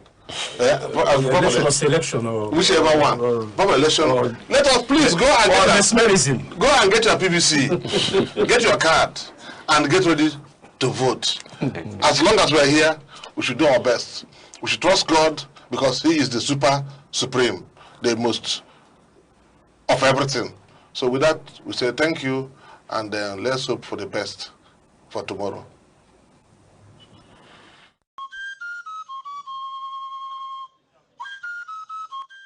From the tiniest cells to the farthest galaxies, life holds secrets we are only beginning to uncover. Why are we here? What connects us all? What unseen forces shape our destiny? Join Professor Jude Udenta as he explores the wonders, the questions, and the revelations that define existence. Mysteries of life, where every answer sparks a new discovery. Watch now on Aneke TV every Monday.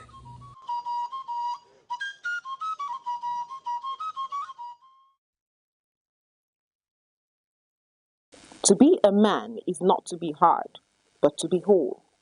A true man feels, weeps, protects, dreams. He does not hide behind silence. He speaks with strength and softness. He carries responsibility, yes, but also joy. He provides, but he also hugs. He's not just a builder of homes, but a nurturer of hearts. A man is not less when he leans on others. He is more when he uplifts them. In truth, in tenderness, in integrity, that's where manhood truly begins. Time, the silent witness to human courage, the keeper of memory, the archivist of greatness. Across the vast landscapes of Africa, from the savannas to the bustling cities, voices once rose, ideas once bound, and visions once dared to challenge the limits of their age. They were not merely individuals. They were epochs in human form. In literature, minds such as Chinua Achebe, Wole Soyinka, and Ngugi wa Thiong'o reclaimed the African narrative. Through ink and imagination, they dismantled distorted histories and restored the dignity of African identity. Their words were not just stories. They were mirrors, reflecting a people long misunderstood, and windows opening the world to the depths of African civilization. In the realm of science and knowledge, pioneers like Philip Emeagwali proved that African intellect could reshape the frontiers of computing and technology. Their work was a quiet revolution, reminding the world that innovation knows no geography. And in leadership, towering figures emerged when history demanded courage. Men like Nnamdi Azikiwe, Kwame Nkrumah, Nelson Mandela, and Julius Nyerere redefined freedom, not as a privilege bestowed, but as a right reclaimed. They spoke for millions. They endured prisons, exile, and resistance. Yet, their vision transcended the politics of their time. They dreamed of a continent awakened. Today, their echoes travel through generations. In every African classroom, in every curious mind, in every dream that refuses limitation. For history is not merely what has passed, it is the foundation upon which tomorrow stands. The past still speaks. Its lessons remain. Its voices endure. This is not just remembrance, it is inheritance. Echoes of the past, where history breathes and legacy lives on.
Every second, the world changes, markets rise, leaders speak, stories unfold.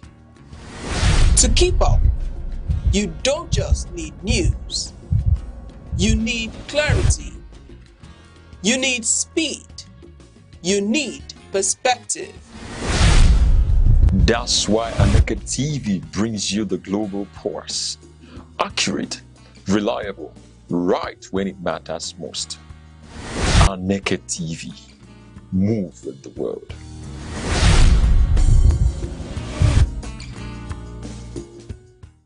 His Excellency the President of Gabon, Brice Oligui Nguema, and His Excellency the President of Guinea, Mamadi Doumbouya.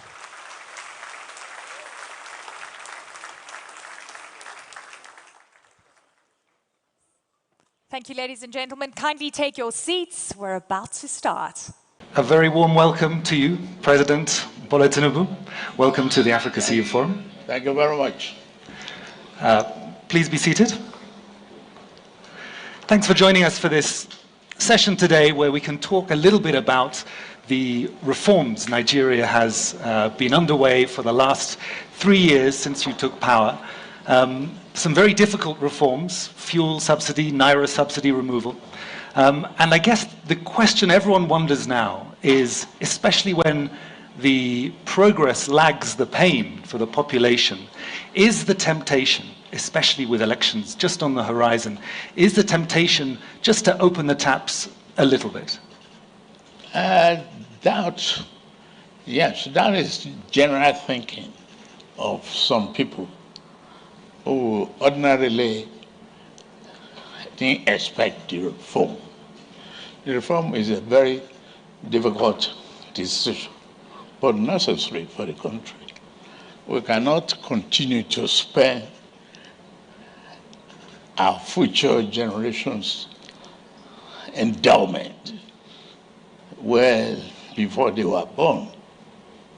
It is very necessary to reset, recalibrate, and reform the economy. It is a fake life to think you can, in a global economy, continue the subsidy that is wasteful. It's an encouragement to falsification of papers,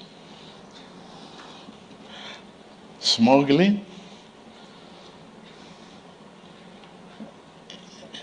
and that is a very critical situation for the country. When you look at the economic problem of the country, and you see that you are almost going bankrupt.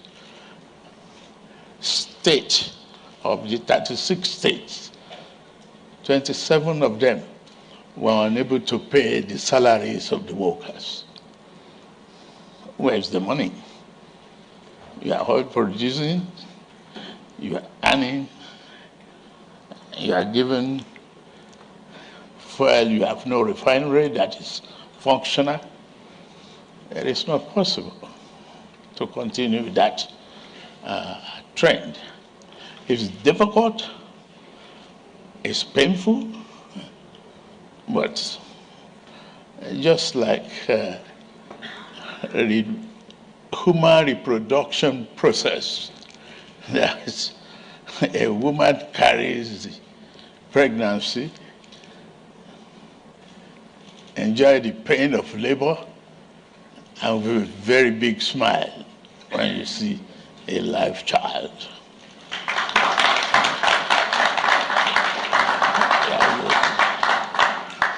The reforms obviously took more than 9 months, and they're still very much underway. But you have some history in taxation. You've done tax reform in Lagos State when you were government there, so you understand how important it is. You like tax so much that your new finance minister is the architect of your recent tax reforms. In fact, he's sitting here in the front row. We had the opportunity to talk a little bit about it yesterday. But the problem about tax is that people become very demanding. Now, my ancestors taxed the Americans, and they ended up throwing all our tea into the sea, which is not how you make a cup of tea. But the point is, the Americans demanded more. And if you start taxing Nigerians, they will start demanding more. Nobody wants to pay taxes ordinarily. Nobody. Taxation is not friendly to the wealthy, to the middle class, and to the poor. Every human being expects development. But the question they don't answer is, how do you pay for it? You want a very good highway, but you don't want it to go through your land. How do you develop? You want good hospital, well-equipped hospital, and you don't want to pay taxes. How do you care for the vulnerable? And how do you protect the future of the children? How do you even research and develop?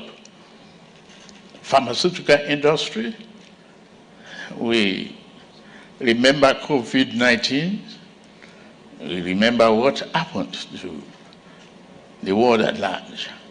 So in a world that you cannot predict what exactly you must do, you must think from where the source and application of fund should be engineered. Tax is a priority. A citizen that pays taxes is a citizen, whether corporate or individual. If you are not a taxpayer, are not exempted, then you are not a citizen. Fantastic. So you let's assume that you win a second term. You will be in your most politically potent moment. Clinton did his best work in the first 2 years of his second term. President Obasanjo in Nigeria did a lot of his deep reforms in the first 2 years of his second term. What would you do in the first 2 years of your second term? Do more work. More challenges are there. The world won't wait for anybody. You have to continue to reset and rethink, challenge the intellectual curiosity of you as a government. The philosophy I came with in governance is believing that the hallmark of a transformative leader is the ability to take decisions, do what you do at the time it ought to be done on behalf of the people. If you miss that curve, you're not on the path to success. And that's what I believe. First time, took hard decisions regardless of pain. Stop reading newspapers and commentary because I knew I was going to get a big pushback, and I did. I was sitting on a hot burner. But we made the curve. Today there's a very bright light at the end of the tunnel. The economy is stable, the naira is stable, predictable.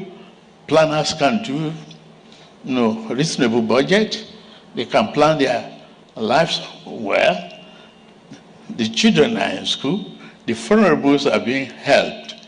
We have a direct transfer to very poor households right now going on, are able to support education for those students ordinarily who stay out of school because the parents cannot afford school fees. They are now, I'm even giving them allowances and upkeeps for their school.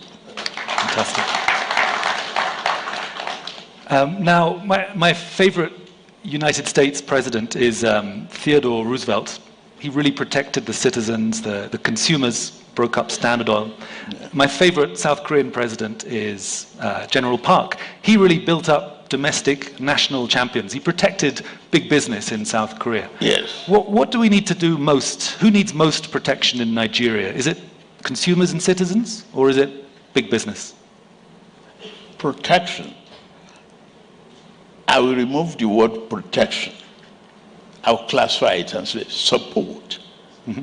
Support for the big business, for them to be able to make revenue and create the jobs necessary. For example, a Dangote, a Boa, and others. And how can I simulate the production process? Okay, I decided to be audacious with infrastructure.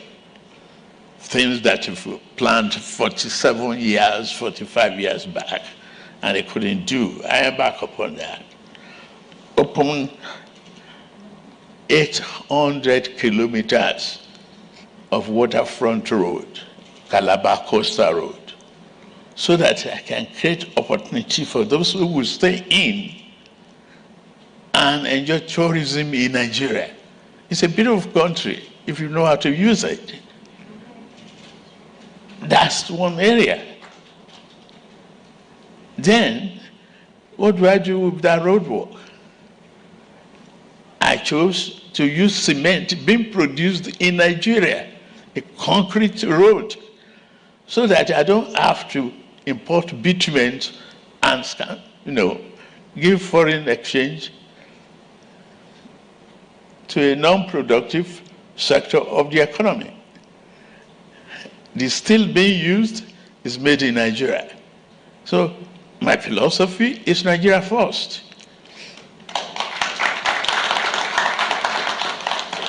And then to go forward,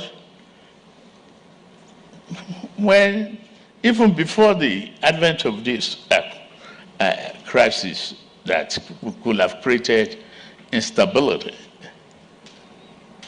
look at what a Dangote refinery is doing. It's a risk taker. He has invested in an audacious, refinery. What should my government do? Support him, encourage him. So for that, crude being produced in Nigeria is Nigeria dominated. It's Nigerian crude. So give him crude in Naira. You don't have to, go through letter of credit and bureaucracy and make, foreign exchange difficult for him. Give it to him in Naira. Fantastic. The coastal road, let's talk about that, because it opens a lot of possibilities. Yes. Obviously, the South-South region, historically marginalized because of the Civil War, the traces of which can still be felt. Is this a chance, a little bit like connecting Manchester to London? You can connect the eastern part of the country, which has so many vibrant entrepreneurs, which no one knows about, to the financial muscle of Lagos. You're really creating a new country in a way. To me, that is the interpretation, and that is the philosophy behind it. Inclusiveness. All of us together as Nigerians must be patriotic to understand that you have no control where you were born. Your parents could be Igbo, my parents could be Yoruba. You have no control of that.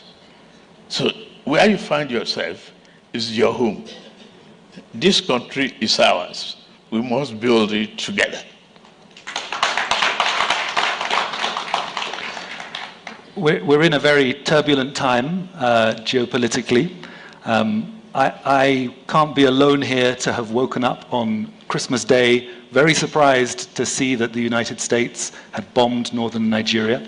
There are more pragmatic French military partnerships happening, where states in coastal West Africa, concerned about what's happening in the Sahel, are reaching out now to the French. Benin recently, in December also, to foil a coup attempt. Is this an era of pragmatic partnerships? How are you working with the US? How are you working with France? And how are you working with African partners to guarantee the security which is so badly needed, not just in northern Nigeria, but in the region? Those are things, security challenges will always be there. Those are things you cannot do alone. You can't operate the world in isolation. Even Trump, as bold as he is in China. He's talking about them on Taiwan. So who am I in Nigeria to say I will do it alone? I must embrace my neighbors.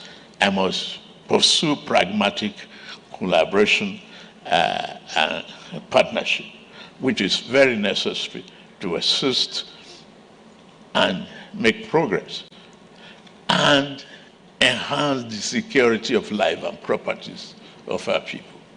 And that is what is very, very necessary for the region.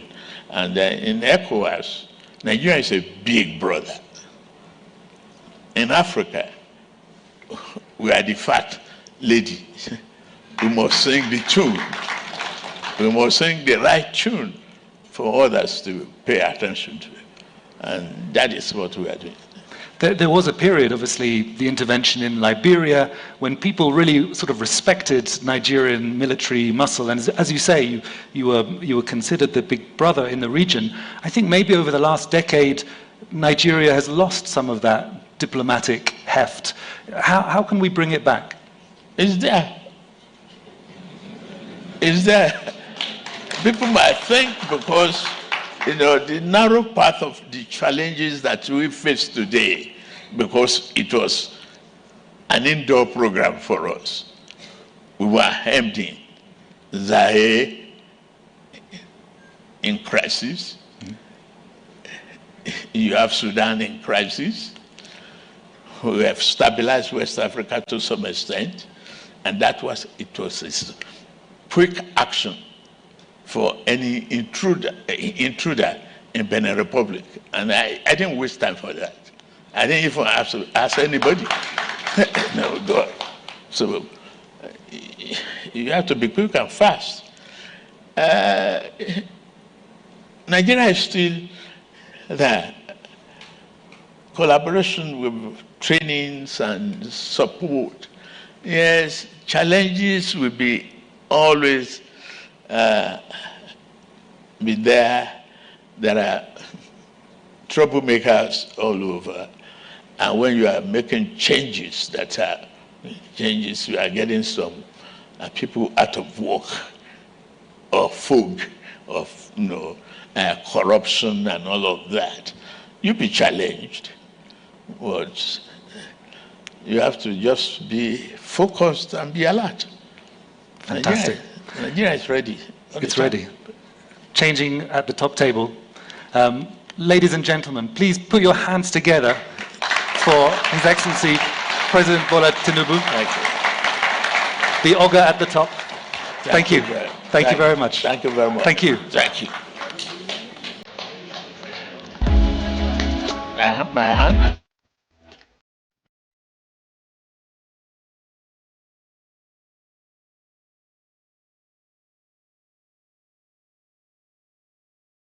Thank you so much, Maktar. And I have to say, engaging with you through these years, and a lot of the people that I interview and companies that I interview, the big realization is that without the IFC's support, a lot of the projects that we see on the continent would not have happened. So the work that you're doing at the IFC and the IFC as a whole has been such an important part of the African growth story and mobilizing capital. And then importantly, such a big supporter of the Africa CEO Forum over the years. And without you and the IFC, a lot of what we see here today would not be possible. So please, ladies and gentlemen, a round of applause for Maktar Job. Having you at the helm of the IFC has been an absolute blessing for all of us here in the room. So thank you, sir. I'm honored now to welcome His Excellency the President of Rwanda, Paul Kagame. So please join me for a fireside chat.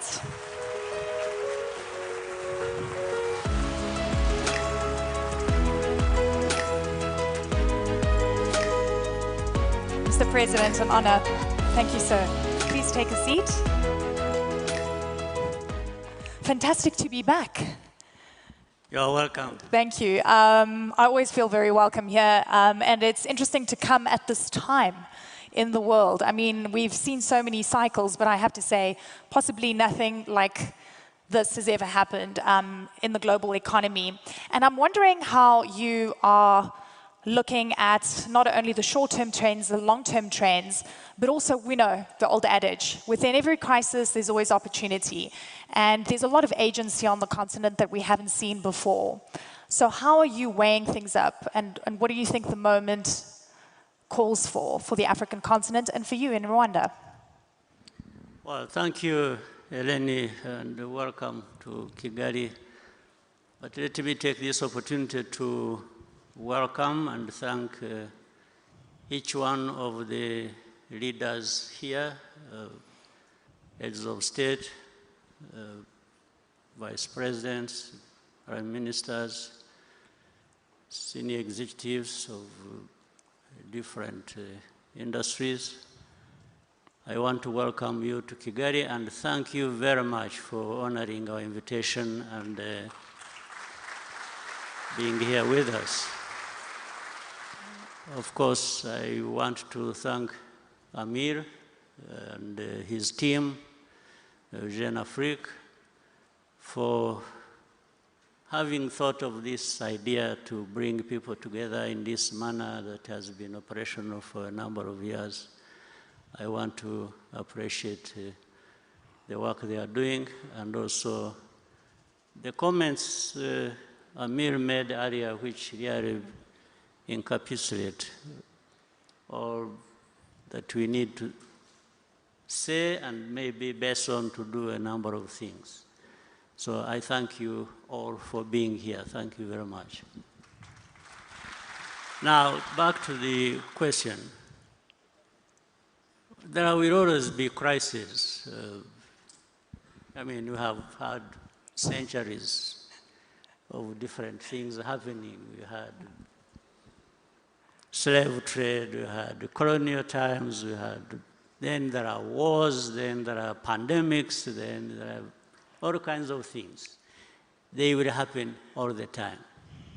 We just, it's a matter of time, and there are these cycles that, so we are in a different cycle now that is driven geopolitically, and we have to contend with that. But that also for Africa keeps being a reminder of our position. Where do we stand in this global positioning? And we have had many people contribute ideas and very accurately educating us what we need to do and what we need to be thinking about. But we can't stay there. We need to learn from this. We need to shape what we are doing for ourselves, and action should lead us in the right direction and how to deal with these crises. So, but for Africa, let me say, we have to leverage our competitive advantage, and there are a number of them. So why is Africa always at a disadvantage? When you look back, you see where Africa has been lacking this or that. But really, why, when we have almost everything? If you look at in the area of green energy, and this continent is home to 60% of solar potential. 60% is home to that. Africa is home to that. Then if you look at the critical minerals that talked about, all of them, or the majority, are on the continent for making batteries and so on and so forth. And different powers are fighting over that. But Africa, that has a lot of that, is silent or losing most of it cheaply to those who have the power and have know what they want to do. Look at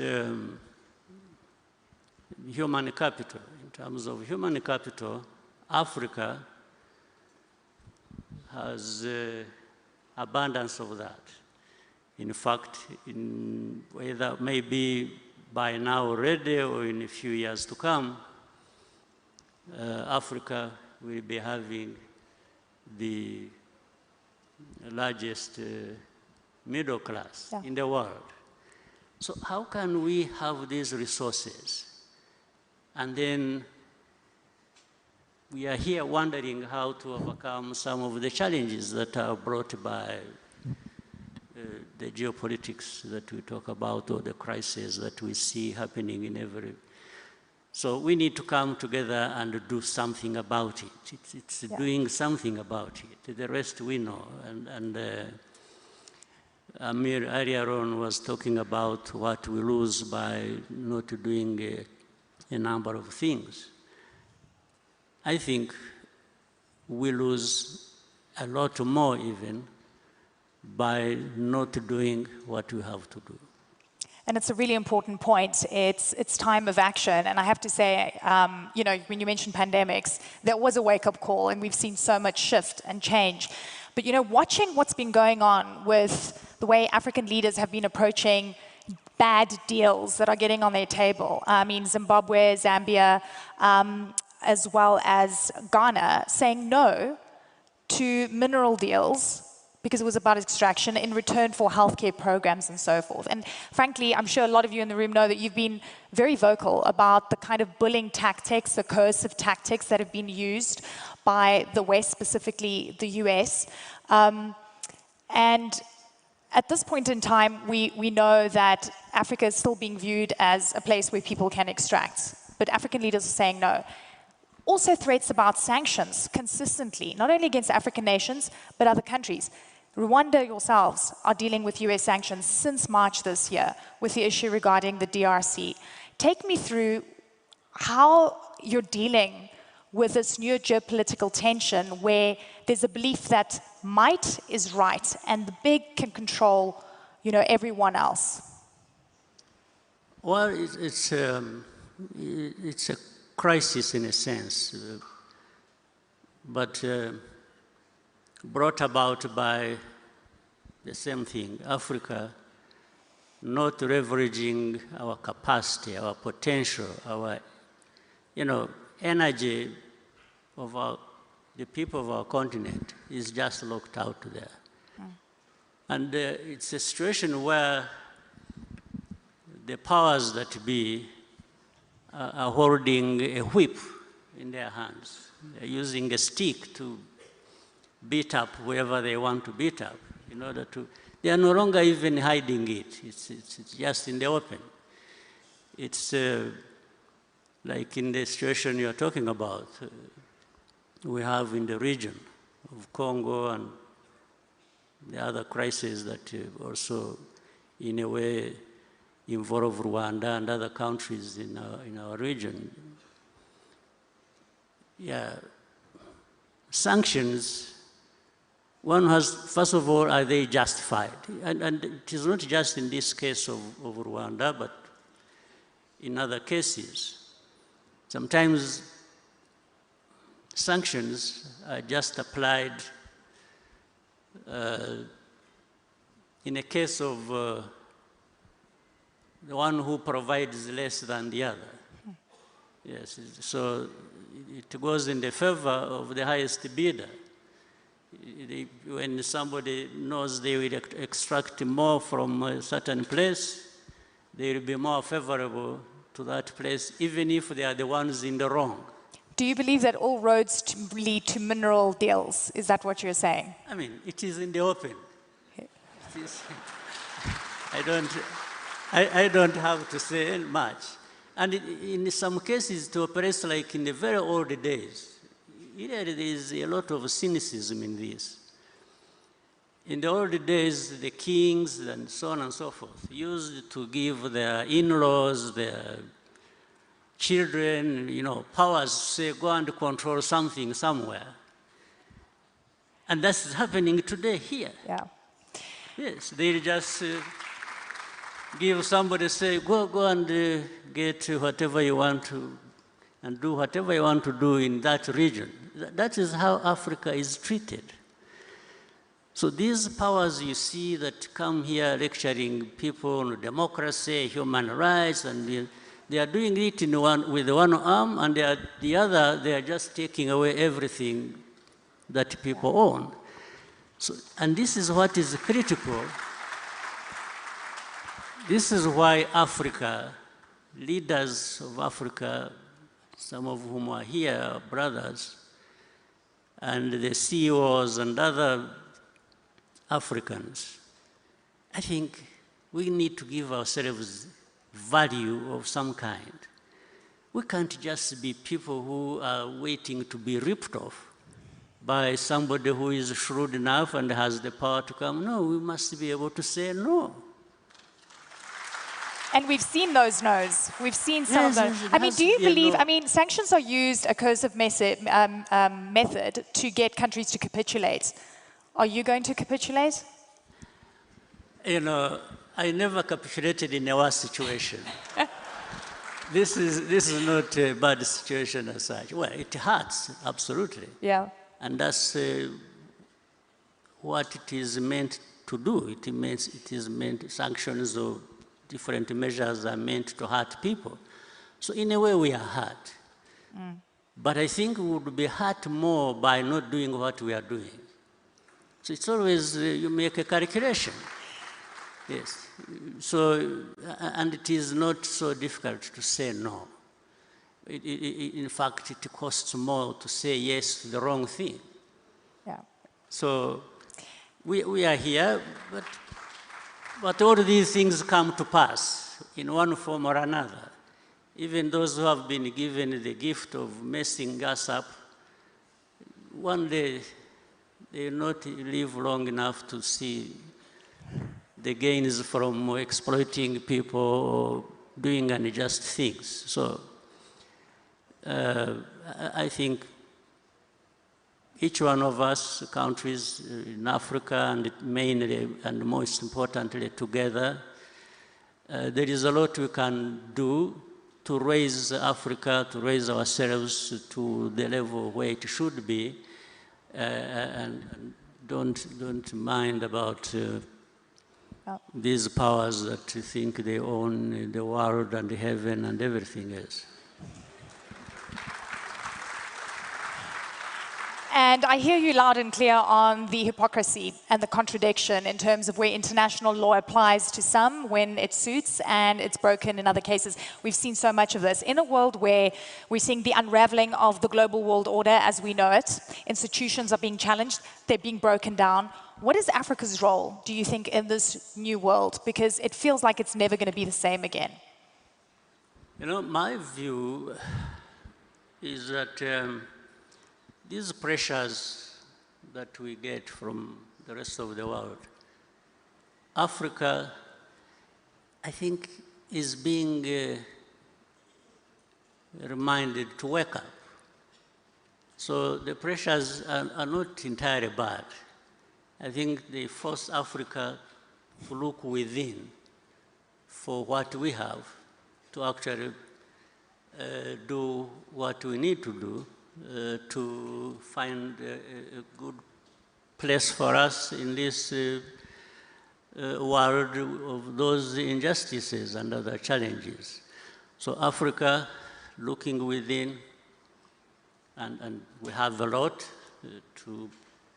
bring to bear on dealing with these challenges, I think we can succeed. But above all, we need to work together and move away from saying what we know, because there is a lot we know and there is a lot we talk about, but we need to do a lot more based on that. The private sector, I want to talk about scaling up or failing.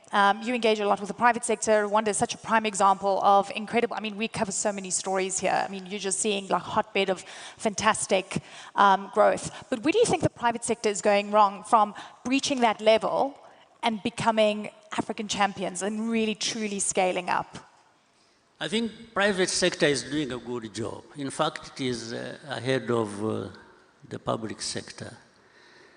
But we could be served much better by finding a way to bring close private sector and the public sector and benefiting each other as one, because that's what we are actually one when you look at the needs of the continent. And so I want to thank the private sector. The private sector, they are actually, to some level, hustlers.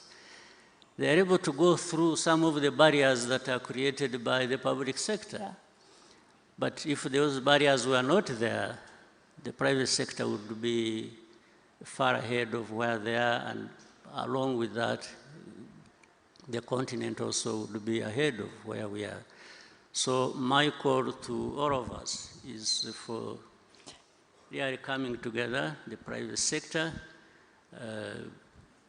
the ways of how they could conduct business, I think, have been very elaborately put by Amir in the presentation you had with him earlier. And those of us in the public sector need to fine-tune our responsibilities towards allowing the private sector to be the engine that they are and should be, and all of us would benefit. I think His Excellency just gave all of you a compliment. He called you hustlers. He says you're the, doing things better than the pipe. Yes, give yourselves a round of applause. Mr. President, you're so, so encouraging always. I've got one other question, and I want to talk about, when I wake up in the morning and I have to check, can you believe social media to get an understanding of what leaders are thinking? And a lot of the time, it lacks decorum. It's shocking. You guys know who I'm talking about, right? Yeah, I don't have to say it. What do you think of the way global leaders, the strongest leaders on this planet, are speaking right now? I'm sure do you wake up and check what people are saying, on social media? Do you get shocked? What shocked you the most? There's a lot. I have become immunized to shocks. But social media is very interesting. It brings equality in some sense of presentation of ideas and feelings, and it has really, media has been democratized. I think it is important. Everyone can express themselves and they will be heard. If you are wrong, there will be somebody to tell you, you say, no, that's not right. And when it is right, then people will say, wait a minute, I think there is a point here that we should be thinking about. So it has been so open that we have gone beyond having this narrow sense of being guided into things without sometimes thinking, or we are conditioned to believing even what is not right just because it has been said by somebody in the media. So it has sort of opened up space for everybody. So some of us also follow, and it's up to any individual to scan and try and make a sense of what you've heard, you are seeing, and it is a good way. You receive criticism, you receive advice, and so it remains the responsibility of any individual to decide how they build on that and benefit. You didn't answer my question about the shock factor. Are you shocked by some of the things you see? I'm not, I said I've been immunized. Immunized, I'm not shocked about it. I understand where the world we live in. Yeah, it's changed, right? It's completely different. Yeah, for the 30-something years of my life, in the last 30 years, if you look at, I think, we come to understand there will be things that would otherwise be shocking, but they don't shock because we have been there. That's true. Mr. President, final word. What do you want people to walk away with from this forum as we say goodbye? Well, always it's a good opportunity, but I want people to know that each one of the people in this room and beyond have something to contribute and to benefit from, and benefit each other, and the continent has a lot that is not being put to good use, and it is up to us. It's not people from anywhere else to be able to raise ourselves to that level where we should be. Ladies and gentlemen, please help me thank His Excellency the President of Rwanda, Paul Kagame. What an honor to speak to you, sir. Thank you so much. Thank you very much. Thank you. Thank you. Thank you so much.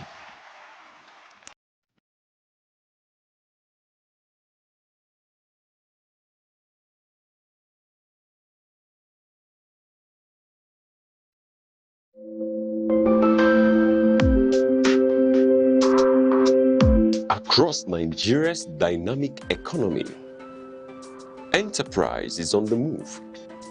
From the resilience of small businesses to the expanding reach of indigenous industries, commerce thrives on innovation, determination, and vision. Finance is evolving, powered by technology and driven by a new generation of entrepreneurs. In a rapidly changing world, digital transformation is redefining how we save, invest, and grow wealth. From energy to agriculture, manufacturing to tech, Nigeria's economic landscape continues to diversify. Policies shift, markets respond, and opportunities emerge. Every figure tells a story. Every trend shapes the future. The question is, where is the next opportunity? On Aneke TV, we bring you clarity beyond the numbers. This is Business Outlook on Aneke TV, tracking the markets, analyzing the trends, and spotlighting the drivers of economic growth. Aneke TV, informing enterprise, shaping perspective.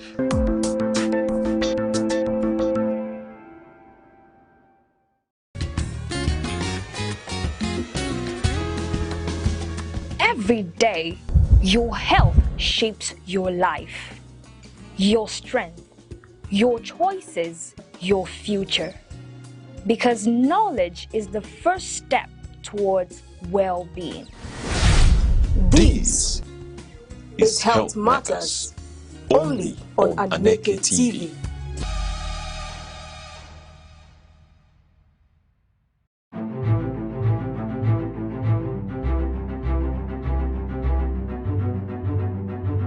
Morning headlines before you step out. Midday updates while you work. evening analysis when the day winds down. Wherever life takes you, Aneke TV keeps you informed, connected, and ahead. Aneke TV. Move with the world.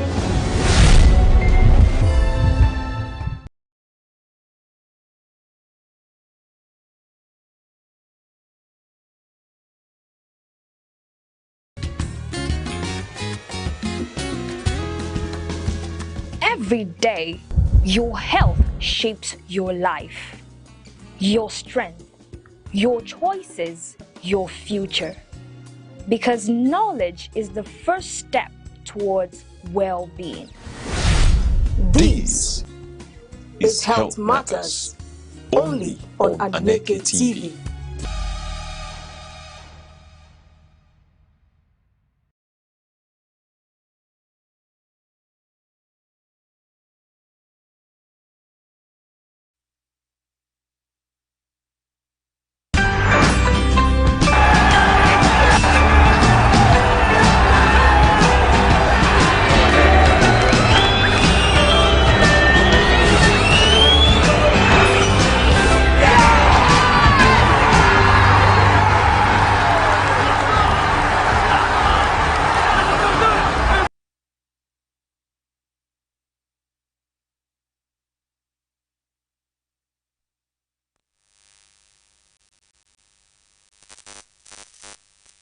Is your worldwide, and on this edition of what we call the Free Kick, we are here to give you the analysis of how it went down on everything concerning football. This show is about football, you know. Right here on the Free Kick, we breathe football, we talk football. Even while we sleep, we dream football. So if you are not talking football, then I don't know what else you are talking. Football is the love language here. Everything we do here, it's football. It's all about what happens in the world of football. And if you have mixed any match or any of the updates or anything in football as it happened throughout the weekend, we are here to, you know, give you the analysis and all the updates that you have missed. In case you're on the road, you're in your house, you're just coming from work, or you're getting prepared to even leave for work if you're a night shifter, wherever you are in the marketplace, driving home, cooking, just sit back, relax with any liquid you have and enjoy the program. Permit me to reintroduce myself. I'm worldwide, and I'm not doing this alone. I'm always with my, you know, I call him my Oga at the top. He's sophisticated.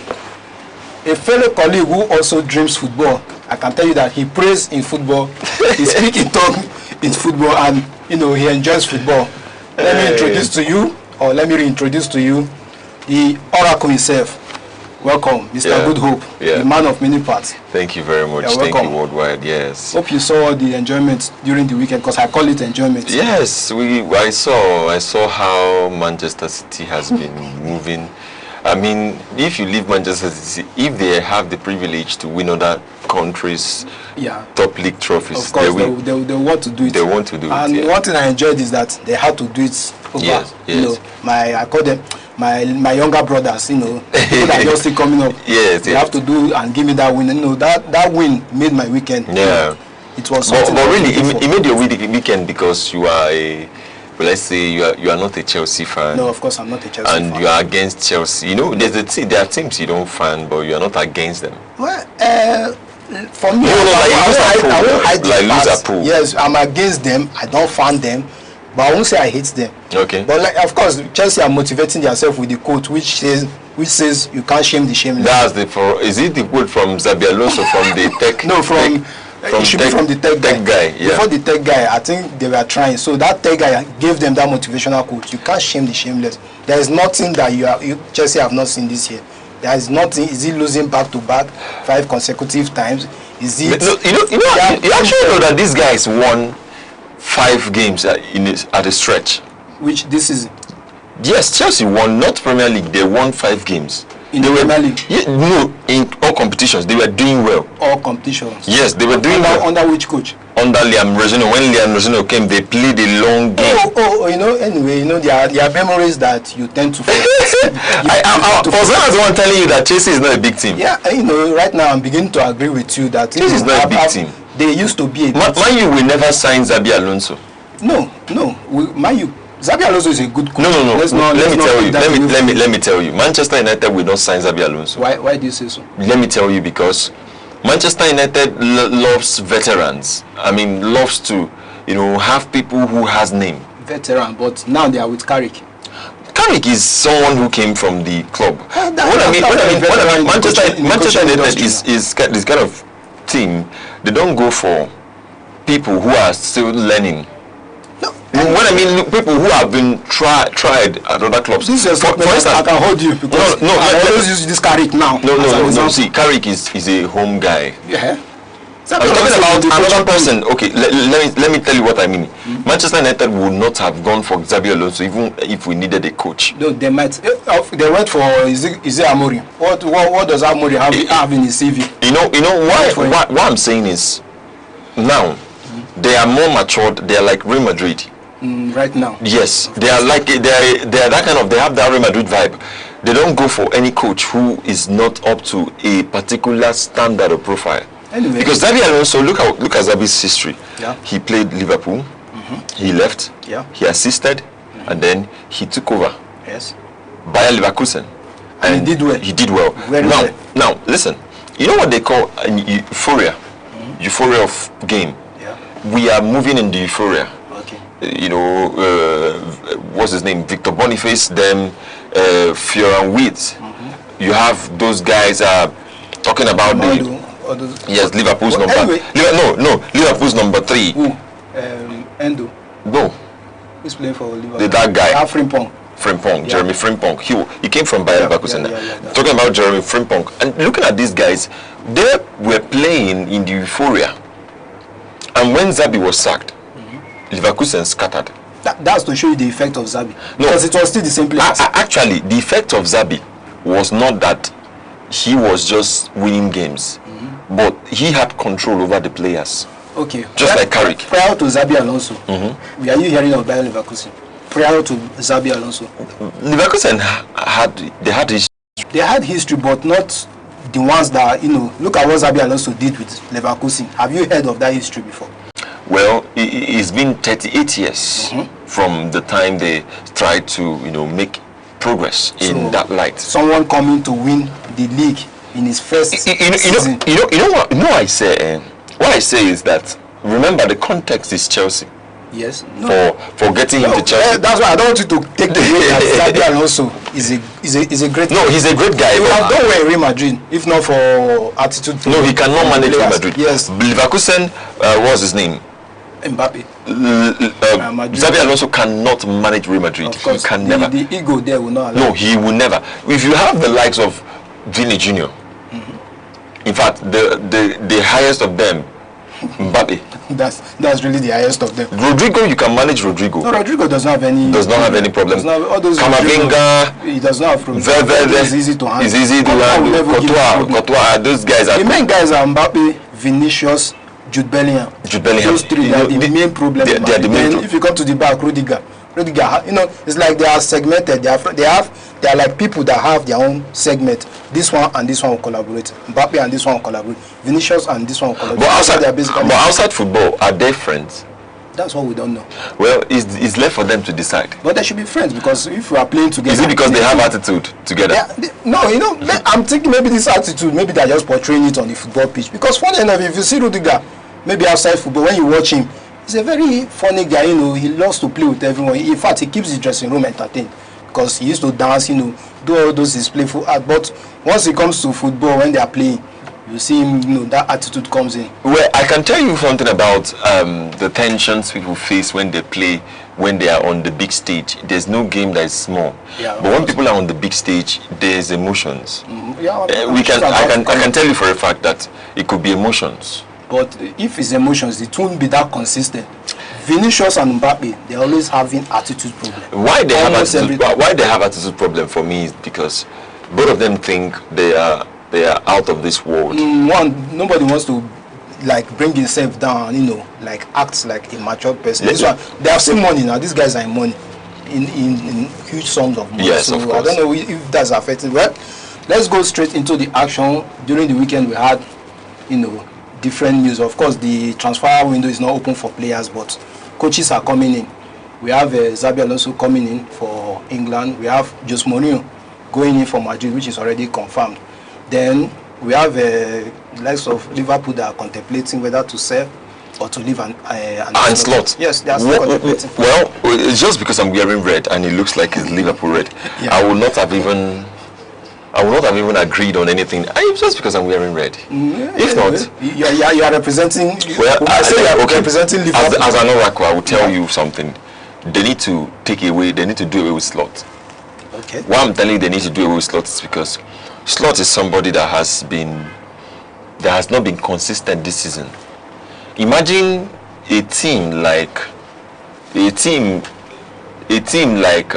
Brighton. Yeah. Squashing it out with Liverpool. Even Aston Villa. Okay, now imagine Aston Villa. Aston Villa. I was so shocked at that result. No, listen, let me tell you something about football. If you watch football very well, you understand something. There's no team that is so lucky. That can be 100% lucky. Now, talking about Aston Villa. Aston Villa is not a champions team. No, not at all.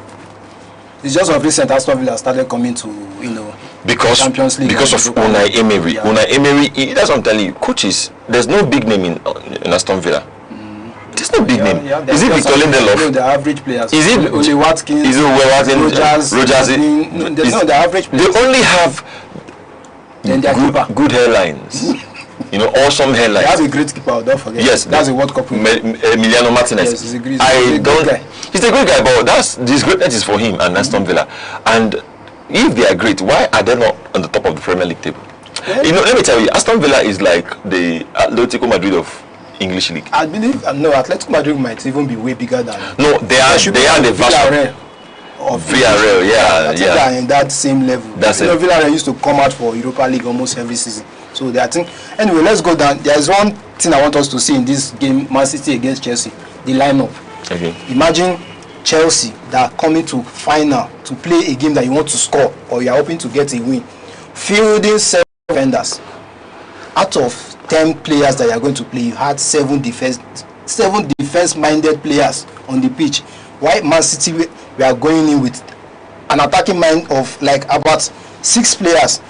Chelsea fielded Fofana, they fielded Kowi, Hato, Gusto, James, Cucurella, all in one match, and you are expecting to get goals. I don't understand. How is that going to be possible? Well, I'm telling you the fact that look at this. Look at the formation. Look at the formation. Let's see the formation. This is 3-5-3-4-2-1. The only attacking players was just Palmer and Pedro. Okay, with Fernandes. Imagine the rest being defenders, and I don't know what mindset. I don't know whether to say there are no players to play. How can you feel this kind of players? The midfield is full of defense. There's no, in fact, there's nobody in that midfield. So there's no creator. Where is okay? Palmer is there. Look at Palmer. Palmer can't create all the game. There was no effect. So it was basically Chelsea defending all throughout the game. They were just basically, and anyway, they played a good defensive football. So I was not expecting them to. When I saw this lineup, I said, okay, this probably no goals for them. You know one thing, looking at this Manchester City's table, I'm seeing Haaland and Mamouche. There's still Doku there. There's still Semenyo there. Bernardo Silva is there. 5 attackers. Then you brought in. I don't think you can win a game with defense. How are you supposed to win it? Are the defenders going to score? How is it going? You are not expecting Palmer to do the wonders. So I don't know the mindset that their coach used, but anyway, it's up to him. It's up to him. No wonder they actually had to play a goalless game. If they fielded all their players, maybe it would have been 3-0, like I predicted. Where is he? Where is Hall? No, Hall is in Everton. I think he's in Everton. Hall is in Everton. Where is what's his name? What are Chelsea's guys' name? They have a lot of attackers. So you have Garnacho there. You have. I didn't even see Garnacho. Did they play Garnacho? Yeah, I think they brought him. Whether 70-something minutes or 80-something to come and play. Oh, what Garnacho has done. Gananino, a whole Gananino, junior brother to Ronaldinho. that they brought in at the tail end of the match. You know, that guy is a TikTok guy. No, anyway, according to you said he's a TikTok guy. No, according to you said he's a content creator. He's a content creator. He's more like a fashion designer. You know, he just likes to, you know, give some hairline cut, get some tattoo, you know, dress, you know, in a way that he will be like, you know, he'll be feeling himself. But basically, Garnacho is not a footballer. Garnacho is not a footballer. He lost his talent. But when he was playing for Manchester United, he was also. The thing that made him footballer was that goal he scored. I said to you, I wish they can remove that goal. I wish that goal that won Oscar award. I don't know whether that goal has drained his mentality that I'm a superstar. I think when you talk about this whole thing, there are things I always think about. How will it be, or how will it appear? Yeah. When people like Garnacho is in a team like Manchester United's current team now. He will not be playing. He will not be in the first team. He will not be at the second team safe, because who is he going to bench? You have Cunha. You can't bench. You will not bench Cunha. His legs is coming in. There's not. You can't bench. You see, there's nobody to bench for him. There's nobody to bench. He can't fit in. Where Garnacho lost his chance is when he had the opportunity to go to Napoli or Bayern Munich. But that Bayern Munich, like why didn't you go? I don't know why he just wanted to stay in England. He said you want to play football in England. You want to show Manchester. You want to prove to Manchester United that you are good. They have given you the opportunity to prove to Manchester United that you are good. If I should be Garnacho, I will tender public apology. He needs to tender. He needs to resign from football, or you go to Saudi Arabia, you know, or USA where Messi is, you know, at his age he's still thriving. No. Just go there, you will shine. I don't want Garnacho to go there. No, that's where he fits now. Even because Napoli is not going to come for him now. But now let's talk about that. They have a new coach. Xabi Alonso. It's going to make sense. He's going to use Garnacho. Yes.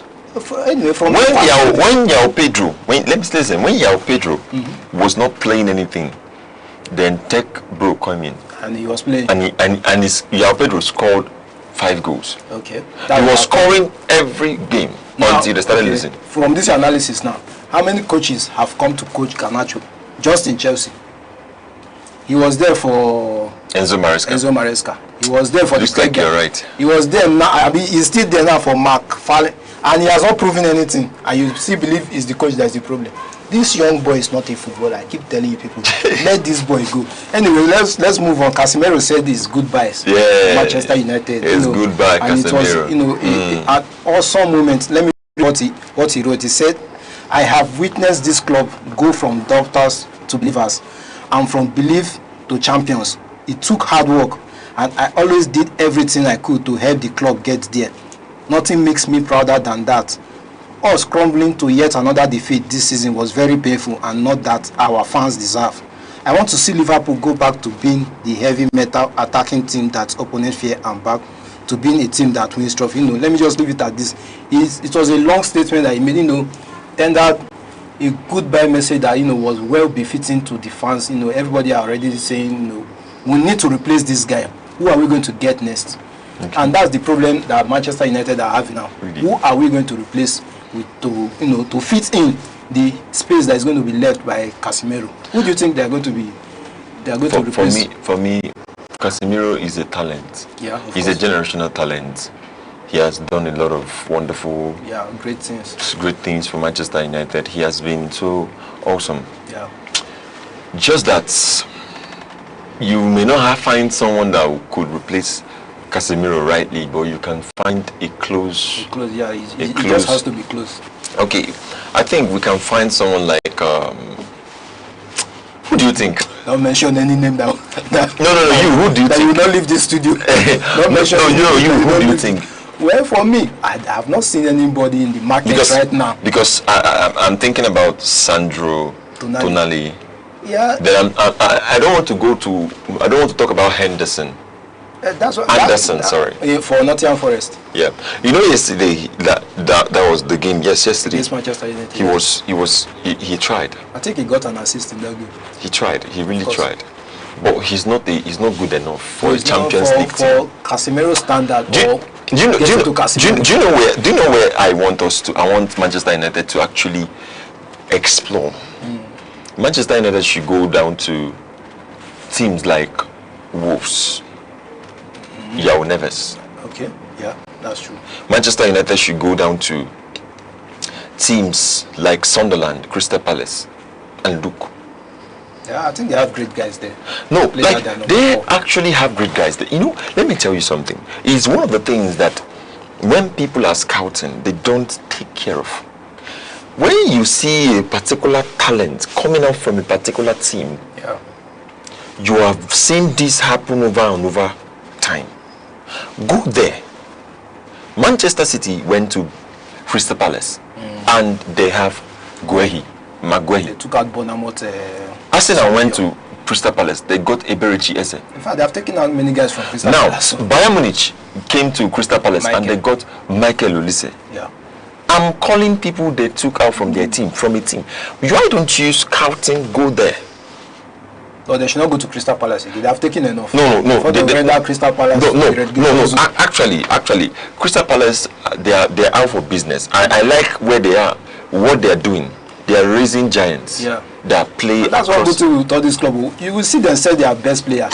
Before you know, there is somebody else. Yes, because how they recruit internally.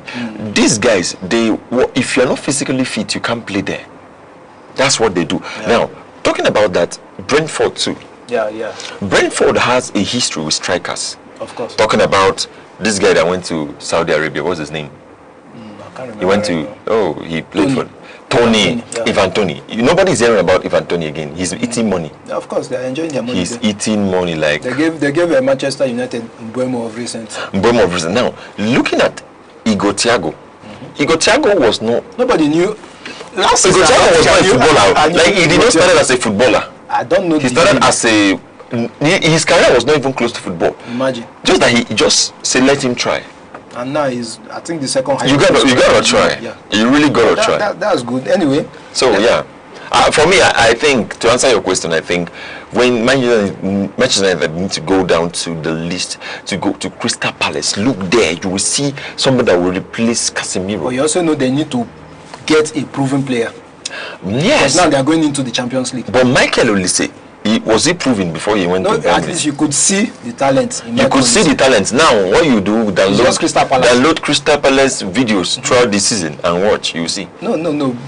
For the sport now that Manchester United, it might look somehow to go down to Wolves to get a blocking 4. Okay, blocking 4. Let's talk about going to teams like Palmeiras, teams like, Porto. Talking about teams like Flamengo, like teams that are very, very physical. Yeah. That's the kind of team Manchester United need to get. When you talk about Premier League proven players, we're talking about people who are strong, people who can make runs on the ball. Now, I have one secret for Manchester United. I don't know how much they can, send across, so I can tell them the secret. But now, let me tell you the secret. Maybe I should share with them. They will be watching you. Let them go get someone. Let them go get. Patrick Dogu is not in number 3. No. That guy is just trying to, Now, he is being turned to 7. Yeah. Now, let them go and get. What's his name? Fulham's Calvin Bassey. To come and play blocking 4 for it. Yeah, of course. Calvin how much will they give me for this suggestion? Because they are seeing it, but they may not even take that decision. No, they will not want to risk it. Now, let me tell you how the game will be. If they put Calvin Bassey, they can play Calvin Bassey pairing him with Maguire. Now they push Licha to 4. Okay. Because Licha plays a line-breaking pass. In fact, Licha has actually been involved in more goals as a defender, more than any other Manchester United defender. That's true. Let's talk about it. That's an advice you are giving to them, and I hope they will take it well. They should take it. Well. Just yesterday, Bruno Fernandes, the midfield maestro, we'll call him, has equaled the record, or he's now with the highlights of the likes of Thierry Henry, the likes of De Bruyne in assists, 20 assists in a season, and I hope he gets one more to make it 21. To just be. Is the league not done? No, they have one more match, one match left, so you can still get one more. No, league is done. No, 37 matches. Oh, 37. So we have one more. Arsenal are playing today. Arsenal and Manchester City are on 36, while the rest on 37. So they still have he still have a chance to just get one assist. If I was him, if Manchester United should get a penalty, I will pass the ball. You know, instead of to shoot, I will just pass the ball for someone to score. And it's an assist. But actually, really, one more match. One more match. They are on 37. Don't worry, we'll bring out the table. You will see. Okay. They are on 37 match. Okay, now, but talking about Bruno Fernandes has been. I was watching a compilation of what he did last time, like throughout the season, how the games he has assisted, what he has actually done. That guy is good. No, Bruno Fernandes is a you know, I feel he lives and thinks football. Just like you dream football. Yes, of course, I actually dream football because he's a senior colleague in football. Yes, he's my senior colleague. You know why? Listen, several occasions that he has assisted, his passion is to score and to assist and to run. Now, Bruno Fernandes, if you put a heat map on the pitch, his runs on the pitch, he covers the entire pitch. See, like, I've not seen Bruno Fernandes being subbed. Hardly. Except just last 2 matches. Yes, maybe they just where want he to was. rest him. Yes, they don't sub him. They don't sub Bruno Fernandes. You know why? That kind of player is not a player you can do anyhow with. He's someone that wants to compete. And congratulations to Manchester United for securing that Champions League spot. And at least, you know why it's important for them to secure that 3rd position? Is because looking at the securing of that 3rd position, they will have more lesser people to play. Of course. Yes, they will have lesser people to play, and it can give them an advantage to qualify for the next round. So, you know, when you are 4th, 5th, you could face Bayern Munich. Anyway, you know, the Champions League now is more like you play like about 5-6 persons. It's no more a group something like you have 4 people. Now it's just you can meet anybody after 5-6 matches. If you are among the top 8, that's automatic qualification. Yes. From 8 to 16, you don't have to go and do playoff. Well, let's move on. Let's give you guys the score. If you have missed the action during the weekend, the scoreline for the English Premier League. On Friday, we saw Liverpool take on Aston Villa, and Aston Villa won that match 4-2. That was a surprising that was actually fixture for me, and a surprising result, I can't lie. Manchester United got a 3-2 win over Nottingham Forest. Brentford and Crystal Palace had to play a 2-2 draw. Another shocking result here is Everton against Sunderland, where Sunderland had to beat Everton at home. That was a very shocking result. Leeds also won Brighton. Wolves and Fulham, they had to play a 1-1 draw, while Newcastle had to trash West Ham, who are already fighting for relegation to survive. Then what the league table look like, this is what I was telling you, the league table. Arsenal have played 36 matches, Man City have played 36 matches, Manchester United 37 matches, so they still have 1 more match to go. Aston Villa 37 matches, Liverpool 37. Why Bournemouth? You know, funny enough, you know, Bournemouth can even go for Champions League. You know, let's take a look at that. Six clubs from England. If they win the Europa League. So we have a who's winning the Europa League? If Aston Villa wins the Europa League. Aston Villa is already in the Champions League spot, so they will need to replace Aston Villa with somebody else. So Bournemouth are praying for that for them. Well, let's take a look at this table very well. Arsenal is going to play today to play their 37. Manchester City will play tomorrow, and they will complete their 37, remaining 38. So if you guys have 36 matches, just about 4 of them. Chelsea are already on their 36 matches. They still have outstanding matches. Outstanding. Okay, so now Aston Villa is going to play. Oh, okay. Liverpool is 59. Is there any way they can meet up with that 4th position? No. No. 59. If they win their last matches, they will be on 62 points. They will be talking Aston Villa with goal difference. So they can meet up. That's if Aston Villa should lose the match. Which Aston Villa doesn't look like they will lose the game. This top 5 is already, I think this is the way the table will remain. It's just, even though Bournemouth gets a, I'm not sure Bournemouth will win Man City. Why am I saying even though they get a win? It might not look Bournemouth has Manchester City tomorrow. Yeah. It's going to be a wonderful game. So this is what we have on the Premier League table. While we, let's leave the other aspects, take a short break, and we'll come back. Stay with us.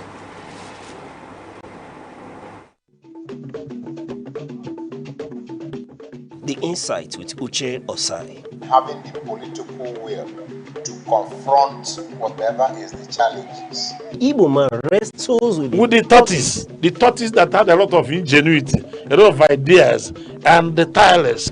It will take the broad mind of government in power to say, let there be electoral reform, no matter who sorts is God. I was there. We did everything. All of us came and supported him with our last blood. In-depth analysis, expert views, real voices, uncover the stories shaping Nigeria today. Deep dive, honest, unfiltered, only on the Insight with Uche Osai on Aneke TV. Join us.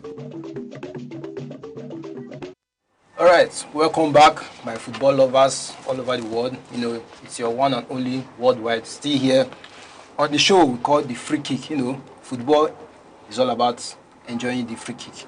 Now, let's go over to La Liga, where Barcelona have created a record, 19 consecutive straight home wins in a single season. They did not lose any match. They did not draw any match at home.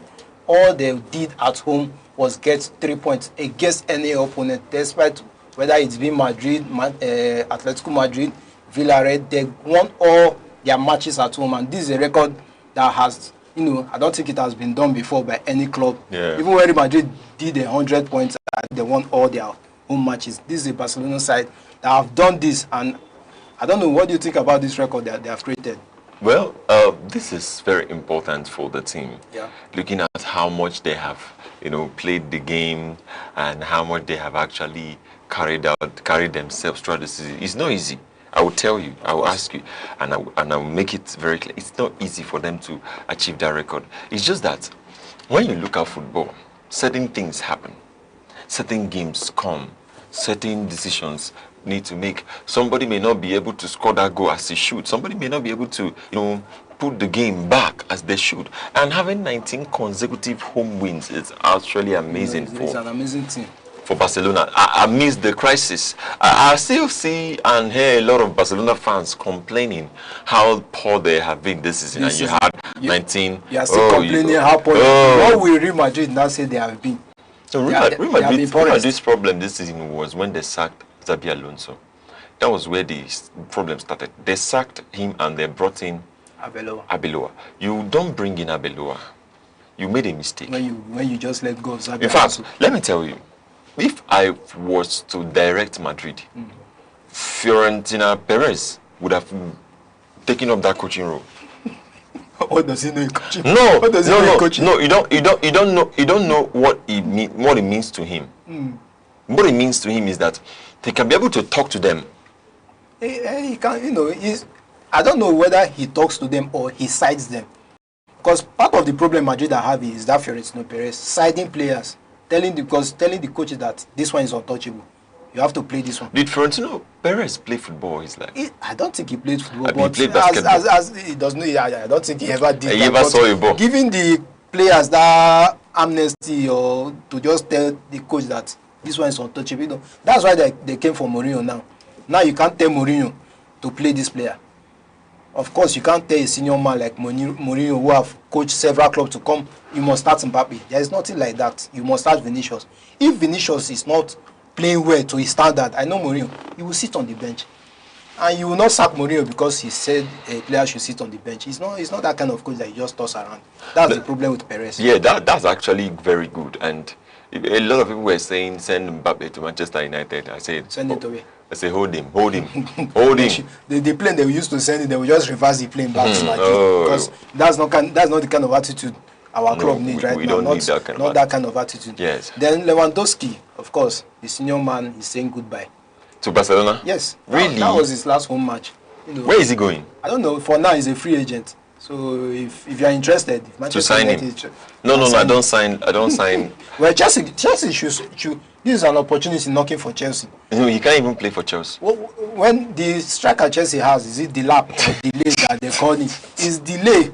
Is it better than Lewandowski? You say delay. Is delay? No, I want to know, is that delay? Because it's delaying Chelsea football from moving forward.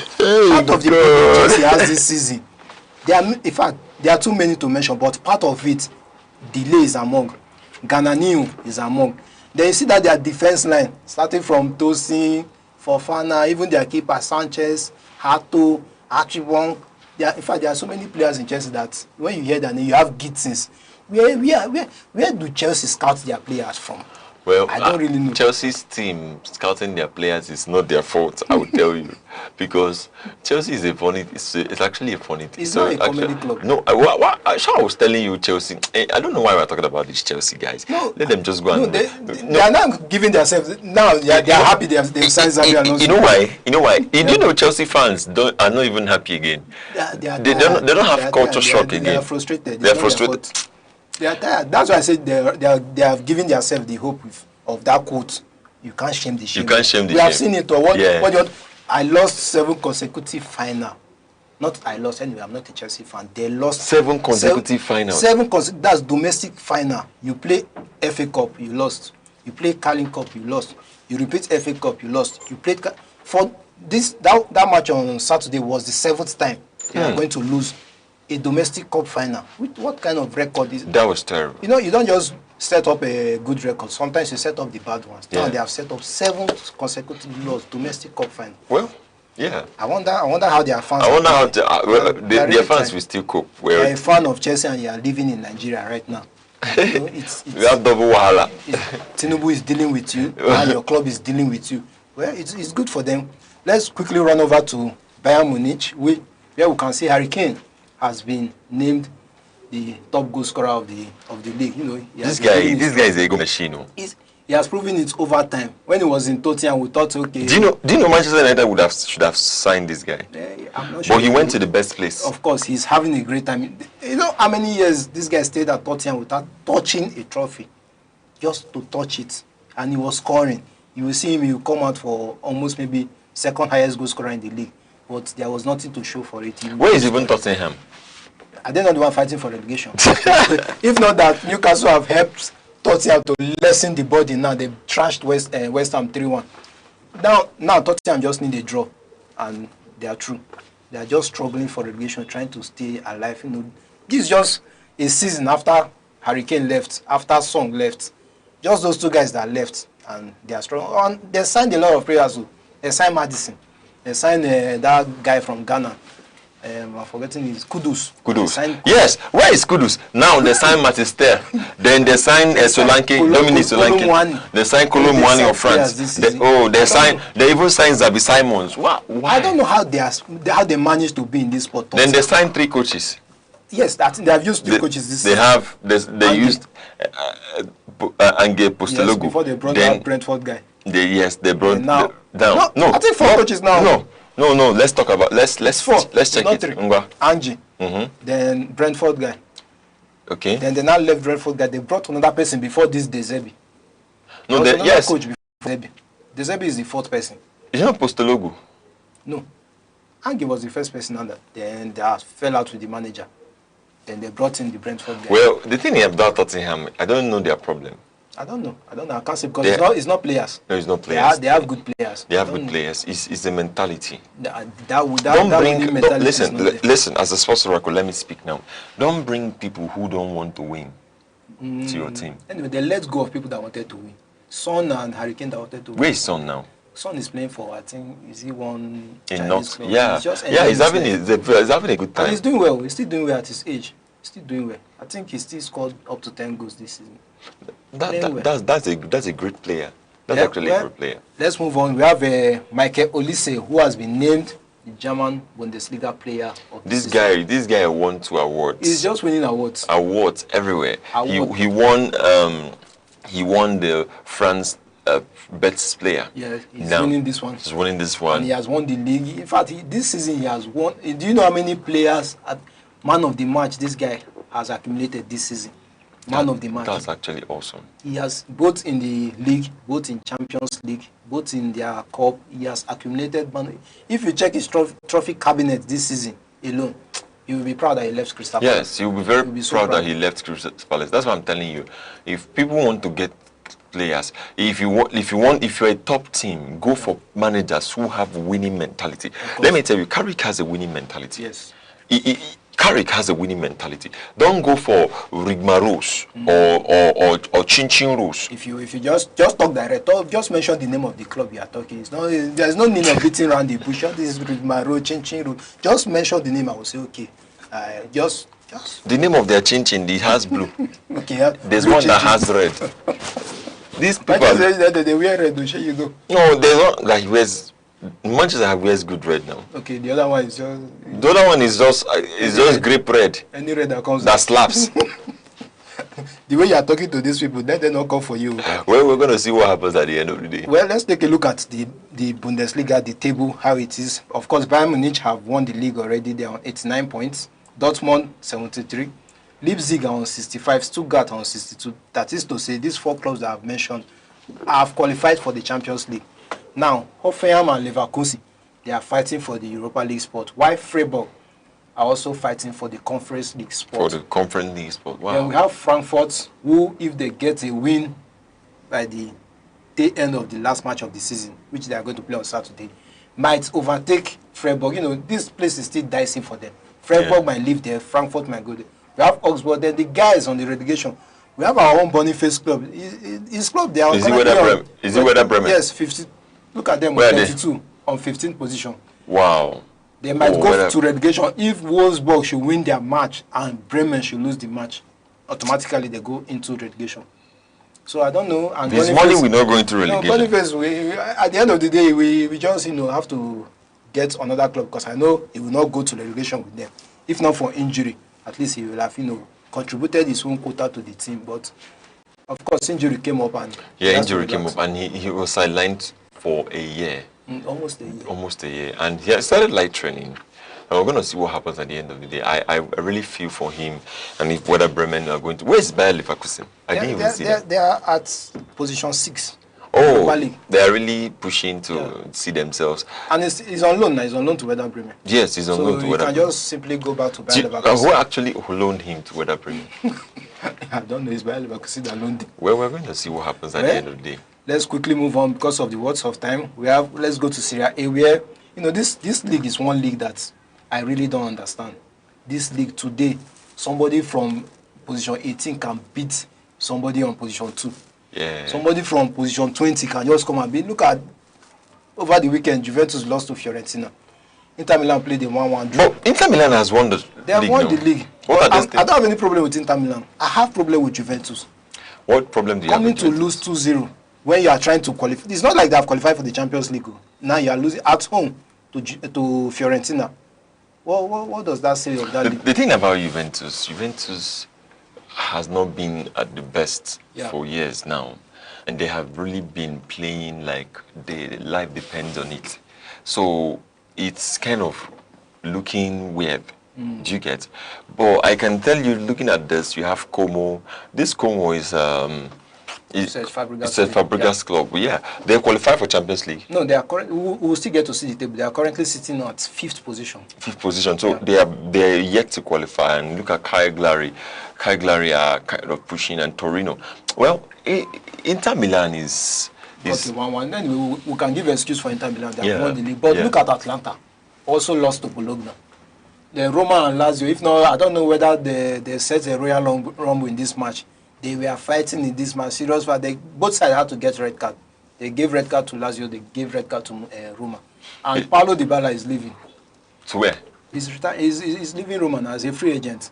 He's playing his last match for the season. Oh yeah, what a time. Napoli also got a 3-0 win, and that was a good one. Then Cremonese had to get a 1-0 win over Udinese. AC Milan, of course, got a 2-1 victory over Genoa.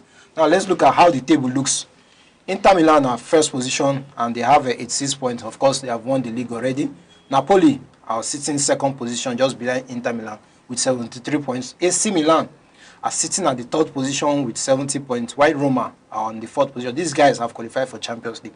Then we have Como, who are also, trying to battle for the Champions League. If they get a win on their last match, and Roma refuse to get a win, they will automatically qualify for the Champions League. Juventus are 6th with 68 points, who also need a win to qualify for the Champions League. These guys are all fighting for the Champions League, while Atlanta and Bologna are fighting for the Europa League spots. Lazio, Udinese, and the rest of them are all on position 9, 10, and 11.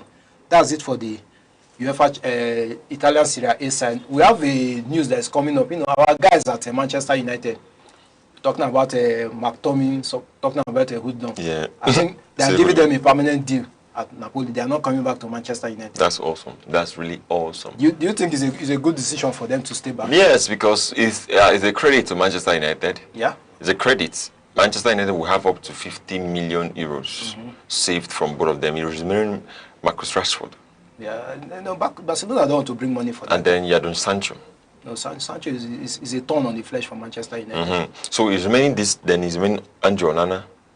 You don't want Andrew Onana to stay where he is. Let him be where he is. Yeah, so just leave No, him. I'm talking about people that will be cashed out on. Okay. Andrew Onana. Malaysia is already leaving. No, Malaysia is leaving, yeah. I didn't think Malaysia was ever a footballer. Well, apart from it was actually, there was a time Malaysia was, very important for Manchester United, at least for like 5-6 matches. I wonder where he's going. He's still a young player. He's still very young. So if he trains hard, he trains hard and avoid injury, he's still going to. He has a lot of time to play football. Well, how can a footballer avoid injury? That's the thing. So how does Fernandes avoid injury? Someone needs to investigate Fernandes. This guy plays almost all the matches. No, I think one thing about Fernandes is that we could say it's his gene. His gene, but another thing I observe is Fernandes does not slide in for rough tackles. He does not commit all those unnecessary. Unlike Casemiro, you can see Casemiro just slide in, throw his body on the line. Fernandes will not do that. You want to injure me? But he runs a lot. He will run, he will cover, but all those too physical challenge, he does not involve himself. So I believe that's another scope strategy that he used to avoid We need to call him. Let's call Fernandes. No, imagine last season, last 2 seasons, this season. How many times have you heard that, Fernandes is having maybe even muscle cramp? Footballers get muscle cramp. But he does not have it. He does not have cramp. He does. Even if you tackle himself, he will still stand up. I think Fernandes is taking a health routine plan from Cristiano Ronaldo. I think so. Yes, that of course that's his from mentor. Cristiano Ronaldo should be his mentor. No, he has. That wants to go there. Bernardo Silva wants to go there too. It looks like all these Portuguese guys. Will definitely influence them coming there now. Is their senior man, so they want to. It's hard to see a Portuguese get injured. That's another thing we should also look at. Look at most them. of them don't get injuries. João Cancelo is there at Barcelona. You will not hear he has injury. Fernandes is there. All those João. Where is Rodri from? No, Rodri is from Spain. It's not okay. That his injuries it has lasted since he won the Ballon d'Or. Some people used to say it's the Ballon d'Or cause that you are not supposed to win. Since he won that Ballon d'Or, Rodri has not played 4 matches back to back. It has been one injury from year to there. So this season, and Manchester City are still planning on keeping him. They still want to give him a contract, and I think that's. But he has been important for the team. No, he has, of course. When he plays, you see, of course, you know that Rodri is in the match compared to when he's not there. Yes, that's very important. So on our final discussion, guess who we have? There is a man that we have been saying senior man. There is a man that is the real senior man that says when you need fee, call me. And when you need football updates, call me. That's the senior man. Senior man. Kelechi Iheanacho said when you need a trophy, call me. And when you need any sports updates or football update, call Sports Oracle or call whatever. This is the senior man after he won the Scottish Championship. That match. I don't know. I would have said that match was the match of the weekend, but of course there was Manchester City and Chelsea, which also made my weekend. But this match, it was full of entertainment. It was a show. When you say football is entertainment, you need to watch this match. It was like a therapy.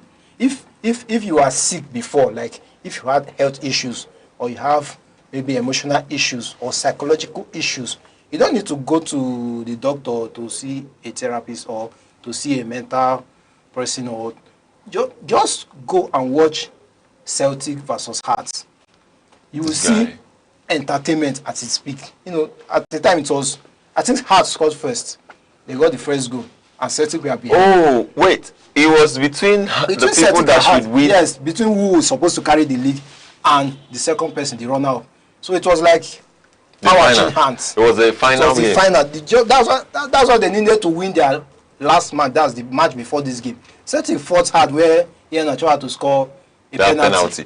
That penalty, yes, I saw it. So this final day match was give it all you have. It was them and these people. Them against, and anyway, they had the home advantage. Come and see crowd. The stadium was filled up. I was watching it and I was like, this thing was more. El Clasico didn't have that capacity, that crowd, the number of people in that stadium. It was not, you can't compare this last El Clasico to it. The stadium was filled up. People were standing to watch them. And when they scored the final, because the final goal I watched, it was like a counter attack. We are trying to score. Hearts were trying to score Celtic, and they lost the ball at the box 18. All of a sudden, somebody passed the ball. 3 guys. The keeper was already, the keeper came out. It was a corner kick. He came out to nod, but of course, he did not get the ball. So the post was empty. 3 guys of Celtic, they played the ball, and 3 of them were just running to the goal post. Before the ball entered net, fans were already jumping down from the stands, entering the stadium. See, if you that's football. If the emotions were, it was high. It was not at the peak. Like they're already winning 2-1, but they just needed that goal to know that yes, we have won, because you are leading 2-1. Of course, they can score and it's 2-2. When they scored that 3-1, coaches, players, even the steward. Imagine where the ball boy, the steward that was supposed to not protect people from entering the pitch was the one that was. Like, okay,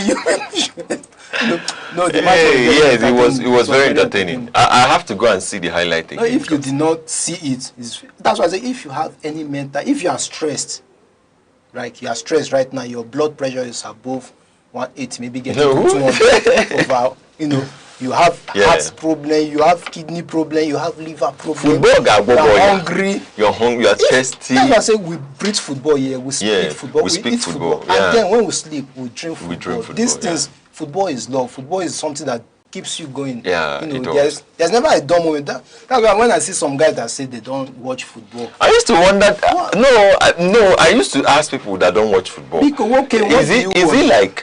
Is it like at a point in your life something went wrong? Are you abandoned? Or were you thrown out of the road? You need to take a good history of that person. No. You can't. I can't live without watching. Well, I can live without watching football.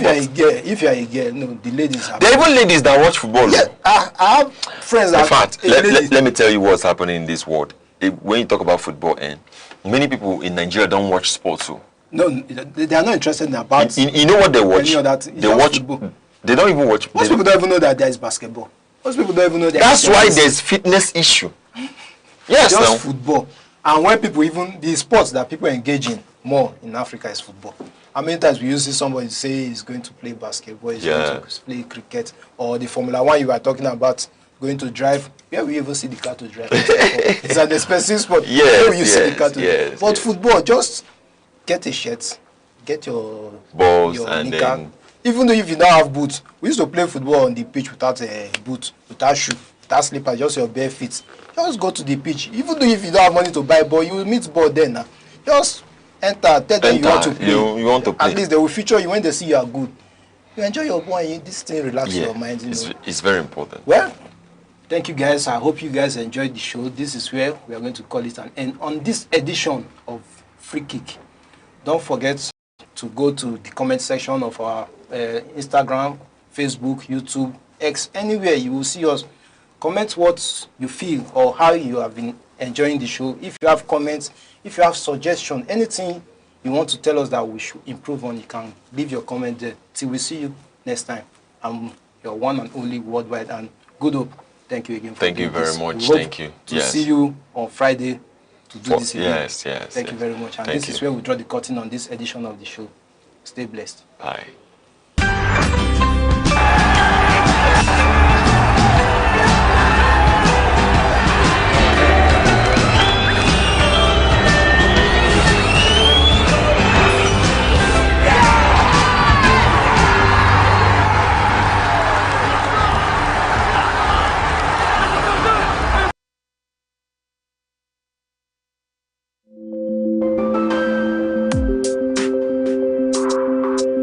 Across Nigeria's dynamic economy, enterprise is on the move. From the resilience of small businesses to the expanding reach of indigenous industries, commerce thrives on innovation, determination, and vision. Finance is evolving, powered by technology and driven by a new generation of entrepreneurs. In a rapidly changing world, digital transformation is redefining how we save, invest, and grow wealth. From energy to agriculture, manufacturing to tech, Nigeria's economic landscape continues to diversify. Policies shift, markets respond, and opportunities emerge. Every figure tells a story. Every trend shapes the future. The question is, where is the next opportunity? On Aneke TV, we bring you clarity beyond the numbers. This is Business Outlook on Aneke TV, tracking the markets, analyzing the trends, and spotlighting the drivers of economic growth. Aneke TV, informing enterprise, shaping perspective.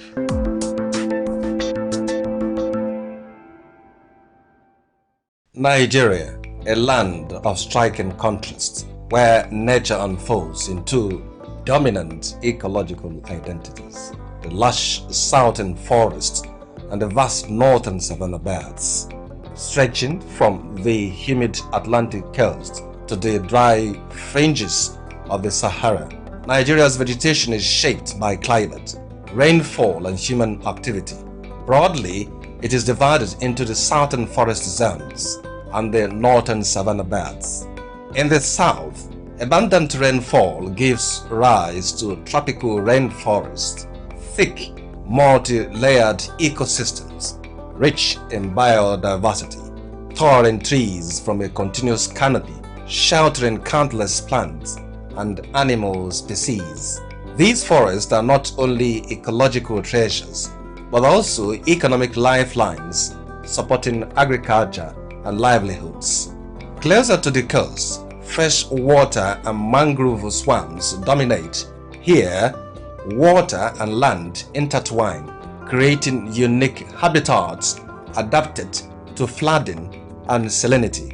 The mangrove forests of the Niger Delta are among the largest in Africa, vital for coastal protection and marine life. Moving northward, forests gradually give way to the Guinea savanna, a mix of tall grasses and scattered trees. This region supports farming and livestock, forming Nigeria's agricultural heartland. Further north lies the Sudan savanna, where rainfall decreases and vegetation becomes sparser. Life here adapts to longer dry seasons and harsher conditions. At the northern edge, the Sahel savanna marks the transition to the desert. Vegetation is sparse, and survival depends on resilience of both people and nature.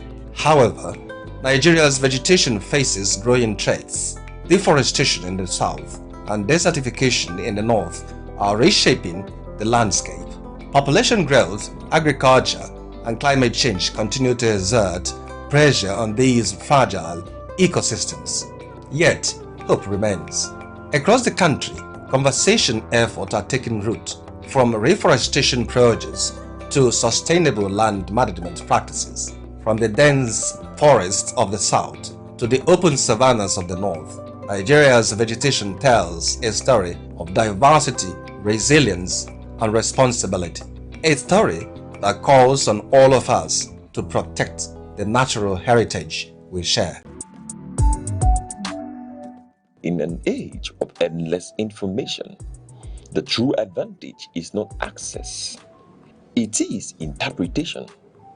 Welcome to Aneke TV, where journalism goes beyond headlines, beyond reaction, beyond speculation. Here, stories are investigated, issues are analyzed, voices are challenged, because an informed society is a stronger society. A discerning audience is a powerful audience. We are live, daily broadcasting, relentless clarity. Aneke TV, where knowledge Meets Broadcast.